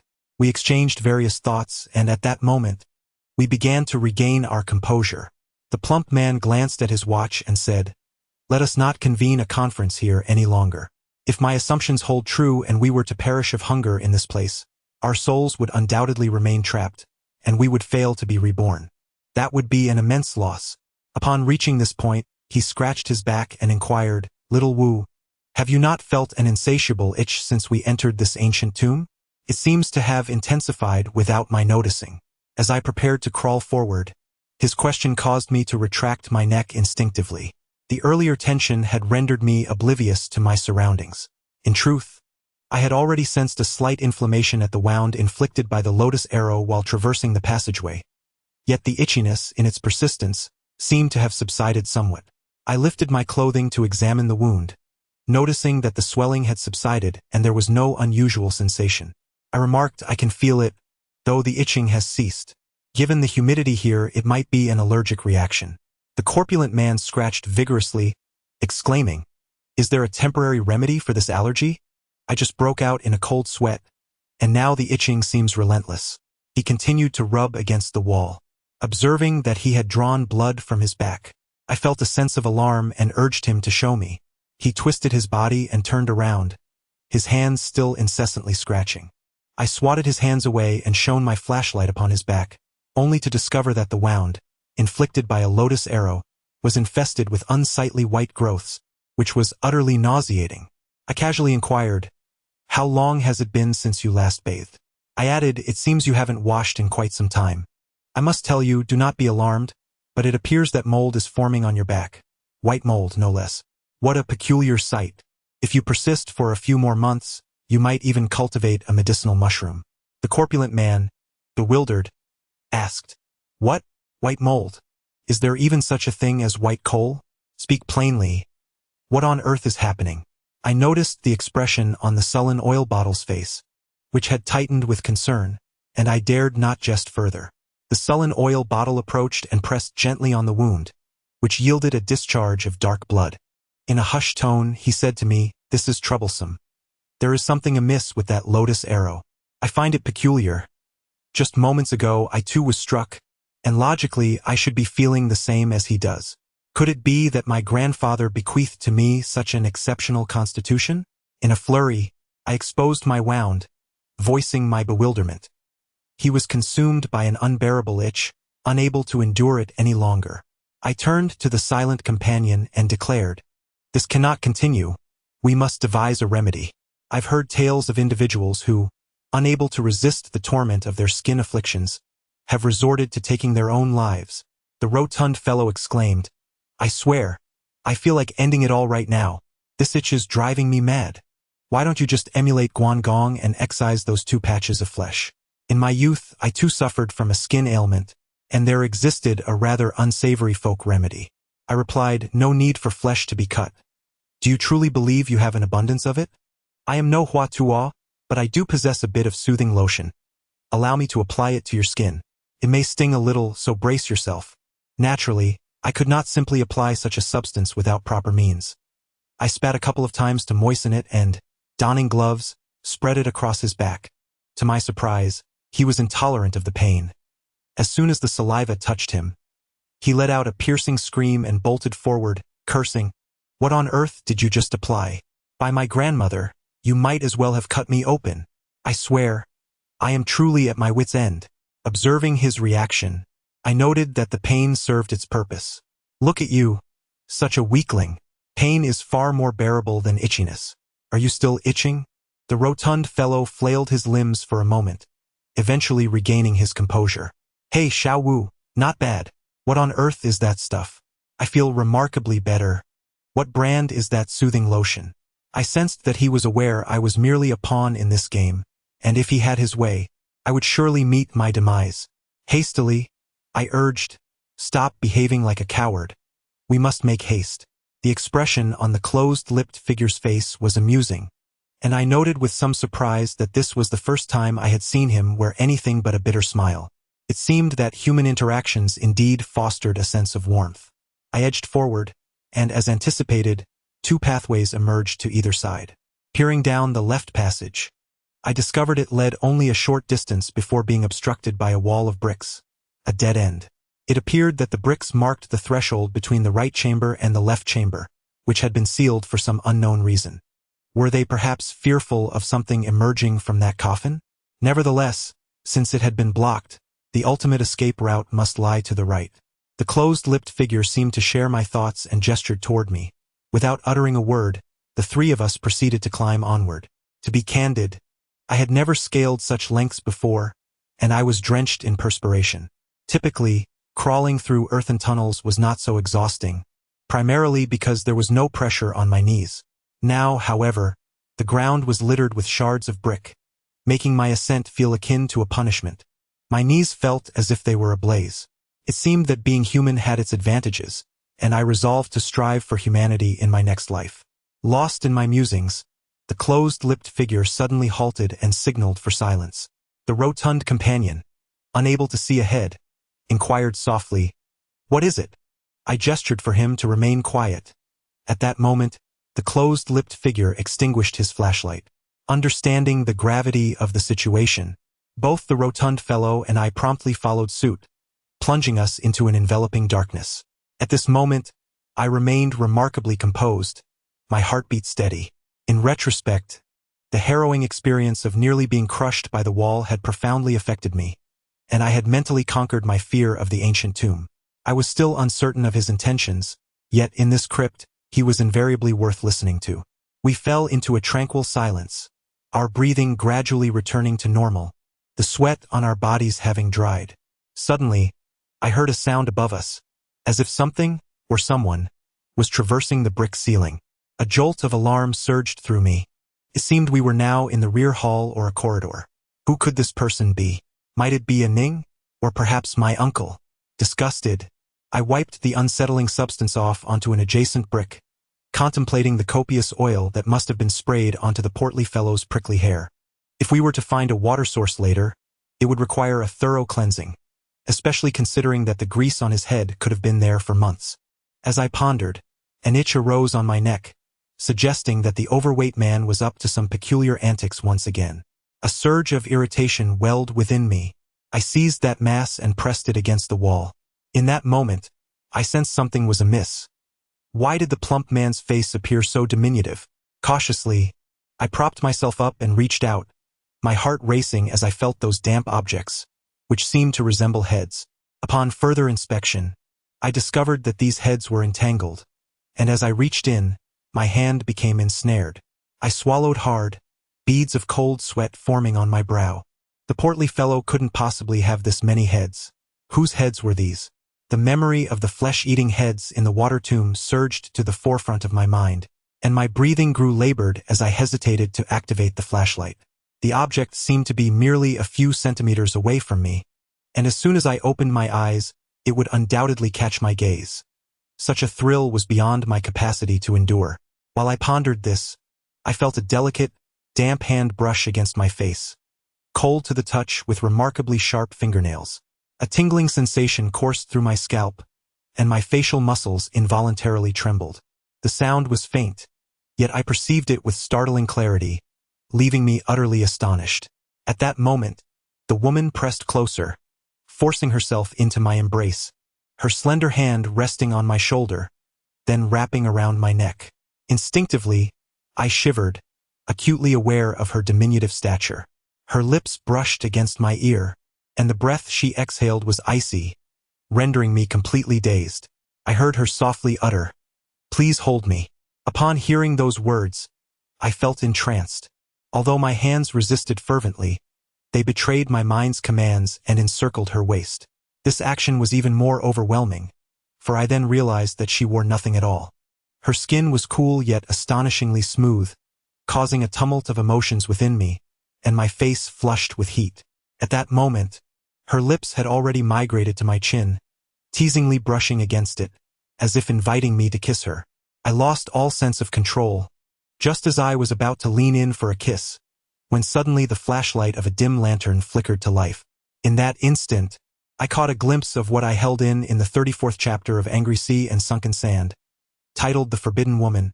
I found myself confronted by a grotesque visage, mere inches from my face. This pallid, immense human face bore the marks of countless years submerged in the ocean, the skin resembling translucent, swollen tissue. What sent shivers down my spine was the absence of sclera in its eyes. The pitch-black pupils nearly filled the entirety of the eye sockets, evoking the ghastly image of a mutilated corpse bereft of sight. This horrifying sight nearly drove me to madness. I let out a frantic scream and forcefully shoved it away, scrambling forward with only one thought echoing in my mind: escape.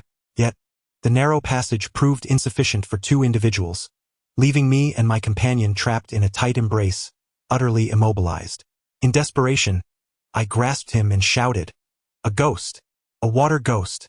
He quickly covered my mouth, whispering urgently, "Do not scream.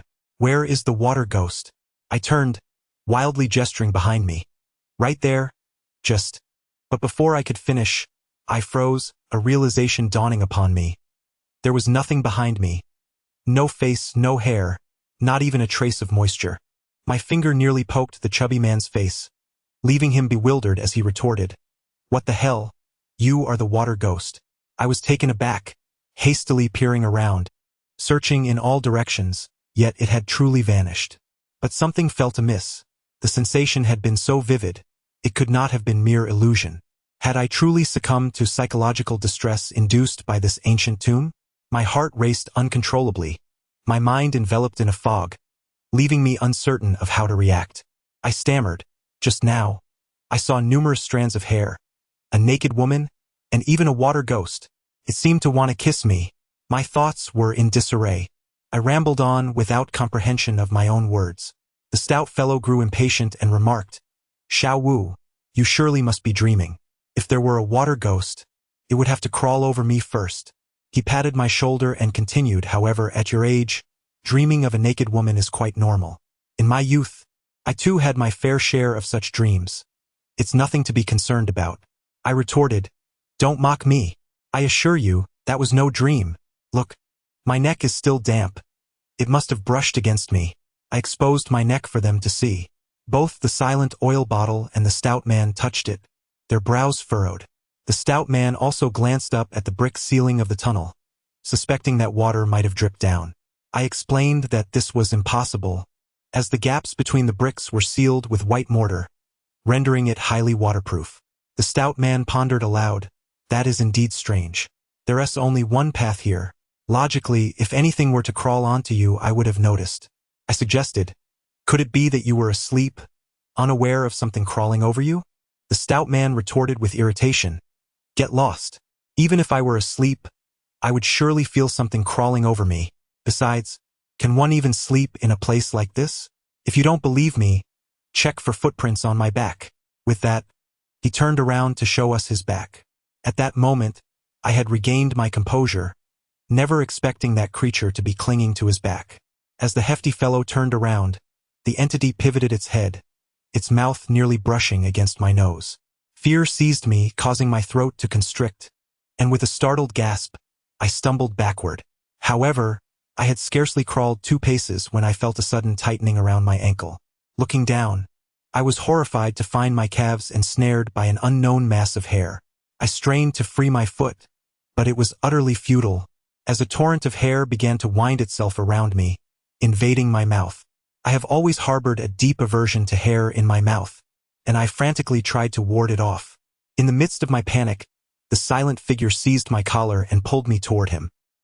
He urgently extracted his hand and inquired whether I had any source of fire, exclaiming that this creature was fearful of flames. I instinctively patted my waist pouch and discovered a wind-proof lighter, a surge of joy washing over me. This lighter had been procured from the boat captain while enjoying fish head hot pot aboard, and I had tucked it away without a second thought. Little did I know it would prove to be a lifesaver. Without hesitation, I ignited the lighter and directed the flame toward the hair enveloping me. Though damp, the strands ignited swiftly, allowing me to break free. I dashed toward the hefty man, intending to assist him, when suddenly a massive face emerged from the nearby tangle of hair, almost instantly pressing itself against my back. As soon as I finished reading, I had no time to evade. Lowering my head instinctively, I delivered a punch, a reflex born from the depths of sheer terror. I was unaware of the force I exerted. All I heard was a resounding crack as I crushed its nose inward, releasing a torrent of dark liquid. Fortunately, I held a windproof lighter in my hand, which miraculously remained lit. Gritting my teeth, I contemplated delivering another blow, only to notice that the creature shuddered and recoiled slightly. Its face, obscured by hair, revealed an expression of deep malice, yet it hesitated, wary of the fire and reluctant to advance recklessly. At that moment, the enigmatic figure, known as the mysterious oil bottle, retrieved several damp fire starters from somewhere, striking them against my lighter until they ignited. The flames grew fiercer, causing the creature to emit a piercing shriek and begin its retreat. I observed as it quickly distanced itself, allowing the portly fellow to emerge from its clutches. Seizing the opportunity, I set ablaze the hair entangled around the plump man's head. The mysterious oil bottle persistently drove the creature into the shadows until it vanished, finally lowering his hand just as the fire starters neared his grip. I glanced down at the portly man, noticing that his nose and mouth were filled with severed strands of hair, his face turning an ominous shade of blue. I promptly pounded his chest, prompting him to gasp for air, expelling a considerable quantity of dark matter from his nostrils. I exhaled in relief. Fortunately, the portly fellow had a robust lung capacity, managing to clear his airways by himself. Otherwise, I would have never sacrificed myself for mouth-to-mouth resuscitation. After a brief moment of recovery, he coughed up the remnants from his throat and weakly inquired, "What on earth was that creature, regarding my grandmother?" I extinguished the lighter that I had clutched tightly in my hand, only to realize that it had become scalding hot, causing the skin on my hand to burn. The man beside me, known as the Silent Oil Bottle, seemed to fare no better. He shook his hand and remarked to the portly fellow, "This must be the Forbidden Woman." I recalled hearing tales from Old High of Hero Mountain about such a being, yet I found it hard to believe. I gasped and inquired, "Is there truly such a thing as the Forbidden Woman?" The Silent Oil Bottle nodded and replied, "I cannot ascertain the origins of this entity, but there are numerous legends surrounding it in this generation. You should not be mistaken." I was intrigued and pressed him for more details, but he merely shook his head, stating, "The Forbidden Woman is said to be birthed from water. I know for certain that she fears fire, but beyond that, I am truly in the dark. It is akin to the Zongzi. Throughout history, we have only known that Zongzi fear the black donkey's hoof, yet the reason remains a mystery. I had not anticipated that this entity possessed consciousness. We must exercise caution, for she is undoubtedly lurking behind us." The portly fellow, visibly shaken, edged closer to us and queried, "How curious it is that this tomb boasts such excellent feng shui, yet harbors so many strange and bizarre entities? The feng shui of this tomb remains uncertain to me. However, I have delved into some information regarding the Jin Pe, in the mountainous regions inhabited by ethnic minorities. The term refers to a shaman or medium, yet in coastal folklore, it is depicted as the most malevolent spirit in existence. The reason behind this discrepancy eludes me. Typically, the fate of the Jin Pe is a grim one. If captured, they are often subjected to the severing of limbs and subsequently buried alive. The origins of the Jin Pe are frequently linked to pregnant women, and the ear chamber where the corpse coffin is kept likely bears some relation to this entity.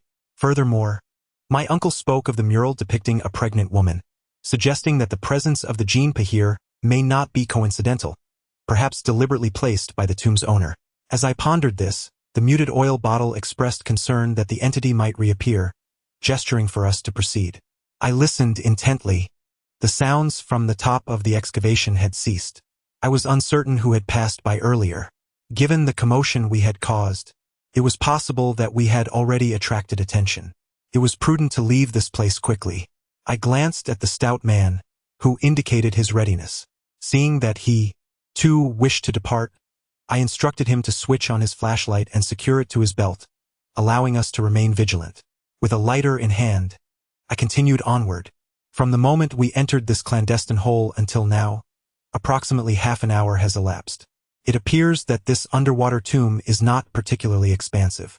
As we traversed through, I developed a general sense of its dimensions. In truth, the length and width of this burial chamber are not substantial, while the primary concern lies in its height.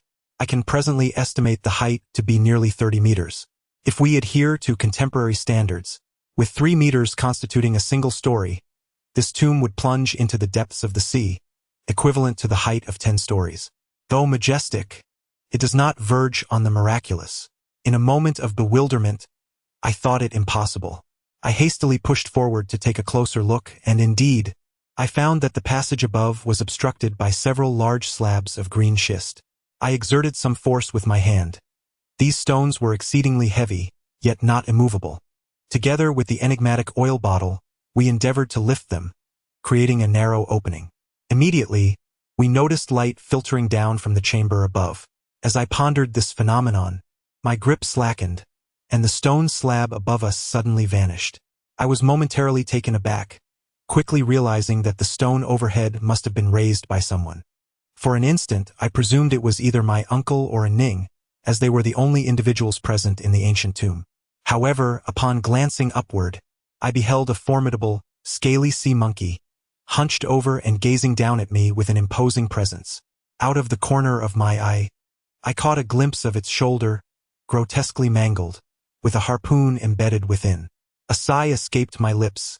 Indeed, it seemed fate had conspired against me, as this creature had truly pursued me. I had not anticipated such a dramatic turn of events, leaving me momentarily disoriented. Just then, someone tugged at my trousers, and upon glancing down, I discovered it was the silent oil bottle. He was signaling for me to descend quickly. Noticing the considerable bulk of this sea monkey, I immediately grasped his intent and hurriedly began my descent. The thieves' tunnel beneath me sloped downwards, and I was already cramped alongside the silent oil bottle, making movement exceedingly cumbersome. In my flustered state, my progress slowed further. After only a few steps, I heard a guttural sound from the sea monkey as it abruptly thrust its head down towards me. Startled, I slipped and crashed against the tunnel wall. To my horror, I turned to see a mass of hair climbing up to the final bend of the tunnel. Cursing my misfortune, I lamented that calamity seldom arrives alone. In a moment of desperation, I tossed my lighter to the plump man, urging him to fend off the creature momentarily, while I craned my neck to assess the situation above. Just as I began to move, a sudden, searing pain shot through my shoulder. Turning my head, I realized that despite the sea monkey's broad shoulders, its neck was surprisingly agile. In my moment of distraction, it had seized my right shoulder in its jaws. Now I was truly in peril. Its bite was perfectly placed, with its fangs piercing deeply into my flesh, inflicting a pain so intense I felt on the brink of unconsciousness. Yet miraculously it had spared my bones. As I contemplated a struggle, it yanked forcefully, dragging me entirely out of the thieves' tunnel. I exerted all my strength, rolling several times on the ground, which finally cushioned the impact of my fall. However, when I attempted to rise, my right arm was utterly powerless. The sea monkey, enraged by the pain, let out a series of furious roars and lunged towards me, aiming directly for my throat, seemingly intent on severing it. The speed was astonishing, leaving me no option for evasion, forcing me to use my hand as a shield. This was undoubtedly a futile endeavor, akin to a mantis trying to stop a chariot. Yet if I did not act, I feared I might lose my very head. At that moment, the hefty fellow unexpectedly charged from behind, grasping the sea monkey's legs and causing it to stumble. Both of them fell to the ground, tumbling in a chaotic heap. The stout one, surprisingly agile, attempted to emulate Wu Xie in his famed tiger fight by climbing onto the creature's back. Yet, the sea monkey possessed immense strength, easily shaking him off with a powerful kick. Realizing my companion could not restrain it, I felt a surge of dread as the sea monkey bared its teeth at him before turning its attention back to me. I thought to myself, is it truly targeting me? In a panic, I reached for the airgun hanging at my waist, only to remember that during my escape from the rocky wall earlier, I had discarded the spear-like weapon to facilitate my retreat. It was likely now twisted and mangled. Turning around, I was taken aback to see the hefty fellow approaching like a deity, brandishing a large copper mirror that continued to vibrate. It dawned on me that this was the very instrument responsible for the earlier thunderous noise. The heft of his hand was formidable. Had that blow landed on a person, it would surely have been fatal. I silently vowed to myself never to offend him again. At this moment, the stout man was enraged. Without waiting for the sea monkey to rise, he charged forward and delivered a powerful backhand strike, resulting in a resounding crack as the sea monkey's face was deformed from the blow, sending it rolling several meters away. Unfortunately, the sea monkey was remarkably robust. These few hits did not inflict significant damage. However, it had learned of the stout man's strength and dared not approach again. Instead, it leapt up onto a nearby pillar, where it roared defiantly at him. At this juncture, I recognized that this was indeed the chamber described by the taciturn individual, where the Celestial Palace model was situated. The most compelling evidence lay in the 4 enormous murals adorning the walls. While I could not examine the content closely to ascertain its fidelity to his description, I was certain that the scene had remained unchanged for the past 20 years since their departure. What astonished me, however, was the room's size. It was not as grand as he had portrayed. The only truly impressive feature was the nearby golden silk Nanmu pillar, which could indeed be embraced by 3 individuals, a genuine marvel. The other furnishings could merely be considered luxurious at best. The sea monkey, cunning as ever, suddenly leaped down from the pillar, launching itself at the stout man and knocking him to the ground. Taken by surprise, the stout man found himself pinned beneath the beast, unable to push it off in time. As a result, he received a fierce swipe from the sea monkey, which tore a chunk of flesh from him. Having never suffered such a blow before, the stout man's eyes turned red with fury. With a primal roar, he bit down on the sea monkey's face. The creature howled in pain and leaped away, retreating several steps. I witnessed a large patch of scales being torn from the sea monkey's face, blood pouring forth, rendering it even more grotesque. Yet, it appeared bewildered by the presence of the rotund figure, becoming wary as it began to observe us from a distance, seemingly searching for a flaw in the hefty man's defenses. At that moment, the stout individual was also struggling. I could see he was gasping for breath, utterly drained of energy. A jolt of alarm surged through me. I had not anticipated that this creature possessed a semblance of humanity, aware of its vulnerability to softness and its fear of hardness. I shouted urgently, "Be careful!" The muted bottle had already sensed the gust of wind rising behind him. With no other option, he relinquished the stone slab, rolling to evade the initial strike. The sea monkey's claw missed its mark, only to launch another assault. I was confident that the muted bottle possessed the ability to confront this creature, so I remained relatively untroubled. I observed as he sprinted a few paces forward, luring the sea monkey towards a cypress post. Suddenly, he leapt, his first foot landing on the post. Then, with a powerful push, he executed a graceful turn in midair, pressing both knees forcefully onto the sea monkey's shoulders, compelling it to stoop low, nearly kneeling. I was unsure of the technique he employed, but my eyes lit up with astonishment. However, the sea monkey was remarkably robust. This maneuver scarcely affected it. Yet, the muted bottle was undeterred. Rather than leaping down immediately, he tightened his legs, trapping the creature's head between his knees, then twisted his waist with force, producing a sharp crack. The sea monkey's head unnaturally twisted 180 degrees. Its entire cervical vertebrae snapped in the process. The entire sequence of actions was executed in mere seconds, an astonishing display that left both me and the rotund companion agape, as if our jaws had unhinged. A sharp pain shot through my neck, reminiscent of a cramp, and I recalled the severed head of the bloodied corpse, pondering that it must have met a similar fate. I involuntarily gasped in shock. The brutality of this maneuver was overwhelming, and I felt a twinge of sympathy for that sea monkey. The sound of the collision reverberated for a full 10 minutes, until my hefty companion, struggling with the stone slab, an object not easily lifted by ordinary folk, exhausted himself from the vibrations, causing the disturbances below to finally subside. He cursed under his breath, collapsing onto the floor, utterly spent. As I sensed the imminent danger had passed, I exhaled a sigh of relief. At that moment, I noticed that my right hand had regained some feeling and could perform slight movements. I observed the silent oil bottle making its way to the southeastern corner, and hurriedly followed.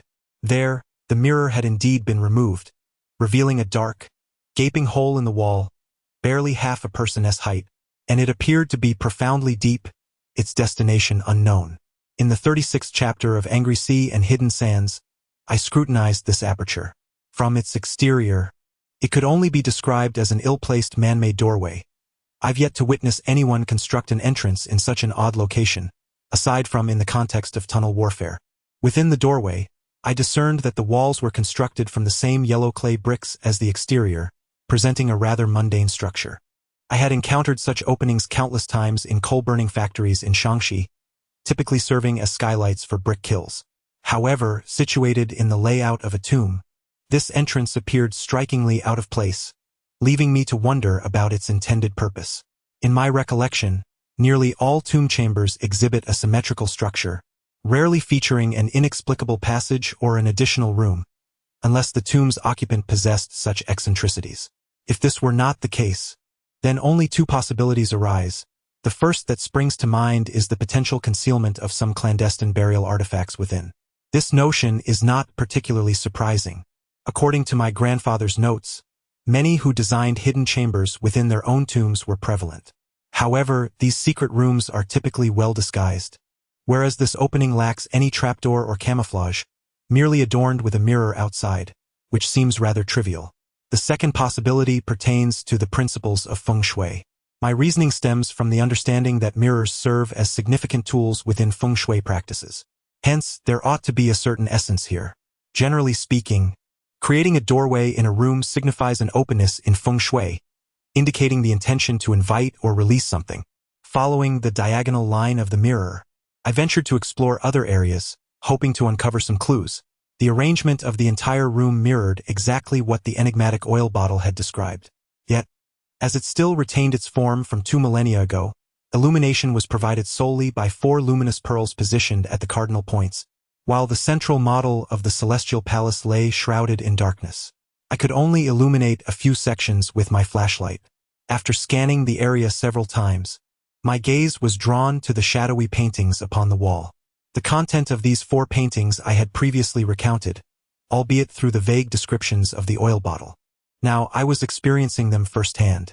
The paintings before me are remarkably realistic. With sufficient attentiveness, one can discern numerous intricate details. At first glance, I noticed that the snow-capped mountains depicted are likely the northern slopes of Changbai Mountain in Jilin.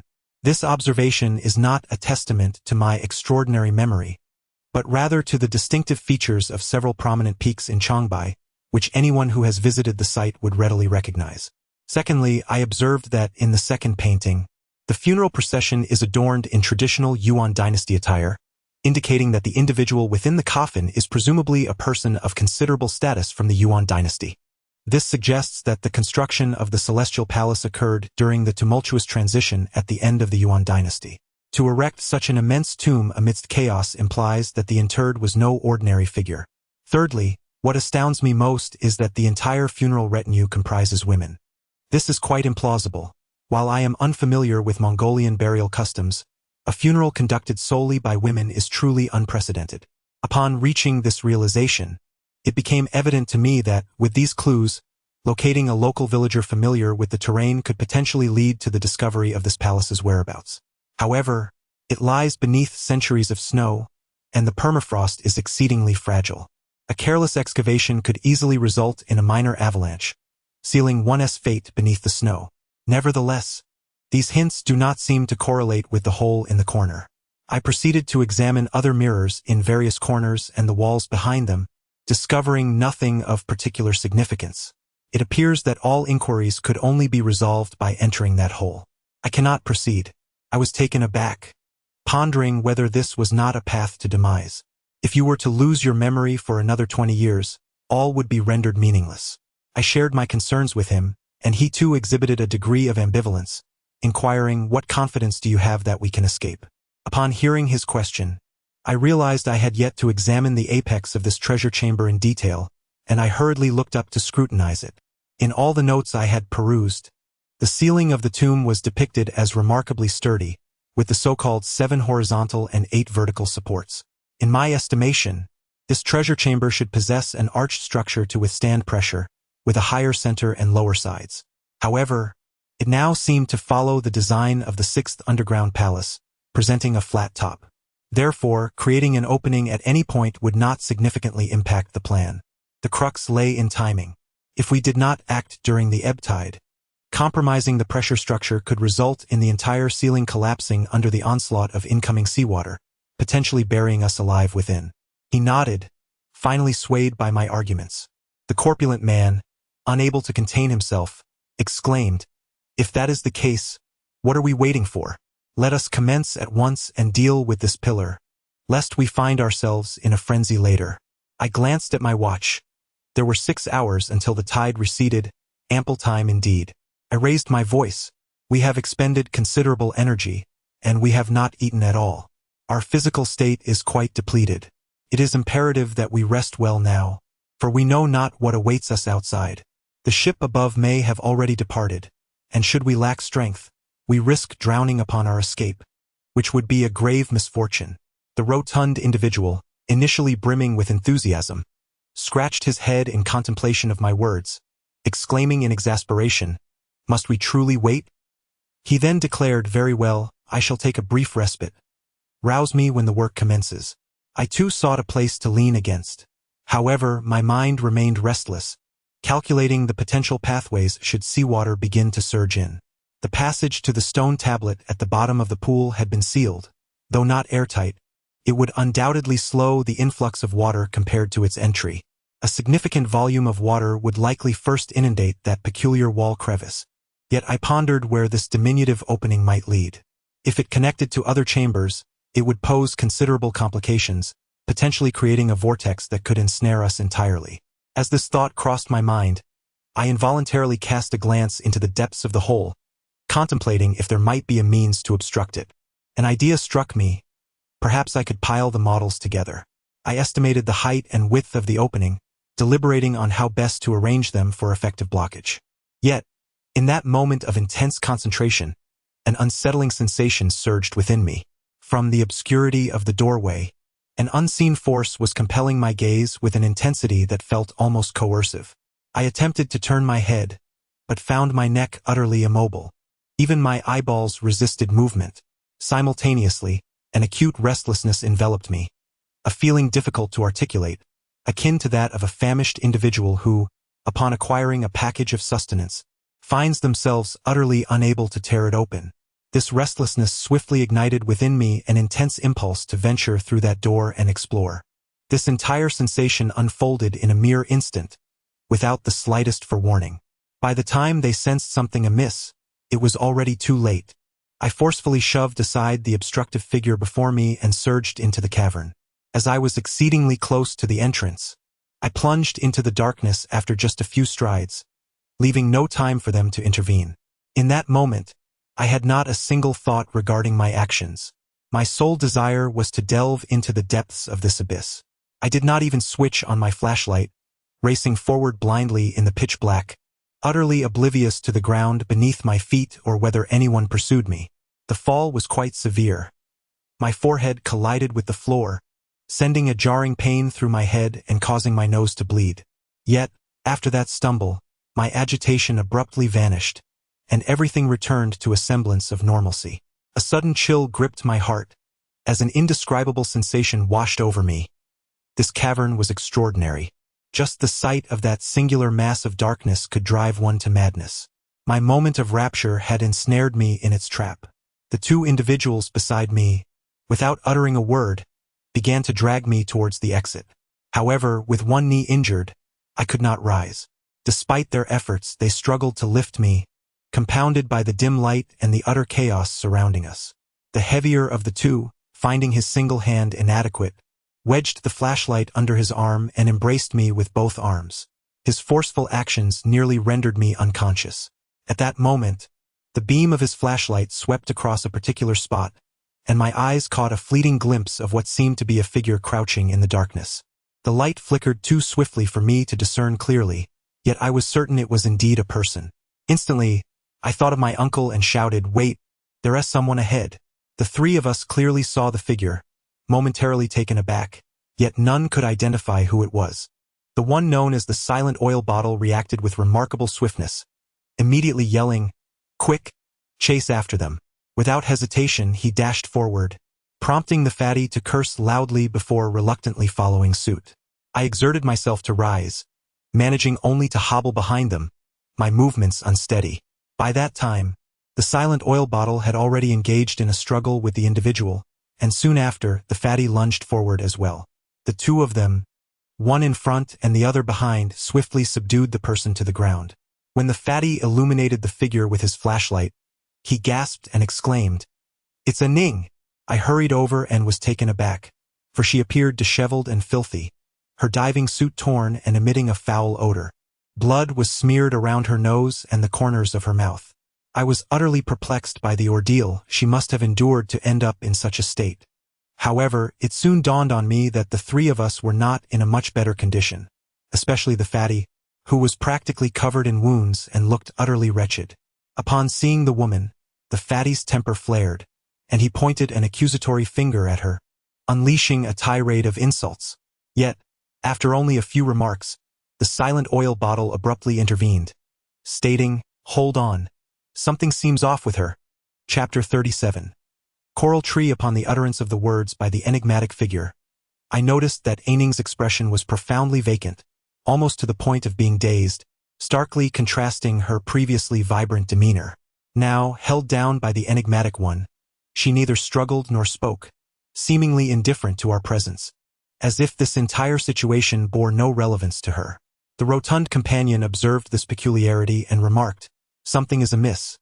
Despite my harsh words, she remains unresponsive. Normally, a few jabs from me would elicit a swift kick in return.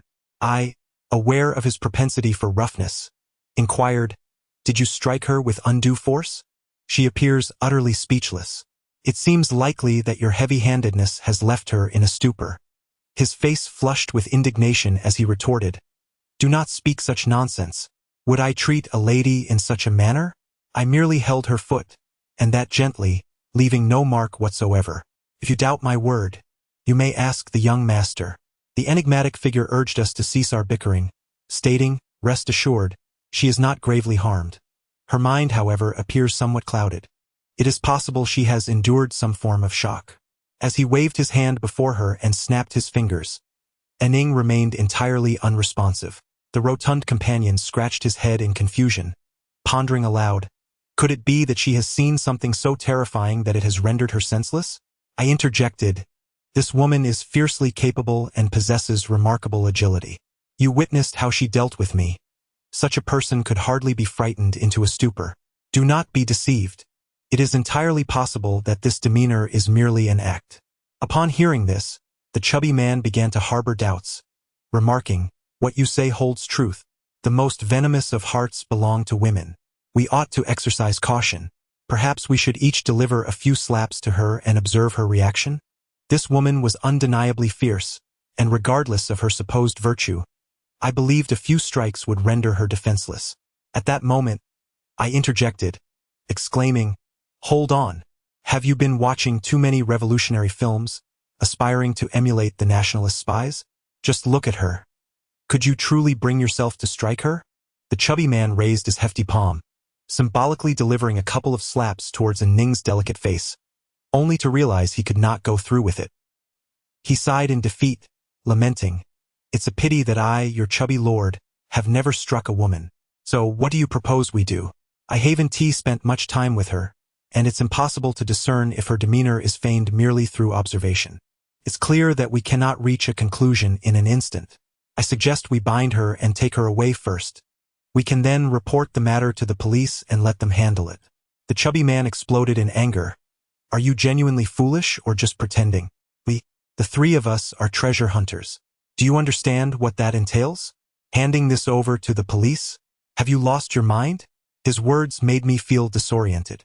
I truly wanted to slap myself for not having adjusted my mindset, for still perceiving myself as a small-time antique dealer. I hastily addressed the chubby man. In my previous forays into the underground, I was merely rushing through, always considering myself a good citizen, accustomed to seeking help from the police. I spoke hastily. Consider my words as mere folly. Allow me to rephrase. The stout man waved his hand and remarked, enough of this. It seems you have no feasible solutions. Let us instead observe this young fellow. Relying on you is as futile as waiting for a flower to bloom in a drought. I found myself at a loss for words in response to his bluntness, and thus turned my attention to the mute bottle, who was currently illuminating her eyes with a flashlight. Upon noticing our gaze, he stated, there is no need for contention.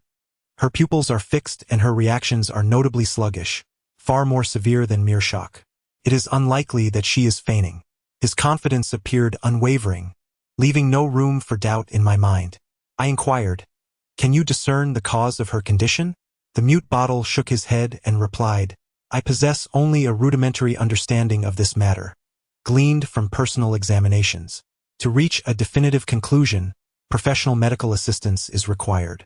I sighed, recalling the vibrant demeanor this woman once exhibited, and couldn't help but lament very well. It seems we are at an impasse regarding the source of her affliction. Rather than indulge in fruitless speculation, let us first escort her out. This proposal met with unanimous agreement. The stout man addressed the mute bottle, stating, let's proceed without delay. This place feels decidedly ominous. We should search the area and exit promptly if we find nothing of significance. Having momentarily forgotten my surroundings, his words instilled a chill within me, prompting an urgent desire to depart. Yet, recognizing that both of them had their own motivations, I hesitated to voice my apprehensions and could only muster a reluctant nod. The stout man swiftly turned around and illuminated the depths of the cave with his flashlight. Following the beam of light, I discerned that the cavern was not particularly long. Some distance ahead, I could make out the outlines of objects at the bottom. However, the flashlight lacked sufficient penetration to reveal any details.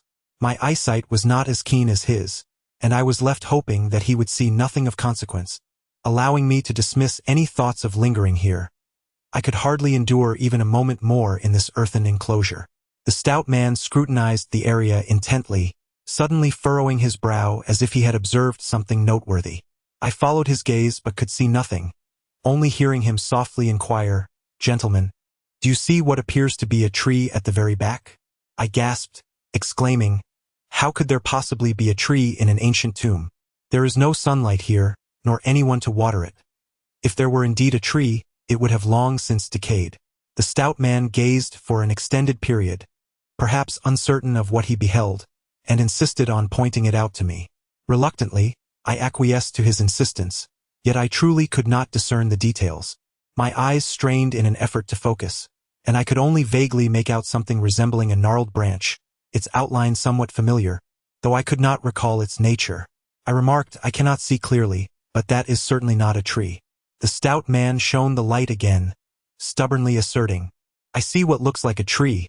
It even glimmers with a golden sheen. If you do not believe me, shall we venture closer? I perceived his ulterior motives and, in anger, retorted, do not think for a moment that I am unaware of your intentions. Even if it were a golden tree within, would you be able to carry it away? The overweight individual, having been exposed by me, remained unfazed and remarked, we won't know if we can carry it until we try. There might be some smaller items nearby. If we hadn't come in, it would be one thing, but now that we're here and have spotted something intriguing, we must explore a little. Besides, since we've entered this place, whether the situation turns dire or not, it's better to face any potential trouble sooner rather than later, right? I felt a twinge of frustration within, yet I found myself powerless against his reasoning, which I understood all too well. Explore, observe, and then seize whatever catches the eye. This character seemed like a reincarnation of a demon. Misfortune awaited anyone who crossed his path. His spirits lifted. The rotund man hoisted Anning onto his back and pressed forward.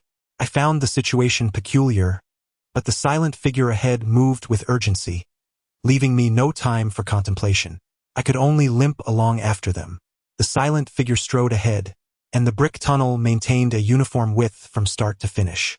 The distance from our position to the tunnel's end was minimal, and soon we arrived before the so-called tree. This was indeed the innermost part of the brick tunnel. When the silent figure illuminated the area with a flashlight, the true nature of the object was revealed. Before us stood a colossal white coral, towering over a person and branching into 12 fronds, resembling a tree in its form. The coral was intricately carved, though its material was rather ordinary, lacking in preciousness. It was planted in a massive porcelain basin, held down by pebbles, and its branches were adorned with numerous small golden bells. The glimmer that had caught the overweight man's attention was likely the reflection from these bells. However, these bells are certainly not crafted from gold, for verdigris has already manifested within their crevices, indicating that the material is likely brass. The exterior has been gilded to retain its current luster. The rotund man, disheartened by the absence of the golden tree, remained undeterred and searched other areas, inquiring, "Xiao Wu, do you think this coral holds any value?" Having some knowledge on the subject, I recalled his earlier demeanor and felt inclined to tease him, replying, "I do not wish to dishearten you, but given its quality, the market price is only around 16 yuan per pound, which is quite modest." The plump man, somewhat skeptical, approached the taciturn oil bottle for confirmation. Upon receiving a nod, he became visibly dejected, exclaiming, "Damn, I thought this time I had struck gold, yet it turns out to be a mere illusion." I chuckled softly and said, "Do not lose heart, my friend. Although the coral may not be particularly valuable, do take a look at these bells. They are indeed treasures." The plump man, doubtful of my assertion, retorted with that mischievous grin, "Do not spin fanciful tales. I have come across numerous such bells, and they fetch at most 1,000 yuan. What makes them so precious?" I replied, "With your limited business acumen, it is no surprise that you cannot discern their worth. To speak candidly, I cannot ascertain their exact value, but they are undoubtedly more valuable than an equal volume of gold. Observe the intricate patterns on these bells. They predate the Ming dynasty, rendering them antiques in their own right. Do you grasp my meaning?" The rotund man was left in a daze, unsure of my truthfulness, while I relished the moment in silence, choosing not to reveal the reality. Indeed, I cannot discern the origins of these bells. In the realm of antiques, bells are rather obscure. Typically, porcelain and pottery dominate the market. Metal artifacts are prone to rust and require specialized preservation techniques, which are only accessible to major museums. Even the wealthiest households cannot endure such meticulous care. Moreover, bells are particularly intricate among metal items, featuring numerous delicate components, making well-preserved specimens exceedingly rare. After pondering for a moment, the stout fellow remained skeptical of my words and attempted to pluck one off for closer inspection. However, the enigmatic oil bottle swiftly seized him, uttering a firm, "Do not move." This prompted me to recall events from several weeks prior. At that time, we were preparing to investigate the Wang Palace and, upon passing the corpse cave, we encountered a large corpse bug. Dangling from the tail of that creature was a bell similar to this one, within which resided a sizable green centipede. As it traversed, it would resonate, producing a sound reminiscent of hushed whispers, eerie and seemingly imbued with a mysterious power. We were nearly entranced by this sound until the astute oil bottle kicked us into the water, rousing us from our stupor.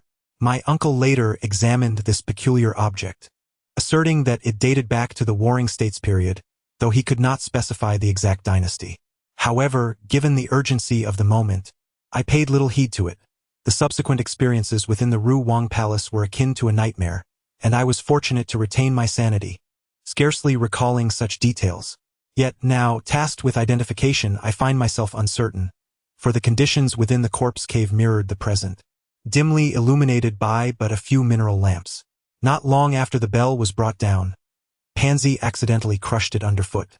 It was no longer possible to make a comparison. I could only grasp a general idea. If this were indeed the bell seen in the corpse cave, The consequences of a mere touch by the stout fellow would have been dire. At that moment, a single bell had already entranced us all to the point of losing control, and here lay at least 40 of them. A slight tremor could lead to unimaginable chaos. Dun Yuping noticed my contemplation and remarked, "There must be something peculiar within that corpse cave. The accumulation of corpses there is essentially a vast sepulchral chamber, yet it is unclear how it became linked to Wang Songhai." Pangzi, having heard us discuss this matter before and aware of the bell's provenance, expressed his confusion. "Are you certain you haven't erred? How could an artifact from the Warring States period appear here? This seems rather coincidental. Could it be that Wang Songhai is also a tomb raider?" His words momentarily stunned both Dun Yuping and me. Considering it, there was indeed a possibility. Dun Yuping pondered for a moment and said, "What he truly does remains a mystery to all, and he is well versed in feng shui. If he were a tomb raider, he would likely excel at it. However, I recall that his family has a prestigious lineage with generations of feng shui masters. They would not likely engage in such ignoble pursuits." When Dun Yuping spoke of ignobility, his expression remained unchanged, seemingly oblivious to the fact that he had included us in his reproach. I interjected, "I find it unlikely. Tomb raiders would surely leave some mark within their own burial sites as a cautionary sign for future intruders. Have you ever encountered such a thing here?" Men Yuping shook his head, acknowledging that he had also noticed the complete lack of signs. His expertise in this domain was profound. If he asserted there was none, I was certain it was indeed the case. I inquired, "How then can we account for the presence of such an object here? Could it be that he, being an antique aficionado, buried his cherished collection alongside him?" As we traversed the area, we had not encountered any other antiquities, which contradicted your assertion. I suspect it may be an entirely different scenario. The rotund companion appeared to have an epiphany, a smug expression gracing his features. Besides Grave Robbers. There exists another category of individuals who frequently stumble upon ancient tombs. Do you know who they are? Upon hearing this, I immediately understood. You mean, he unearthed these artifacts while working on a construction site? His explanation was both plausible and compelling, earning my admiration. However, it was clear that these artifacts should not be disturbed. I surmised that perhaps a Ning had inadvertently encountered this coral tree, triggering the cacophony of bells that led to her mental unraveling. I could only speculate on the vivid images these bells conjured in her mind, resulting in such a profound effect. Humans are inherently susceptible to suggestion, and within the enigmatic atmosphere of an ancient tomb, a fragile psyche could easily succumb to madness. I pondered whether Men Yoping's amnesia might also stem from these artifacts, as I observed that the strings of these bells were meticulously bound with copper wire to the coral tree. Coral naturally contains cavities that possess remarkable acoustic properties.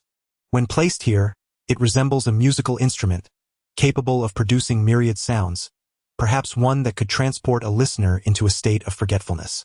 However, my musings were somewhat fanciful, and I hesitated to voice them.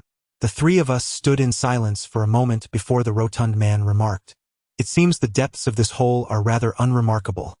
The real intrigue lies in these bells. Shall we take a look?" Observing that there were no apparent demons or monsters within the cave, my spirits lifted considerably. At this point, it mattered little whether we stayed or left.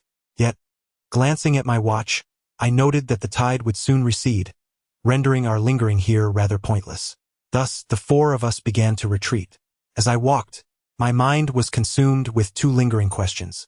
First, when the enigmatic oil bottle entered this wall cavity 2 decades ago, it was under the guidance of my uncle, alongside others who had fainted with him. What had become of those individuals? Had my uncle somehow transported them away?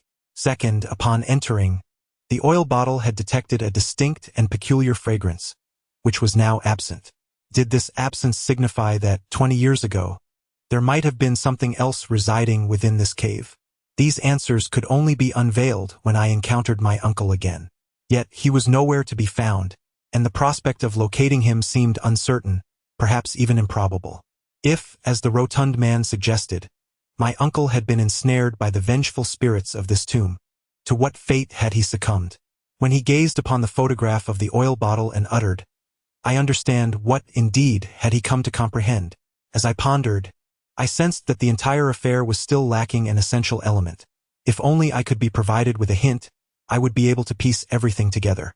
My intuition suggested that this missing element must be connected to the Royal Lu Palace. I considered that the four of us had already emerged from the low tunnel, and the stout fellow gently placed a ning on the ground, declaring, "The time should be just about right. We ought to commence our actions." Upon uttering this, the trio proceeded with their plan. The stout man, having long suppressed his pent-up energy, seized his tool and began to chip away at a pillar. However, he underestimated the density of the golden silk Nanmu wood. After several strikes, he was already panting, having only managed to remove a small portion of the pillar. Sensing something amiss, he remarked, "Xiao Wu, this pillar is far too sturdy. At this rate, it would take an entire week to make any significant progress." I urged him not to rush, suggesting, "If you can just remove the outer layer, the inner part will be much easier to handle." The stout man, somewhat skeptical, exerted himself with all his might, and after a few attempts, he finally made some headway. Moments later, he had managed to break through the iron-like exterior, revealing a space large enough to accommodate a foot. I now understood that the hole led to a dead end. Seawater could only seep through the cracks in the bricks, alleviating any concerns about whirlpools forming. I took up my tool to assist the stout man. After a couple of strikes, it became evident that this task was indeed suited for him. Not only was he strong, but his endurance was remarkable. Despite the exhausting endeavor, he appeared as lively as ever, showing no signs of fatigue. Meanwhile, I stood beside him, and in the same span of time, I found myself nearly unable to lift my arms due to exhaustion. After toiling for 3 hours, we finally managed to carve a foothold into one of the pillars. Beneath us, the situation appeared manageable, yet as we ascended, we found ourselves suspended in mid-air, our strength waning, ultimately leaving only a shallow imprint barely capable of accommodating the tip of a foot. Nevertheless, we persevered. We shed our diving attire, which was notably elastic, and ingeniously fashioned it into strips to create a makeshift rope, akin to the tree climbers of Mexico, encircling the pillar. 3 of us, positioned at 3 distinct angles, tautened the rope and began our ascent. The journey upward was fraught with uncertainty. Each upward movement felt akin to a brush with death, the hefty individual lamenting, "Why are you two following me? I could manage the chiseling alone. After all, once the water descends, you'll float. This thin rope is constricting me like a piece of dongpa pork." "Xiao Wu," he continued, "you'd best descend. I can't bear this any longer." I replied, "Do you think I wish to ascend? I merely want to avoid witnessing your demise. We cannot ascertain if there are interstitial layers above. Should there be, your descent could unleash quicksand, burying this entire chamber." My words rang true. The quicksand layer within tomb walls is a prevalent anti-grave robbing measure, as previously mentioned, and is notably effective. A grand tomb with a quicksand layer necessitates the excavation of a sand well to release the quicksand before penetrating the tomb, a process that can take days, illustrating the staggering volume of sand involved. Lacking such provisions now, if we were to encounter such a burial site, we would have to devise an alternative approach. Had the surface not been quicksand, but rather a potent acid or flammable liquid, the situation would have been far more dire. The corpulent man, having endured numerous trials, was acutely aware of the truth in my words and gestured for us to proceed with our ascent. Gritting our teeth, we labored for an additional half-hour before reaching the summit. Once he steadied himself, nearly exhausted, he clung to the pillar and exclaimed, "By heavens, if this torment continues, I may very well meet my end." I allowed him a moment to catch his breath, knowing that we would soon require his strength to chisel the bricks. Cautiously, I tested the surface of the treasure dome with a gentle tap. The mute oil bottle signaled me to persist, pressing his fingers against the apex. He discerned, "It is solid." Upon hearing this, the corpulent man, despite his fatigue, wasted no time and began chiseling at the white clay atop the structure. He was cautious not to exert too much force, as the rope was not particularly sturdy. Should it snap, we would all be prone to severe injury. We extended our hands, resting them on his shoulders, ready to catch him should the rope give way, preventing a direct fall from 10 meters above. However, drenched in sweat, it seemed likely that if he were to plummet, there would be little we could do to grasp him. The white clay was quite brittle. After a few strikes, he dislodged a substantial piece, revealing the blue bricks beneath. Upon glancing at it, he suddenly exclaimed in alarm, urging me to touch it. I reached out and, upon contact, was left speechless. Between these bricks, there lay molten iron. The three of us exchanged glances, our expressions darkening.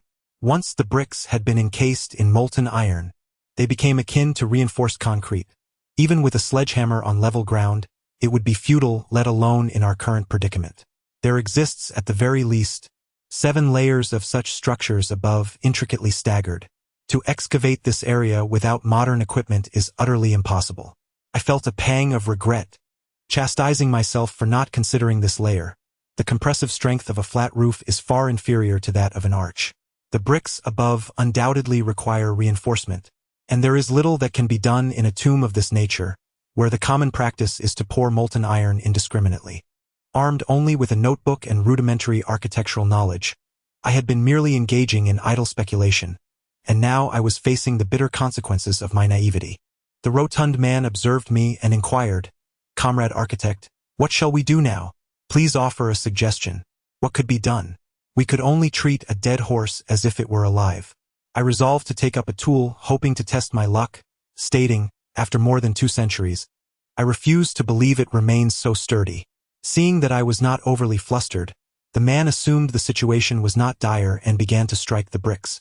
The hollow bricks shattered easily, yet the iron bars, solidified from the iron slurry, remained intact. Despite his considerable strength, he could only leave a few dents on the surface. Realizing something was amiss, he remarked, "This won't do. The iron bars are at least a palm's thickness. Even a liberation truck might not penetrate them." I too struck a few blows, feeling the pain in my hands, and understood that brute force would not suffice. Disheartened, I recognized that we had underestimated the craftsmanship of ancient builders. The purity of this iron bar was remarkably high, rendering it virtually impervious to our efforts. The hefty fellow remarked, "Why not give it a try? As the ancients say, with sufficient effort, a pestle can be ground into a needle." I retorted, "Come on. With such a thick iron rod, you might as well wait until the year of the monkey to see results. In just 20 minutes, the tide will recede. By the time you finish, we will have already completed our task." The stout man grew agitated and asked, "What then, pray tell? Did you not hear that woman? This region will soon enter the windy season, likely lasting a week. If we cannot escape now, we are destined to linger here for 7 days. He emphasized the duration. 7 days. Damn it, we'll either die of boredom or hunger. I recognized the gravity of our predicament and addressed them. Your experience in such matters far surpasses mine. Given this tomb wall, what would you typically do under normal circumstances? Without a moment's hesitation, both the hefty man and the oilkin replied in unison, "Dynamite." The stout man paused, seemingly taken aback, and clarified, "You need not be astonished.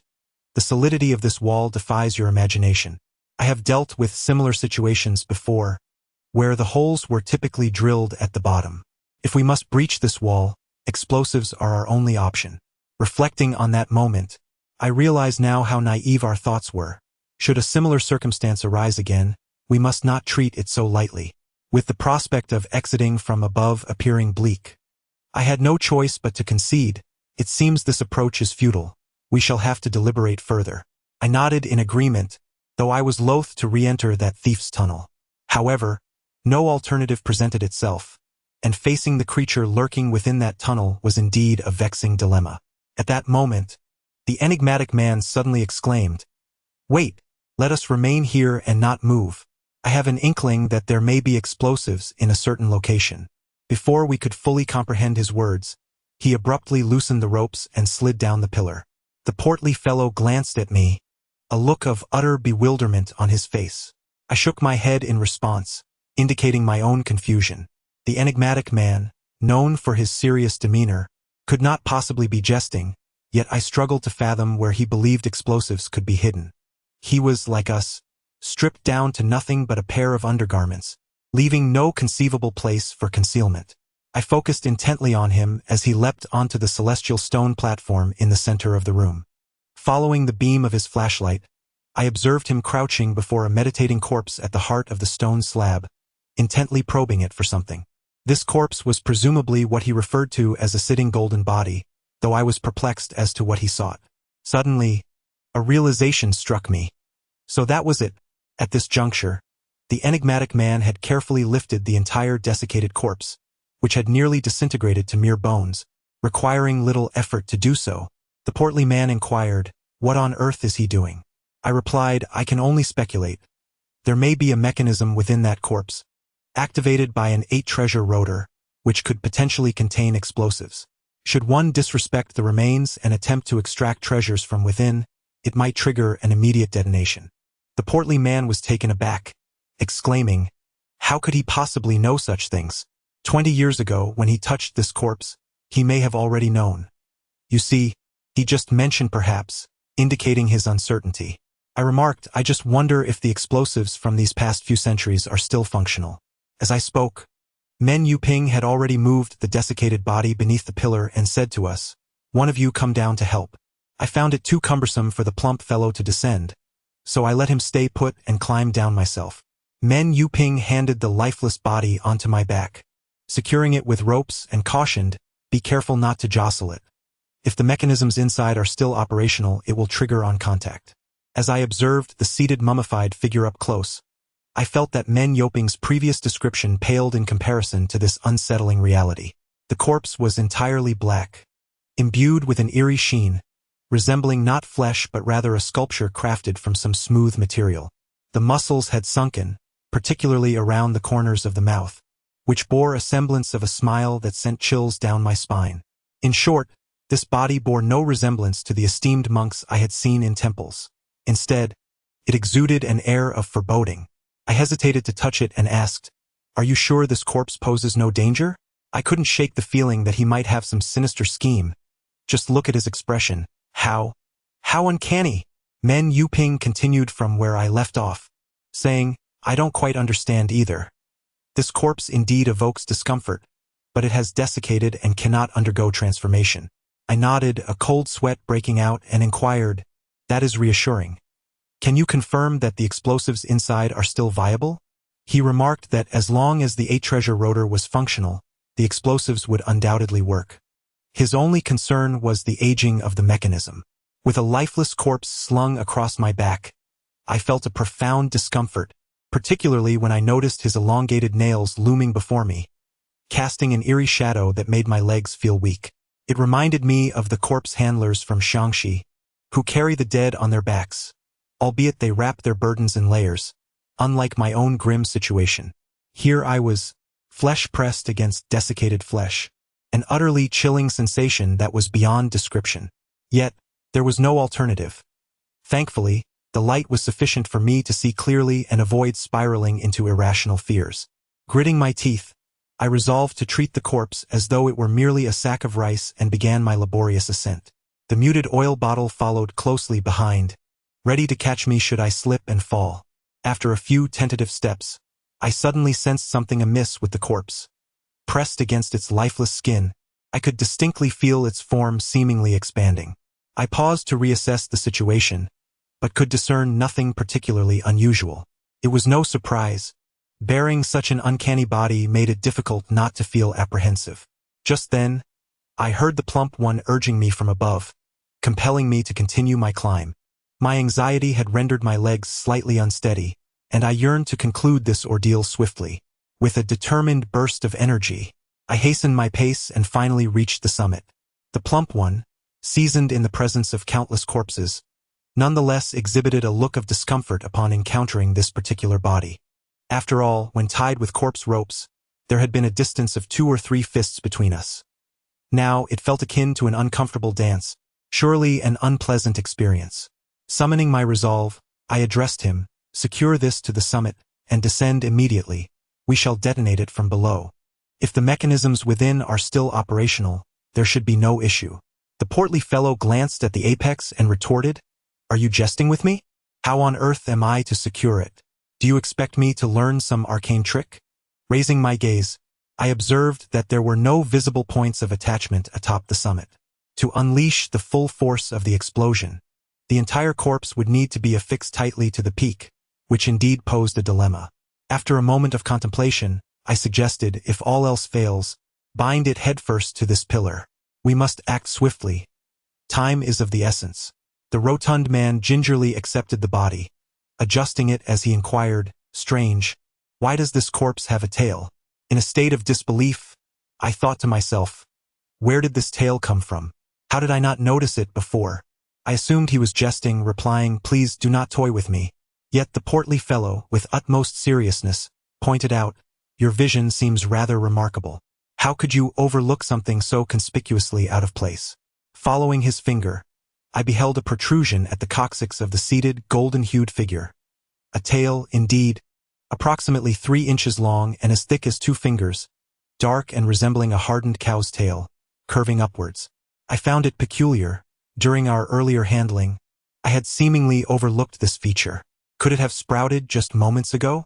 As I reflected, I found myself at a loss. Moments ago, I was under immense tension, and I could scarcely recall whether I had truly seen anything.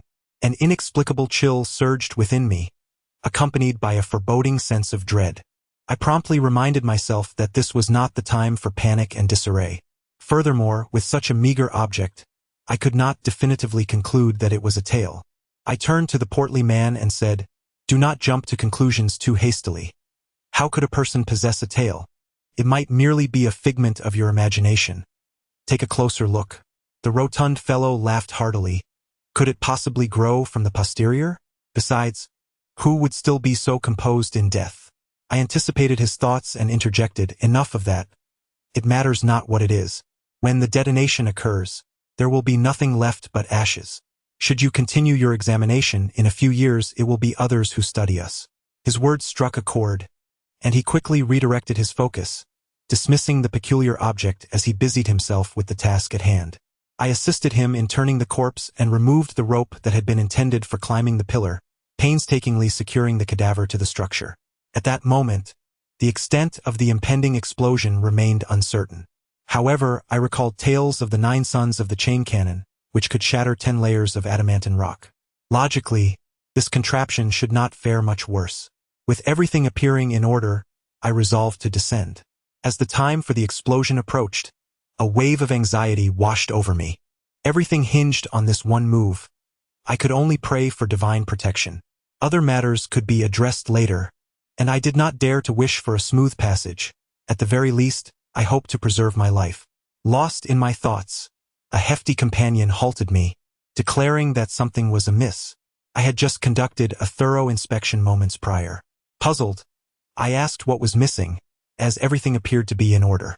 He urged me to remain still before turning to the lifeless body, addressing it as senior with the tail.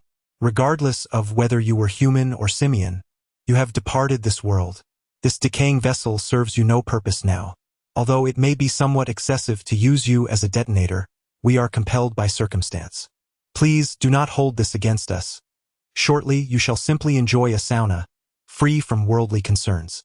After a symbolic bow to the golden figure, I felt a surge of anger, yanking at his undergarments and exclaiming, "What the hell are you doing at a time like this?" He slid over to my side and replied, "You don't understand. This entity looks sinister, and we cannot risk incurring its wrath. It was improper of us to utilize it as a detonator, so we must at least observe some formality." As I clambered up, I retorted, "Spare me that. Where were you when we moved the 12 corpses? I didn't see you bowing then. Now, just because it has a tail, what's the big deal?" The discord between the northern and southern factions arises from differing ideologies. The rotund individual, visibly displeased, let out a muffled grunt and turned away from me. We descended to the ground, where the silent figure hoisted Aining onto his back and beckoned us to the corner of the tomb chamber.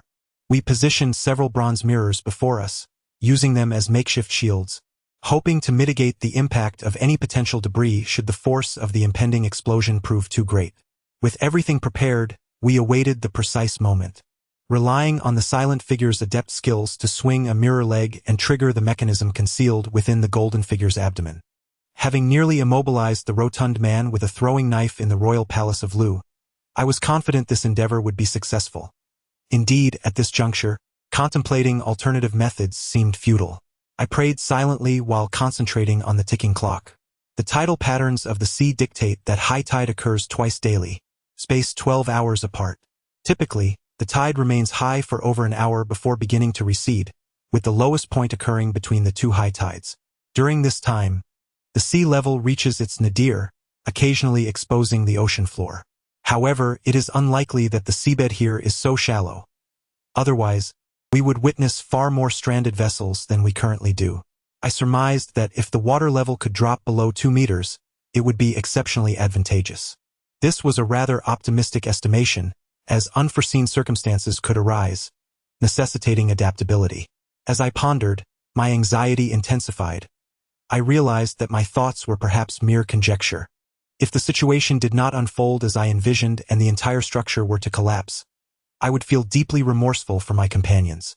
The rotund fellow observed my expression and, sensing my unease, asked with a hint of trepidation, "Gentlemen, please be candid with me. Are you equally uncertain?" He sighed heavily. "Truly, the more you speak, the more anxious I become. What if this thing fails to detonate? Do you possess any alternative strategies? Please share them, as it would ease my mind." He continued, "How can we afford to wait? If they do not come in, what shall we do? Wait an eternity? That would merely transform this place into a tomb for the living dead, a forgotten realm for treasure hunters." Refusing to be swayed, he asserted, "While the air may be sufficient, one must also consume sustenance. This is not some remote wilderness devoid of resources. There is nothing here, not even a gust of wind to quench our thirst. I would prefer to suffocate rather than perish from hunger." I chuckled and replied, "Solutions arise from human ingenuity. Look at this bulk. I could withstand a week without food. If hunger truly becomes unbearable, we have a sea monkey at our disposal. Should that not suffice, we could always capture that banshee below and prepare her for a feast." His spirits lifted at my jest, for he thrived on banter. He clapped my shoulder and remarked, "Well said. Your words echo my own philosophy. To engage in revolution, one must embody a fearless spirit. It appears you have indeed grown wiser this time." I was taken aback by my own words, realizing I had begun to spout such nonsensical rhetoric myself. It seemed I was being influenced by the rotund fellow. This simply would not do. I absolutely must not become like him. At this very moment, I ceased my idle chatter and focused on my watch. Only 5 minutes remained. I mused that if we were to detonate it now, it would not make much of a difference. I turned to the mute oil bottle, advising him to prepare himself, lest he fumble later. The figure bound in gold was already precariously secured. Should it fall from the column and explode below, it would be far from a trivial matter. The mute oil bottle weighed his weapon in hand and nodded in agreement. Suddenly, the rotund man exclaimed, "What about the corpse?" Alarmed, we quickly glanced up, only to discover that the body atop the column had vanished. My immediate thought was that it had not been tightly bound and had fallen. However, upon looking down, I saw no trace of it on the ground. I couldn't help but curse, for this was truly a malevolent turn of events. "You see, I told you. Anything with a tail is certainly cursed," I remarked. The rotund man urged, "Quick, let us find out where it went." We all rushed outside and immediately spotted what we were searching for clinging to the treasure dome behind the column, its nails digging into the ornate carvings above. The black, hardened skin of the creature was crumbling away, revealing a gruesome sight beneath. I noticed that the rope still bound its waist. Crafted from several strands of diving suit material, it was quite secure for binding a person, thus it had not yet managed to free itself. However, it was evident that it could not endure much longer. The rotund man shouted, "Hurry! Before it escapes, let us detonate it now." The mute oil bottle needed no such reminder. As soon as the rotund man began his sentence, I heard a rush of wind, and a beam of azure light shot forth, piercing directly into the belly of the corpse. Chapter 41. Escape from the angry sea, I shouted in alarm. It was a dire situation. The muted bottle had acted far too swiftly. We were still rushing toward the exit, and with such a sudden movement, if an explosion occurred, we would undoubtedly suffer the consequences. However, before I could contemplate the gravity of the situation, a blinding flash of white light enveloped my vision. The stout fellow had already tackled me to the ground. Then came a resounding blast that shook the entire tomb. A scalding wave of air lifted us off our feet, and I spun through the air for what felt like 6 or 7 rotations before being hurled 3 yards away, crashing against the wall. This was no mere scrape.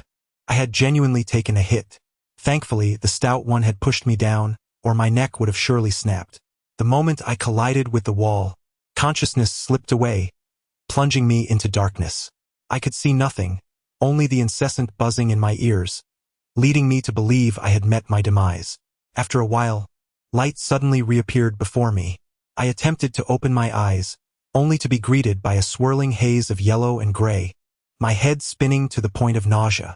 Struggling to rise, I could hear a cacophony of indistinct sounds, yet I was unable to discern them, overwhelmed by the noise that throbbed painfully in my skull. Amidst the chaos, the muted bottle emerged from the smoke, coughing, and inquired, "Is everything all right?" I spoke, only to bite my tongue in the process, and gestured to him, indicating that I was still functioning.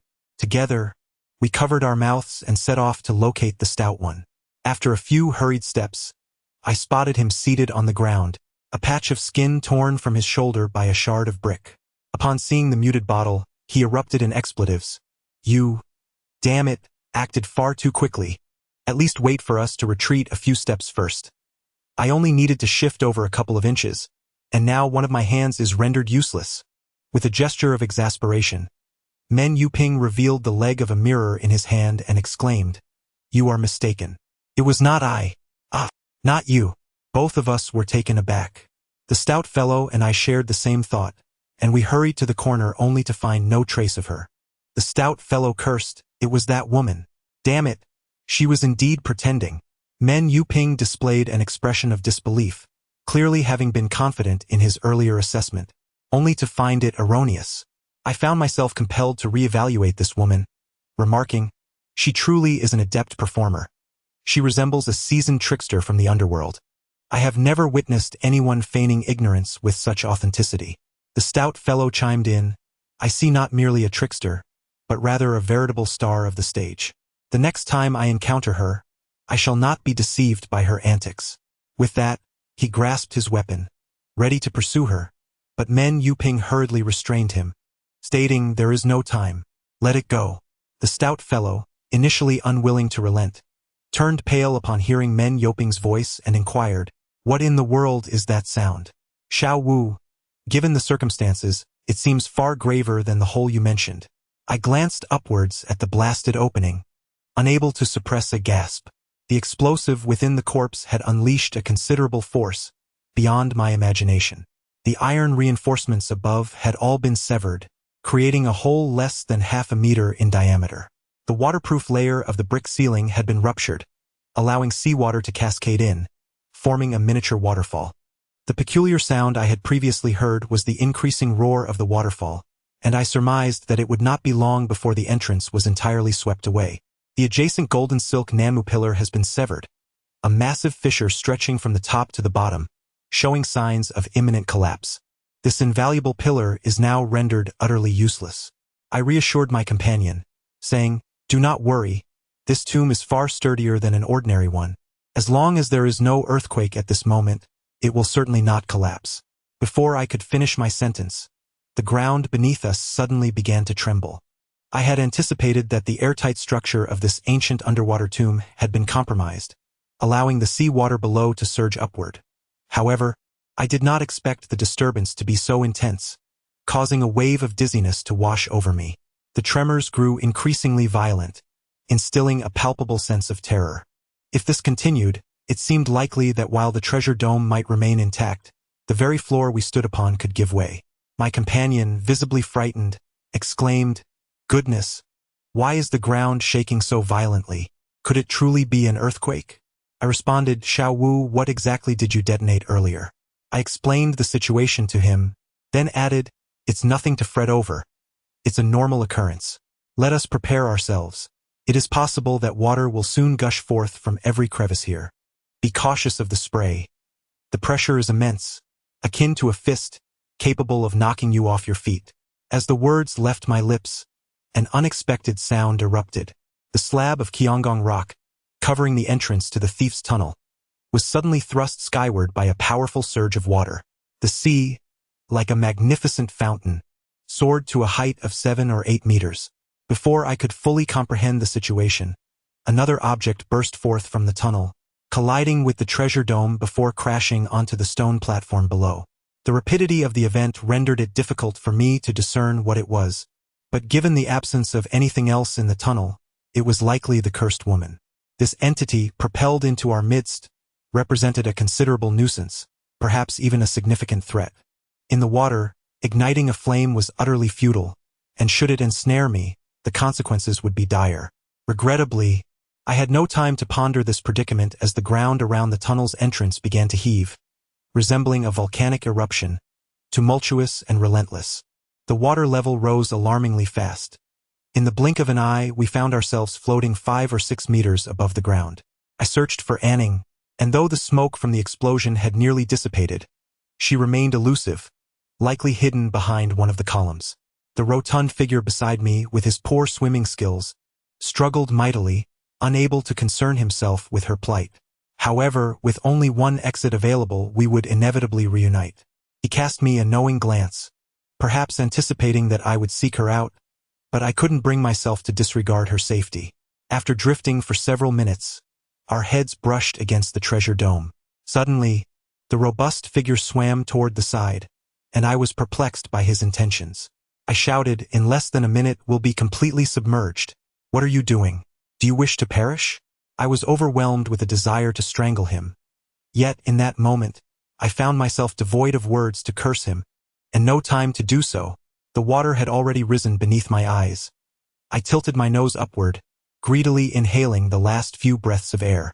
Mere seconds later, a chill enveloped my ears, and I was fully submerged. I gestured to the overweight fellow, who was the least adept in swimming, urging him to ascend first. He shook his head, signaling that his bulk might hinder him, and if he became trapped in the crevice, we would all perish together. I nodded and bravely swam into the dilapidated opening first. The hole widened below but constricted above. As I peered into it, I was met with a layer of sand approximately 10 to 18 palms thick. The loose sand at the top continuously cascaded down, enveloping me in a cloud of white mist that rendered my eyes unable to open. I was compelled to kick forcefully, propelling myself upward. Timing was fortuitous, as the sea was particularly shallow at that moment. However, I had reached my limit for holding my breath and flailed desperately toward the surface. Upon breaking through, I nearly fainted, gasping for air with fervor. After a few moments, the overweight fellow and the quiet companion emerged from the water almost simultaneously. The moment the overweight fellow surfaced, he spluttered, coughing and laughing heartily. I never imagined we would actually succeed. Wang the Fat have finally made it out. Ah! As I journeyed, I had witnessed several sunsets, yet none had ever appeared as breathtaking as this one, stirring profound emotions within me. However, I soon felt the onset of cramping in my legs and quickly turned to locate our boat, which was anchored not far from a nearby reef. A wave of relief washed over me. With the vessel in sight, I knew I would soon escape this torment and indulge in a much-needed slumber. It is indeed perplexing. This woman is infinitely more slender than the portly individual, who emerged with such ease. Yet there seems to be no reason for her to be ensnared.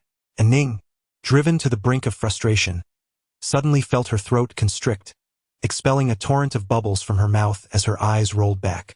The portly fellow and I submerged, each grasping one of her hands, pulling her toward the surface. Lacking knowledge of drowning, I frantically shouted, "Captain, someone is choking. Quick, come and assist." After a couple of shouts, there was no response, which bewildered me. I instructed the portly fellow to investigate while I ventured into the cabin, searching high and low, only to find it utterly deserted. A sudden wave of unease washed over me. It was inconceivable that a vessel in the open sea could be entirely devoid of crew. Surely, if they had gone for a swim, at least a few should remain to tend to the ship. I called out several more times, yet still received no answer. It was the portly fellow who responded. He rushed in, inquiring about the situation. I gestured for him to look and said, "Something's amiss. There is no one on board." He appeared taken aback, scouring the area himself, scratching his head as he remarked, "Indeed, there is no one here, but the fish in the hold are still alive," indicating they were fishing just half an hour ago. In such a brief span, where could everyone have vanished? Moments later. The portly fellow and the quiet one emerged from the water almost simultaneously. As soon as he surfaced, the portly fellow sputtered, coughing and laughing. I never imagined we would truly succeed. Wang the portly have finally emerged. Ah! I steadied myself and surveyed my surroundings. At this moment, the sun was setting, casting a fiery glow upon the horizon, its reflection dancing upon the water in an enchanting display. The sun appeared a deep crimson, emanating a warm, golden light that enveloped everything in a gentle embrace, creating a scene of extraordinary beauty and tranquility. As I journeyed here, I had witnessed several sunsets, yet none had struck me as profoundly beautiful as this one, evoking a torrent of emotions within me. However, I soon began to feel a twinge of cramping in my legs. I quickly turned to locate our boat, which was anchored not far from a rocky outcrop. A sense of relief washed over me. With the vessel nearby, I would soon escape this torment and enjoy a restful slumber. It struck me as peculiar that this woman, so much more slender than the stout fellow, encountered difficulties while he had managed to surface without issue. Ning was at her limit. Suddenly, I noticed her throat tighten as she expelled a stream of bubbles from her mouth, her eyes rolling back. The stout man and I dove beneath the surface, each grasping one of her hands, and pulled her towards safety. I was not well versed in the intricacies of drowning. In a panic, I shouted, "Captain! Someone is choking on water. Quick, come to our aid." I called out a couple of times, yet received no response, which piqued my curiosity. I instructed the stout man to remain vigilant while I ventured into the cabin, searching for any sign of life, only to find it utterly deserted. A sudden wave of disbelief washed over me. It was inconceivable that in these vast waters, the entire crew could be absent. If they had gone for a swim, surely someone would have stayed behind to watch over the boat. I called out again, but still no answer. The stout man responded to my shout as he rushed in, inquiring about the situation. I gestured for him to look and said, "There is something amiss. The boat is empty." The portly fellow paused, surveying his surroundings. He scratched his head and remarked, "Truly, there is no one here, yet the fish in the hold remain alive," indicating that they were still fishing just half an hour ago. In such a brief span, where could they have vanished to? In Chapter 42 of Angry Sea and Sunken Sands, I contemplated the tales of pirates I had heard from the captain on my journey here. They seemed almost surreal. When the portly man spoke of it, I was taken aback and inquired about the locality, claimed to be nearshore yet not quite distant. Could pirates truly thrive in such a manner? The portly man chuckled at my naivety. How novel! Do you genuinely believe the People's Liberation Army is infallible? Even tigers doze at times. Let me inform you, this stretch of sea is frequented by the Vietnamese, the Japanese, and the Malaysians. While it may appear tranquil, beneath the surface there is a tumultuous undercurrent. You have no idea about the extent of drug trafficking, smuggling, and piracy that occurs here, with each vessel's crew armed. The emergence of an unmanned ship is hardly surprising. As we entered the cargo hold, a distinct aroma of tea enveloped us. The portly man and I conducted a thorough inspection, both inside and out. The supplies remained intact, arranged just as they were before our dive. Remarkably, even on the very bunk where we had rested, a cup of tea sat waiting. Upon touching it, I remarked, "This is indeed peculiar. It is still warm." With a resigned smile, the portly man replied, "Strange occurrences are a daily affair, yet today seems particularly rife with them. Could it be that the entire crew has been spirited away by some supernatural force?" As I observed, the tea had only been sipped a few times, yet the cup remained covered, indicating a hasty departure, one that was executed with calmness. Under what circumstances might one hurry without succumbing to panic? Upon our ascent, we could already sense the wind intensifying, although it was merely dusk, obscuring our view of the distant horizon. The broadcast echoed various technical terms that eluded my comprehension, yet the final proclamation, "Please, vessels at sea seek refuge in port," was reiterated emphatically. Both the stout man and I wore expressions of concern. Ideally, at this hour, we should have been free from worry, leaving it to the captain to navigate our course. Now, the heavens seemed to mock us by rendering our entire crew absent. The stout man glanced at his watch and remarked that remaining here was not a viable solution. In such a rickety vessel, we risked being sent skyward at any moment. I proposed we set sail. Encountering a typhoon in deep waters might offer some turbulence. Yet in these treacherous shallows, a mere wave could spell disaster. "Go and raise the anchor," I instructed. As he lit a cigarette and activated several instruments with a semblance of competence, I found myself questioning his nautical skills. This was no trivial matter. We had endured great effort to arrive, and the prospect of crashing into submerged rocks was alarming. The stout man grinned at me, claiming it was merely a gift. He boasted that even an aircraft would yield to his capable hands. In truth, his title of production supervisor seemed more akin to a man fishing from a bamboo raft in a mountain stream. Yet, his unwavering confidence led me to believe him, and I dutifully rushed to lift the anchor. The enigmatic oil bottle was gently massaging in Ning's hands to stimulate her blood circulation. She appeared somewhat improved since her arrival, yet her complexion remained pallid, and her breathing was shallow and erratic. I inquired about her condition, and the oil bottle nodded, suggesting that the issue was likely not severe. Initially, I intended to rest for a few hours before checking if the plump fellow needed a substitute. But alas, time betrayed me. When I awakened, it was already the following day, leaving me uncertain whether it was morning or afternoon. I glanced at the sea beside me. The waves were tumultuous, and a few seabirds could be spotted flying low. The sky was overcast, with clouds densely clustered as if threatening rain. There were no towering buildings to obstruct the view. The dark clouds enveloped my entire perspective, evoking a profound sense of insignificance in such a scene, a feeling incomparable to that experienced in the city. Nave comrade. It's time to eat. Serve yourself with chopsticks. I opened my eyes to see the plump fellow preparing a fish head hot pot, deftly manipulating the chopsticks. The broth had turned milky, perfectly cooked. The fish looked familiar, reminiscent of the grouper belonging to the ship's captain, and I couldn't help but smile, recalling how the plump fellow had long coveted it. The captain had steadfastly refused to let anyone partake, insisting it was meant for the hotel, yet it had ultimately succumbed to the plump fellow's relentless grasp. Engrossed in chopping scallions, adding chili, and preparing the fish, the plump fellow appeared quite skilled. I chuckled and remarked, "Plump fellow, you're quite adept. Where did you acquire such skills?"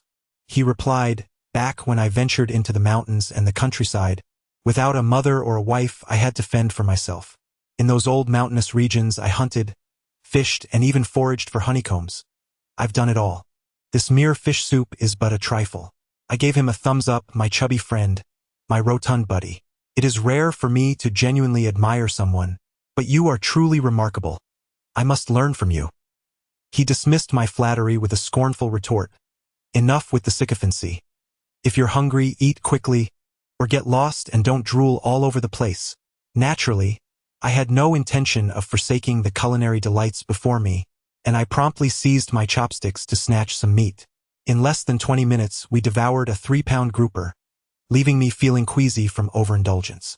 Once satiated, my portly companion took over the shift of the dull oil bottle. Our vessel was equipped with its own navigation system, which we were unable to operate. Otherwise, the ship would sail itself. After feasting and quenching his thirst, he steadied the helm with one hand and produced his luminous pearl to examine, humming a cheerful tune. The lovely girl in the bamboo house, shining brilliantly like a luminous pearl. As he hummed, he noticed me sitting there in a daze and handed me the pearl, saying, "Since you appear to have nothing to do, help me assess its value and see what it might fetch." I took it, weighed it in my hand, and declared, "This is a fake. It is not a luminous pearl." The chubby fellow nearly choked in disbelief, his eyes wide with astonishment. I quickly reassured him, "Do not be alarmed. Even fakes can be valuable. This is a fish eye stone. Are you familiar with the term fish eyes mixed with pearls? That's exactly what this is. It is quite rare, depending on whether someone wishes to buy it. When I first laid eyes on it, I knew.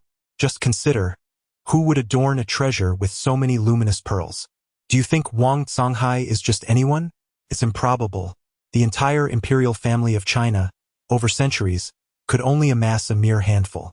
Upon hearing this, the stout man, feeling somewhat reassured, exclaimed, "For heaven's sake, could you refrain from speaking in half measures?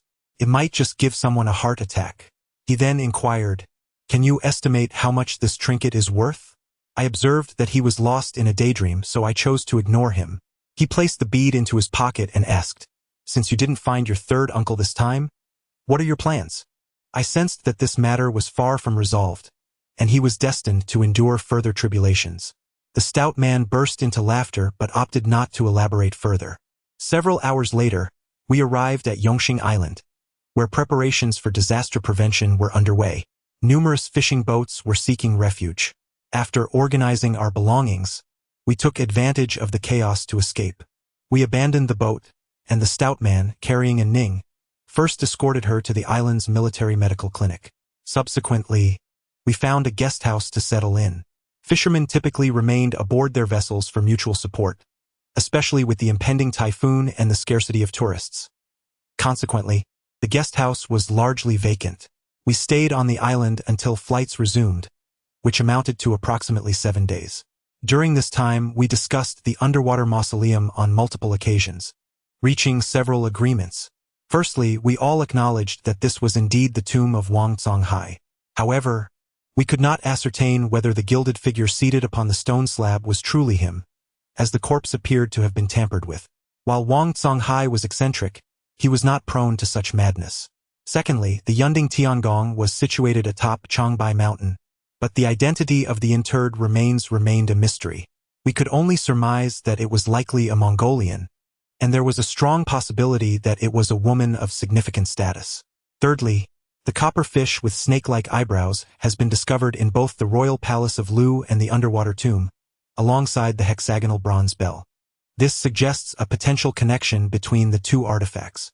King Shing of Lu was known for grave robbing, while Wu Xie I was engaged in engineering.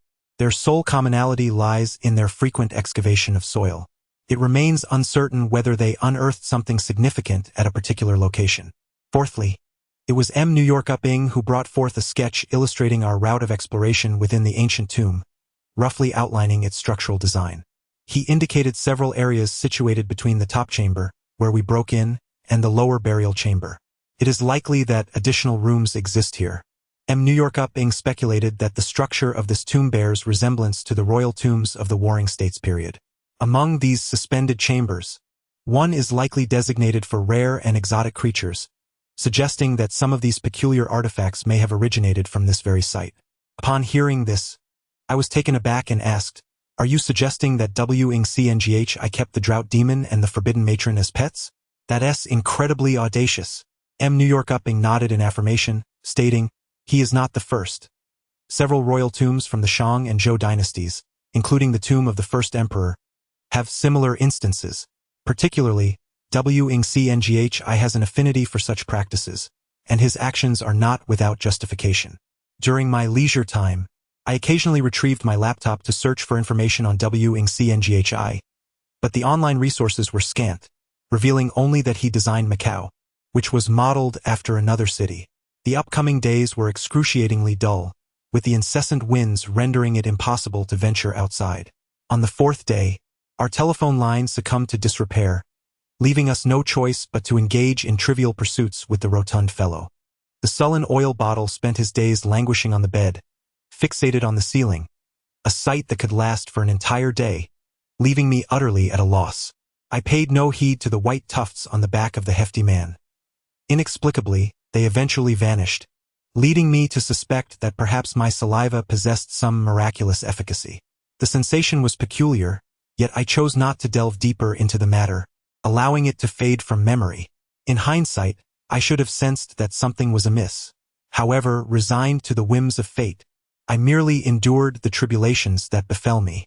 During these days, I tentatively inquired about the origins of the sullen oil bottle, yet he seemed oblivious to my questions, his ability to feign ignorance possibly surpassing even that of Ning. On the fifth day, the telephone line was restored, and I resumed my online endeavors. My thoughts were consumed by Zhang Qiling's enigmatic past, and suddenly, an idea struck me. If Zhang Qiling could reclaim his memories, perhaps others with similar experiences might also have the capacity to do so. Compelled by an inexplicable urge, I entered his name into the search bar.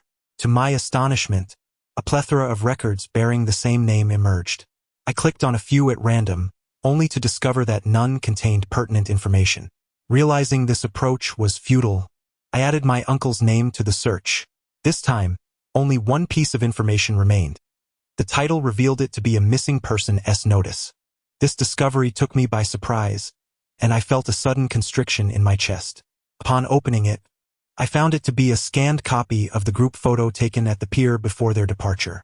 Beneath it, All the names of those in the picture were listed. As I perused the information, I noticed a sentence at the end, a concise phrase that completely captivated my thoughts. The fish is with me. Qinling Divine Tree, Chapter 1. Lao Yang's release from prison. This brief statement utterly consumed my attention. What fish could it be? A thought flashed through my mind. Could it be the serpent-eyed bronze fish? Judging from the patterns on the ancient tomb carvings, this peculiar ornamental fish should have 3 tails connected together. I currently possess 2 of these, suggesting that there must be a third to complete the set. Who could this person be? Since they have this photograph and are aware of the fish, could they be connected to this matter? Could it be one of the missing individuals? I meticulously examined the webpage, but there was no signature or contact information. However, judging by the timestamp, the information had been posted a long time ago. This seemed rather peculiar. If it was a search for someone, why not leave contact information? It seemed futile. I tried various searches, hoping to find more information, but this was the only relevant result. Her unceremonious departure suited me just fine. However, the secrets she harbored may forever remain unknown to me. Present, I have no shortage of mysteries. I suspect that I may never see her again, and I have no interest in knowing about matters of the heart. After pondering for a moment, I inquired, how old is that person? I couldn't discern this, but he mentioned that the individual is likely around your age, perhaps a bit more mature. He has a buzz cut, slanted eyes, a prominent nose, wears glasses, and sports an earring, giving him an appearance that is rather incongruous. Incongruous? I echoed, and suddenly a light bulb went off in my mind. I asked the fellow, does that person speak somewhat haltingly? Yes, indeed. Damn it, that guy stutters 10 times just to finish a sentence, nearly suffocating me in the process. Upon hearing this, I instantly recognized the individual, and joy surged within me as I hastily requested the phone number and dialed it. On the other end, a voice emerged that was both familiar and unfamiliar, stammering, Who is it? I chuckled heartily and exclaimed, You fool, can't you even recognize my voice? He paused for a moment, then responded with excitement, You fool! It's been 3 years since I last heard you speak, so of course I couldn't recognize you. Just listen to that voice of yours. It has truly matured. Speaking of him going into tomb raiding, I must admit I played a significant role in that. Ever since childhood, I had boasted about how formidable my grandfather was in front of him, flaunting my tomb raiding notes, and I suspect that was when he first entertained the notion of engaging in such ventures. This lad has always been incredibly bold. When I suggested ideas, he would get into trouble, and I never imagined he would actually take action. My companion and I have 3 years' worth of tales to share. Once the floodgates of conversation are opened, it is impossible to stem the tide. Even when my mouth grows weary, I find no satisfaction and summon him over, saying, Are you free this evening? Allow me to treat you to a feast. Thus our plans were set in motion. Excitement coursed through me, robbing me of sleep. I hastily bathed and tidied my home before heading to the designated hotel to await his arrival, ordering every hearty dish from the menu. As dusk descended, he arrived. Upon seeing him, I was taken aback. After 3 years in prison, he had inexplicably gained weight, his face swollen like that of a pig. Having indulged in drink, I burped and inquired, Now tell me the truth. What on earth did you get yourself into back then? Your relative from Jiangxi was sentenced to life imprisonment. A smirk crossed his face as he replied, It's not that I refuse to tell you. Even if I did, you wouldn't comprehend. I retorted loudly, Spare me. I am no longer the naive youth I was 3 years ago. Let me tell you, I have gained a modicum of renown. From the Tang to the Song, the Yuan to the Ming and Qing, if you can describe it, I will know what it is. He chuckled heartily at my earnestness, exclaiming, With your appearance, you dare to invoke the Tang and Song. In the midst of our banter, he dipped his chopsticks into his drink and placed something on the table, exclaiming, Have you ever seen this? With bleary eyes, I gazed a few times but could not discern clearly, only perceiving it as a tree, or perhaps a column. Cursed. You fool, after squatting in that place for 3 years, your painting skills have not improved at all. What do you call this? It's utterly ridiculous. Lao Yang, Upon examining his own work, felt it lacked resemblance and retorted, You Just make do with what you see. With your kind of that gaze, you are only worthy of viewing such art. I took another careful look, utterly devoid of any confident conclusion, and remarked, this thing seems to resemble a flowing cloud column. Look at these branches. You mean the patterns, right? It looks like tree forks to me, but I can't make it out. Lao Yang lowered his voice, speaking mysteriously. Believe it or not, this is indeed a tree fork. What I knocked over was a tree, but not a real one. It is a bronze tree. Have you ever seen one? My head felt heavy, and knowing I was nearing my limits, I could not fathom what this bronze tree looked like. I inquired, how much does this thing weigh? You don't topple small items but a colossal object. Aren't you asking for trouble? He patted my shoulder, peeled a large shrimp, and tossed it into his mouth, saying, I'm not that foolish. I only brought 4 ceramic plates and 2 pieces of jade. It was my cousin who insisted on moving this bronze tree, claiming it to be a treasure. Damn it. I exerted every ounce of strength to realize that this tree was rooted in the ground. We dug down 7 or 8 meters and still could not see the bottom of the tree. SNT that strange? Who knows how deep this tree is buried underground? I suspect this matter is not as simple as it appears. There must be some underlying intention behind it. After grasping the general idea, I inquired, since you haven't moved out, how were you caught? He replied, my cousin has been acting strangely ever since he encountered that object. After we emerged from the Qinling Mountains, we sought a place to dispose of our ill-gotten gains, but to our dismay, he blurted it out to anyone he met. The Qinling region has long been notorious for tomb robbers, and the atmosphere has always been tense. I couldn't sell a single item, and yet I was apprehended by the authorities. The items we unearthed were from the Qing dynasty. They were essentially worthless. I only managed to argue that I was deceived, which resulted in a mere 3-year sentence. My cousin received a sentence of 4 to 5 years, but to my astonishment, he went mad and revealed all the previous incidents of tomb robbing, leading to a life sentence nearly resulting in the death penalty. I exhaled softly, saying, you truly are unfortunate. After all that effort, you ended up with nothing. I have warned you countless times not to dispose of your gains on site. You are engaging in a shady trade, clashing with the locals. This is the consequence of your actions. The old rascal smiled mysteriously and said, well, I wouldn't say I came away empty-handed. Look at this piece. He gestured towards his earring. As I leaned closer to examine it, my gaze became utterly captivated. I seized his ear and pulled him closer for a more detailed look. Upon closer inspection, I couldn't help but gasp. The earring was square-shaped and no larger than the tip of my pinky finger. To an outsider, it might appear as though I had purchased a mere trinket from a street vendor for a paltry sum of $1, yet upon closer inspection, I discerned that it was, in fact, a hexagonal bell. Aside from its diminutive size, its form and hue were indistinguishable from those I had encountered in the corpse cave and the underwater tomb. Angered by my grasp, he exclaimed, You drunken fool! Do you not realize that I detest having my ears tugged? If you dare to pull again, I shall not hesitate to retaliate.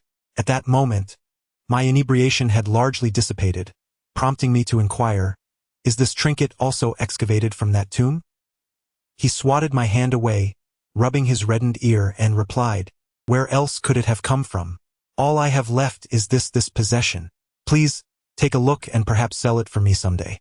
I could use the means to improve my lot in life. Eager for details, I urged him to elaborate. Noticing my keen interest, he feigned an air of mystery and declared, this item is what I pried from that corpse. My cousin claims it belonged to a general from the early Qing dynasty, and it was once adorned on his ear. I thought it rather appealing, so I took it. I sensed his curiosity and, with no intention of concealing the truth, recounted the events surrounding the Lu Wang Palace and the underwater tomb. As I spoke, I observed his complexion shift from pale to green, his expression one of astonishment.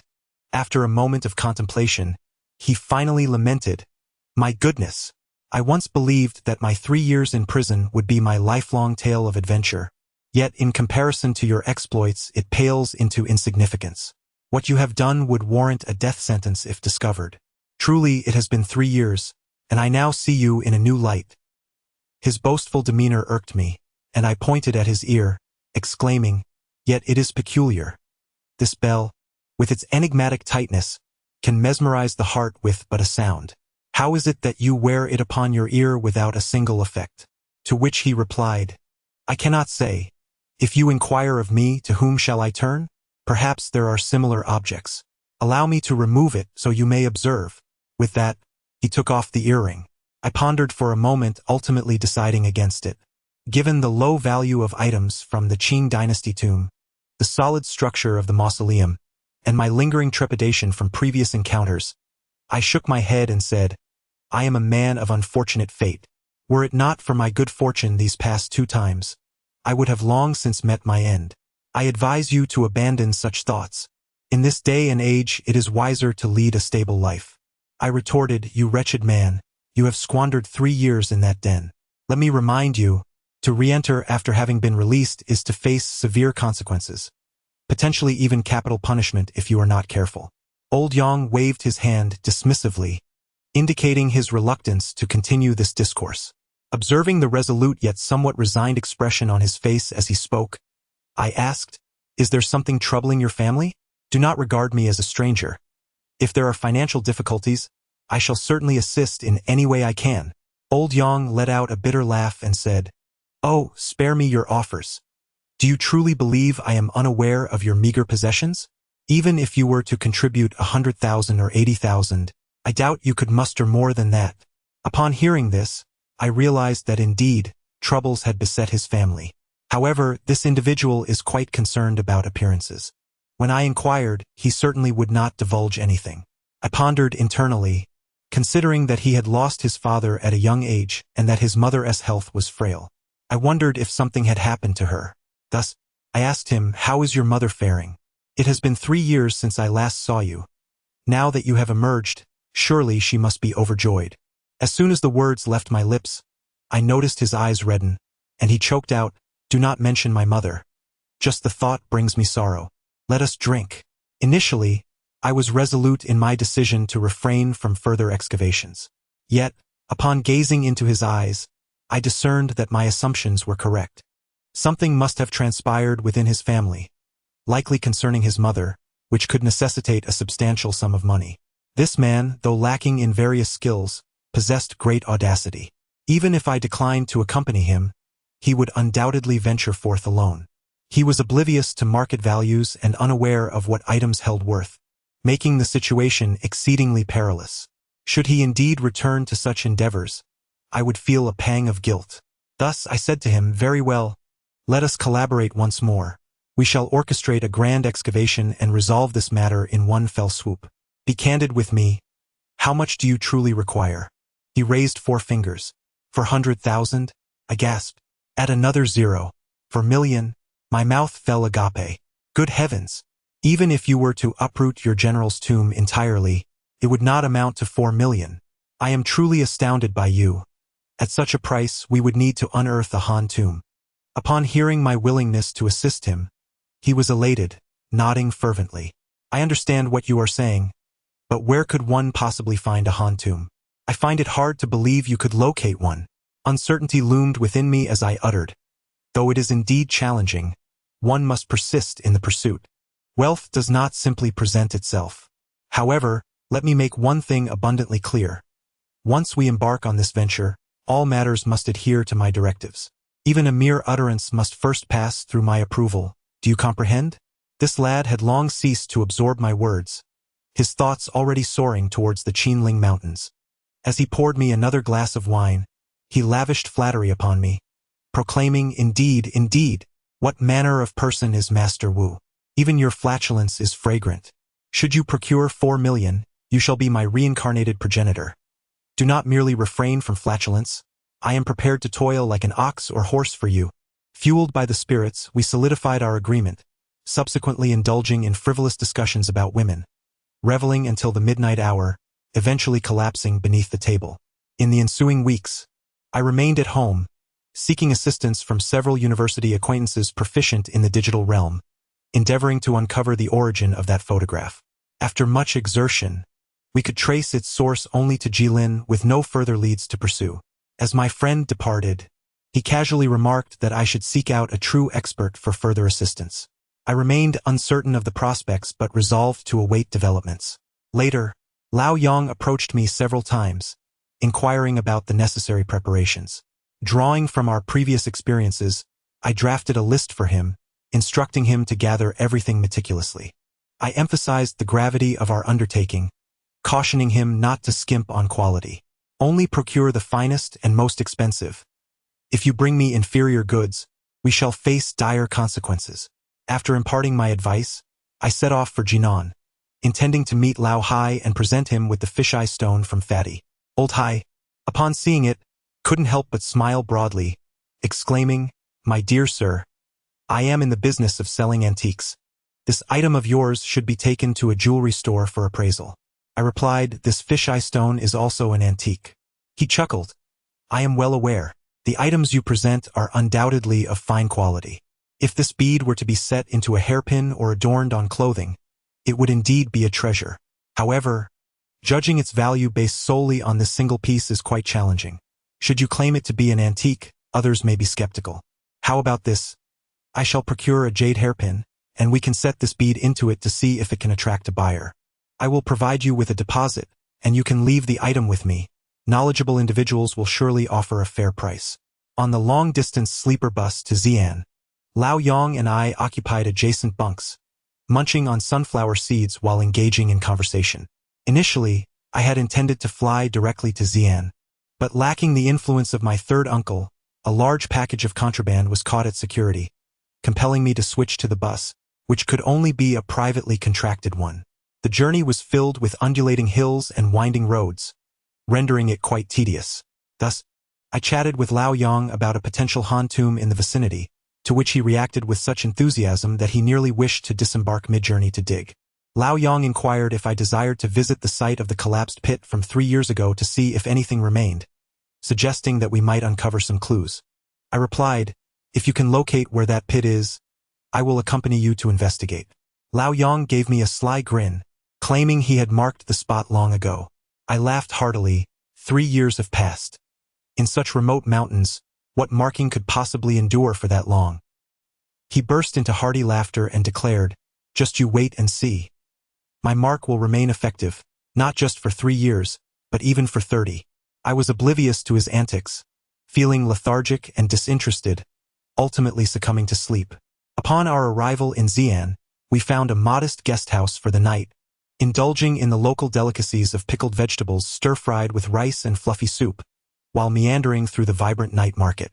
We strolled until past midnight when my companion, driven by the lingering taste of fried rice, insisted on visiting a late-night food stall. We casually selected a roadside eatery, ordered 2 bottles of beer, and began to eat and drink. At that moment, feeling unrestrained, we conversed freely, thinking that our southern dialect would be incomprehensible to the locals, and began discussing the plans for our upcoming venture. In the midst of our lively exchange, an elderly man nearby interjected, "Gentlemen, are you interested in engaging in the trade of local goods?" We were engrossed in our conversation when his abrupt statement, lacking context and laden with a thick accent, left us bewildered. My companion, caught off guard, inquired, "What place is Uda?" The old man, noticing our confusion, switched to a heavily accented Mandarin, asking, "What I mean is, do you gentlemen wish to conduct business somewhere? Are you here to dig for local goods?" I was unfamiliar with the term local goods, and given the generally aloof nature of southern folk, it was uncommon for anyone to strike up a conversation at a roadside stall. Unsure of how to respond, I was relieved when my companion quickly reacted, imitating the old man's accent, saying, "We are merely here for tourism. We have no interest in local specialties. Are you, sir, a seller of local goods?" Upon hearing this, Lao Yang's expression shifted dramatically. He urged me to leave quickly. We dropped 10 yuan and hastily departed from the roadside stall, making our way to a nearby bend. I inquired of Lao Yang, "Why must we leave? We have only just begun our drinks." Lao Yang furtively glanced behind us and replied, "That old man is not to be underestimated. Just a moment ago, he referred to us as Qing Tu to his tablemates. During my time in prison, I overheard some individuals from the underworld mention that this term signifies we are not part of their realm. This group might also be involved in illicit dealings." I chuckled and said, "Surely, there is no need to flee. When soldiers come, we shall meet them. When water rises, we will use earth to stem it. In broad daylight, what could they possibly do to us? Lao Yang patted me on the shoulder, asserting that I did not comprehend the intricacies of the underworld. He speculated that our earlier conversation had likely been overheard in its entirety. These individuals are desperate, and taking a life is as effortless for them as squashing an ant. Remaining here could lead to unforeseen troubles. The following day, we set out before 7, each burdened with 15 kilograms of gear and provisions. The Qiling Mountains are replete with streams, thus there is no need to carry excessive water. However, it is prudent to prepare some medication for diarrhea. Our city-dwelling stomachs are unlikely to acclimatize to the natural spring water found in the mountains. Having visited the Qiling several times before, I had always relied on a tour guide to navigate the paths and had never learned the routes myself. Therefore, I needed to follow Lao Yang. When he came here 3 years ago, he too had been part of a tour group, and he intended to follow their path once more, lest he become lost. After approximately 3 hours of travel from Shibao, we arrived at Changyang Mountain in Baoji, Shaanxi, before turning toward the source of the Qiling River. As I gazed at the map, a sense of frustration washed over me. It felt as though I had taken an unnecessarily convoluted route. Had I known this would be the case, I might as well have joined a guided tour. I am accustomed to straightforward paths, yet this winding mountain road twists every 5 seconds and turns dramatically every 10. My head was pressed against the seat in front of me, and I felt as if my insides were churning. Lao Yang was in an even worse state. Having not traveled by vehicle for 3 years, he was already feeling quite nauseous. This journey was particularly unbearable for him, to the point where he lamented his age, exclaiming that he was no longer fit for such endeavors. 3 years ago, when we traversed this road, he was still able to banter with the women beside him. Now, he could scarcely keep his eyes open. I cursed, "Why did you choose this treacherous mountain path instead of taking the highway? Regretting it now is utterly pointless." Lao Yang waved his hand dismissively, signaling me to cease my chatter. I inquired, in broad daylight, how could they possess such audacity to engage in tomb raiding? He grinned, revealing a mouthful of yellowed teeth. The mountain on the opposite side is not the same as this one. Although separated by the Qiling River, we have a winding road on our side, while theirs lacks even a path for walking. Even if you were to call the police now, it would take them at least a day and a night to reach that side. Unless you can sprout wings and fly over, all you can do is stare helplessly. I nodded and asked, "Is there truly no feasible solution?" He shook his head, expressing that if even the dignitaries could not conceive of a remedy, what hope did ordinary citizens like us have? "We must simply accept the situation," he added. However, judging by the earlier commotion, it seemed they may have used excessive explosives. I uttered a soft exclamation, turning my gaze towards the window. Before me lay an expanse of dense forest, the scene beneath the canopies of trees obscured from view. This must be one of the many branches of the Qinling Mountains. Within Shaanxi, the Qinling Range presents a wasted silhouette, its eastern and western flanks giving rise to numerous mountain spurs. The mountains and basins interlace, with several rivers carving through the deep valleys. The 800 miles of the Qin Plain have long been renowned as a treasure trove of cultural relics, especially notable for the clusters of imperial tombs along the northern slope. The graves of other dignitaries and affluent aristocrats are countless, making this a perennial haunt for tomb raiders. I had not anticipated that even before venturing deep into the Qinling, I would encounter grave robbers brazenly detonating tombs. It seemed that uncovering a few worthy Han tombs was no simple task. The locals were quite friendly, offering me a cigarette and asking, "You two youngsters are here for a trip, aren't you? Where are you headed?" Upon hearing this, I realized he was likely a black market tour guide.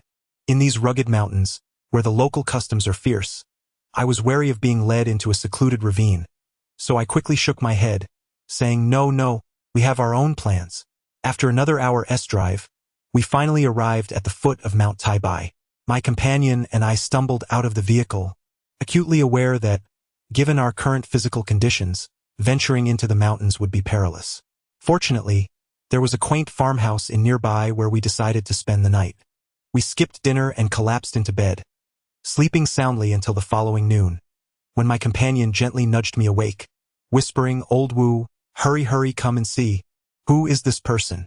I was groggy when he pulled me to the window, and I caught sight of 5 figures standing in the courtyard below. Among them was the elderly man we had encountered at a roadside stall in Xi'an. He was tracing something on the ground with a stick, while the other 4 nodded in agreement before departing. As they walked away, we hurried downstairs to investigate the spot where they had stood. There, I saw that the old man had drawn numerous square shapes on the ground. Lao Yang asked me, What is this old fellow drawing? It resembles Tetris. I replied, Tetris? Look closely. This is a flat map. These 2 rows represent stone figures, and this area indicates burial mounds. This line marks the central axis of the entire tomb area. It appears they are methodically searching for a significant grave. Lao Yang inquired. Can you discern which dynasty it is from? I retorted, Do you think I am a diviner? Hurry up and settle the bill. Following them, we reasoned that where there were large tombs, there would likely be accompanying burial sites, and scavenging their leftovers would be audacious enough. We hastily purchased a few sesame cakes and rushed towards the mountains. After approximately 15 minutes of running, we finally spotted the group crouched on the ground, resting. Lao Yang pulled me into the thicket and whispered, Let us not follow too closely. Look at their bulging pockets. They might have firearms. There are still a few tourists around, but if we venture further in, the crowd will thin. It won't be easy for us to hide. If they catch sight of us, we would be in serious trouble. I listened intently, nodding in agreement, and waited for that group to move further away before cautiously following them. Fortunately, the many twists and turns of the terrain made it relatively easy to track their movements, although I bore the brunt of sharp grasses and thorns that scratched my skin, causing both pain and irritation. The intentions of this group were unmistakable. They paused not once along the way, seemingly indifferent to the breathtaking scenery of the Qinling Mountains, and displayed remarkable stamina. While we struggled to keep up, nearly succumbing to exhaustion, they continued with brisk determination. Old Yang, panting heavily, turned to me and said, Old Wu, I think we should just let it go. They go their way, we go ours. If we follow any longer, I'm done for. I cursed vehemently. What the hell? You've only spent 3 years in the slammer, and yet you've become so feeble? If you're not going to continue now, was all that suffering for nothing? Grit your teeth and hang in there. Though I spoke resolutely, I too felt the urge to retreat. However, this opportunity was far too precious to squander.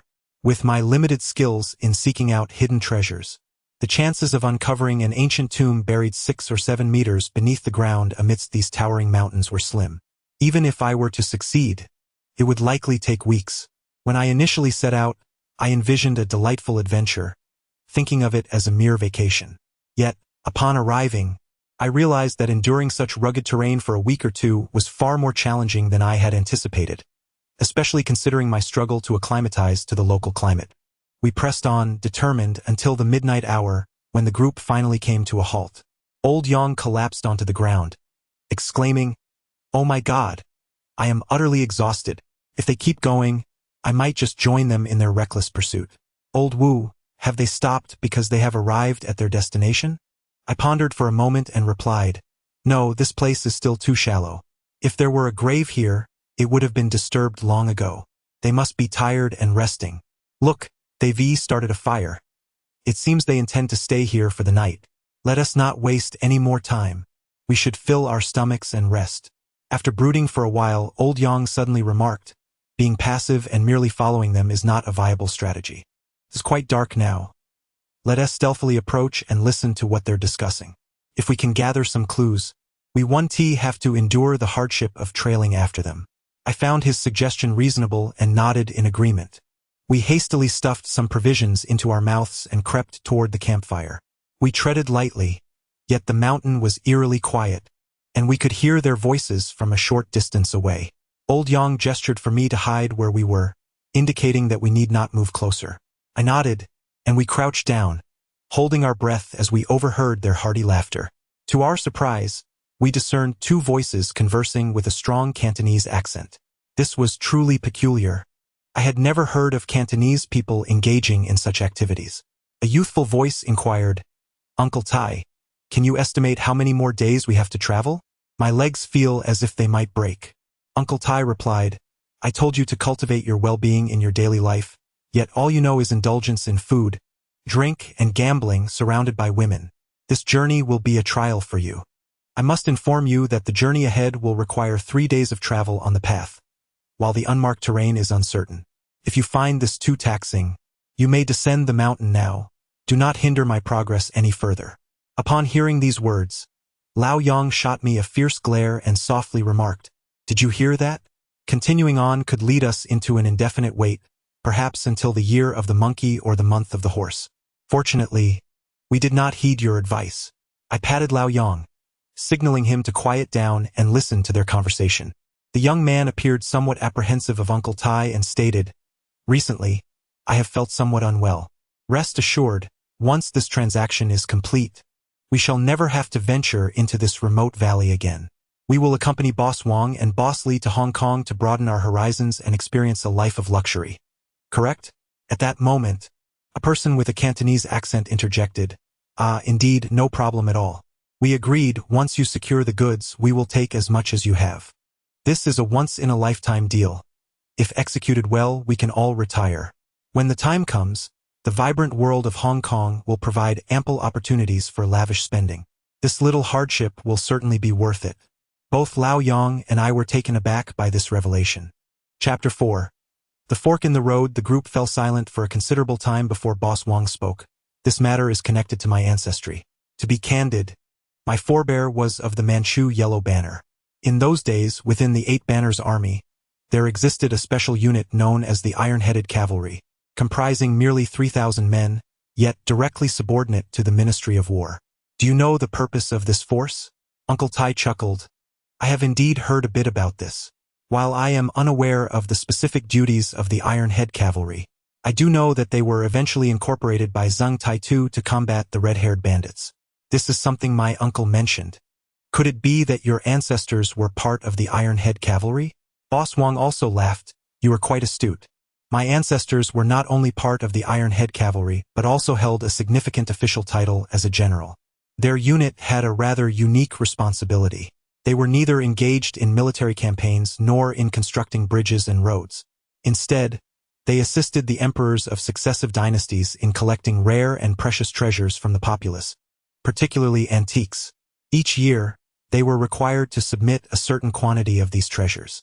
However, one must consider that the items coveted by the emperor are becoming increasingly scarce.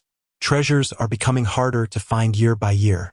When they could not find what they sought among the living, they ultimately turned their attention to the deceased."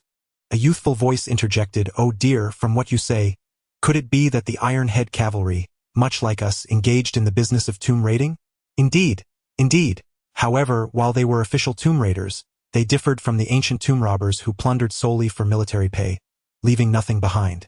The Iron-Head Cavalry, on the other hand, did not engage in battles or face upheaval, making it unwise to surrender all treasures from a tomb. Consequently, many valuable items they discovered were left undisturbed, and they meticulously recorded these finds.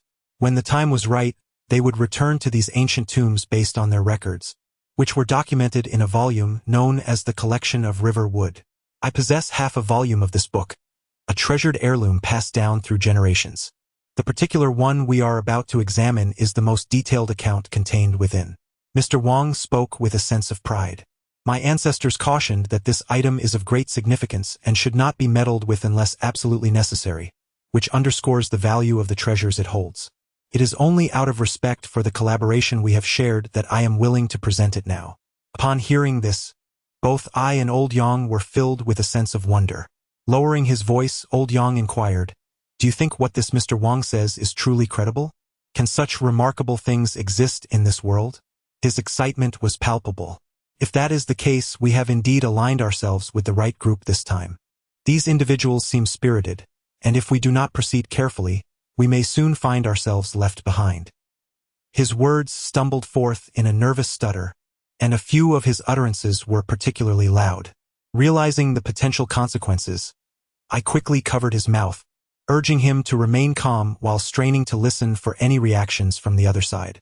However, it was too late. An abrupt silence enveloped the area, indicating that they had sensed something amiss nearby. Holding our breath, we endeavored to make no sound, our hearts pounding like drums. Yet, it was evident that they could not ascertain whether anyone was nearby, leading to a tense stalemate that lasted several minutes. Ultimately, Old Tai could no longer bear the silence and whispered, "Ermatzi, it seems there is some commotion behind us. Go and investigate what it is." Upon hearing these words, I was suddenly startled by the unmistakable sounds of 2 gun chambers being readied, causing a chill to run down my spine. It seemed that indeed we were in the presence of ruthless bandits, and I feared for the life of my companion, Lao Yang. Previously, we had managed to escape death under the watchful eyes of the Zhongzi, primarily due to their lack of cunning. However, with a different adversary, the stakes were perilously higher. If I were to flee immediately, I believed I had an 80% chance of evading capture. Yet, the ensuing pursuit would present its own complications. Conversely, if I chose not to run, I had little confidence in my ability to conceal myself beneath their vigilant gaze. As I hesitated, a cacophony of noise emerged from a distance. I turned my gaze towards the source and beheld a line of 4 or 5 flashlights drawing near. It was the patrol team. At that moment, I heard Uncle Tai whisper urgently, "There are eagle claws. Let us move." With that, several individuals hastily extinguished their flames and retreated into the depths of the forest. Just moments ago, Lao Yang had been petrified with fear, but upon witnessing the others flee, he grew anxious and implored, "What should we do? Should we pursue them?" I cautiously peered out and observed that the group was not wielding any flashlights. The forest was engulfed in darkness, rendering any figures invisible. I cursed silently to myself. Unwilling to concede defeat, Lao Yang tugged at my arm, eager to chase after them. I replied, "That is unwise. Look at the impenetrable darkness. If we follow them like this, we might inadvertently end up ahead of them. Let us rest for a moment. They too must tire and will likely halt to recuperate." Lao Yang, filled with restless anxiety, retorted, "What footprints could possibly remain on this ground? If we do not pursue now, we will lose our chance." I answered, "If we miss our chance, so be it. A missed opportunity is far preferable to losing our lives." At this juncture, the members of the patrol team had approached us closely. If we did not depart swiftly, we would likely be caught red-handed. I silenced the incessantly chattering Lao Yang and hurriedly pulled him towards the depths of another forest. We concealed ourselves behind a thicket, waiting for the patrol team to pass before emerging. By this time, fatigue had enveloped me completely, and Lao Yang and I huddled together against a tree, enduring the night. The following day, we awoke at dawn, our heads adorned with bird droppings, the stench so revolting it nearly induced nausea. Lao Yang, unfazed by the mess, hastily scooped some away and insisted we urgently seek out that group of people. Unable to bear the thought of scurrying through the forest smeared with excrement, I reluctantly sacrificed half a flask of water to cleanse myself. I followed Lao Yang as we rushed back to the spot we occupied the previous day, fervently hoping for any traces left behind. However, after several twists and turns, we failed to locate even the remnants of yesterday's campfire. Lao Yang, visibly displeased, incessantly nagged in my ear, "You see, I told you to follow them yesterday. Look where we are now. The cooked duck has flown away." Fuming, I retorted, "Where do you find the audacity to criticize? Look around. There's but one mountain path. They cannot have gone far. We shall continue forward." I refuse to believe we cannot find them. We hastily pursued along the mountain trail for the entirety of the morning, traversing the stone steps without catching sight of them. Pressing onward, we encountered a narrow path, worn by many footsteps, twisting and turning into the heart of the forest. As I gazed ahead, a shiver ran down my spine, indicating that the path before us was one even the patrol team would avoid, signifying our true venture into the depths of the mountains. We retrieved our military knives from our backpacks, fastening them at our waists, while each of us snapped off a sturdy branch. The Qiling Mountains are home to a variety of wild beasts. To speak grandly, there are tigers and bears, while on a smaller scale, wolves and wild boars roam. Were it not for misfortune leading us to encounter a couple of them, my companion and I would have provided ample sustenance for them for several meals. Upon sharing my thoughts with Lao Yang, his complexion turned pale, and he inquired, "Do we really have to proceed further? Look around. There isn't even a ghostly shadow in sight. Perhaps we should search this vicinity first. Who knows? We might be fortunate enough to stumble upon one or two unsuspecting creatures." I scoffed at his words. Where has that initial bravado vanished? You, my friend, are merely indulging in idle talk. Observe, there remains a path beneath our feet. Where there is a path, danger is less likely to dwell. Our objective is to reach the uncharted territories. Do you understand? Very well, you are the expert. I shall follow your lead. With that, he showed little inclination to engage further, wielding his branch to prod at the undergrowth as he took the lead. Not long into our trek, we stumbled upon a dilapidated temple, where several middle-aged women, seemingly involved in some task, lingered both in front of and behind the structure. Approaching them with a facade of sincerity, I inquired, "Excuse me, ladies, I am a traveler from afar. Could you kindly inform me how much farther it is to the next village?" A woman clad in a red coat remarked, "Are you referring to our village? What brings you all the way to our humble abode?" The middle-aged woman glared at me and scolded, "Pa, with that thieving demeanor of yours, who knows what your intentions are? I've encountered many individuals like you. Those who do not engage in treasure hunting are often poachers. If you think you can deceive me, you are sorely mistaken." I initially anticipated that this woman would become aggressive, so I took a step back, preparing to make my escape. To my surprise, upon seeing the money, her expression softened into a warm and friendly smile, transforming her into a congenial village matron. Do not be angry, she said. "I was merely jesting with you. Look northward. Follow this path straight ahead until you reach a fork in the road. Take the left path, cross a stream, and you will arrive at our village." Old Yang, rubbing his chin, inquired just now, "Did 5 individuals pass by? An old man and several young ones?" The middle-aged woman became wary and questioned, "You are not from the police, are you? What's the matter? What have those 5 done?" Old Yang glanced at me and gave me a knowing look, prompting me to assume an air of authority and declare, "What makes you think we are police?" Believing she had correctly surmised our identities, the woman grew anxious and quickly responded, "Oh, I could hardly miss that, comrades in blue. You have visited us 7 or 8 times this month, all residing in our village. Those 5 individuals who just passed did not seem to be of good character. The old man is a familiar face. He stays in our village for 4 or 5 months each year, and I have long suspected them. Had they truly committed a crime?" Upon hearing this, a sense of relief washed over me. Indeed, these 5 individuals must have ventured into this village as well. Before entering the mountains, preparation is essential. They could not have simply passed through the village without pausing. I turned to the middle-aged woman and said, "Do not meddle.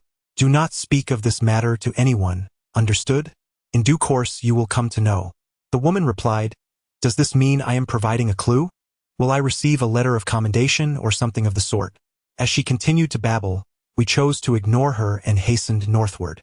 Upon reaching the fork in the path, just as I was about to take the left route, Lao Yang suddenly grasped my arm, exclaiming, No, this is not the way. We must go to the middle."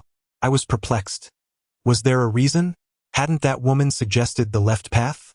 Lao Yang glanced at me and asked, "Are you genuinely unaware? Or are you feigning ignorance? That woman is suspicious." I listened, somewhat doubtful, pondering that this was a tourist destination. Such pre-liberation matters seemed improbable here. If they intended to rob or harm, they would surely have to venture deeper. I shared my concerns with Lao Yang, who immediately scolded, "You claim to have traversed the world with your third uncle, yet you cannot grasp this fundamental truth.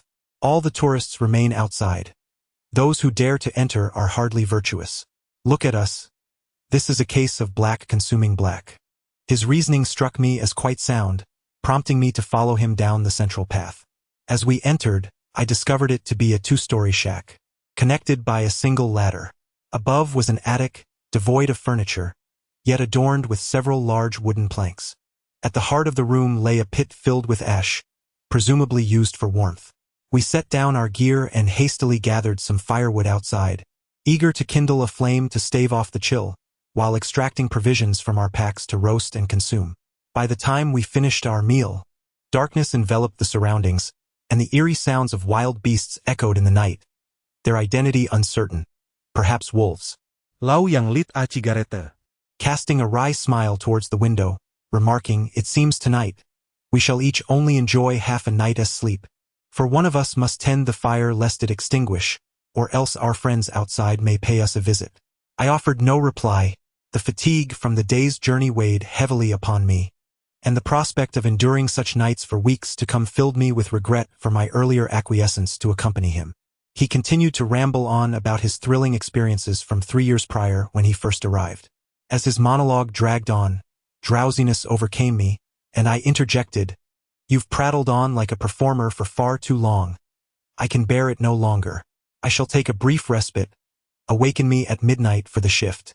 No sooner had I spoken than he protested loudly, claiming my slumber was so profound that even cannon fire would not rouse me. Yet, in my days, I could scarcely comprehend his words and soon drifted into slumber. My sleep, however, was restless.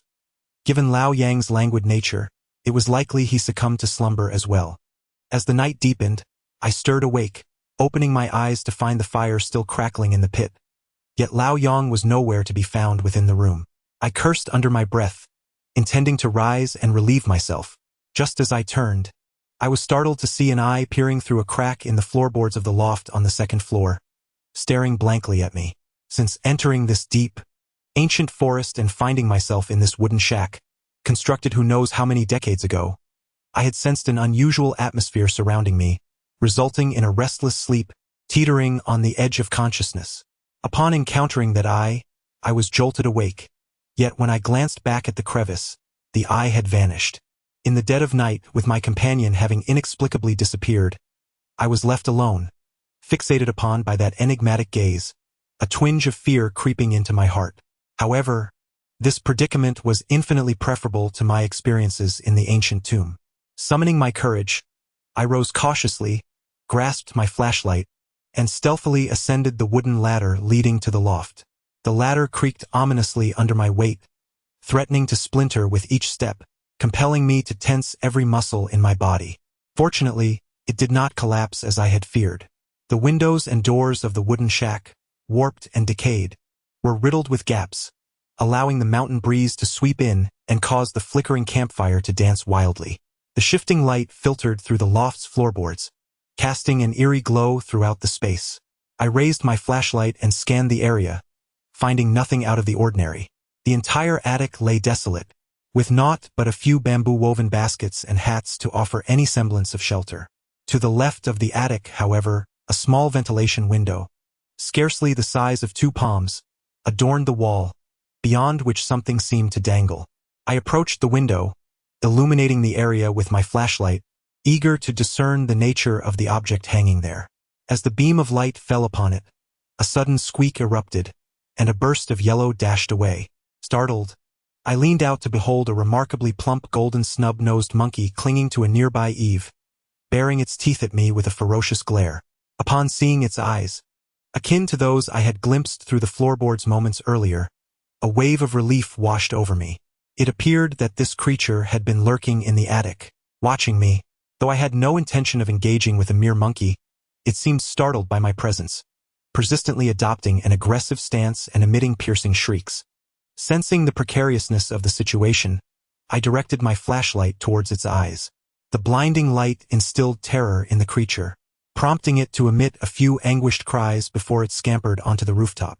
A malicious smile crept across my face, yet I was perplexed. The golden snub-nosed monkey is a protected species, typically shy and reclusive. How could it have ventured into a human-inhabited space?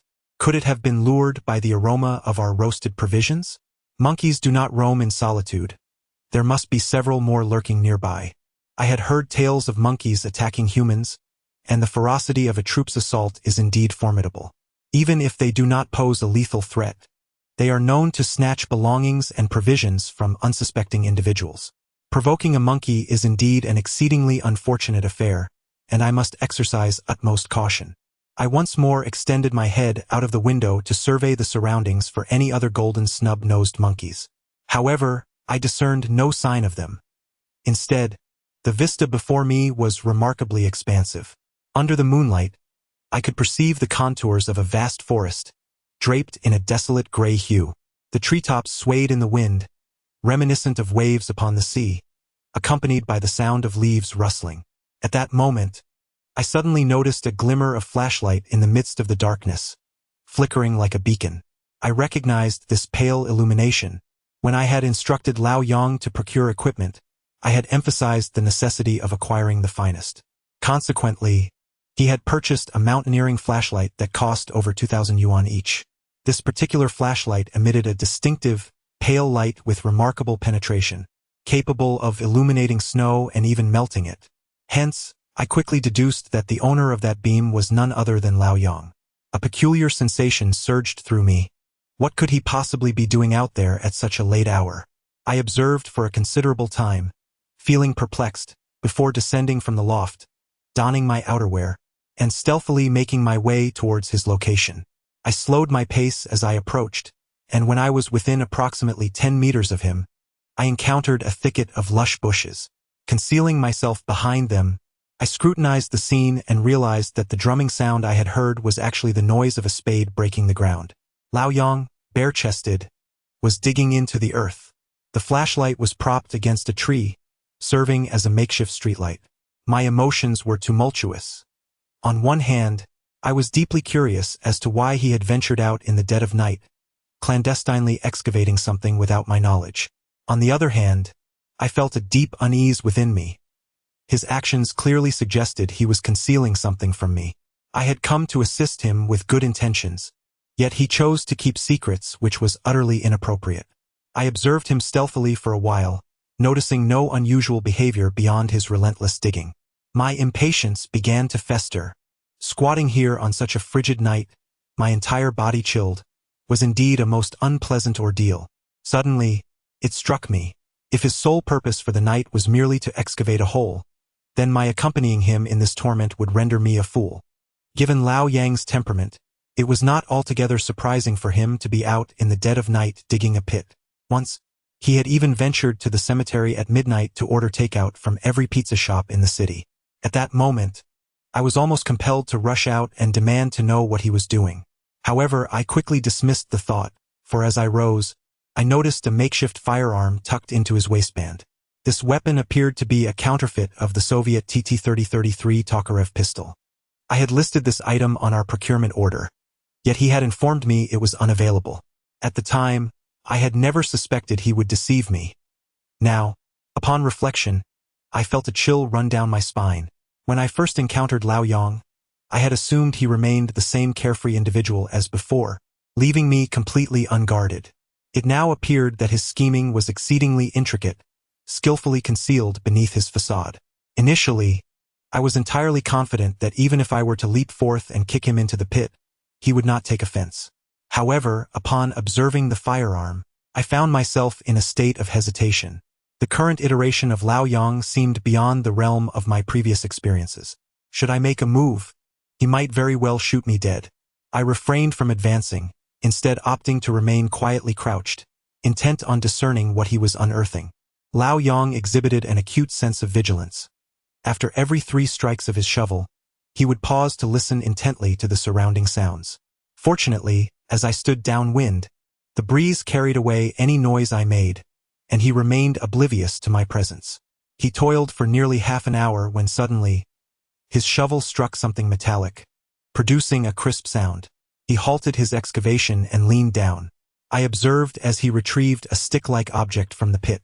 The object was encrusted with mud, rendering it difficult for me to ascertain its nature. However, I instinctively felt it might be a bone. Lao Yang wiped it slightly, yet did not examine it closely. Instead, he hastily wrapped the item in cloth and stowed it in his bag. Nonetheless, Lao Yang appeared invigorated, showing no inclination to exchange positions with me. I squinted, covertly watching him as he reclined on the ground, seemingly lost in thought. Then, as if he had steeled his resolve, he gently extracted the stick-like object from his bag and began to wipe it with cloth. Soon, the dirt was removed, revealing a gleaming yellow metallic luster beneath. In that instant, I felt a wave of confusion wash over me, for upon closer inspection, the enigmatic object turned out to be merely a copper rod.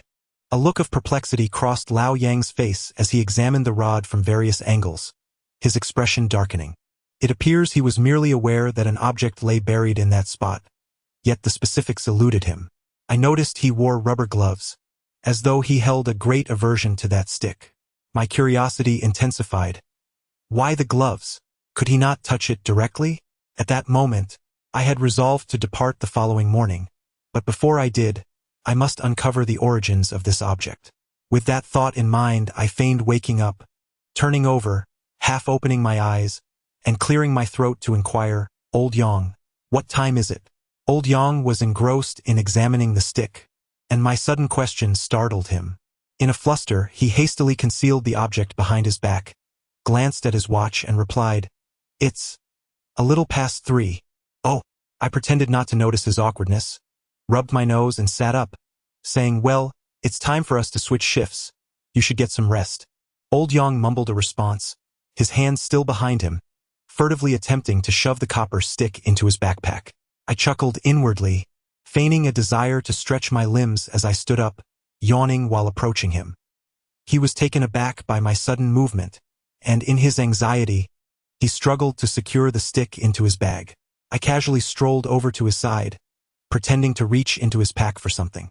Seeing me bend down, he became overly tense, causing the copper stick to slip from his grasp and roll directly to my feet.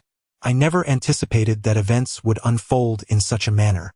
In that instant, I found myself unprepared, momentarily stunned, feigning surprise as I inquired, "What is this? Where did this rod come from?" As I spoke, I bent down to retrieve it, intending to examine the copper rod closely. However, I was taken aback by Lao Yang's extraordinarily intense reaction. His visage turned ashen, and he bellowed, "Do not touch it." I was startled by his outburst, my hand pausing involuntarily. In that fleeting moment, he charged towards me with a frenzied intensity, colliding into me and sending me stumbling backward. I retreated several paces before landing unceremoniously on the ground. Glancing at Lao Yang. I saw that he had swiftly picked up the copper rod, wrapped it in cloth, and stowed it away in his backpack. I was genuinely infuriated. His reckless charge could have easily sent me tumbling into the campfire had it been even slightly misaligned. His blatant disregard signified that, in his eyes, my safety was of less importance than that of the rod itself. Sitting up straight, I erupted in a furious tirade. "What in the blazes are you up to? What is this thing? Will merely looking at it cost you your life?" Upon hearing my words, I could no longer contain my anger, clenching my fists to suppress my rage. Observing Lao Yang's demeanor, his expression flickering as if he genuinely believed that such excuses could absolve him, he noticed my silence and assumed I was skeptical. He awkwardly chuckled. "I swear, I'm not deceiving you. This object was passed down to me by my grandmother." I could no longer hold back, unleashing a torrent of curses. What absolute nonsense. What treasure could this possibly be? Your grandmother buried a treasure in the Qinling Mountains and asked you to dig it up? Old Yang, our friendship since childhood, and you dare to deceive me like this? What on earth have you been consuming in that earthen cave? As I scolded him, my finger pointed persistently at the spot he had just excavated, making it clear that I was fully aware of his actions. Old Yang's face turned an alarming shade of pallor, and after a long pause, he stammered, You already knew. Old Wu, I feel ashamed. To be honest, I didn't want to keep this from you." I let out a cold laugh. "What do you mean you didn't want to keep it from me? Am I the one pressuring you to conceal the truth?" Old Yang scratched his head helplessly and said, "Please don't be angry. The situation is not as you think. Let me explain it to you." I was seething with rage, thinking to myself that there was no way this situation could be anything but what it was. The facts laid bare before us indicated that your entrance into the Qinling Mountains clearly held ulterior motives. You withheld the truth from me and treated me as a mere fool to be exploited. Thus I replied coldly, "Very well. I shall listen to your explanation, but whether it aligns with my understanding or not is for me to determine." I observed his expression, which revealed a flicker of ferocity, causing a jolt of alarm within me. I reminded myself not to press too hard. He was armed, and if he lashed out, I could only imagine the chaos that might ensue. He gazed at me with a somber expression, taking a long time to regain his composure. After retrieving 2 bottles of liquor from his backpack, he tossed one to me, took a couple of swigs from the other, and finally spoke. "Old Hu, I had thought that our years of friendship could withstand any turmoil. Your words have truly unsettled me." I could detect a hint of sarcasm in his tone, which irked me immensely. I replied coldly, "Do you think I feel at ease? Old Yang, let me tell you, I have never trusted anyone as deeply as I have trusted you, yet you have the audacity to exploit that trust. You are truly despicable. I scoffed. What personal agenda could you have? Is it merely to unearth a stick? My words were harsh, and although I internally admonished myself not to press him too hard, I couldn't suppress my biting remarks. To my surprise, he nodded earnestly and said, "Indeed." I responded with a derisive laugh. Why would anyone clandestinely undertake such actions? Is there something you cannot share with me? Do you believe I would contend with you over this stick? I furrowed my brow. These individuals can be characterized as the most uncouth within the tomb raiding class, and they are also the most numerous. It is all too common for them to destroy an unparalleled treasure for a mere few thousand yuan. I pointed to his backpack and inquired, "Are you suggesting that the branch you unearthed is the very object in question?" Old Yang nodded and continued, "My cousin has kept this object close since he sawed it off, treating it like a treasure, not even allowing me a glance.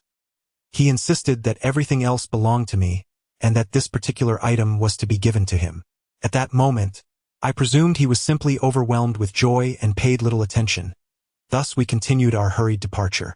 Initially, my cousin exhibited sudden bouts of nervousness, but gradually, I perceived that he seemed increasingly unhinged.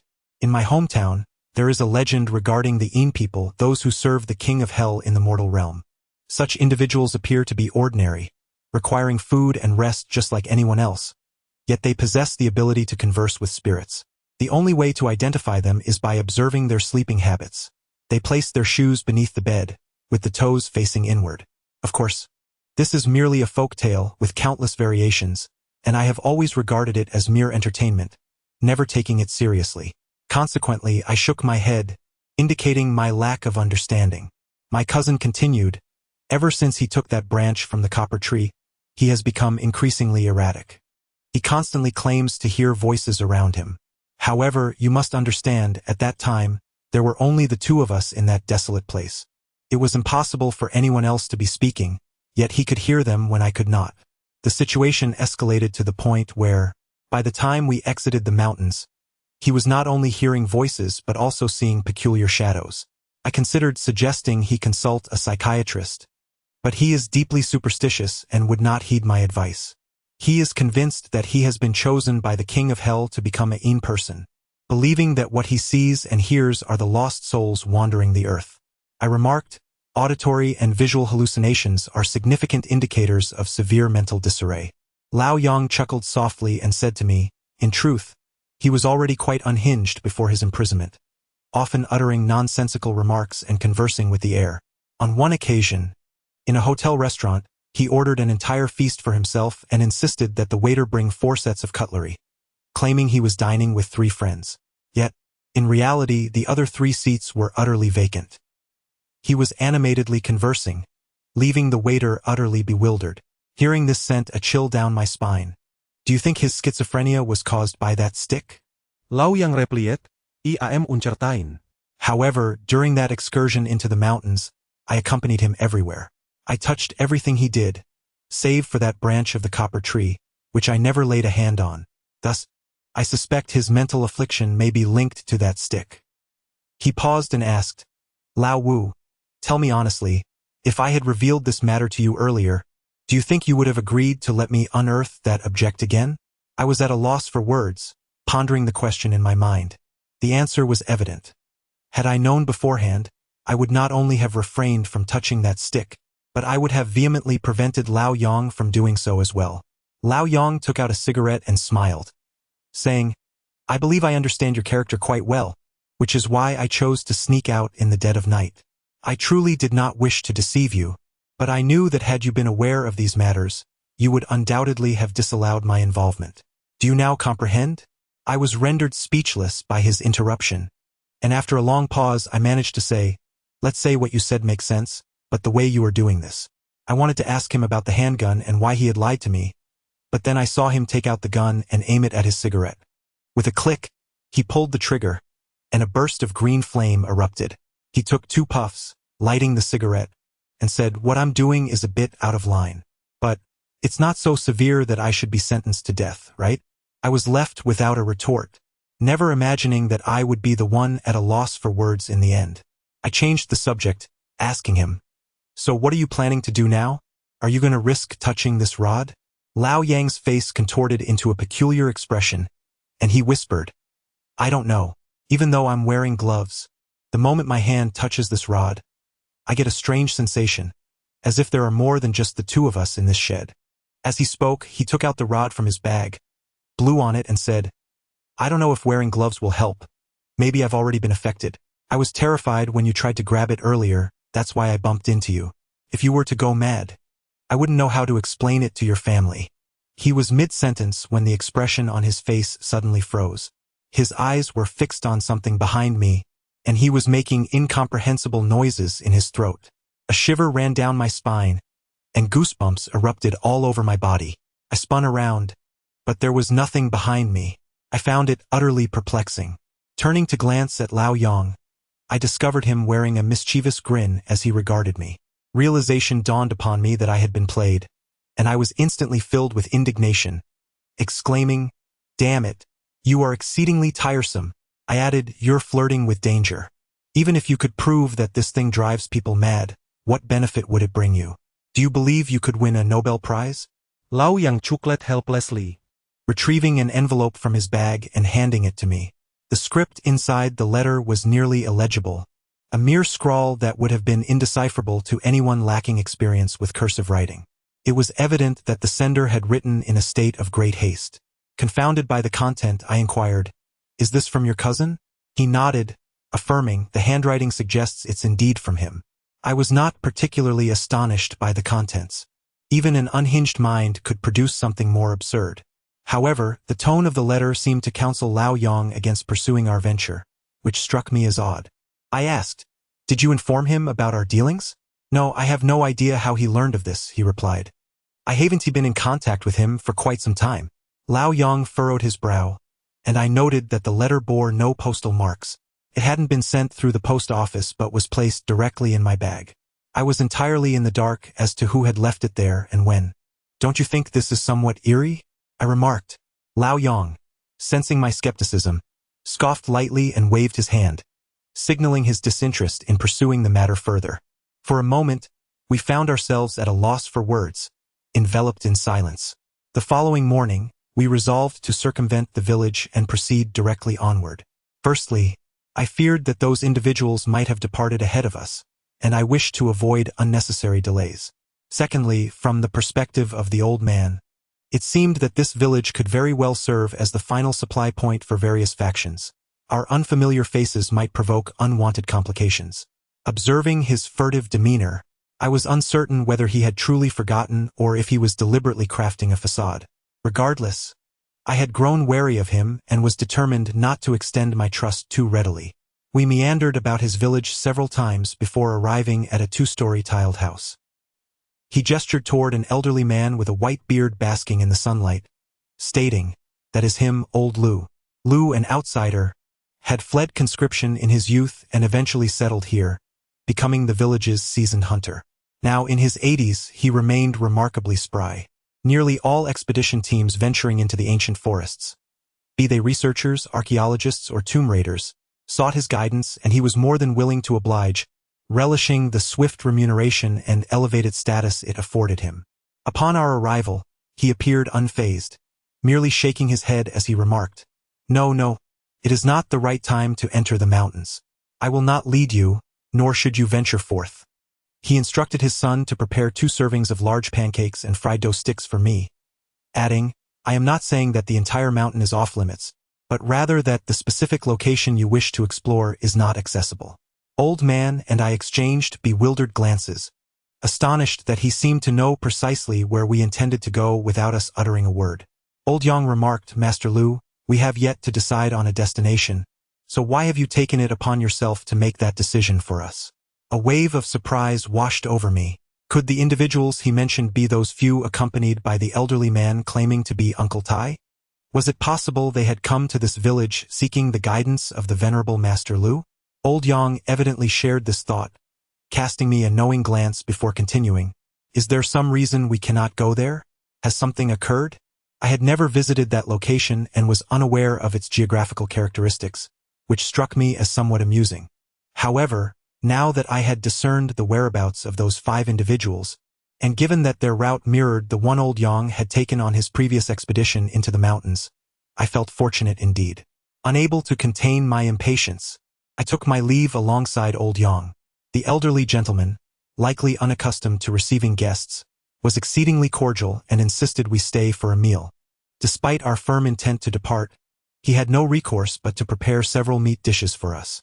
Initially, I found it a bother and was reluctant to accept, but upon spotting the braised pork, I recalled the dry rations I had been subsisting on for days. My stomach, ever obstinate, compelled me to accept the offering. We hastened out of the village, munching on pancakes and deep-fried dough while listening to old Yang recount tales of the Clipper Gorge. This place was essentially a narrow fissure between 2 rocky cliffs, which we referred to as the Sky Gap. Old Yang informed me that beyond this gorge lay a secluded valley, rarely trodden by human feet.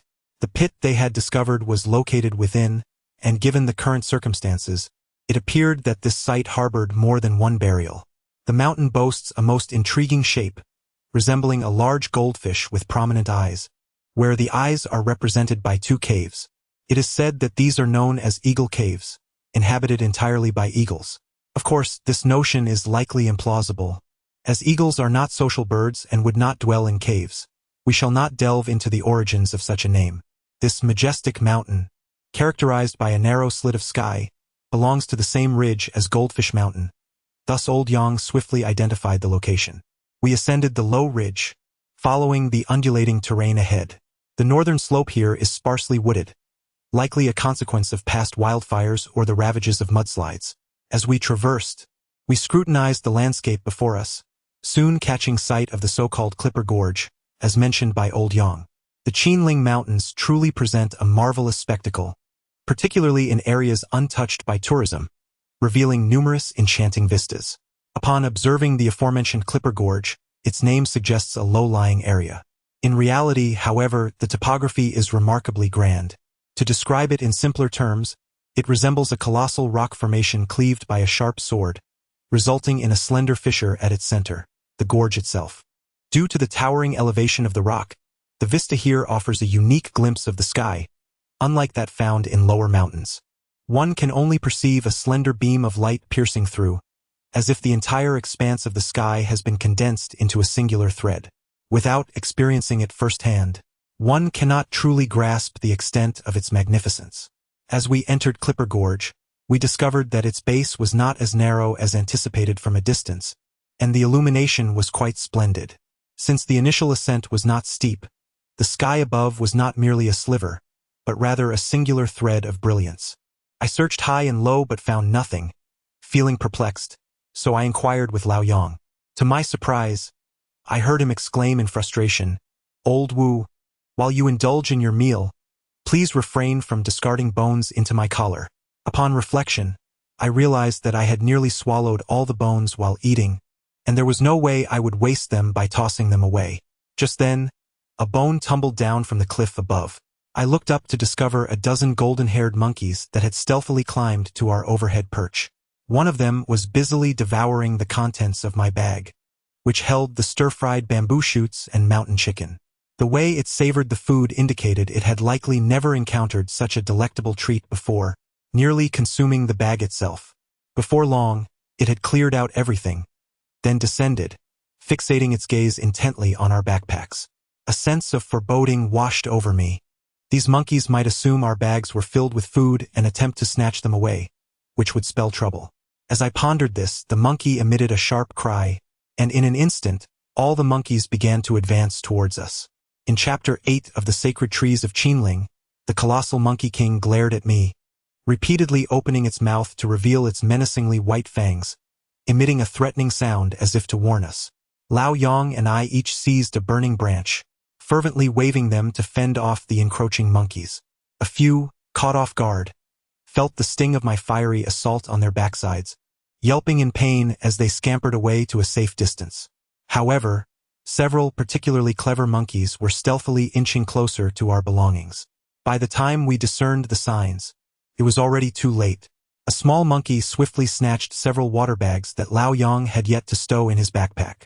Realizing the gravity of the situation, I hurried over to reclaim them, However, the moment I stepped away, another monkey darted out from behind, attempting to seize my luggage. Fortunately, my bag was exceedingly heavy. After a few futile attempts to drag it away, the creature conceded and instead reached into the bag, trying to extract smaller items within. I was astounded. These monkeys exhibited remarkable skill in their coordinated assault on humans, clearly not their first endeavor. Their intentions were unmistakably to pilfer our belongings, reflecting a striking similarity to human behavior. I had always assumed that, regardless of their intelligence, monkeys had their limitations, but it now appeared that in the realm of thievery, we might not even rival them. At that moment, a sudden flash of yellow light caught my eye. The Monkey King leaped toward me, claws poised to strike my face. Having witnessed monkeys hunt rabbits, I knew their claws were exceptionally sharp, and a single scratch could mar my appearance irreparably. In a panic, I had no time to sidestep and instinctively swung a firewood stick to defend myself. The monkey managed to claw a long gash across my hand, causing me to wince in pain as the stick slipped from my grasp. Upon landing, the Monkey King swiftly retaliated. I had no time to retrieve the stick and could only kick out in desperation. To my astonishment, it clung to my leg and bit me fiercely. The pain was excruciating, driving me nearly to madness, prompting me to strike back with a swift slap. It reacted with remarkable agility, flipping away just in time. However, I was quicker, swiftly seizing its tail. The tail of a monkey is of paramount importance. To have it caught in a struggle is tantamount to a death sentence. It immediately panicked, letting out a furious howl, and recklessly lunged at my face. A murderous intent stirred within me, and I deftly evaded its final strike, swinging its tail with great force and slamming it to the ground. I estimated that this monkey weighed at least 40 pounds. Although this blow was not fatal, it was sufficient to daze it. Yet, remarkably, the monkey was extraordinarily robust. Despite my effort, it remained unscathed and continued to screech, attempting to pounce again. Momentarily at a loss, I exerted myself once more, forcefully hurling it against a tree. This time, my strength was excessive, and it flew several meters away before springing back up, climbing to a branch. Old Yang, still fixated on the bags that had been snatched, pursued the monkeys that had just pilfered our belongings. Observing that their leader had suffered a setback, the other monkeys were unwilling to confront him directly and scattered in retreat, though they did not flee far and continued to display threatening gestures. He chased after one, while the others followed closely behind, hurling stones at him, which left him quite frustrated. Thus, he darted this way and that, failing to strike a single monkey, while he himself was left panting heavily.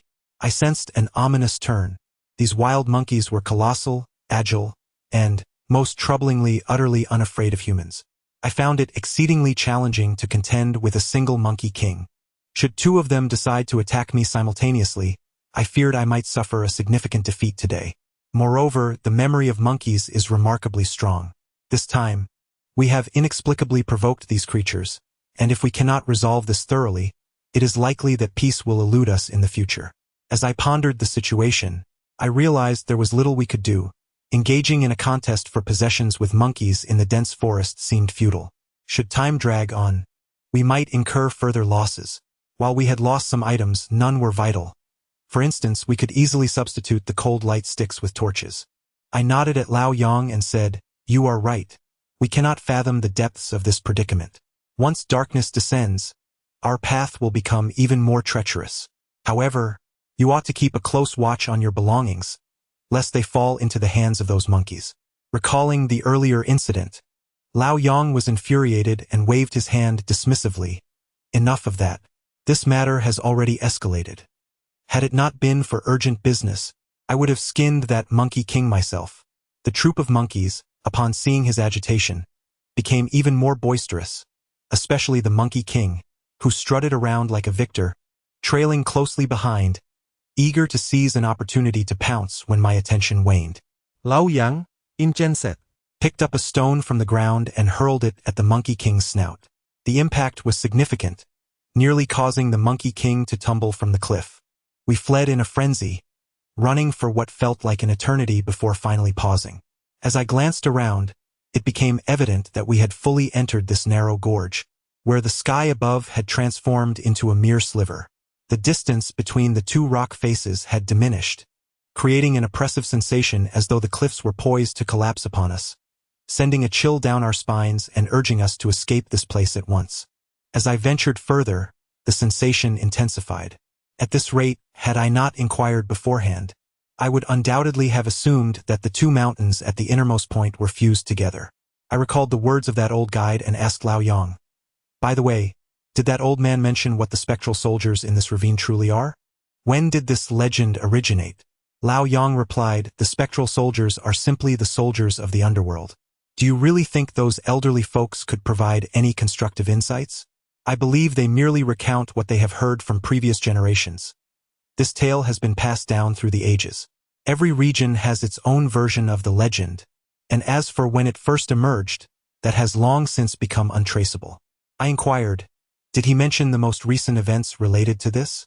Lao Yang chuckled, "Well, I didn't delve that deeply. Old Wu, you aren't frightened by him, are you?"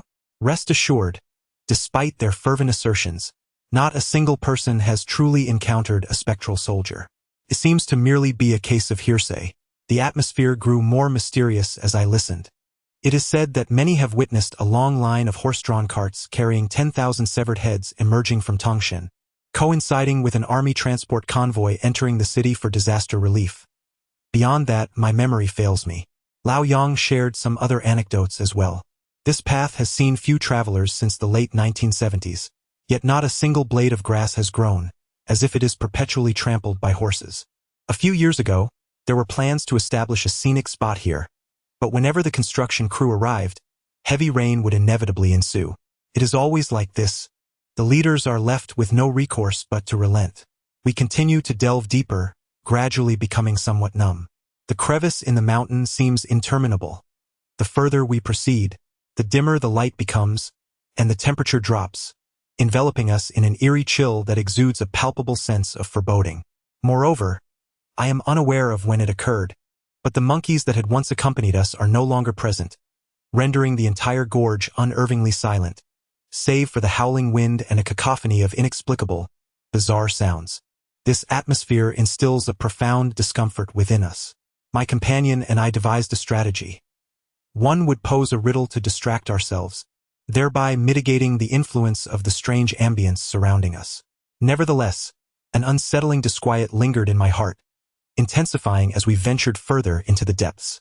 Several times, I sensed that the sliver of sky above us might vanish at any moment, leaving us ensnared in the pitch-black abyss of the mountain.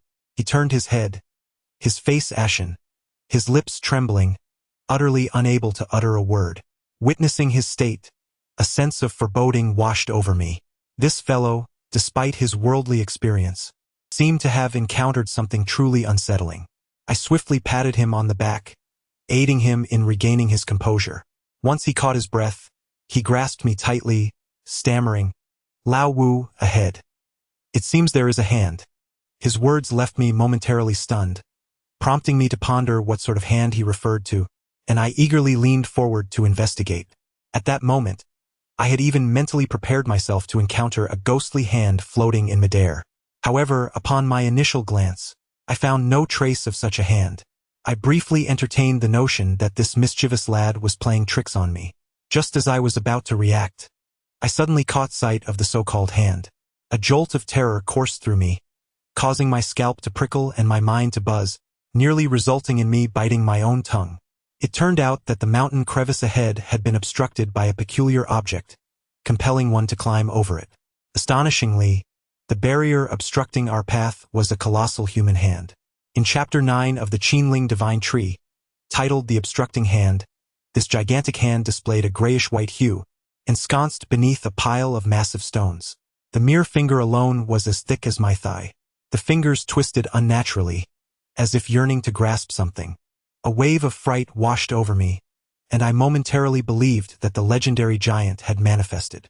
The shock nearly rendered me faint, but I quickly discerned something amiss.